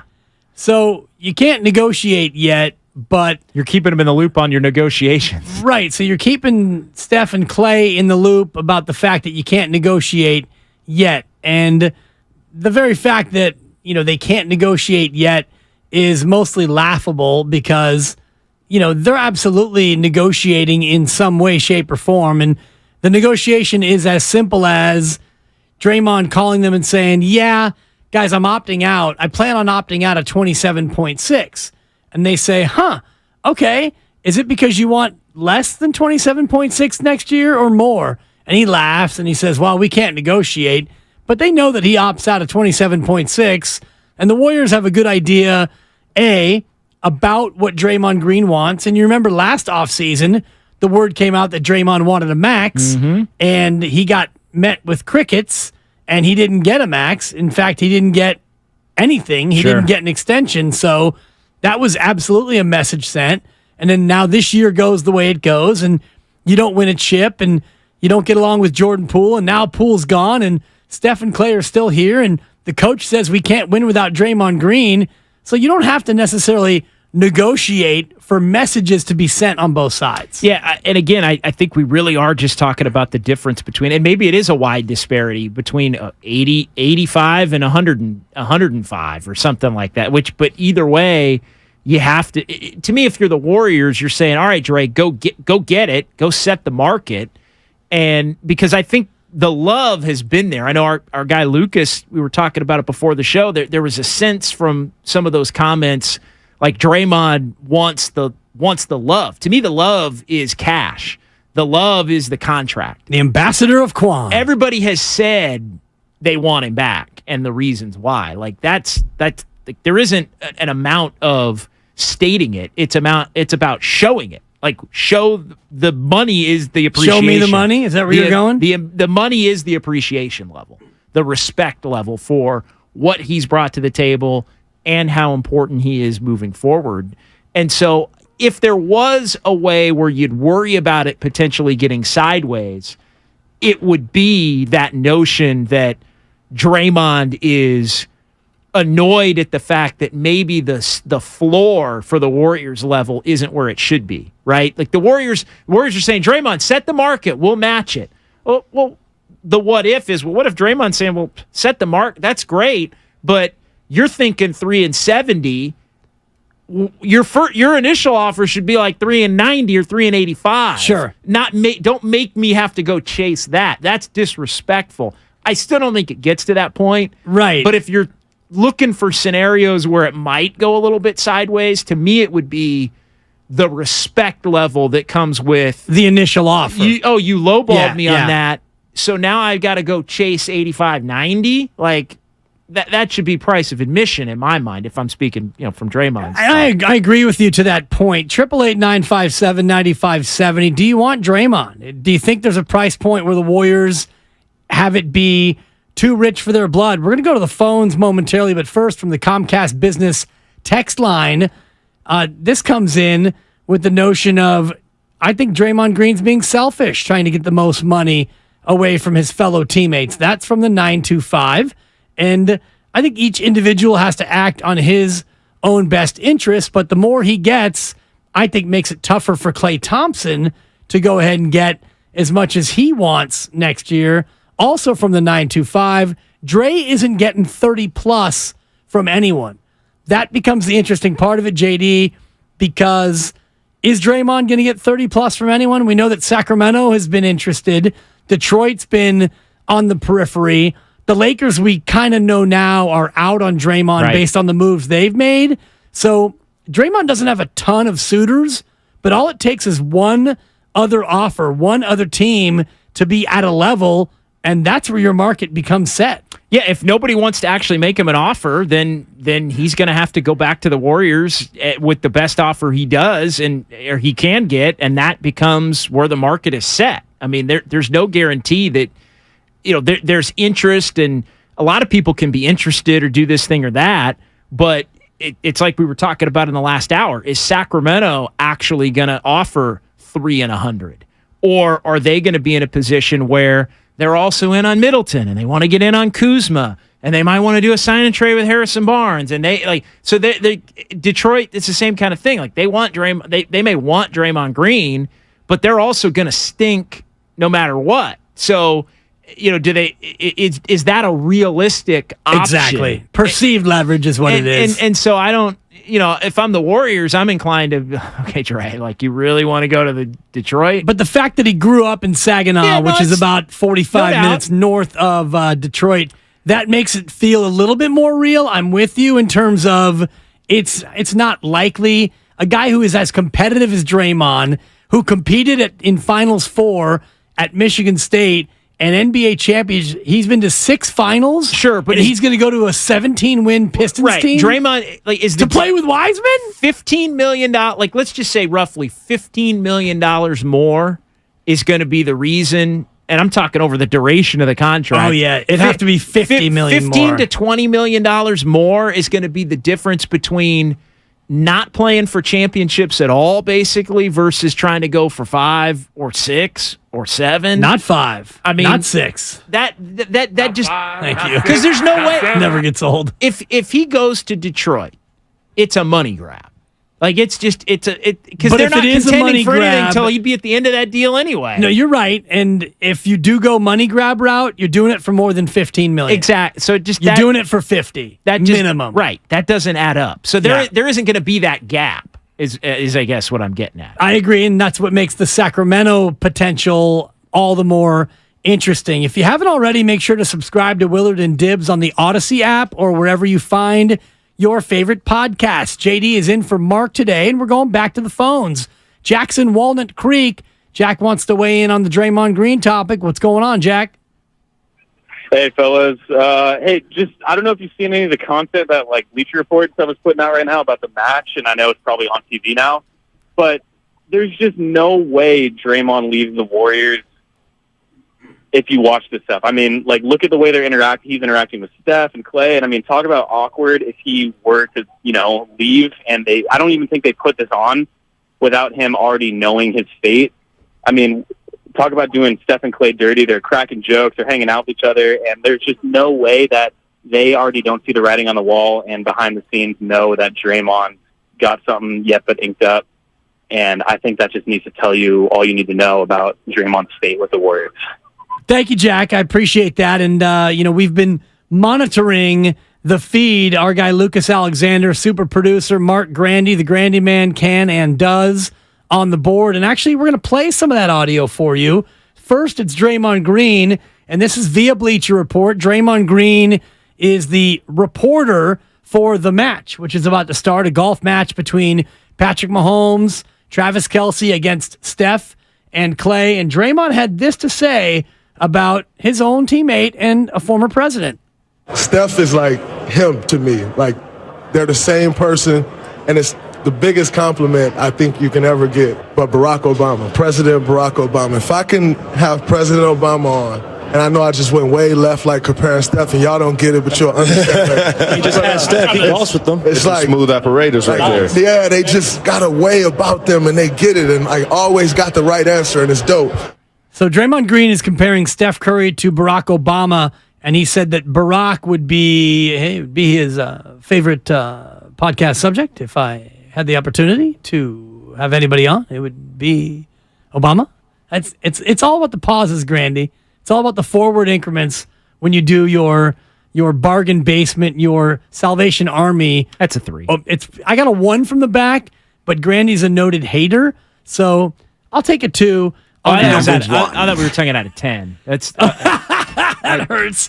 Everything's always on a 5. I got to recalibrate. It's always on a scale of 1 to 5 crides in honor of Mark Kreidler. It's a 1.5. We don't do halves. Well, then it's a 1. Oh, in that case, I won't try it. I won't try it again. We just turned a 3 into a 1, just like that. I felt like it was closer to a 2, quite frankly.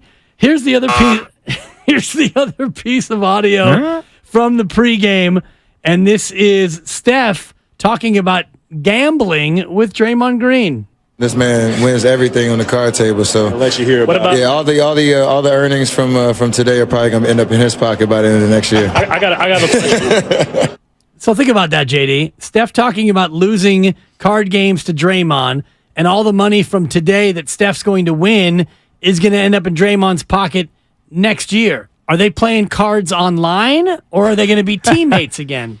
Yeah, it's sure a likely indicator that they're going to be teammates again and playing on the plane or at a hotel somewhere. Right, or both, or all of the above. So I think those pieces of sound, Draymond on Steph as Obama, and then Steph on Draymond, card games, and future gambling, that tells you all you need to know about will he or won't he. But don't misconstrue that with he's going to take a discount.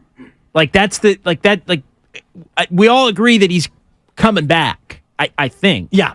But again, don't misconstrue that for, well, he's coming back, so that means he's going to take less. Or he can get 100, but he's going to take 75 or 80. No. Now, does it mean maybe he'll take 90 or 92? Maybe. But the Warriors are still going to have to come to the table and pay whatever the market dictates that they pay. That's the one thing when we get back into that conversation about respect and appreciation for everything he's brought and can still bring and keeping the band together, you're going to pay a premium for that. You're not getting that at a discounted rate. And so I think it's pretty apparent, and it has been since the moment that the Warriors were knocked out down at Crypto on May the 12th, that they wanted to run it back and play together again. But again, you got to pay the piper. And so the onus is still on the Warriors to make a deal that Draymond is agreeable to. And Draymond is currently the piper, and I wonder if he takes even one penny less than what he can get elsewhere, and that's what's driving the intrigue as we are now 23 hours and 23 minutes away from the start of free agency. Can you replace Draymond Green? Do you want him back? 888-957-9570. Jay's in Oakland. What's up, Jay? Hey, guys. I just wanted to say that you should pay Drake because what he gives you on both sides of the ball is going to take more than one player to replace. And I think waiting for those two players' chemistry to build with Steph and the rest of the team, with like rotations and all that stuff, is going to take too long and waste years. I'm with you, Jay. How much do you think that he's going to get? And how much would be too much for Draymond over a 3-year deal? It's hard to say because, like, honestly, I'm like, pay him what he wants. If he's not, like, I think anything over 110 to 115 is like, okay, all right, I don't know. I'm with you, Jay. Thank you. It's a tough build, I mean, yeah. But at the same time, what like are you really going to say no? And what are the consequences for saying no if you're the Warriors? If it does the consequences are it's over. Yeah. And you mentioned this before. And it may be over already. And I loved that you said that during the crossover, and it made me a little mad because, you know, I'm a big-time Warrior fan, and I don't want this to end. It's like going to that great party. This party's so fun, and it gets to be like 12:30, and a few people are starting to leave, and it's starting to thin out, and you're like, you know what? This party is going to end at some point, but I don't want this party to end. And that's where I am with this Warrior thing. But if Draymond leaves and he takes the keg with him, or he's the DJ and he takes the music, the party's over. So if it costs you an extra $10 million or $7 million a year, we can worry about the Clay part of it down the road. Dave's in Livermore, and he knows Draymond's worth. What's going on, Dave? You're on with JD and Dibs. Hey, guys, so before I give my opinion on what he's worth, and I got a question for you. When we got rid of Poole, did that eliminate that huge extra salary tax we were going to pay if we brought Draymond back? Did it get rid of that? No, because you actually took on more salary than you got rid of for this year. Short term, you're paying more. Long term, you might be able to pay less, depending on what you give Draymond and what Clay ends up getting if you keep him. Okay, so here's my thing.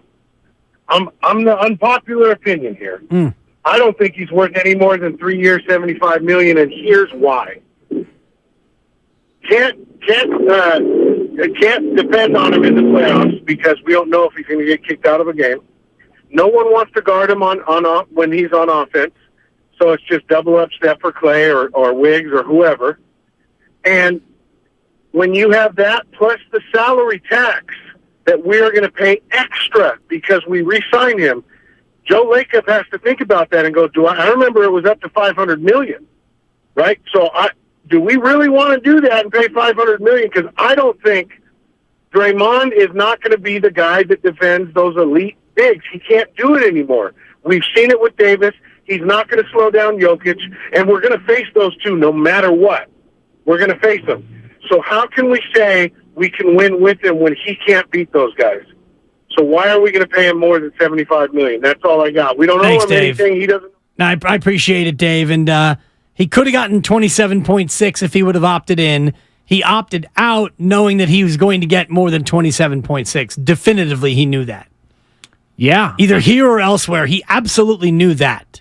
Right. And again, maybe I was naive initially, but I thought it could have been at least at the beginning point he was going to make more. He wanted the years as opposed to the average. Agreed. Like I thought an average of under 27.6 was plausible. It doesn't seem that way now. Right. Especially with Poole out and Chris Paul in, it feels like more than ever a run-it-back scenario. We are presented by Fremont Bank, full-service banking, no compromises. More of your phone calls on the other side. Draymond Green, do you want him? Do you not want him anymore? And if you want him back, what's the price point? Because it may cost you Klay Thompson down the road. 888-957-9570. JD is in for Mark. It's Willard and Dibs on 95.7 The Game.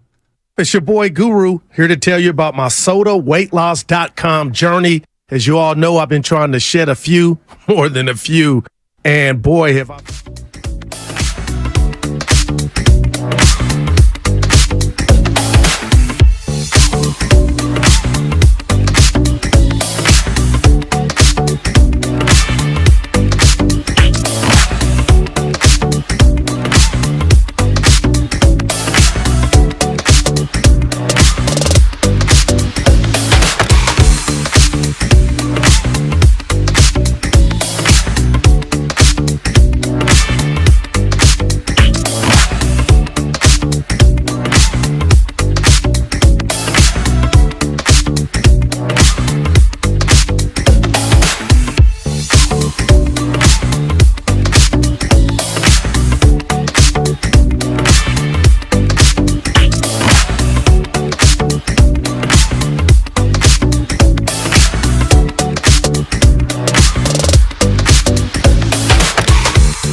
Now, back to Willard and Dibs on 95.7 The Game.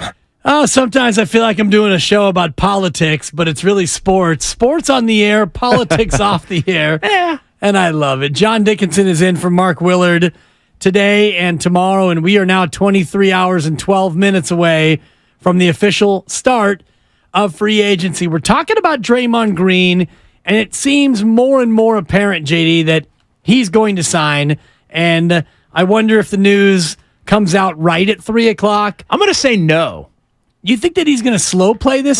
There's been I don't know that it's slow play, but there is the belief, and it's been reported that he intends on maybe taking some meetings even. So if play it out with Detroit, play it out with Sacramento. Wow. See, so I don't feel like he's going to be 301 tomorrow in that group. Now, interesting. By Monday, probably. I think push comes to shove pretty fast. I think there's a range here as to what he's going to be paid that is anywhere, let's say, and share your thoughts if you think I'm off base, anywhere between, let's say, 80 and 110. And the wilds, it feels like 80's the floor, and maybe the floor is more like 85. I think 85 is closer to the floor. So, all right, so anywhere between 85 and 110, let's say, over three. Right. I do think that it's going to be a 3 with a player option. It'll be a 4. It ends up being a 4. Over 100 then. Yes. Like 110 maybe I think more. there. I think it feels more like a 4 and 120. Where I'm looking at Draymond opting out of 27.6, which tells me he's getting more than 27.6 if you're getting the fourth year, though, if you're Draymond and you're getting the fourth year, you got to be given some average. You got to be given something back somewhere. I think it's a player option, or maybe it's a team option for the fourth.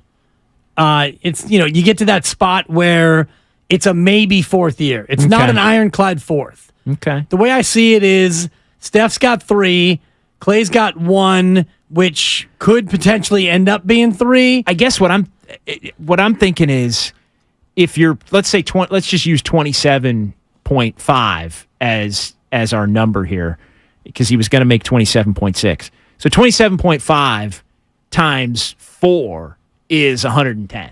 Yeah, right there. That's 110. So to me, it's like if it's a 4-year deal, that's probably the max on a 4-year deal. Bobby Marks thinks that he might get close to that on a 3-year deal. I think the end number, so he opts out at 27.6. You don't leave that on the table. I'm going to say 3 for 100. That's the number. Don't quote me on it. But I think that's kind of what you're looking at as far as with Draymond, as far as this is his last big bite of the apple, and that there are suitors out there besides Golden State. Yes, suitors, and apologize for quoting you yet again, Bobby, after you asked to not be quoted. Bobby Marks from ESPN, the front office insider, 3 and 100. And in my scenario, if it is a 4th-year option, then maybe it winds up at 3 and 120. To your point about the average annual coming down, but he gets that player option for year 4. When does this go down? 888-957-9570. Because I was thinking 301 tomorrow, but the more I hear JD, and if he really can't negotiate yet, then do you really want to news dump it on Monday where most people are off? Everybody's off but me. Tuesday's a holiday, even though Kevin Durant famously signed on July 4. Maybe it turns out to be Wednesday.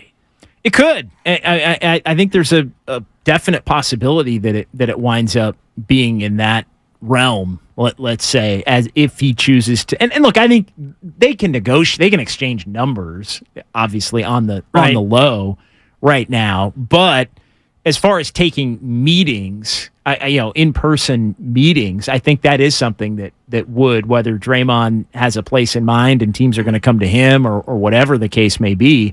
That is something that would take at least a day or 2, I would think, if there were multiple teams, Detroit and Sacramento are the two that obviously have been reported as having the most interest, in addition, of course, to the Warriors. But I think the reason it does take a little bit more is because of the unknown between what the Warriors' floor level offer is and what he can get. Like the Warriors aren't just going to say we're giving you 3 and 110 or 3 and 100 unless he can prove on the open market that he can get somewhere close to that. So to prove that, I think he would have to go through the process of getting the taking the meetings and trying to, in some sense, act a little more interested in these teams than maybe it's believed that he actually is. Not so interested so as to fly to Detroit. I mean, you can handle that on Zoom and still show that you're interested. They can come to me. Exactly. Much like the Hamptons trip so many years ago. 888-957-9570. A couple people want to weigh in on Draymond's contract, where it might land, but also this. If Draymond comes back, are the Warriors a viable contender still in the Western Conference? And JD will weigh in on his thoughts. Ryan Russillo had a great comment on that as well. We'll get to that. But first, Andrew in Fairfield talking Draymond's deal on 95.7 The Game. What's up, Andrew? In the Western Conference. Hey, how are you guys doing? Doing great. What are you doing? What's going on? Sending some traffic, 4th of July weekend. Nice. Must be eastbound on 80 near Red Top. Yeah, I'm eastbound 80. I actually headed from the city up to my parents' house in Fairfield. So drive safe. Yeah, thank you. Well, yeah, just kind of wanted to chime in on what Draymond and the whole contract situation. I mean, I think we got to go. I'm in that 3-100 range, and here's my reasoning behind it is I know we're kind of thinking are we going to have to give up Clay if he signs to that? But my thing is, if he doesn't sign, do we have to give up Clay this year and kind of break it up? Because without Draymond, there's no chance we're a contender at all. And with Clay's contract and the way the new CBA works, we're probably going to have to try to trade Clay, line him up with other contracts, whether it's the Clippers, with the Paul George, Kawhi maybe, whatever that is. So I think without signing Draymond to whatever he wants, we're going to probably have to lose out on Clay this year if we want any chance to kind of reshuffle and kind of make some noise this year. So that's kind of my take on it. Thanks, guys. Thank you, Andrew, and enjoy the long weekend with your folks. And that would be a real shakeup. So Draymond gives you the Ariana Grande, thank you, next. And then you come back and you realize you're not good enough to do it this year. And so then you, after July 1st, make a semi-panic move and you shuffle off Clay for another $40 million guy or a couple of $20 million players. And does that make you better? I can't see it. That's a hell of a pivot. It's a mega pivot. That is travel in most leagues. That is a mega pivot. Although at that point, I would say the Warriors would find themselves in a spot where they would have to consider some more drastic options. And not that you want to make a panic move. You don't want to make a panic move. But you also have to, at that point, consider, I think, a little bit more of what your longer-term future would look like. Because your short-term future would be, can't win a title. And then you'd have to, is there a move to be made to where you believe with Steph and player X next year you could win a title? And if the cost was Clay, and at that point it becomes, is there another star player to where you go 2 stars, Steph and blank, but you got to use Clay and maybe Kuminga to get that star? Would you pivot? Again, it's not even on the board at this point, but Andrew, credit to him for at least thinking out the scenario. You would have to, I think, consider something like that if your goal would still be to win a title. But the Warriors would have to be thinking about that in the back of their mind, even though they're pretty confident Draymond Green is coming back. But if something wonky happens in the 11th hour, you got to have a fallback plan. Could you get, and again, I'm just throwing it out there for the sake of conversation, could you get Kawhi for Clay and Kuminga? And would that be Steph and Kawhi with whatever else enough to be a title contending team? It would be that level of player to even remotely consider. Just real quick, if you had your choice of acquiring Paul George in that deal or Kawhi, which one would you go with? I'd rather have Kawhi. Interesting. I think they're both weird. I would rather have Paul George just because I can't trust Kawhi to stay healthy anymore. Yeah, and to me, you just can't trust Paul George to be the alpha that he should be. I think Paul George is actually a 3. I don't even think he's a 2. I think Paul George has to go somewhere where there's 2 other stars. Yeah, a little Anthony Davis in his game. And there's a little weirdness to, if let's say a team acquired him that already had an established pecking order of 1-2 that had been successful, and he goes there. I think he, because of the persona or the there's a belief that he is a 1. So I think he would almost have the persona, in a sense, on name of being a 1, but then you would really need him to be a 3. So I just think it would make it weird if a team that had an established pecking order tried to bring him in, I guess, if that makes sense. You're listening to 95.7 The Game, KGMZ FM and HD1 San Francisco, always live on Twitch, YouTube, and the free Odyssey app. So let's make the assumption that Draymond Green comes back next year. I think it's most likely, it's high 90th percentile, that the Warriors and Draymond Green, by hook or by crook, find a way to get done. He names his price. They pay Draymond. He's a Golden State Warrior. Do you think that the Warriors coming back next year, Steph, Clay, Dre, Wiggins, Looney, Paul, GP2, and all the rest, do you think that team is good enough to be a contender to maybe win the Western Conference and go to the NBA Finals and be champs again? Right now, no. Right now, no. I think it as currently constituted, no. I think there's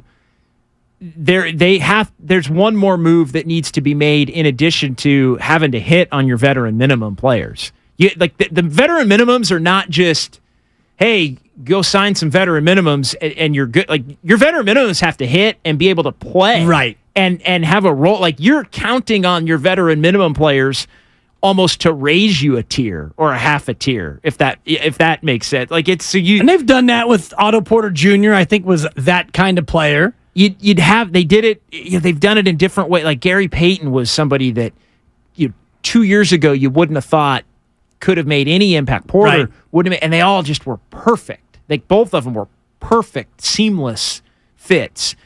They need that in addition to Chris Paul works. Draymond comes back. Clay is better and more consistent than he was last year. Kuminga takes a step. Doesn't have to be a superstar. Moody's doesn't have to be a rotational. star. But Kuminga can actually play in the playoffs.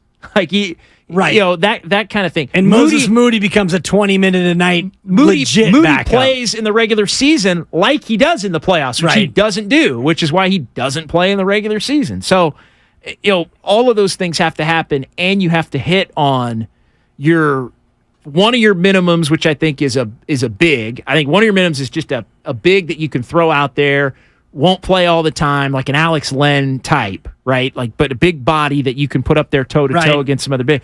The other is, I think, a stretch 4 type of a player, a stretch 4 that can shoot it from the outside, kind of like Otto Porter was. Otto Porter was basically a stretch 4. And then the other one, I think, is a wing defender, another 6'8" body that can provide some semblance of insurance policy for Moody and Kuminga if Moody and Kuminga are unplayable. And so, or don't make that jump. So to me, and I think you could also make a case they might need another ball handler because Chris Paul and Steph are going to project to miss some time. So if who's the third ball handler on the roster if one of those guys? So and maybe that's Ty Jerome if he ends up coming back as your third point guard kind of a thing. But whoever that guy is, I think you have to factor into this mix. Maybe at the expense of having that wing if you go big, stretch 4, and another, and you skip that secondary defensive-minded wing. You need a third ball handler who's basically your second ball handler because Steph and Chris Paul are going to be missing so much time. Well, he's really your fourth ball lot. handler because Draymond Green is your primary ball handler. Guard ball handler. To your point, probably a better way of saying it. Veteran minimum prop sheet coming JD's way here at 420. I got some prop sheet questions, yes or no. You versus Kruger is the bit. But before we go back to the phones and people want to weigh in on just how this team will look going into next year, Ryan Russillo yesterday from the Ryan Russillo podcast, part of the Ringer Network, he answered the question that I asked JD. Are the Warriors still competitors? Are they still in the mix next year to win a chip? The job of Mike Dunleavy or Myers before him or any of the 30 GMs in the league, like, your job is to have a chance, okay? And I know that seems like I'm being a little too easy on the grading of it and how hard the job is. But really, like even Phoenix, I may not love all of it, but going into next year they have a chance, and that Golden State group is going to have a chance. And for Denver to go on this run, it was really impressive. The playoffs, they figured out some stuff defensively. I guess I feel like I'm by myself on this one because they were so impressive during the playoffs. But it's still a 50-win team. They didn't win on the road. Their defense was average during the regular season, and I'm like, wait, now I'm supposed to expect that they're just going to run off like 3 or 4 titles? Like that doesn't really happen in this league. Like you have to be one of the all-time great teams. And I think it was also a really weird year in the West. And you can go through it, whether it's the Clippers' problems, Phoenix trying to figure it out on the fly too late, Durant getting hurt as soon as he got there, so they didn't really feel like they had anything rolling. They didn't know their rotations. The Lakers kind of reinvented themselves on the fly. Sacramento ends up being a 2 seed. You've got Memphis and all the nonsense there. So when you run through the West, like Denver was a survivor, and they were the only stable thing. I mean, Sacramento was pretty stable, but it felt too new. We knew the defense wasn't good enough. So I'm not telling you hey, right now at the end of June, they're my pick to win the West, but they have a real chance. And at this point, I think that's all you can ask of a front office. Ryan Russillo from yesterday's program from The Ringer. What do you think of his takeaway in terms of it was a weird West and hard to repeat and all of the other teams with question marks in the Western Conference? I think it illustrates that there is a path for the Warriors if they continue to improve, and if the West is weird like it was last year, it may very well be. I think Denver now becomes the team at the top of the mountain. They have championship pedigree as the defending champion. Right, I love that pedigree. We'll see what happens there. Sacramento's obviously trying to change their mix. Memphis is going to have to deal with not having John Morant. I think Phoenix projects to be right there at the top. I think the Lakers are going to be a better version. We're going to get more what they were at the back end in the playoffs for a full season than what they were a team that had no shot for 2/3 of the year and then had a decent shot for a third of the year plus the playoffs. So I feel like the West is going to be a little bit more stable and predictable with at least 4 or 5 teams that you think have a shot. And the Warriors maybe become more of an unpredictable team, but with a great upside if they get health and step up performances from certain players. If anything, I think you could, in hindsight, go back and look at this past Warriors season and say, damn it, they had more action this past year than maybe met the eye. Yeah. If they had one more player here or there. One or two. Got one more contributing. I talked to Larry yesterday about this, and they just ran out of bodies. They did. And so that's where it also comes down when we start talking veteran minimum players. Yeah. You got to hit because you need playable bodies. So exactly. These guys can't be useless. These guys can't be all 3 of them aren't Andre playing. Iguodala, for example. Cannot be. It cannot be Andre Iguodala. No. 888-957-9570. JD's in for Mark Willard. We'll get his thoughts on what veteran minimum targets he's got his eye on. Free agency starts now, 22 hours and 54 minutes. We know that Chris Paul is a Golden State Warrior. Once the league year starts, the trade is finalized. Jim and Martinez wants to talk about his impact. What's going on, Jim? Hey, guys, great show. My head is spinning with all the numbers and everything and all the calculations. And, I mean, it literally, I'm sitting in a parking lot in Lafayette waiting for my kid. She just flew in from Ann Arbor, and I'm picking her up. And I'm sitting here, and it's been at the back of my mind. And now, just bear with me for a minute. Now, think about it. The Warriors got their team together last season at the playoffs, and they won the championship. This season, Wiggins was out for months. Everything was just really weird with Poole and Draymond and everything. But you're paying Draymond because of his brain. That guy is a basketball genius. You got Klay Thompson, who's still coming back now. You got Steph Curry. Now, instead of Jordan Poole, who's a flash, but you think of how he just fell off a cliff in February, and I've never seen anything like that. But now listen to this. The Warriors dominated the league with their starters by far. It's not even close. Everybody's kind of forgetting that. But when the starters that the Warriors have right now, including Denver and everybody else, they blew everybody off, all right? Now Wiggins hopefully is back. and everybody's going to be healthy. But now you got Chris Paul with the second unit that was just absolutely horrible. That's where the problem was. And, like, you guys have been nailing it. Thanks, Jim. Body. We need to get in there and play. But I think there might be one more in this group. The money's just mind-boggling. But when you think about what the Dub starters did against the league, and you can get a guy like Chris Paul, public enemy number one around here, to go in and stabilize and maybe get something, maybe even out of that big rookie and the other kid from Santa Clara and Kuminga. I love Moses Moody. He plays, when he's on, he's like a 6-year guy. Anyway, those are my thoughts. I think this thing's viable, man. I'm telling you. I appreciate it, Jim, and appreciate the call. Enjoy Lafayette. The Roundup is a nice spot in case you have some extra time right there on Mount Diablo Boulevard. The thing about best starting lineup, JD, missed me with that stat, and I know that the plus-minus or the statistics of when that starting lineup, when that 5-man group was on the floor, they were the best 5-man unit in basketball. Well, they were until they weren't. And also, that 5-man unit plays about 13 minutes together over the course of a 48-minute game. Yeah, it did not lead the Warriors to a lot of regular season wins. Like if they're playing 20, 25 minutes a game together and they're, equating to a victory level that would, be in line with the plus minus level and all of that. It's a nice start is what it is. Like it is nice to have a stable group, but you got to build this thing to where, you can say Chris Paul, and it's been said a lot, and I've said it, and everybody said, Chris Paul is going to lead the second unit. You still need somebody that can score in the second unit. And Brandon Podjemski. And now they don't have really that. Like, Chris Paul's not a scorer. Like, he can make buckets for others, but I still look at this roster, and as you put it out on a depth chart, to me, it's still, even with Chris Paul as the backup point guard, if that's how you want to put it, you're still a little too young. And unproven in terms of offense, yeah. Yeah, so how do you gotta, it's an unfinished product. You're looking for somebody to pick up the slack from Poole's 20 points a night. I'm really looking for somebody to pick up his 30 minutes a night because Chris Paul's going to get you 10 of those 20. I think his mid-range game is still on point. Chris Paul can still get to the foul line. He can still create on his own enough to where he's going to be a double-digit scorer.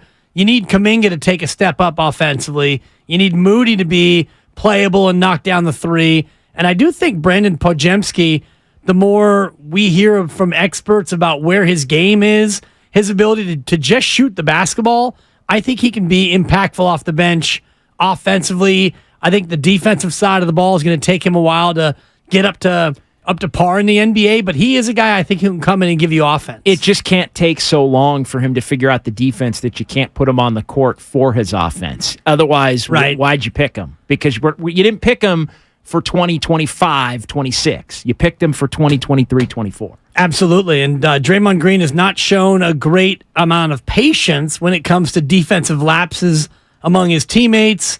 See such players as James Wiseman, Jonathan Kuminga, Jordan Poole, et al. 888-957-9570 is the phone number. Are the Warriors still, in your mind, a competitive championship team? We'll get your thoughts, your calls. We got a full rack of callers waiting to weigh in. Mark Willard is out today. John Dickinson is in today and tomorrow. Free agency begins in 22 hours and 48 minutes. We are counting down, all eyes on Draymond Green. Also, the match underway. Steph and Clay in a golf match against Mahomes and Travis Kelce of the Chiefs. We will continue to monitor that sideshow. And we are sponsored by Cars.com. Your calls and more from John Dickinson on the other side. It's Willard and Dibbs on 95.7 The Game. Oh, that's the sound of a car being added to Cars.com. And since up to 50,000 cars are added per day, over the course of this ad, 8 new cars will have been added. Ooh, there's a nice truck. Oh, a purple one. Cars.com.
95.7 The Game. Underrated expression in all walks of life, JD. Don't quit your day job. We're watching the match right now, a golf match between Kelsey and Mahomes of the Chiefs against Curry and Thompson of the Warriors, and even Steph, who's a good golfer. Don't quit your day job, because we're watching it side by side with the U.S. Senior Open, actual pro golfers, and it reminds you that even elite athletes who are pretty good golfers, you stink. Safe to say the worst player of the four is Captain Clay? I think so. Yeah. Oh, captain, my captain. Travis Kelsey, not spectacular either. But, and these guys are all four of them probably better than me, although Clay I'd like to have a head-to-head matchup with. I've actually seen Clay swing the club up close and personal. It was years ago. He's not that good, but he is a pro athlete, so I'll give him the benefit of the doubt. Yeah, enjoys getting out there and the like. Yeah. He used to enjoy, back when he was living in the East Bay, going out to the Montclair golf course with a great 2-deck driving range and bar. And Clay's such a good guy. He would go out there with his buddies, just 3 friends, hit some golf balls, I can see that. grab a pitcher of beer, sit down in the restaurant like the rest of us schlubs, and just hang out.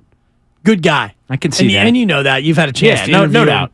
No doubt. Tons and tons of time. Clay, we're talking about the different things that need to come together for the Warriors to have a shot at contention.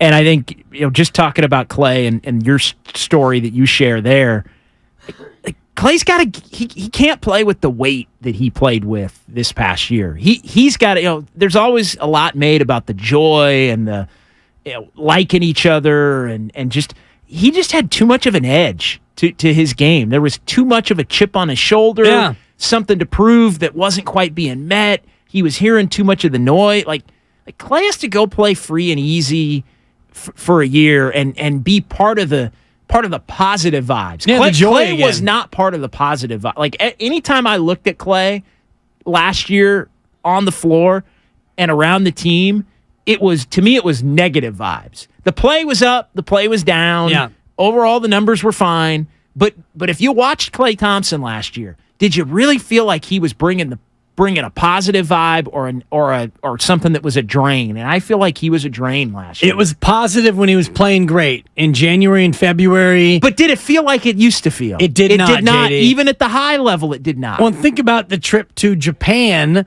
to start the year where he had those comments about Jordan Poole thinking that he could beat him in a shootout, and Clay kind of clapped back at him. And it felt like the Jordan Poole rift with the veterans on the team started long before the punch, and it kind of permeated the overall vibe of the team. Like, oh, this kid, now he gets paid, and he's mouthing off, and he got paid, so now we got to deal with even more of him mouthing off. And I think also Clay, not playing all summer, came in out of shape, and he absolutely heard the chirping from sports talk radio hosts and fans who were talking about, oh, it's time for Jordan Poole to start, and Clay needs to come off the bench. And so Clay never was able to get into that joyful space.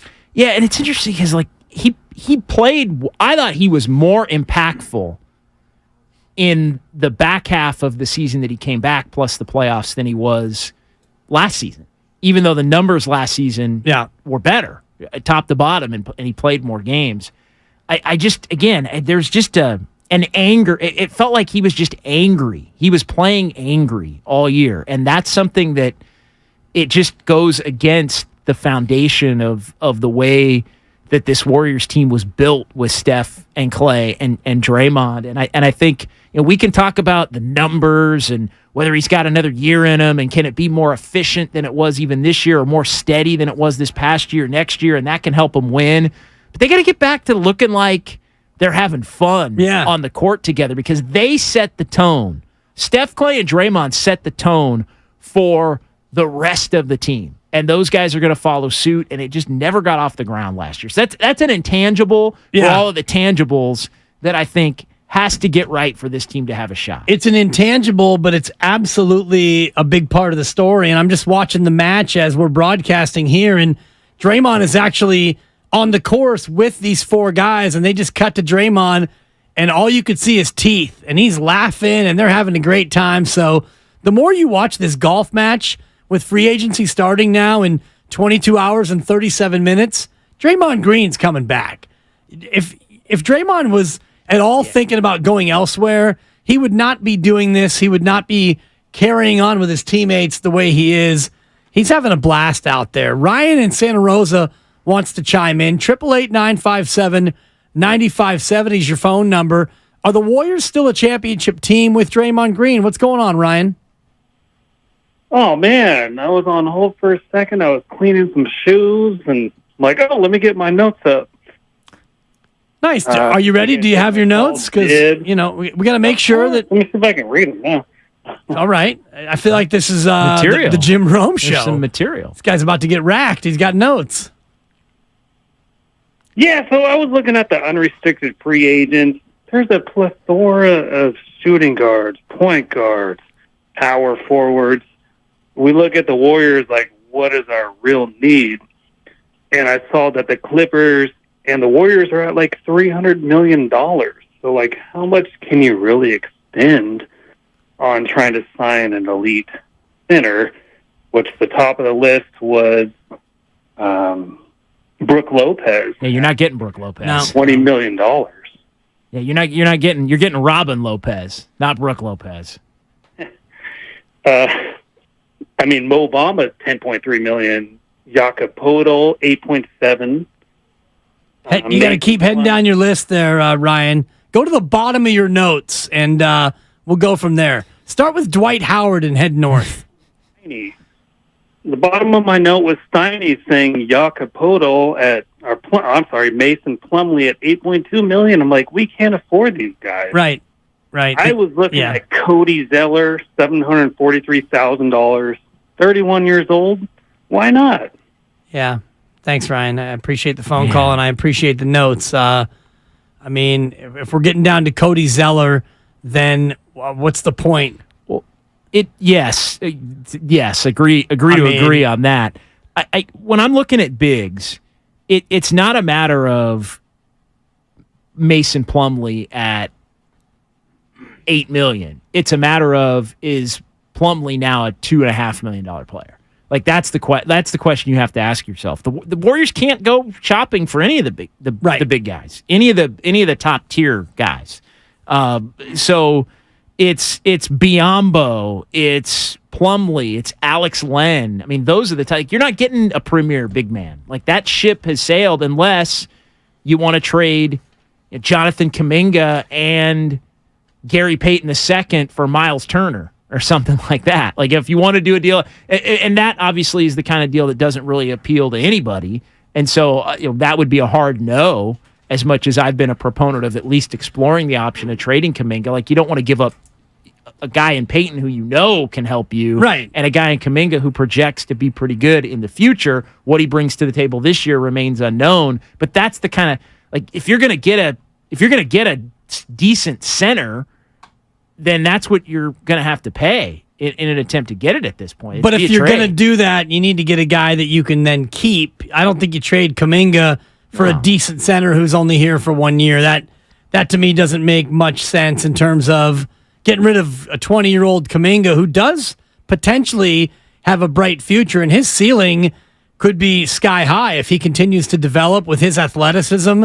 If you're going to trade Kuminga, I thought it would have been a part of a Jordan Poole deal where you could then get, somebody who's making 35 or two guys who are making about 18 to 20 apiece, and then it becomes a more impactful deal. Yeah, and it's a matter of, and I'm looking at Miles Turner. Miles Turner, 20.9 this coming year and 19.9 the following year in 24-25. So he does have a couple of years left on the deal, but it's a matter of, Kuminga and Gary Payton, I don't think is quite. I guess Kuminga and Gary Payton would. Kuminga and Looney, like, would you give up? That gets you to about $15 million. Would you give up Kuminga and Looney and Moody for Miles Turner? I mean, that's a no. No. Yeah, I wouldn't either. No, but that's the kind of thing you're looking at if you're the Warriors right now. Yeah, 888-957-9570. How do you get appreciably better? Draymond Green likely to return. You've got 11 players under contract. Is it a small trade still to be made, a big trade, or are you just going to rely on the veteran minimum market? I'm going to get JD's thoughts on the veteran minimum players right now as we play another round of Vet Min Props. I'm going to ask you, JD, 5 different questions about veteran minimum players. Larry weighed in yesterday. I won't reveal his answers until you answer. You're going head-to-head with Larry Krueger, and it's just 5 simple questions. Are you ready to play Vet Min Props? Let's do it. Ready to roll. All right, Grandy, let's start with the first question on our list, which is numbered. Number 1. It's number 1. Makes perfect sense. Will the Warriors sign a player, a veteran minimum player, who is 6'9" or taller? Yes. Wow, yes. That was quick. They will. And who do you think that might be? Any names that you have your eye on that are affordable? Miss me with Brooke Lopez, who's going to make about $15 a year. I want to make sure this guy's a free agent, but it's the name I always use. Alex Len. What do you like about Alex Len so much? He's just he's 7'1", 7'2", and he can shoot it. He clogs the paint. No, he can't really shoot it. Can't really shoot it. It was a reach. He's just a guy that's going to clog it up and lay some fouls on some of the true big centers, which you don't really face a lot of, but it just gives you a different club in the bag. Yeah. On a day where we're watching Steph and Clay play golf, and he just seems like Joe random big man. He's 30 years old. It's kind of that he's going to play 40 games probably for you, and he's going to play tonight. On the 40 nights that he plays. But it's just gives you an option that you didn't have on this team or really on the last few years of teams. We'll keep it moving on Vet Min Props. Larry also answered yes, so you guys are in lockstep. Number 2. Yeah, I stepped on it again, Grandy. You and I are just not on the same page today. It is number 2. With a veteran minimum contract, will the Warriors sign a Curry, quote unquote? And by a Curry, we mean Seth Curry, who's an actual Curry, Damian Lee, who's married to a Curry, or Austin Rivers, whose sister is married to a Curry, Seth Curry. Will the Warriors sign one of those 3 players, a Curry? I'm going to say yes. I was going to say no, but it's a late change. I'm going to say yes. And which of the Currys will they sign? Damian Lee coming back. Larry was right with you there. Actually, Larry said 2 Currys. Wow. He thinks that Seth Curry will want a ring chase and take far less than what he's going to be able to command. I think that's too tall. Going to be too tall. To me, Austin Rivers is a guy who would would fit. I think Rivers would be my wild card in that. Yeah. Okay. Let's keep going. Number 3. Number 3. Will the Warriors, with a veteran minimum contract, sign a former Warrior? And I ran down some of the candidates: JTA, Ish Smith, Damian Lee. Damian Lee is also on this list. Boogie Cousins is a name that I threw out as a former Warrior. Will they bring in a former Warrior with the vet men? Well, I have to answer yes, because I just said I think they're going to bring Damian Lee back. So, outside of Damian Lee, do you see anyone else out there? No, I don't. JaVale McGee, or he's making too much money. Yeah, JaVale McGee's making JaVale McGee, I think, is making Jonathan Kuminga money. Wow! Like when you start looking at how would you acquire, and they would love to unload that. I think Dallas would. But yeah, no, I think JaVale McGee would be a no-go. 2 more here, and then it's back to the phones. 888-957-9570. It's Vetmin Prop Sheet with JD. Yeah, JaVale McGee signed a 3-year, $17 million contract. How good for him. So get this. So he has he making 5.7 this coming year. Yep. He's got a player option for 6 next year, 24-25. Oh, he's picking that up. So he's picking that up, and then he's an unrestricted free agent. Okay, perfect. Let's keep it rolling. Number 4. Number 4, JD. Will the Warriors, with a Vetmin contract, sign a former teammate of Chris Paul III? Yes. Wait, Chris Paul III. Chris Paul, CP3. That's why Lucas is like, that's what? where you lost me. Well, you lost me too. I heard Lucas say what? Yeah, CP3. I always write down CP3, and occasionally I say Chris Paul III because there's, Marvin Bagley the this and Gary Payton the that, and it's I don't have a name. Lonnie Walker the fourth. Right. I don't have a name for you, but yes, I do think that. Damian Lee also fits this description. That's a good point. He does, yeah. We went through that yesterday. So you're a yes. Actually, Larry hedged and said no on this one, even though he's in on Damian Lee. Damian Lee feels like the kind of guy that would be brought back. To me, it's Jay Crowder would be the guy. I would love that. I would too. That would be a real good fit. Yeah, just 3-and-D guy and somebody who can get in there and be a little bit physical. Let's wrap it up with our final prop here. number 5. It's Vetmin Props with John Dickinson here in for Mark Willard. Will the Warriors sign a player 34 years of age or older? 34 or older, JD?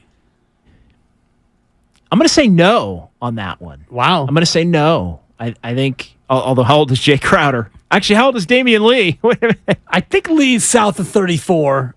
Jay Crowder might be right about 34.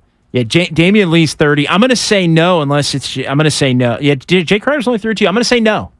And Okay. Jay Crowder going to be 33 coming up. The reason why I put that one out there is because it feels like the guys who might be toward the end of their career, might be looking to chase a ring, are going to be in that 34, 35.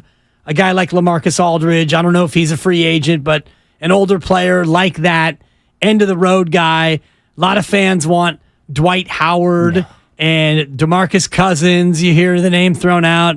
You dust off Carmelo Anthony. I mean, players like that are what some fans are clamoring for. Believe it or not, I'm not even sure DeMarcus Cousins is 34. Oh, he has to be. I want to say he was... I want to say he was born in 90. Yeah, he's 32. Wow. Shocking. He's going to be 33. In August, yeah. Wow. I mean, it's a lot of mileage and a lot of injuries. Yeah, and I think they had their fill of the DeMarcus Cousins experience. I think you're right. Back in 1819. I think you're right. Okay, there it is. Vetmin Props. You and Larry agreed on everything except for former teammate of CP3, who some call Chris Paul III. So there you go. I'm surprised I didn't get a buzzer from Granny because he loves to buzz me when I'm wrong. It's what he does. It's a ding for a buzz. It might as well it's a ding be for a buzz. buzz. Exactly. 888-957-9570. If you've got any veteran minimum thoughts on the Comcast Business text line, the 707 says Robin Lopez. Also, Damian Jones comes in, and Quinn Cook? ? Give me, you know Former what? Warrior. Give me Alex Len, Jay Crowder, and Damian Lee. And you're happy. I think that could work. Those three could work. I'm of the opinion they need to sign 3.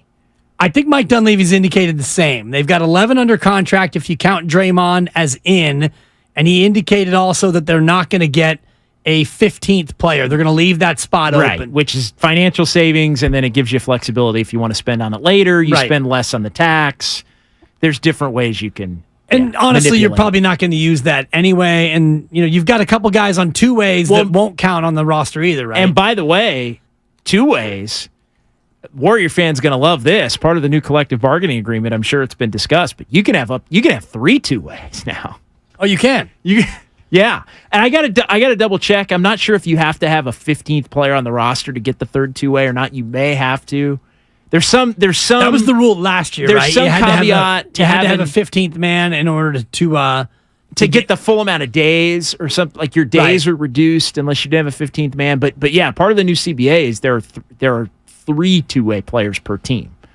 So I can't wait to see who the Warriors pluck off the 2-way market in addition to their veteran minimums. Well, and honestly, free draw agent the ire of Warrior fandom everywhere. Yeah, free agency starts at 3:00 tomorrow. So we're now sitting here at 22 hours and 24 minutes, and it feels like it's all about Draymond. And then after that, you're going to have to wait and see who shakes out, because usually the veteran minimum guys don't come off the board that early, because the names you mentioned, Alex Len, Jay Crowder, Damian Lee, they all want more than the minimum, I would imagine.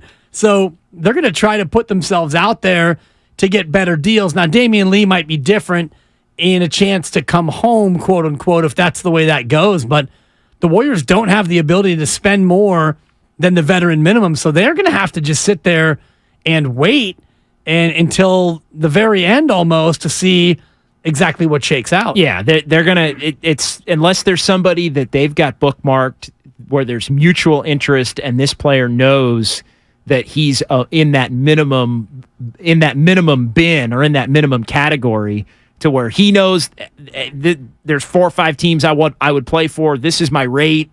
Like, we can do a deal immediately. Typically, that's not the case. There's players that are looking for either the perfect situation or are looking for a little bit more money to join another team.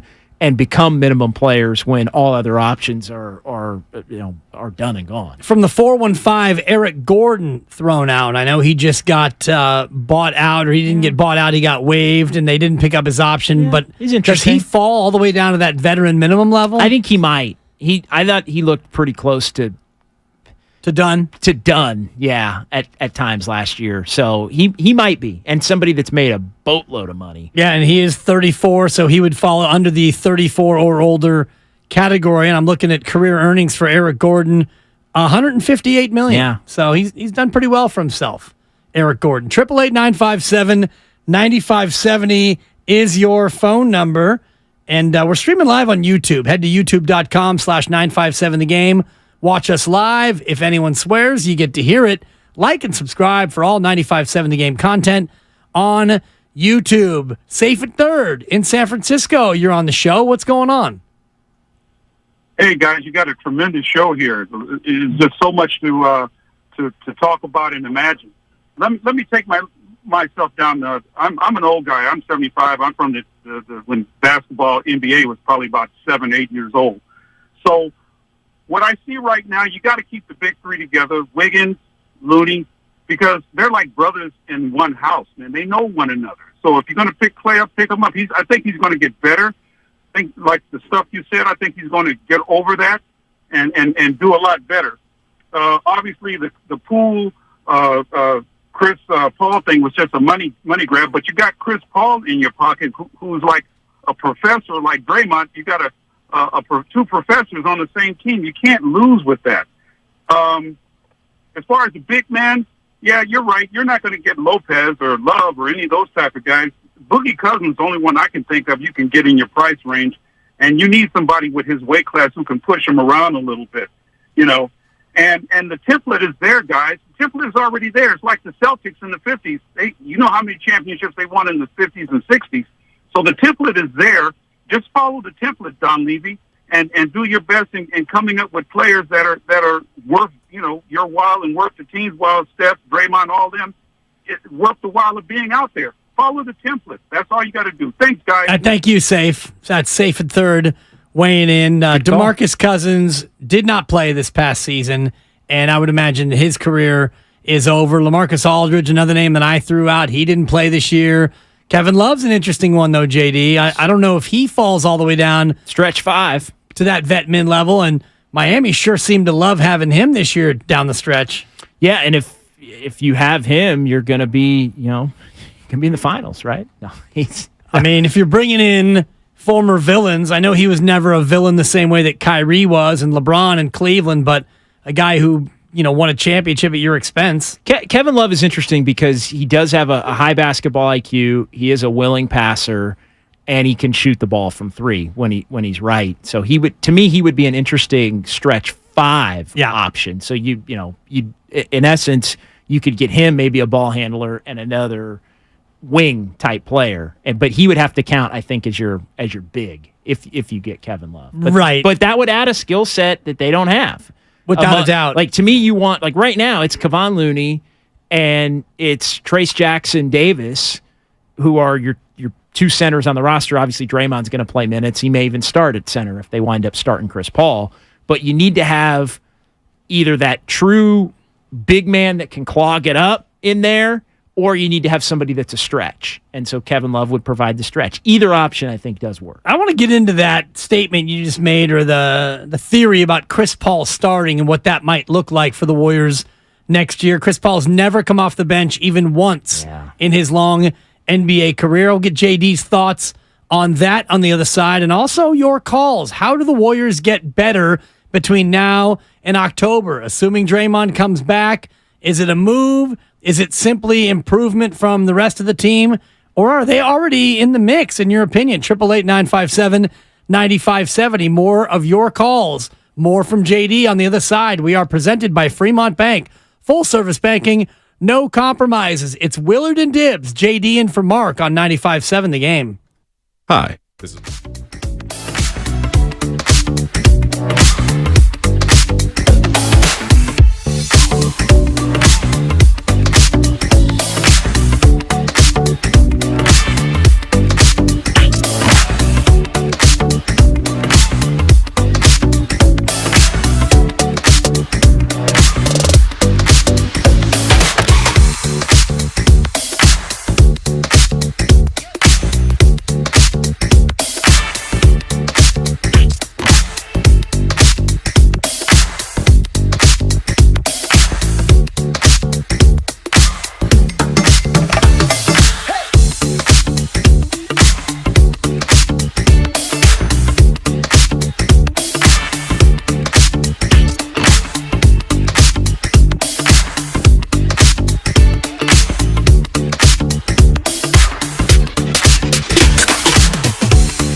and Dibs on 95.7 The Game. Oh, so close, JD, yet so far. Live look-in on my homestead. There were reports that my 10-month-old was about to crawl, making her debut as a mobile baby, but didn't happen. Much ado about nothing. Didn't quite get it done. Bummer. Late bloomer like her father. She'll get there. She'll get there. Shout out all the babies out there trying to take that next step or that first step for that matter. And happy 10 months. Yeah, thank you, JD. Today. It went by so fast, yet unbelievably painfully slowly, which is kind of parenting in a nutshell. It's like, can't believe that she's this old, but it's like, oh my God, it feels like she's been here forever. Right. Yeah, no doubt. At the same time. And 2 months away from a hell of a party. Yeah, for the parents, which is always, I remember my first kid, who's now 22, his first birthday, I needed to get a ride home. I'll just say that. He enjoyed the cake, and I enjoyed the keg. Sure. So, yeah, boy, the first birthday, the kid will never remember, but the parents usually do. So, anyway, 888-957-9570. If you've ever been hammered at your kid's party, go ahead and bing bong give us a call. Exactly. I do want to talk, though, JD, about some of the names that are coming in on the text line, the Comcast Business text line, 888-957-9570. Yuta Watanabe is a name that is good name. Starting to catch some steam. That's a good name. That is a good name. As a veteran minimum guy. It has to be. And I don't know if he would be somebody that would he might be in that fringe of thinking he can get more but maybe can't. And so you have to wait him out. But yeah, his ability to shoot the three, he's got a little bit of size to him. Like I think that would be, if you could get him, he'd be at the top of the list, I think. Because he's in that 6'8" range. He's a stretch 4 type. Yeah, and that's ideally the player that you would get, a stretch 4 who can shoot it a little bit. But one thing Ryan Russillo said to us yesterday when he came on from the Ryan Russillo podcast in The Ringer, he was mentioning that it's harder than ever to get guys on veteran minimum deals because, with the CBA being as it is, you're more likely to get a guy to sign for 2 years and slightly above the veteran minimum as opposed to, a prove-it deal where you take the minimum and hope for the best that you can impress and then go get another deal. Yeah, so it feels like that's another way where they're trying somewhat to prevent better players from getting to the same 4 or 5 teams every single year. Yeah, the ring chasing ideology. It's like make it more lucrative financially to where it's better to go take that $4 million from Orlando than to take the $2 million from the Warriors. And realistically, that deal with Orlando, to use a hypothetical team, is more likely a 2 and 8, right, with a third-year option at 4.5 or 5. Kind of like what Dante DiVincenzo got with the Warriors, where it was a 1+ a player option. And, Dante, you come here, and if you do well enough, then of course you'll opt out. But the price was reasonable to where the Warriors would have loved to keep Dante for 4.7. Exactly. And that was one where you thought there's no way he's staying even a year ago. Now, we didn't know what the CBA would shake out at. You would have thought that you would have at least been able to offer him offer another player a mid-level. Like, you didn't know you were going to end up losing your mid-level in the new CBA. But that is the kind of player that I think the league definitely wanted to prevent teams like the Warriors from being able to sign. Somebody that was on kind of in his own way at 25 years old, a prove-it deal, right, to get back into the $10+ million a year range over a more lengthy 3 or 4 year period of time. And that's where the Warriors need to get below that second apron of luxury tax penalties so that they can get back to signing a mid-level player next year, because this year they don't have that opportunity. Although, and I think you and I are in a little opposite sides of just being concerned about how having to get under that. If you've got a good enough team and you're spending more to have that team, then you can be in that apron. I know it's been reported and just it makes financial sense to get out of that because of the way that things can kick up exponentially on the dollar for dollar, multi-dollar for dollar type, if you're in it with the tax over and over and those kinds of things with the tax. So there is a benefit, but if you're improving your team to a point where you're good enough to not need a mid-level exception, then that's also worth it. And the Warriors are going to get their first shot at that here coming up over the next few weeks. But there are also penalties for being in that second apron repeatedly, including you lose the ability to trade your future first. And I think it starts with a 2030 first-round pick where you can't trade that pick. That pick is untradeable for 2 years, and if you remain in that apron for 2 of 4 years, I was poking through the CBA earlier, and I don't want to get bogged down in all the language of it, but there is a provision where your pick gets automatically shuttled to the bottom of the round as well. Yeah, it's not something that you want to do. You want to, if you have a pathway to get out of it, you want to be able to get out of it at some point. No doubt. Yeah. 888-957-9570. What are your hopes for next year? Rob in Pleasant Hills on the show. What's going on, Rob? You're on with JD and Dibs. Hey, guys. Long time, first time, so appreciate you taking the call. Yeah, thanks for calling, Rob. Hey, thanks. I'm not thinking a player's going to make a difference with these salary restrictions, right? So that's not my hope. I mean, DiVincenzo would be a home run again if we got somebody like that. So I've got 2 other hopes, and we all know hopes aren't a strategy, right? But that's all I got. My first hope is just team chemistry, right? We all know last year's chemistry was not very good. And, you look at clearly how they performed on the road, right? What a train wreck this team was on the road. And I think it boils down to just really poor chemistry. Now, you can look at the punch. You can look at, Poole getting signed and his head getting big. It doesn't even matter. The chemistry was crap. My hope for next year, one of the 2, would be that with Poole gone, that chemistry can improve. That poor chemistry led to what? Inconsistent effort. It led to poor team defense. It led to, small losing streaks turning into long losing streaks on the road, right? So my one hope is that better team chemistry would translate into more wins on the road, more consistent effort, consistent team defense. My second hope, because I think we need 2 if we want to contend, is that both Moody and Kuminga make material steps up toward their ceilings. And I think that's a realistic hope, but again, just a hope, not a strategy. Those 2 things together, better chemistry for better road performance, and Kuminga and Moody taking another step forward, I think could make us contend. Yeah, thank you, Rob. I think that you'll contend anyway, but we're talking about going from contending to really being in the mix championship-wise. I think the chemistry issues are going to sort themselves out for the most part, depending on a couple things. One, the young guys, and are they going to get enough playing time and playing time assurances to where they can feel like they're going to be a part of the rotation? I'm thinking mainly Moody and Kuminga. Jordan Poole being gone is going to help a lot of the chemistry issues in terms of the veterans and Jordan Poole, but where does Andrew Wiggins fit in terms of him losing a guy that he was probably closest with?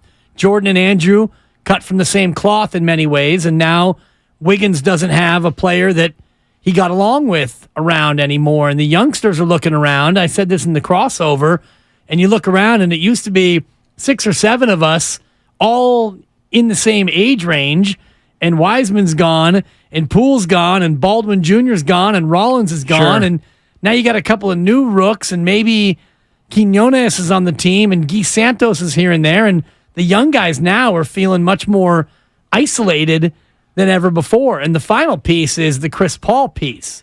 And this is where I want to lead you, JD, because you mentioned last segment the idea of Chris Paul starting. Chris Paul's never come off the bench. 1,214 games in the association, all starts. And that's incredibly rare among any player. Even all 3 of the core Warriors, they've all come off the bench a little bit. Clay only as a rookie, and not since. Steph in playoff games. Right, and and Draymond Green in playoff games too, which was a surprise to me that he would volunteer that, but it just shows how much he wants to win. I think it was the right choice. Chris Paul, Can he be a bench player for the first time in his life? And more importantly to this conversation, can he be a good citizen on this new Golden State Warrior team? That's a great call. I'm not worried about him being a good citizen. I think if Steph, Clay, and Draymond are on board with it, which I think you don't make the move unless they're on board with it, right. To me, that's not a concern. I do think setting the tone for him coming off the bench is important, and we'll see how it all shakes out. I want him coming off the bench if I'm the Warriors, because if it's weird for him, or he still thinks he's a starter, or there's some kind of ego involved with I need to be with the other future Hall of Fame players, and like if then that does set this on a path where, not that he's going to be a malcontent about it, but it makes it, to use a term that Clay used, a little weird. Yeah, makes it a little weird. And Clay, I was out of context when Clay was just talking about the notion of Chris Paul being on the team, but as far as I look at it, like you need to establish your starting five, and then Chris Paul as first guy in, basically. And you figure it out from there, as opposed to now you're starting him, which means Looney's coming off the bench, and then you're starting smaller, and then Looney's coming in, but for who? It just, I don't know. I don't see how, and this is where Steve Kerr, it's up to him to figure out how to divvy the minutes, and it's probably too early to even have a conversation about it, but I just sort of assumed Chris Paul's coming off the bench. Like, he's going to be the same assumption. And I know it had kind of been floated, like, why wouldn't he start? Or he would, he's a future Hall of Famer or whatever. Like, to me, part of it's kind of like Andre Iguodala coming to the Warriors. And, Mark Jackson started him the first year, and then Steve Kerr comes over and goes to Iguodala and says, hey, man, you can be a great sixth man. You can be the glue to this whole unit. You're still going to play with the main guys. Like, to me, it's similar. Like, in terms of basketball IQ and what they're getting in Chris Paul, different positionally. But I think part of setting the harmonious tone and the organized tone to how next year has to play off is for him to be cool with it and for them to ask him to do it. Right, or better yet, for him to volunteer to do it. I don't think you can start with CP3, Steph, and Clay. And if he has a problem with it, then that's a problem. That's a huge problem. You got a problem already before you've even played a game. You're listening to 95.7 The Game, KGMZ FM, and HD1 San Francisco, always live on Twitch, YouTube, and the free Odyssey app. It's Willard and Dibs. Willard off till Wednesday, JD in for the balance of the week. Free agency begins in 21 hours. The first piece for the Golden State Warriors is Jordan Poole traded for Chris Paul. Ryan Russillo joined us yesterday, and we asked him if Draymond and CP3, can they get along?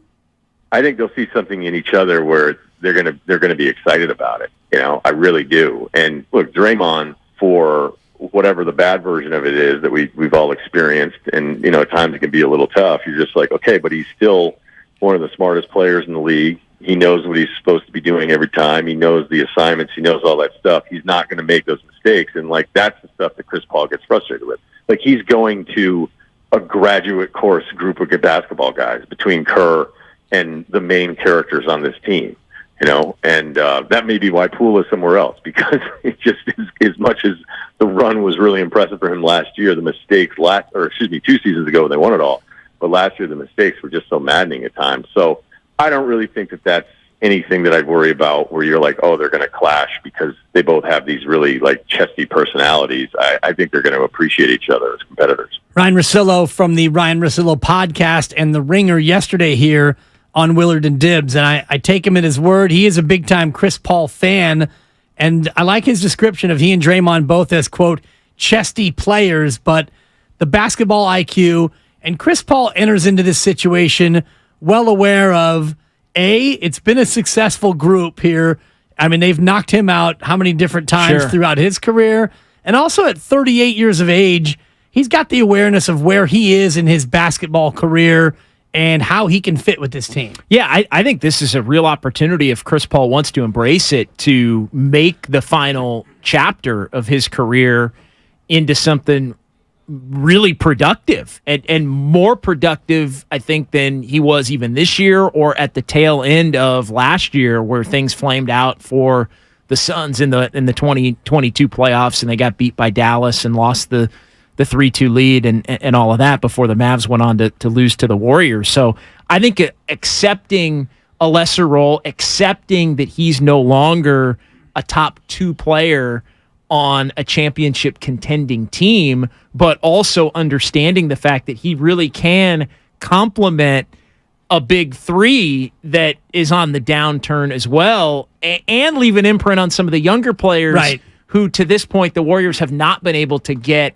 as much as I think they would have believed they would have. Like, make no mistake, I think the Warriors would have believed that Kuminga and Moody would have brought more to the table to this point in their first 2 years. I think, and we don't need to get into whose fault and all that. Right. But I think Kuminga and Moody would say, hey, we thought we'd be farther along. And I think the Warriors would have thought they would have been farther along to this point. So maybe Chris Paul can facilitate a turning of a corner with both of those players this year in a meaningful way. So he just has an opportunity. Great opportunity. To just on so many different levels raise this team back to championship prominence, and at the end of the day get that ring for the final box checked on what has been an incredible career, and get him off the list of best players never to have won a chip, because if you Google any source with that list, he's in the top 10 all time on all those lists, which speaks to a great career, but it also speaks to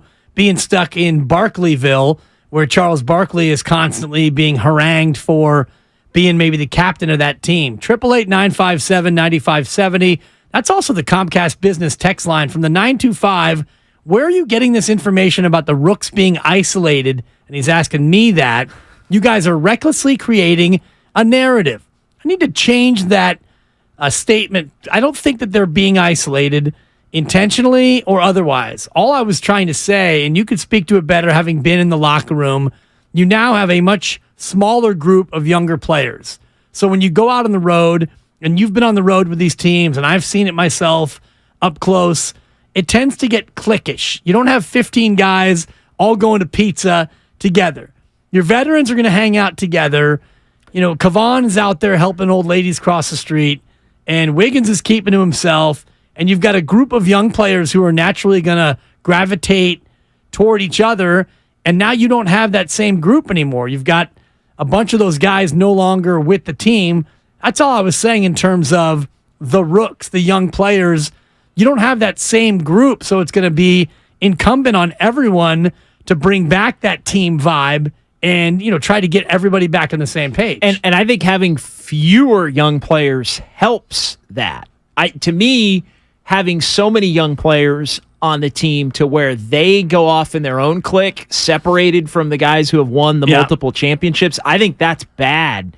I think that sets a bad tone, to be perfectly honest. So I kind of like the fact that, and look, you still have the 2 picks this year. You have Kuminga and Moody are still around, so they're still going to be a group, but I think it reinvigorates the older players to have to connect with the younger players because there are fewer younger players to go. It's kind of like the 7th grade dance, right? Where all the guys go to one end and all the girls go to the other end, right? Like, you don't want that. You want there to have to be a commingling. And so I think taking a few of the young players away helps that. Yeah, it kind of forces the integration a little bit more. And, last year there were so many different problems with the chemistry. You can't just look at age as the number one reason, but you look at this team with a clear-cut veteran core, 4 guys 33 years of age and older.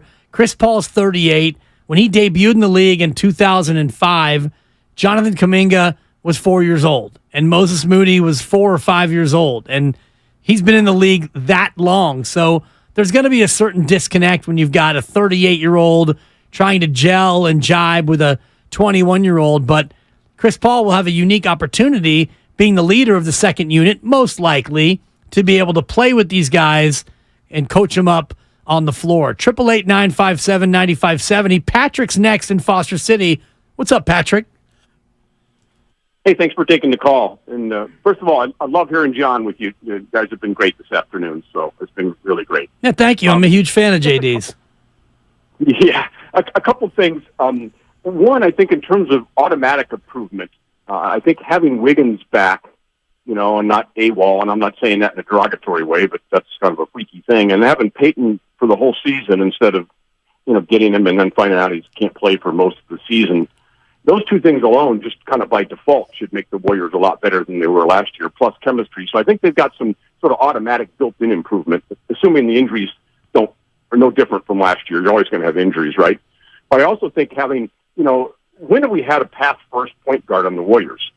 Now that we have maybe one of the best ever. I mean, it's probably been 50, 60 years since we had Guy Rodgers, maybe, and no one really remembers Guy Rodgers. But I mean, that's how long it's been since we've had a pass-first point guard. So I think all of a sudden the shooting on the team, especially the second unit, has got to get better with the guy, dishing the ball like Chris Paul. And I also think that the outside shooting on the bigs, John mentioned, having a stretch four or whatever. I wouldn't call any of these guys a stretch four, but I would say they've got long reach and they can hit outside shots. And I put Wiggins in that camp. I put Thompson in that camp, and I put Moody in that camp. They're all good shooters and can all hit from outside, and they all are not necessarily tall, but they've got some big wingspans. And I love the rookies. I think that the two guys they got are just perfect for the Warriors. I don't know. It'll depend on how fast they develop, but I think this Trey Jackson guy, he may be a real steal because, first of all, he's 3 years older than Kuminga already.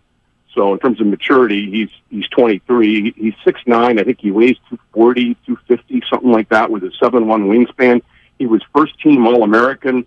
He led his team in scoring and rebounding, shots blocked, passing. He was all Big Ten defensive player. I think he led the Big Ten in blocks this year. And that was just a pretty strong conference, the Big Ten this year. So, I'm not counting on him to do all those things in the pros, but if they can kind of rein him in and get him just to play some defense, and he's a great jumper and he can run the court well, play defense and pass the ball, they don't need the scoring and the rest of it. So I think that could really develop. And finally, in terms of a guy they might get, and I think John may have mentioned his name earlier, but a guy that could fit the role of just playing some interior defense might be Bismack Biyombo from Phoenix. Thank you, Patrick. I appreciate the phone call, and we'll leave you with Bismack Biyombo. And he's definitely a guy who can come in and block a shot and grab a rebound, but I don't know if he fits offensively with what the Warriors would be trying to do. No, probably not. But again, he's in that mold of big body, not going to play every game, but can provide a different element to the other two bigs on the roster. I appreciated Patrick's disbelief in that you were genuinely happy to have me here. I thought that was offensive because that was my favorite part of the call. He's like, yeah, no, I really am happy to have JD. And it's funny because Mark Willard is out. He's back on Wednesday. And so the boss, look, Matt Nahigian and I were talking about the week, and he had a vision for a couple days of Larry and then a couple days of JD, because no offense to Larry's great and he knows a ton. He's probably more dialed in on the 49ers than anybody maybe at the station. And when it comes to Warriors, I don't think anyone's more dialed in than you. So we looked at the week for me and co-hosts, and we thought Thursday, Friday are going to be the heavier days of free agency. It now starts in 21 hours and 49 minutes. And so we'd save up a couple JD days for today and tomorrow. So, Patrick, I take offense at that notion. And I also take offense at the pass first point guard and a lot of names coming in on the YouTube feed. You have Otis Bird, who's the mayor of the YouTube page. Sure. Derek Fisher and Earl Boykins, former Warriors who were pass first. And I was thinking about Boykins. I thought that was hilarious. And Tim Hardaway was mentioned. I feel like he was... He liked to shoot it. He liked to shoot it. But with this team, when it was Run TMC, he definitely was looking to distribute a little bit more.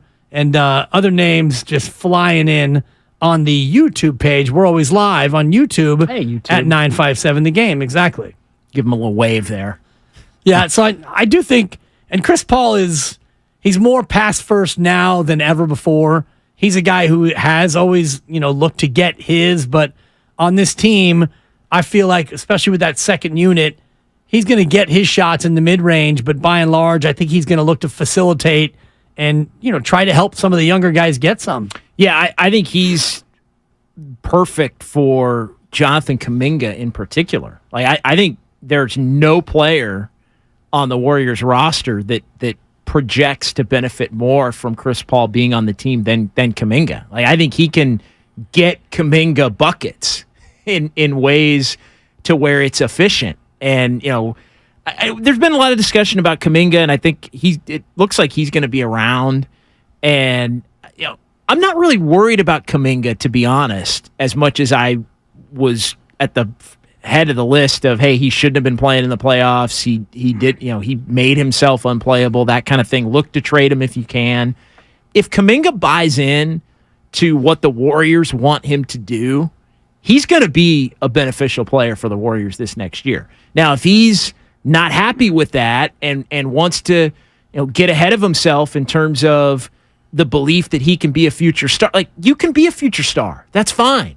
But can you buy into the role that the Warriors want you to have this next year? If he can do that, right, he can have both. It's just going to take some time. And as a young player, as a young person, I think you have to take a deep breath sometimes and just understand that you're going to get where you're going to get eventually, or where you want to be. Well, he's got to do that between now and October. And you think about third-year jumps. And more of your phone calls coming up, 888-957-9570. Vince, we see you. We're coming to you very shortly. But I want to talk about the third-year jump because Kuminga and Moody are both entering their third year.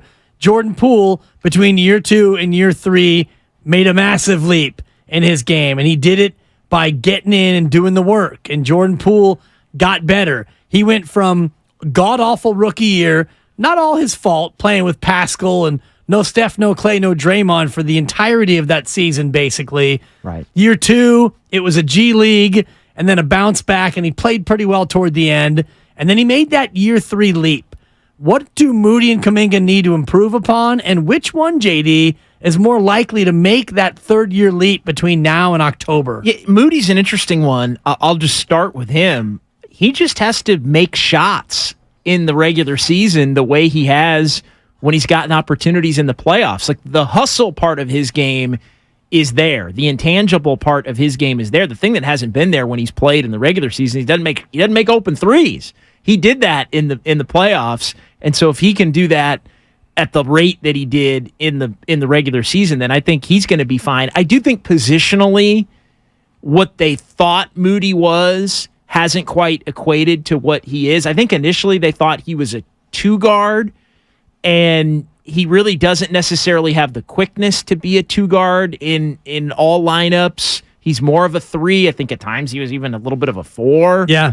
But I think, I'm not really worried about him other than making shots. Kuminga. Before we get to Kuminga, sure, JD. Sure. We have breaking news. Oh. 95.7 The Game breaking news.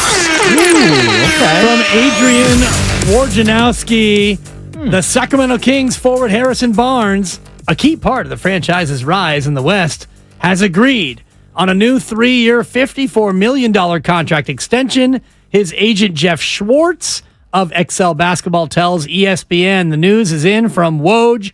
It's a Woj bomb, not a megaton bomb, but a bomb nonetheless, and it may affect the Draymond Green situation. Harrison Barnes gets 3 years and $54 million to stay with the Sacramento Kings. Your level of surprise, JD? I'm surprised. It tells. I see your eyebrows going up a little bit. Tells me that the Kings don't necessarily have as much action in some of these other areas as they thought. Chris Middleton, Kyle Kuzma, that kind of a thing. Now they still could, I think, do both because they have bird rights on Harrison Barnes.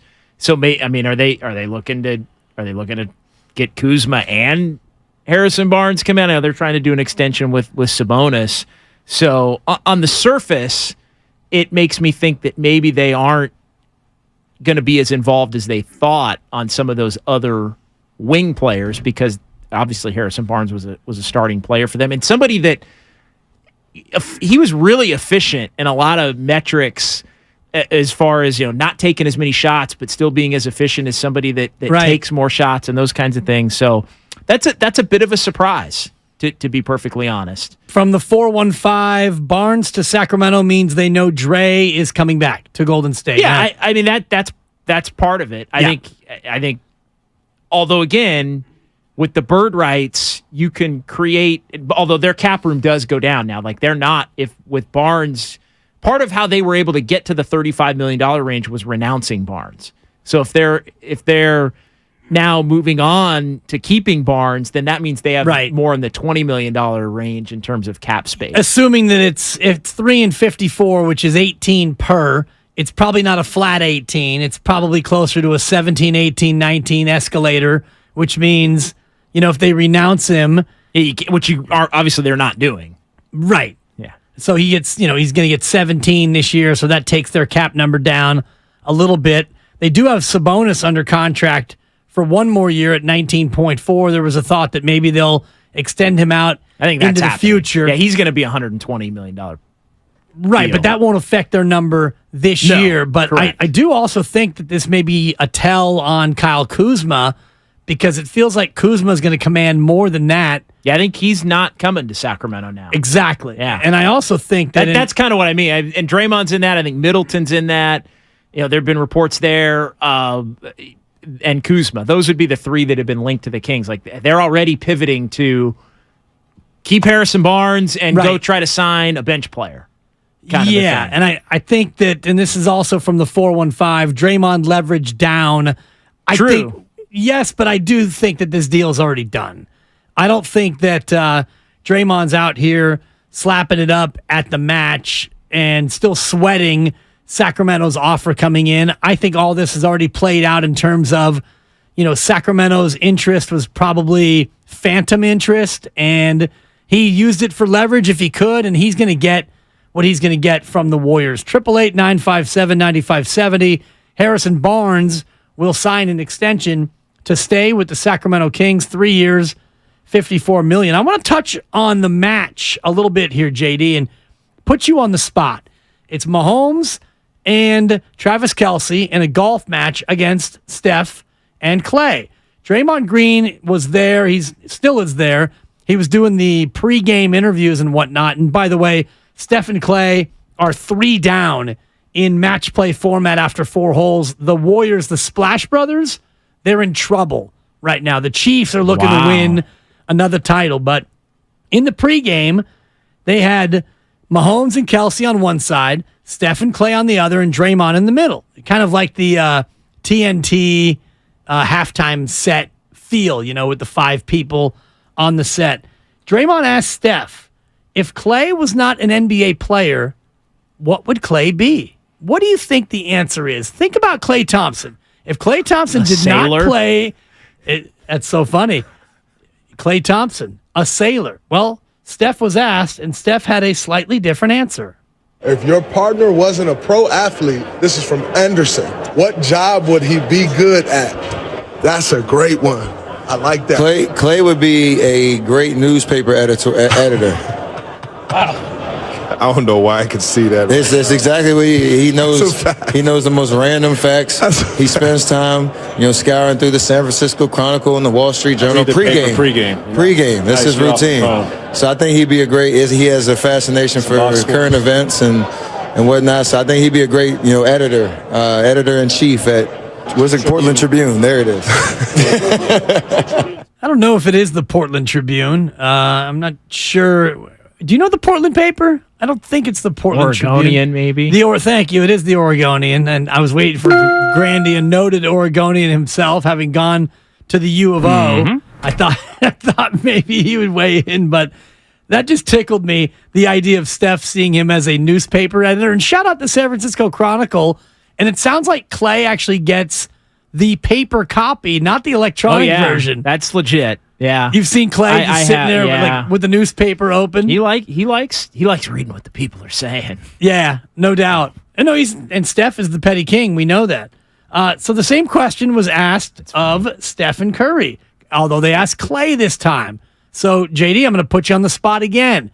If Steph Curry was not an NBA player, if he was not the greatest shooter of all time, the GOAT, as some would call him, what does Clay think Steph Curry would be? I'm going to say a golfer, professional golfer.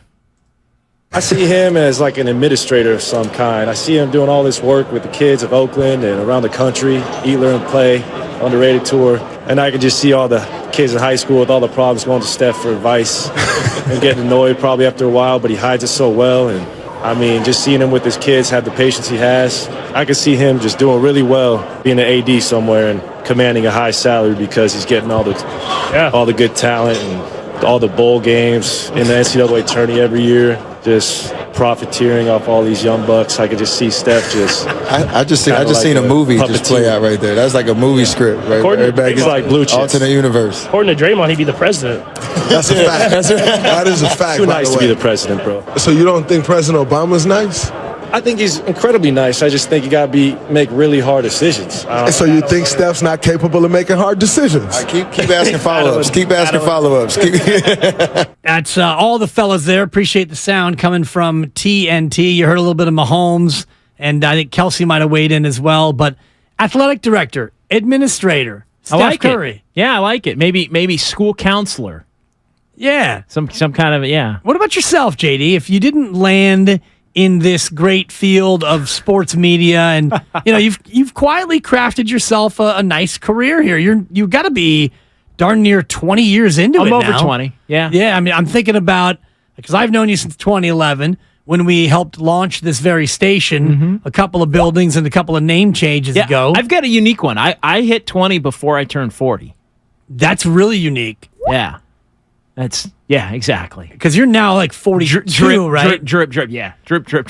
So you're 20 plus into the business. And, if this wouldn't have worked out for you, or if it eventually doesn't work out for you, we know how this can be.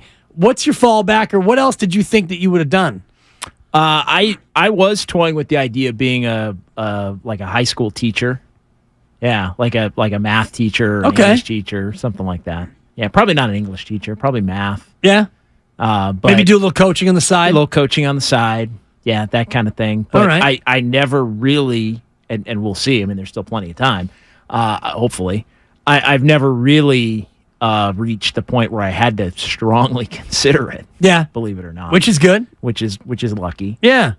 But yeah, so that it was school teacher at one point. Accountant is another one. Yeah, that's exciting. Yeah. I'm waiting for you to ask me, JD. Just me alone with my numbers. I don't really care. Like that.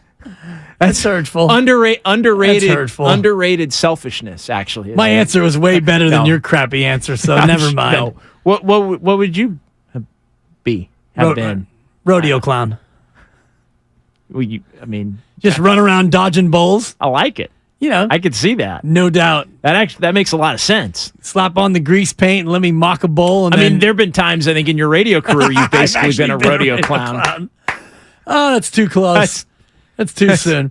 888-957-9570. Your thoughts make the case. On rodeo clowns. You were there in the beginning when I basically was a rodeo clown. Vince in the city. Redirect us, Vince. What are your hopes and dreams for next season?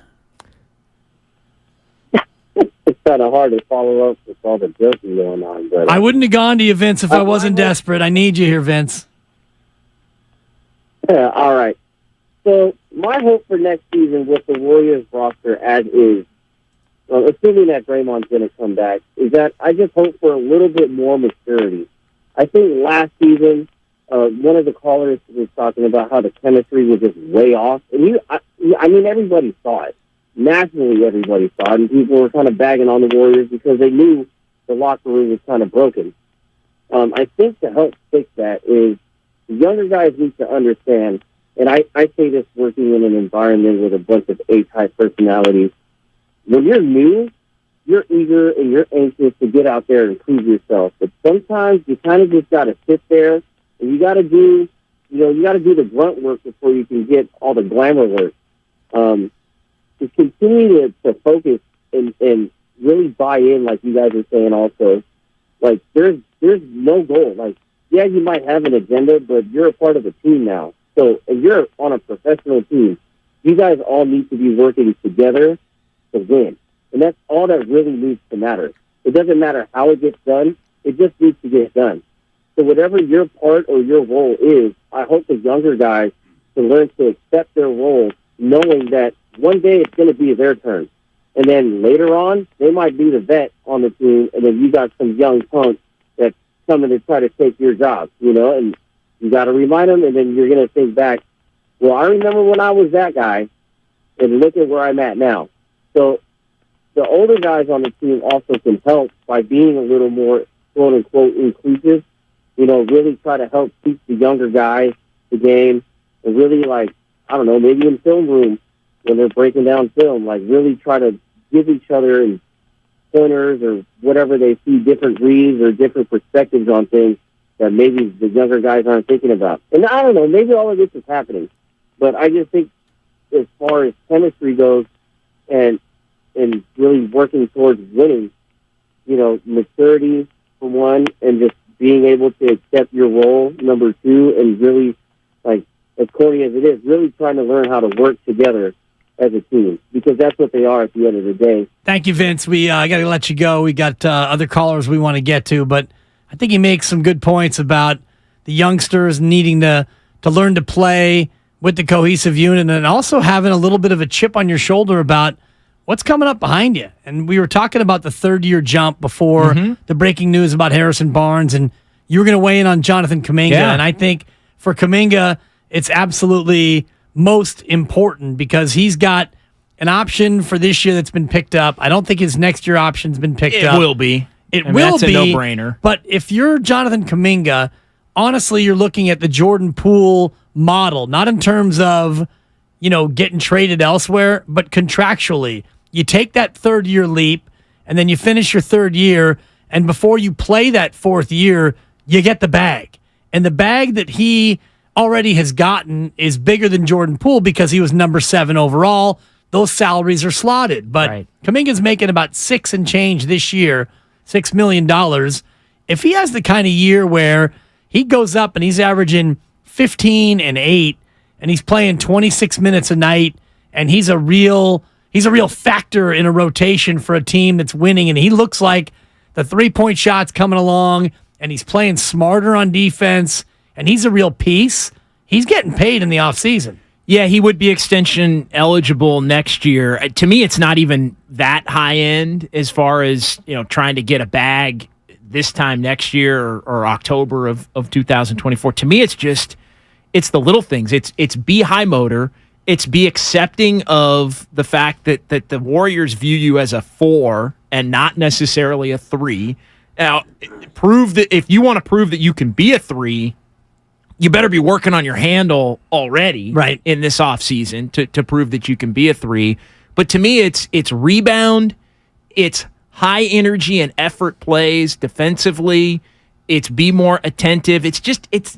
He acts a little too entitled for me. Like, I know that's kind of an odd thing to say, but he acts like a dude who knows that he's a fan favorite, and rather than putting in the work in the way that the organization wants him to put in the work to get on the floor in the short term, he kind of knows that he can get away with, well, they're not playing me, and knows that he's got the backing of the fan base for the most part, and that, well, just let him play. If you just let him play, everything will be fine. No, it doesn't work that way. We're going to let you play if you're playing the way that we need you to play to be a productive role player on this team to try and win a championship. And if he would accept that, then I think he will have the opportunity to continue to develop and grow and turn into the star player that he believes that he can be down the line. Well, that they believed he would be, because they used the number 7 overall for Jonathan Kuminga, and there was some talk before that draft that he would go even higher than that. No doubt. He's a wild card player for the Warriors. There's no doubt, because if he does start to approach some of that ceiling this coming year, he does have the capability of raising the Warriors' ceiling collectively. So I was stunned when I just looked at exactly what his rebounds per game number was, and it's worse than you think. It's like 3.8, JD. So I'm looking to give him 15 and 8 next year. Yeah, I'm looking at, like, what was his points per game last year? 9.9. Okay. And that's, honestly, he's going to get more opportunity this year to score, but to me, the word is just aggressiveness. And too often, it felt like, give me 12 and 7. That's fine. Sure. The 7 to me is the key, because one thing they didn't do well this year was rebound. Kevon turned it on in the playoffs, and he single-handedly carried you. But, Andrew Wiggins is not a great rebounder. Draymond Green is a good rebounder, but he's not the same rebounder he was earlier in his career. Steph does a nice job out of the backcourt, but rebounding is one area where you're constantly going to be in need. And if you're Kuminga, and now you're going to hopefully play 70 to 75 games a year, and you're going to get 25 minutes a night, go out there and make some aggressive rebounding mistakes and rebounding fouls. Get in there. Hustle. Be a hustler. Just be active. Like he's not really a hustler. Like he at times his motor is bad. And that should not, for somebody as athletically gifted as he is, be the case. It's cut for dunks. It's take corner threes. It's generate offense off of your own individual defense. I think the team defensive concepts will come. Like, that's the part where he didn't have it, and it was a big part of the reason why he became unplayable. But I think that comes with more experience. To me, it's all about those things. Simplify the game in an attempt to widen the scope of what you can do. Quickly, just want to jump in because we were talking about the Harrison Barnes deal, and Harrison Barnes is re-upping with Sacramento. Woj reporting that here earlier this segment. 3 years, $54 million for Barnes. Just real quick, we had already addressed it, but Bobby Marks, he put it out just to confirm everything. The Kings now $18 million in room, basically. So they're no longer max. So like they can't offer Draymond $30 million or anything like that anymore. They can't offer any of these other guys. They have other options and things they can do with their mid-level and things like that, but none of that really impacts anything with the Warriors. So that's a tell that they're out on looking to sign somebody to a max deal. Or even a deal like Draymond Green is seeking, something in that $30 million per level. They're down in the $18 to $20 million. And I'm watching Draymond right now on the green with Steph and Clay, who are 3 down in their match against Mahomes and Kelsey, and he's still smiling. And I don't know if he's pulled out his phone to get the news yet. I would imagine that he's well aware of what's going on everywhere and at all times. But Draymond Green, I would imagine his deal has already been put to bed, at least in terms of, about the approximate numbers that he's going to get. We were talking about Kuminga and Moses Moody and how can they get better. And one of the things that fans really harp on when it comes to this team is this notion, JD. Steve Kerr can't develop young players. He's bad at developing young players. I want to get your thoughts on that. But first, Ryan Russillo from yesterday on with Willard and Dibbs. Ryan Russillo of the Ryan Russillo podcast weighed in on the notion that Steve Kerr can't develop young players. A coach's job to go out and try to win another title is like diametrically opposed to what a front office's job is, and being like, hey, we've spent all these resources on these picks. We got to see these guys out there. And clearly there were just nights where Steve didn't trust Wiseman. Kuminga's had his stretches where you go like, oh, there it is, like these little glimpses of what you think he could potentially be, and then you see the other times you're like, what is he doing? And so the coach in that moment, when he's got like Steph, Clay, Wiggins, and Draymond, I get his point. Like, I can understand if the front office were ever frustrated. I don't know that. Like, if they were ever frustrated, being like, you got to get these guys some more minutes. And then him being like, I can't trust them. We are not a rebuilding team. So it's always fun in theory to think, like, can we be one of the few franchises that competes for championships and rebuilds on the fly and restocks it with all these young lottery picks? It's really, really hard because the coach deep down is like, that's not who we are.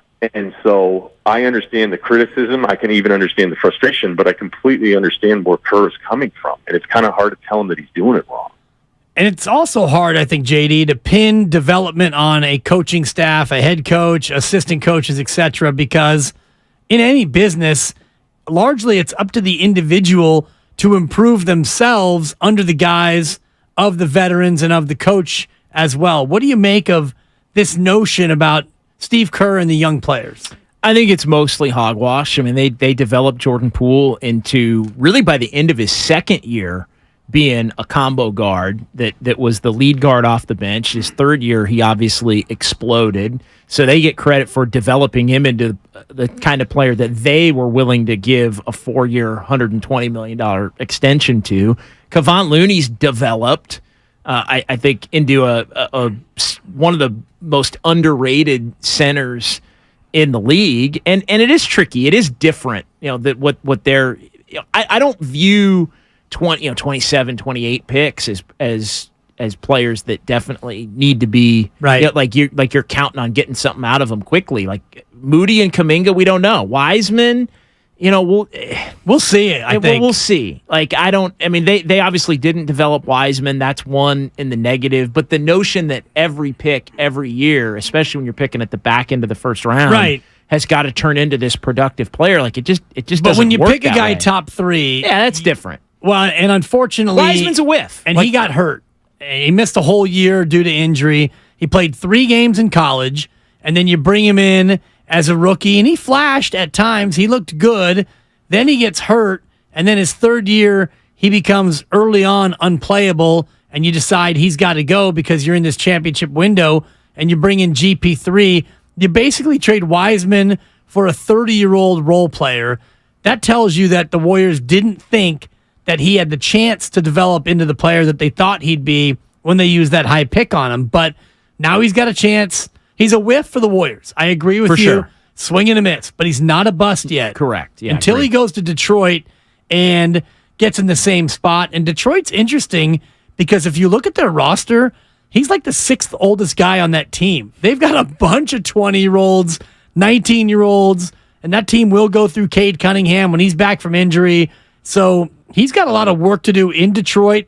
Lucky for him, he's got Monty Williams now as his head coach, and you would imagine he's in a structure to where he's going to have a chance to develop and play and maybe get better. Yeah, I like Monty Williams a lot in the role of trying to build a team from the bottom up to respectability.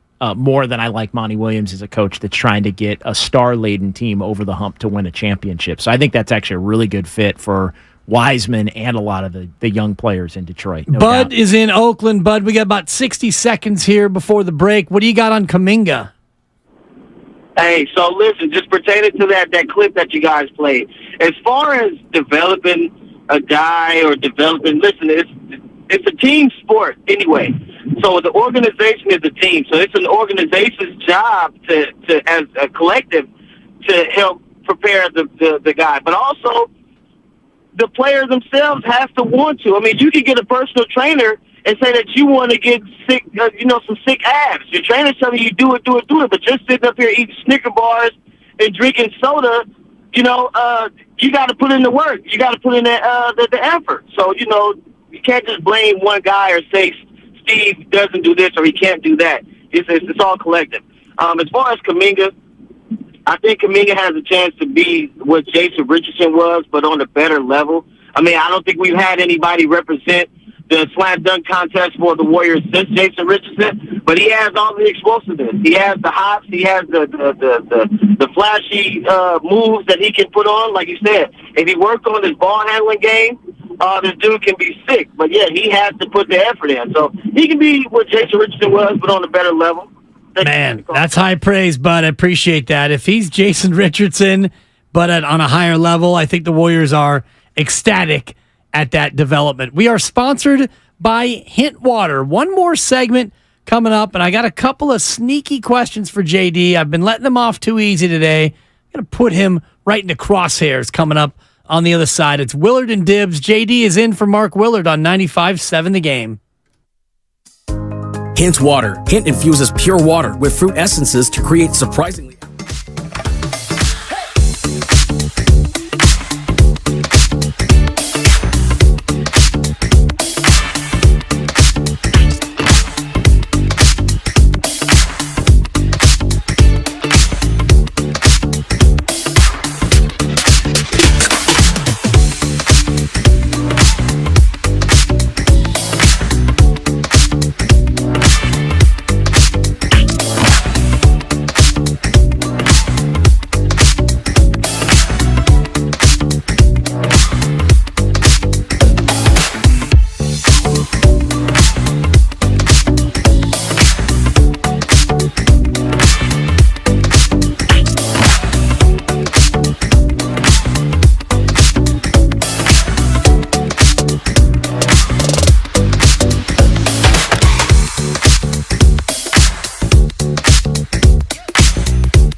95.7 The Game.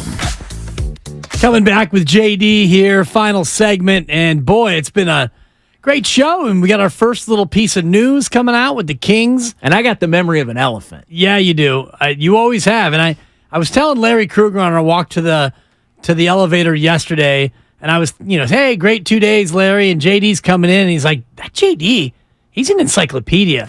And I said, I'm going to hit him with a classic JD tomorrow and just say, hey, JD, January 21st last year, who'd the Warriors play and how they do? And JD will say, oh, that was the game against Minnesota, and Poole had 27, and he threw that pass in the third quarter over the head of Kavan. And, I mean, that level, and I'm making all that up. They didn't play in the 21st this year. I just blew that. I blew the whole bit. But that's the level of knowledge that you have, and it's almost Rain Manian in terms of your recall. They played the 19th and 20th, and the 22nd, but not the 21st. Now, how do you know that? Because I just remember it. I just remembered it. They were in Boston on the 19th and Cleveland on the 20th, and then they were home for Brooklyn on the 22nd. How do you remember it like that? I mean, dates and order and detail. Is it just, do you do that with all of your life, or is it really just your sporting life? It's as I borrow from Mark Ibanez. There's a mishmash of different things. I've said this before. There is something called superior autobiographical memory. It's something they just, I think, started studying like in the mid to late 2000s, the aughts. And superior autobiographical memory. Which means you remember your own experiences at that level. Exactly. And I don't know that I full blown but I have some. I'm on that spectrum, let's say, of having that. Of autobiographical memory. Autobiographical memory, right? There are people like there was a 60 Minutes story on it, which you can Google and watch, like about 10 or 12 years ago. And it was like people who could like go back and they'd be like, oh yeah, June 3rd, 1999. And they'd be like, oh, it was a Thursday. And I went to, Baskin Robbins and had dinner at the spaghetti factory with my aunt, and she passed away. Like people, so I can do that, but these people were doing it repeatedly with like every single day. Well, Sean McVay, the Rams head coach, famously has that ability to know what play and the down and distance and what game. And he's able to pull that stuff up. Exactly. So I have some. I wouldn't say that I have it at the level of the people that were featured. And I think at that point there were maybe 10 people in the world that they had it. They had developed. There was a doctor that developed a test and different things. So I have some portion of that. I don't know that I have the full blown like the others. So if I was to ask you about Warriors in Minnesota this year, you would know basically the dates, the game, and the scenario, and I won't bore the listeners anymore with your impressive recall, but Karl Anthony Towns, your thoughts on his abilities as a player, because many people, Larry and I were talking yesterday about a what-if Klay Thompson trade. How do you get the Warriors to get better? You can't trade Kuminga and get much based on his salary, but if you traded Klay, could you get Karl Anthony Towns? Would you want him? And I was a no on the Cat. I don't think the Cat has enough dog in him, is what I said. What do you think about Karl Anthony Towns? Yeah, I'm out. There's something weird going on with Cat. There's just something like he does. I'm just out. Like, one, like how would you get him? But two, I just don't think he's a championship caliber player. He's one of those guys that almost has to become like we were talking about Paul George. It's like he has to be a 2 or even maybe a 3. It's like one of those high picks that goes to another situation, takes a lesser role down the pecking order, and can be more highly impactful because he's taken a lesser role in the pecking order. So if he comes here and he's your 3 or your 4. Yeah, but what are you giving up to get him? You're giving up Klay? Essentially, yeah. And then he becomes, I guess, your third best player. Him and Steph. It's like your 1-2 punch at that point is him and Steph. Right. And Andrew Wiggins. The Wiggins-Cat combo didn't work in Minnesota. I'm out on Karl Anthony Towns. I think he fancies himself more as a 2-guard than a roll up the sleeves and get nasty big man that I think that this team would need. So I'm definitely a no on Anthony Towns. What do you think about Andrew Wiggins in terms of this upcoming year? Which Wiggins are we going to get? Because the playoff Wiggs that we saw in the Boston series and really in that whole postseason run 2 years ago, that was peak Wiggins. This year, the injury, the non-COVID illness, the family situation, he played, 37 games, I think, on the year, less than half. Which Andrew Wiggins do we get coming back this year? Assuming health and everything sorts itself out off the court, can he be that impactful that he was in the playoffs? I think he can be. I think we're going to see closer to that level. Just don't tell him that he's the number 2 option. I know I've seen a lot of, he's the 2. He's the number 2. The Warriors don't have a number 2. You don't want to tell Wiggins he's the number 2 option. You just want him to function as that. Let Clay think he's still the number 2 option. And Wiggins just kind of get him where he fits in. And he is the number 2 option. Nobody's right? really asking questions about it. Yeah, but it doesn't. Talking about Wiggins? No, Clay is the number 2 option. Well, yeah, I mean that's fine. I mean, you could make the case Wiggins was, as impactful or more efficient or whatever in the playoff run. I think. I mean, Clay was really good, but I think you could make the case Wiggins was the the second best player, so to speak. Maybe not the number 2 option, but I think we'll get more of that Wiggins than this year. I mean, part of it's just the ability to play. Like he benefited the Warriors so much just based on the fact that he was an 81, 82 game type of a player, and they need that at least mid to high 70s. And so in line with Clay being more steady, Steph being a little healthier, Draymond coming back, the bench being stabilized by Chris Paul, like on the long checklist of different things that have to hit for the Warriors to be the best version of themselves, that would be in line with it. For Wiggins to be close, like all of these things to me have to happen if the Warriors are going to be a championship contending team. Right. Like Wiggins has got to come back.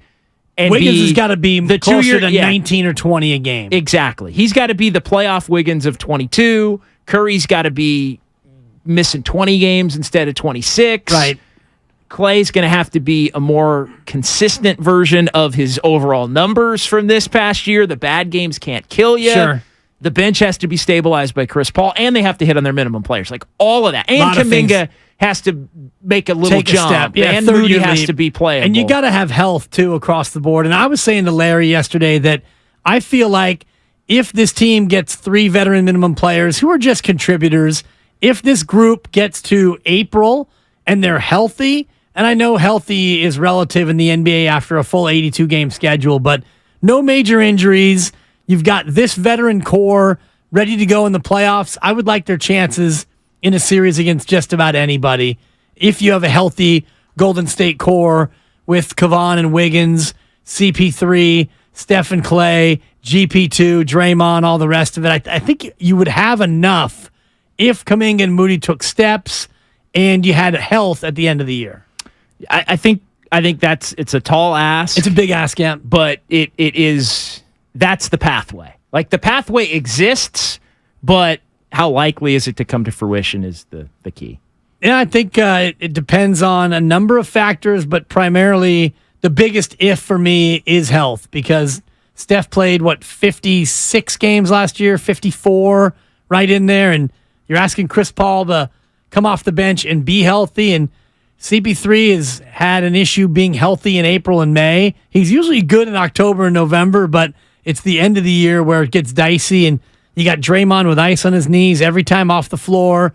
Clay is still coming off of 2 major injuries, and he's got to put in work. And right now, Steph and Clay 4 down in their match against Mahomes and Kelsey. They are getting motorboated. Wow. This thing might be over before too long. It's a 12-hole format. They're 4 down with, I think, 6 to play.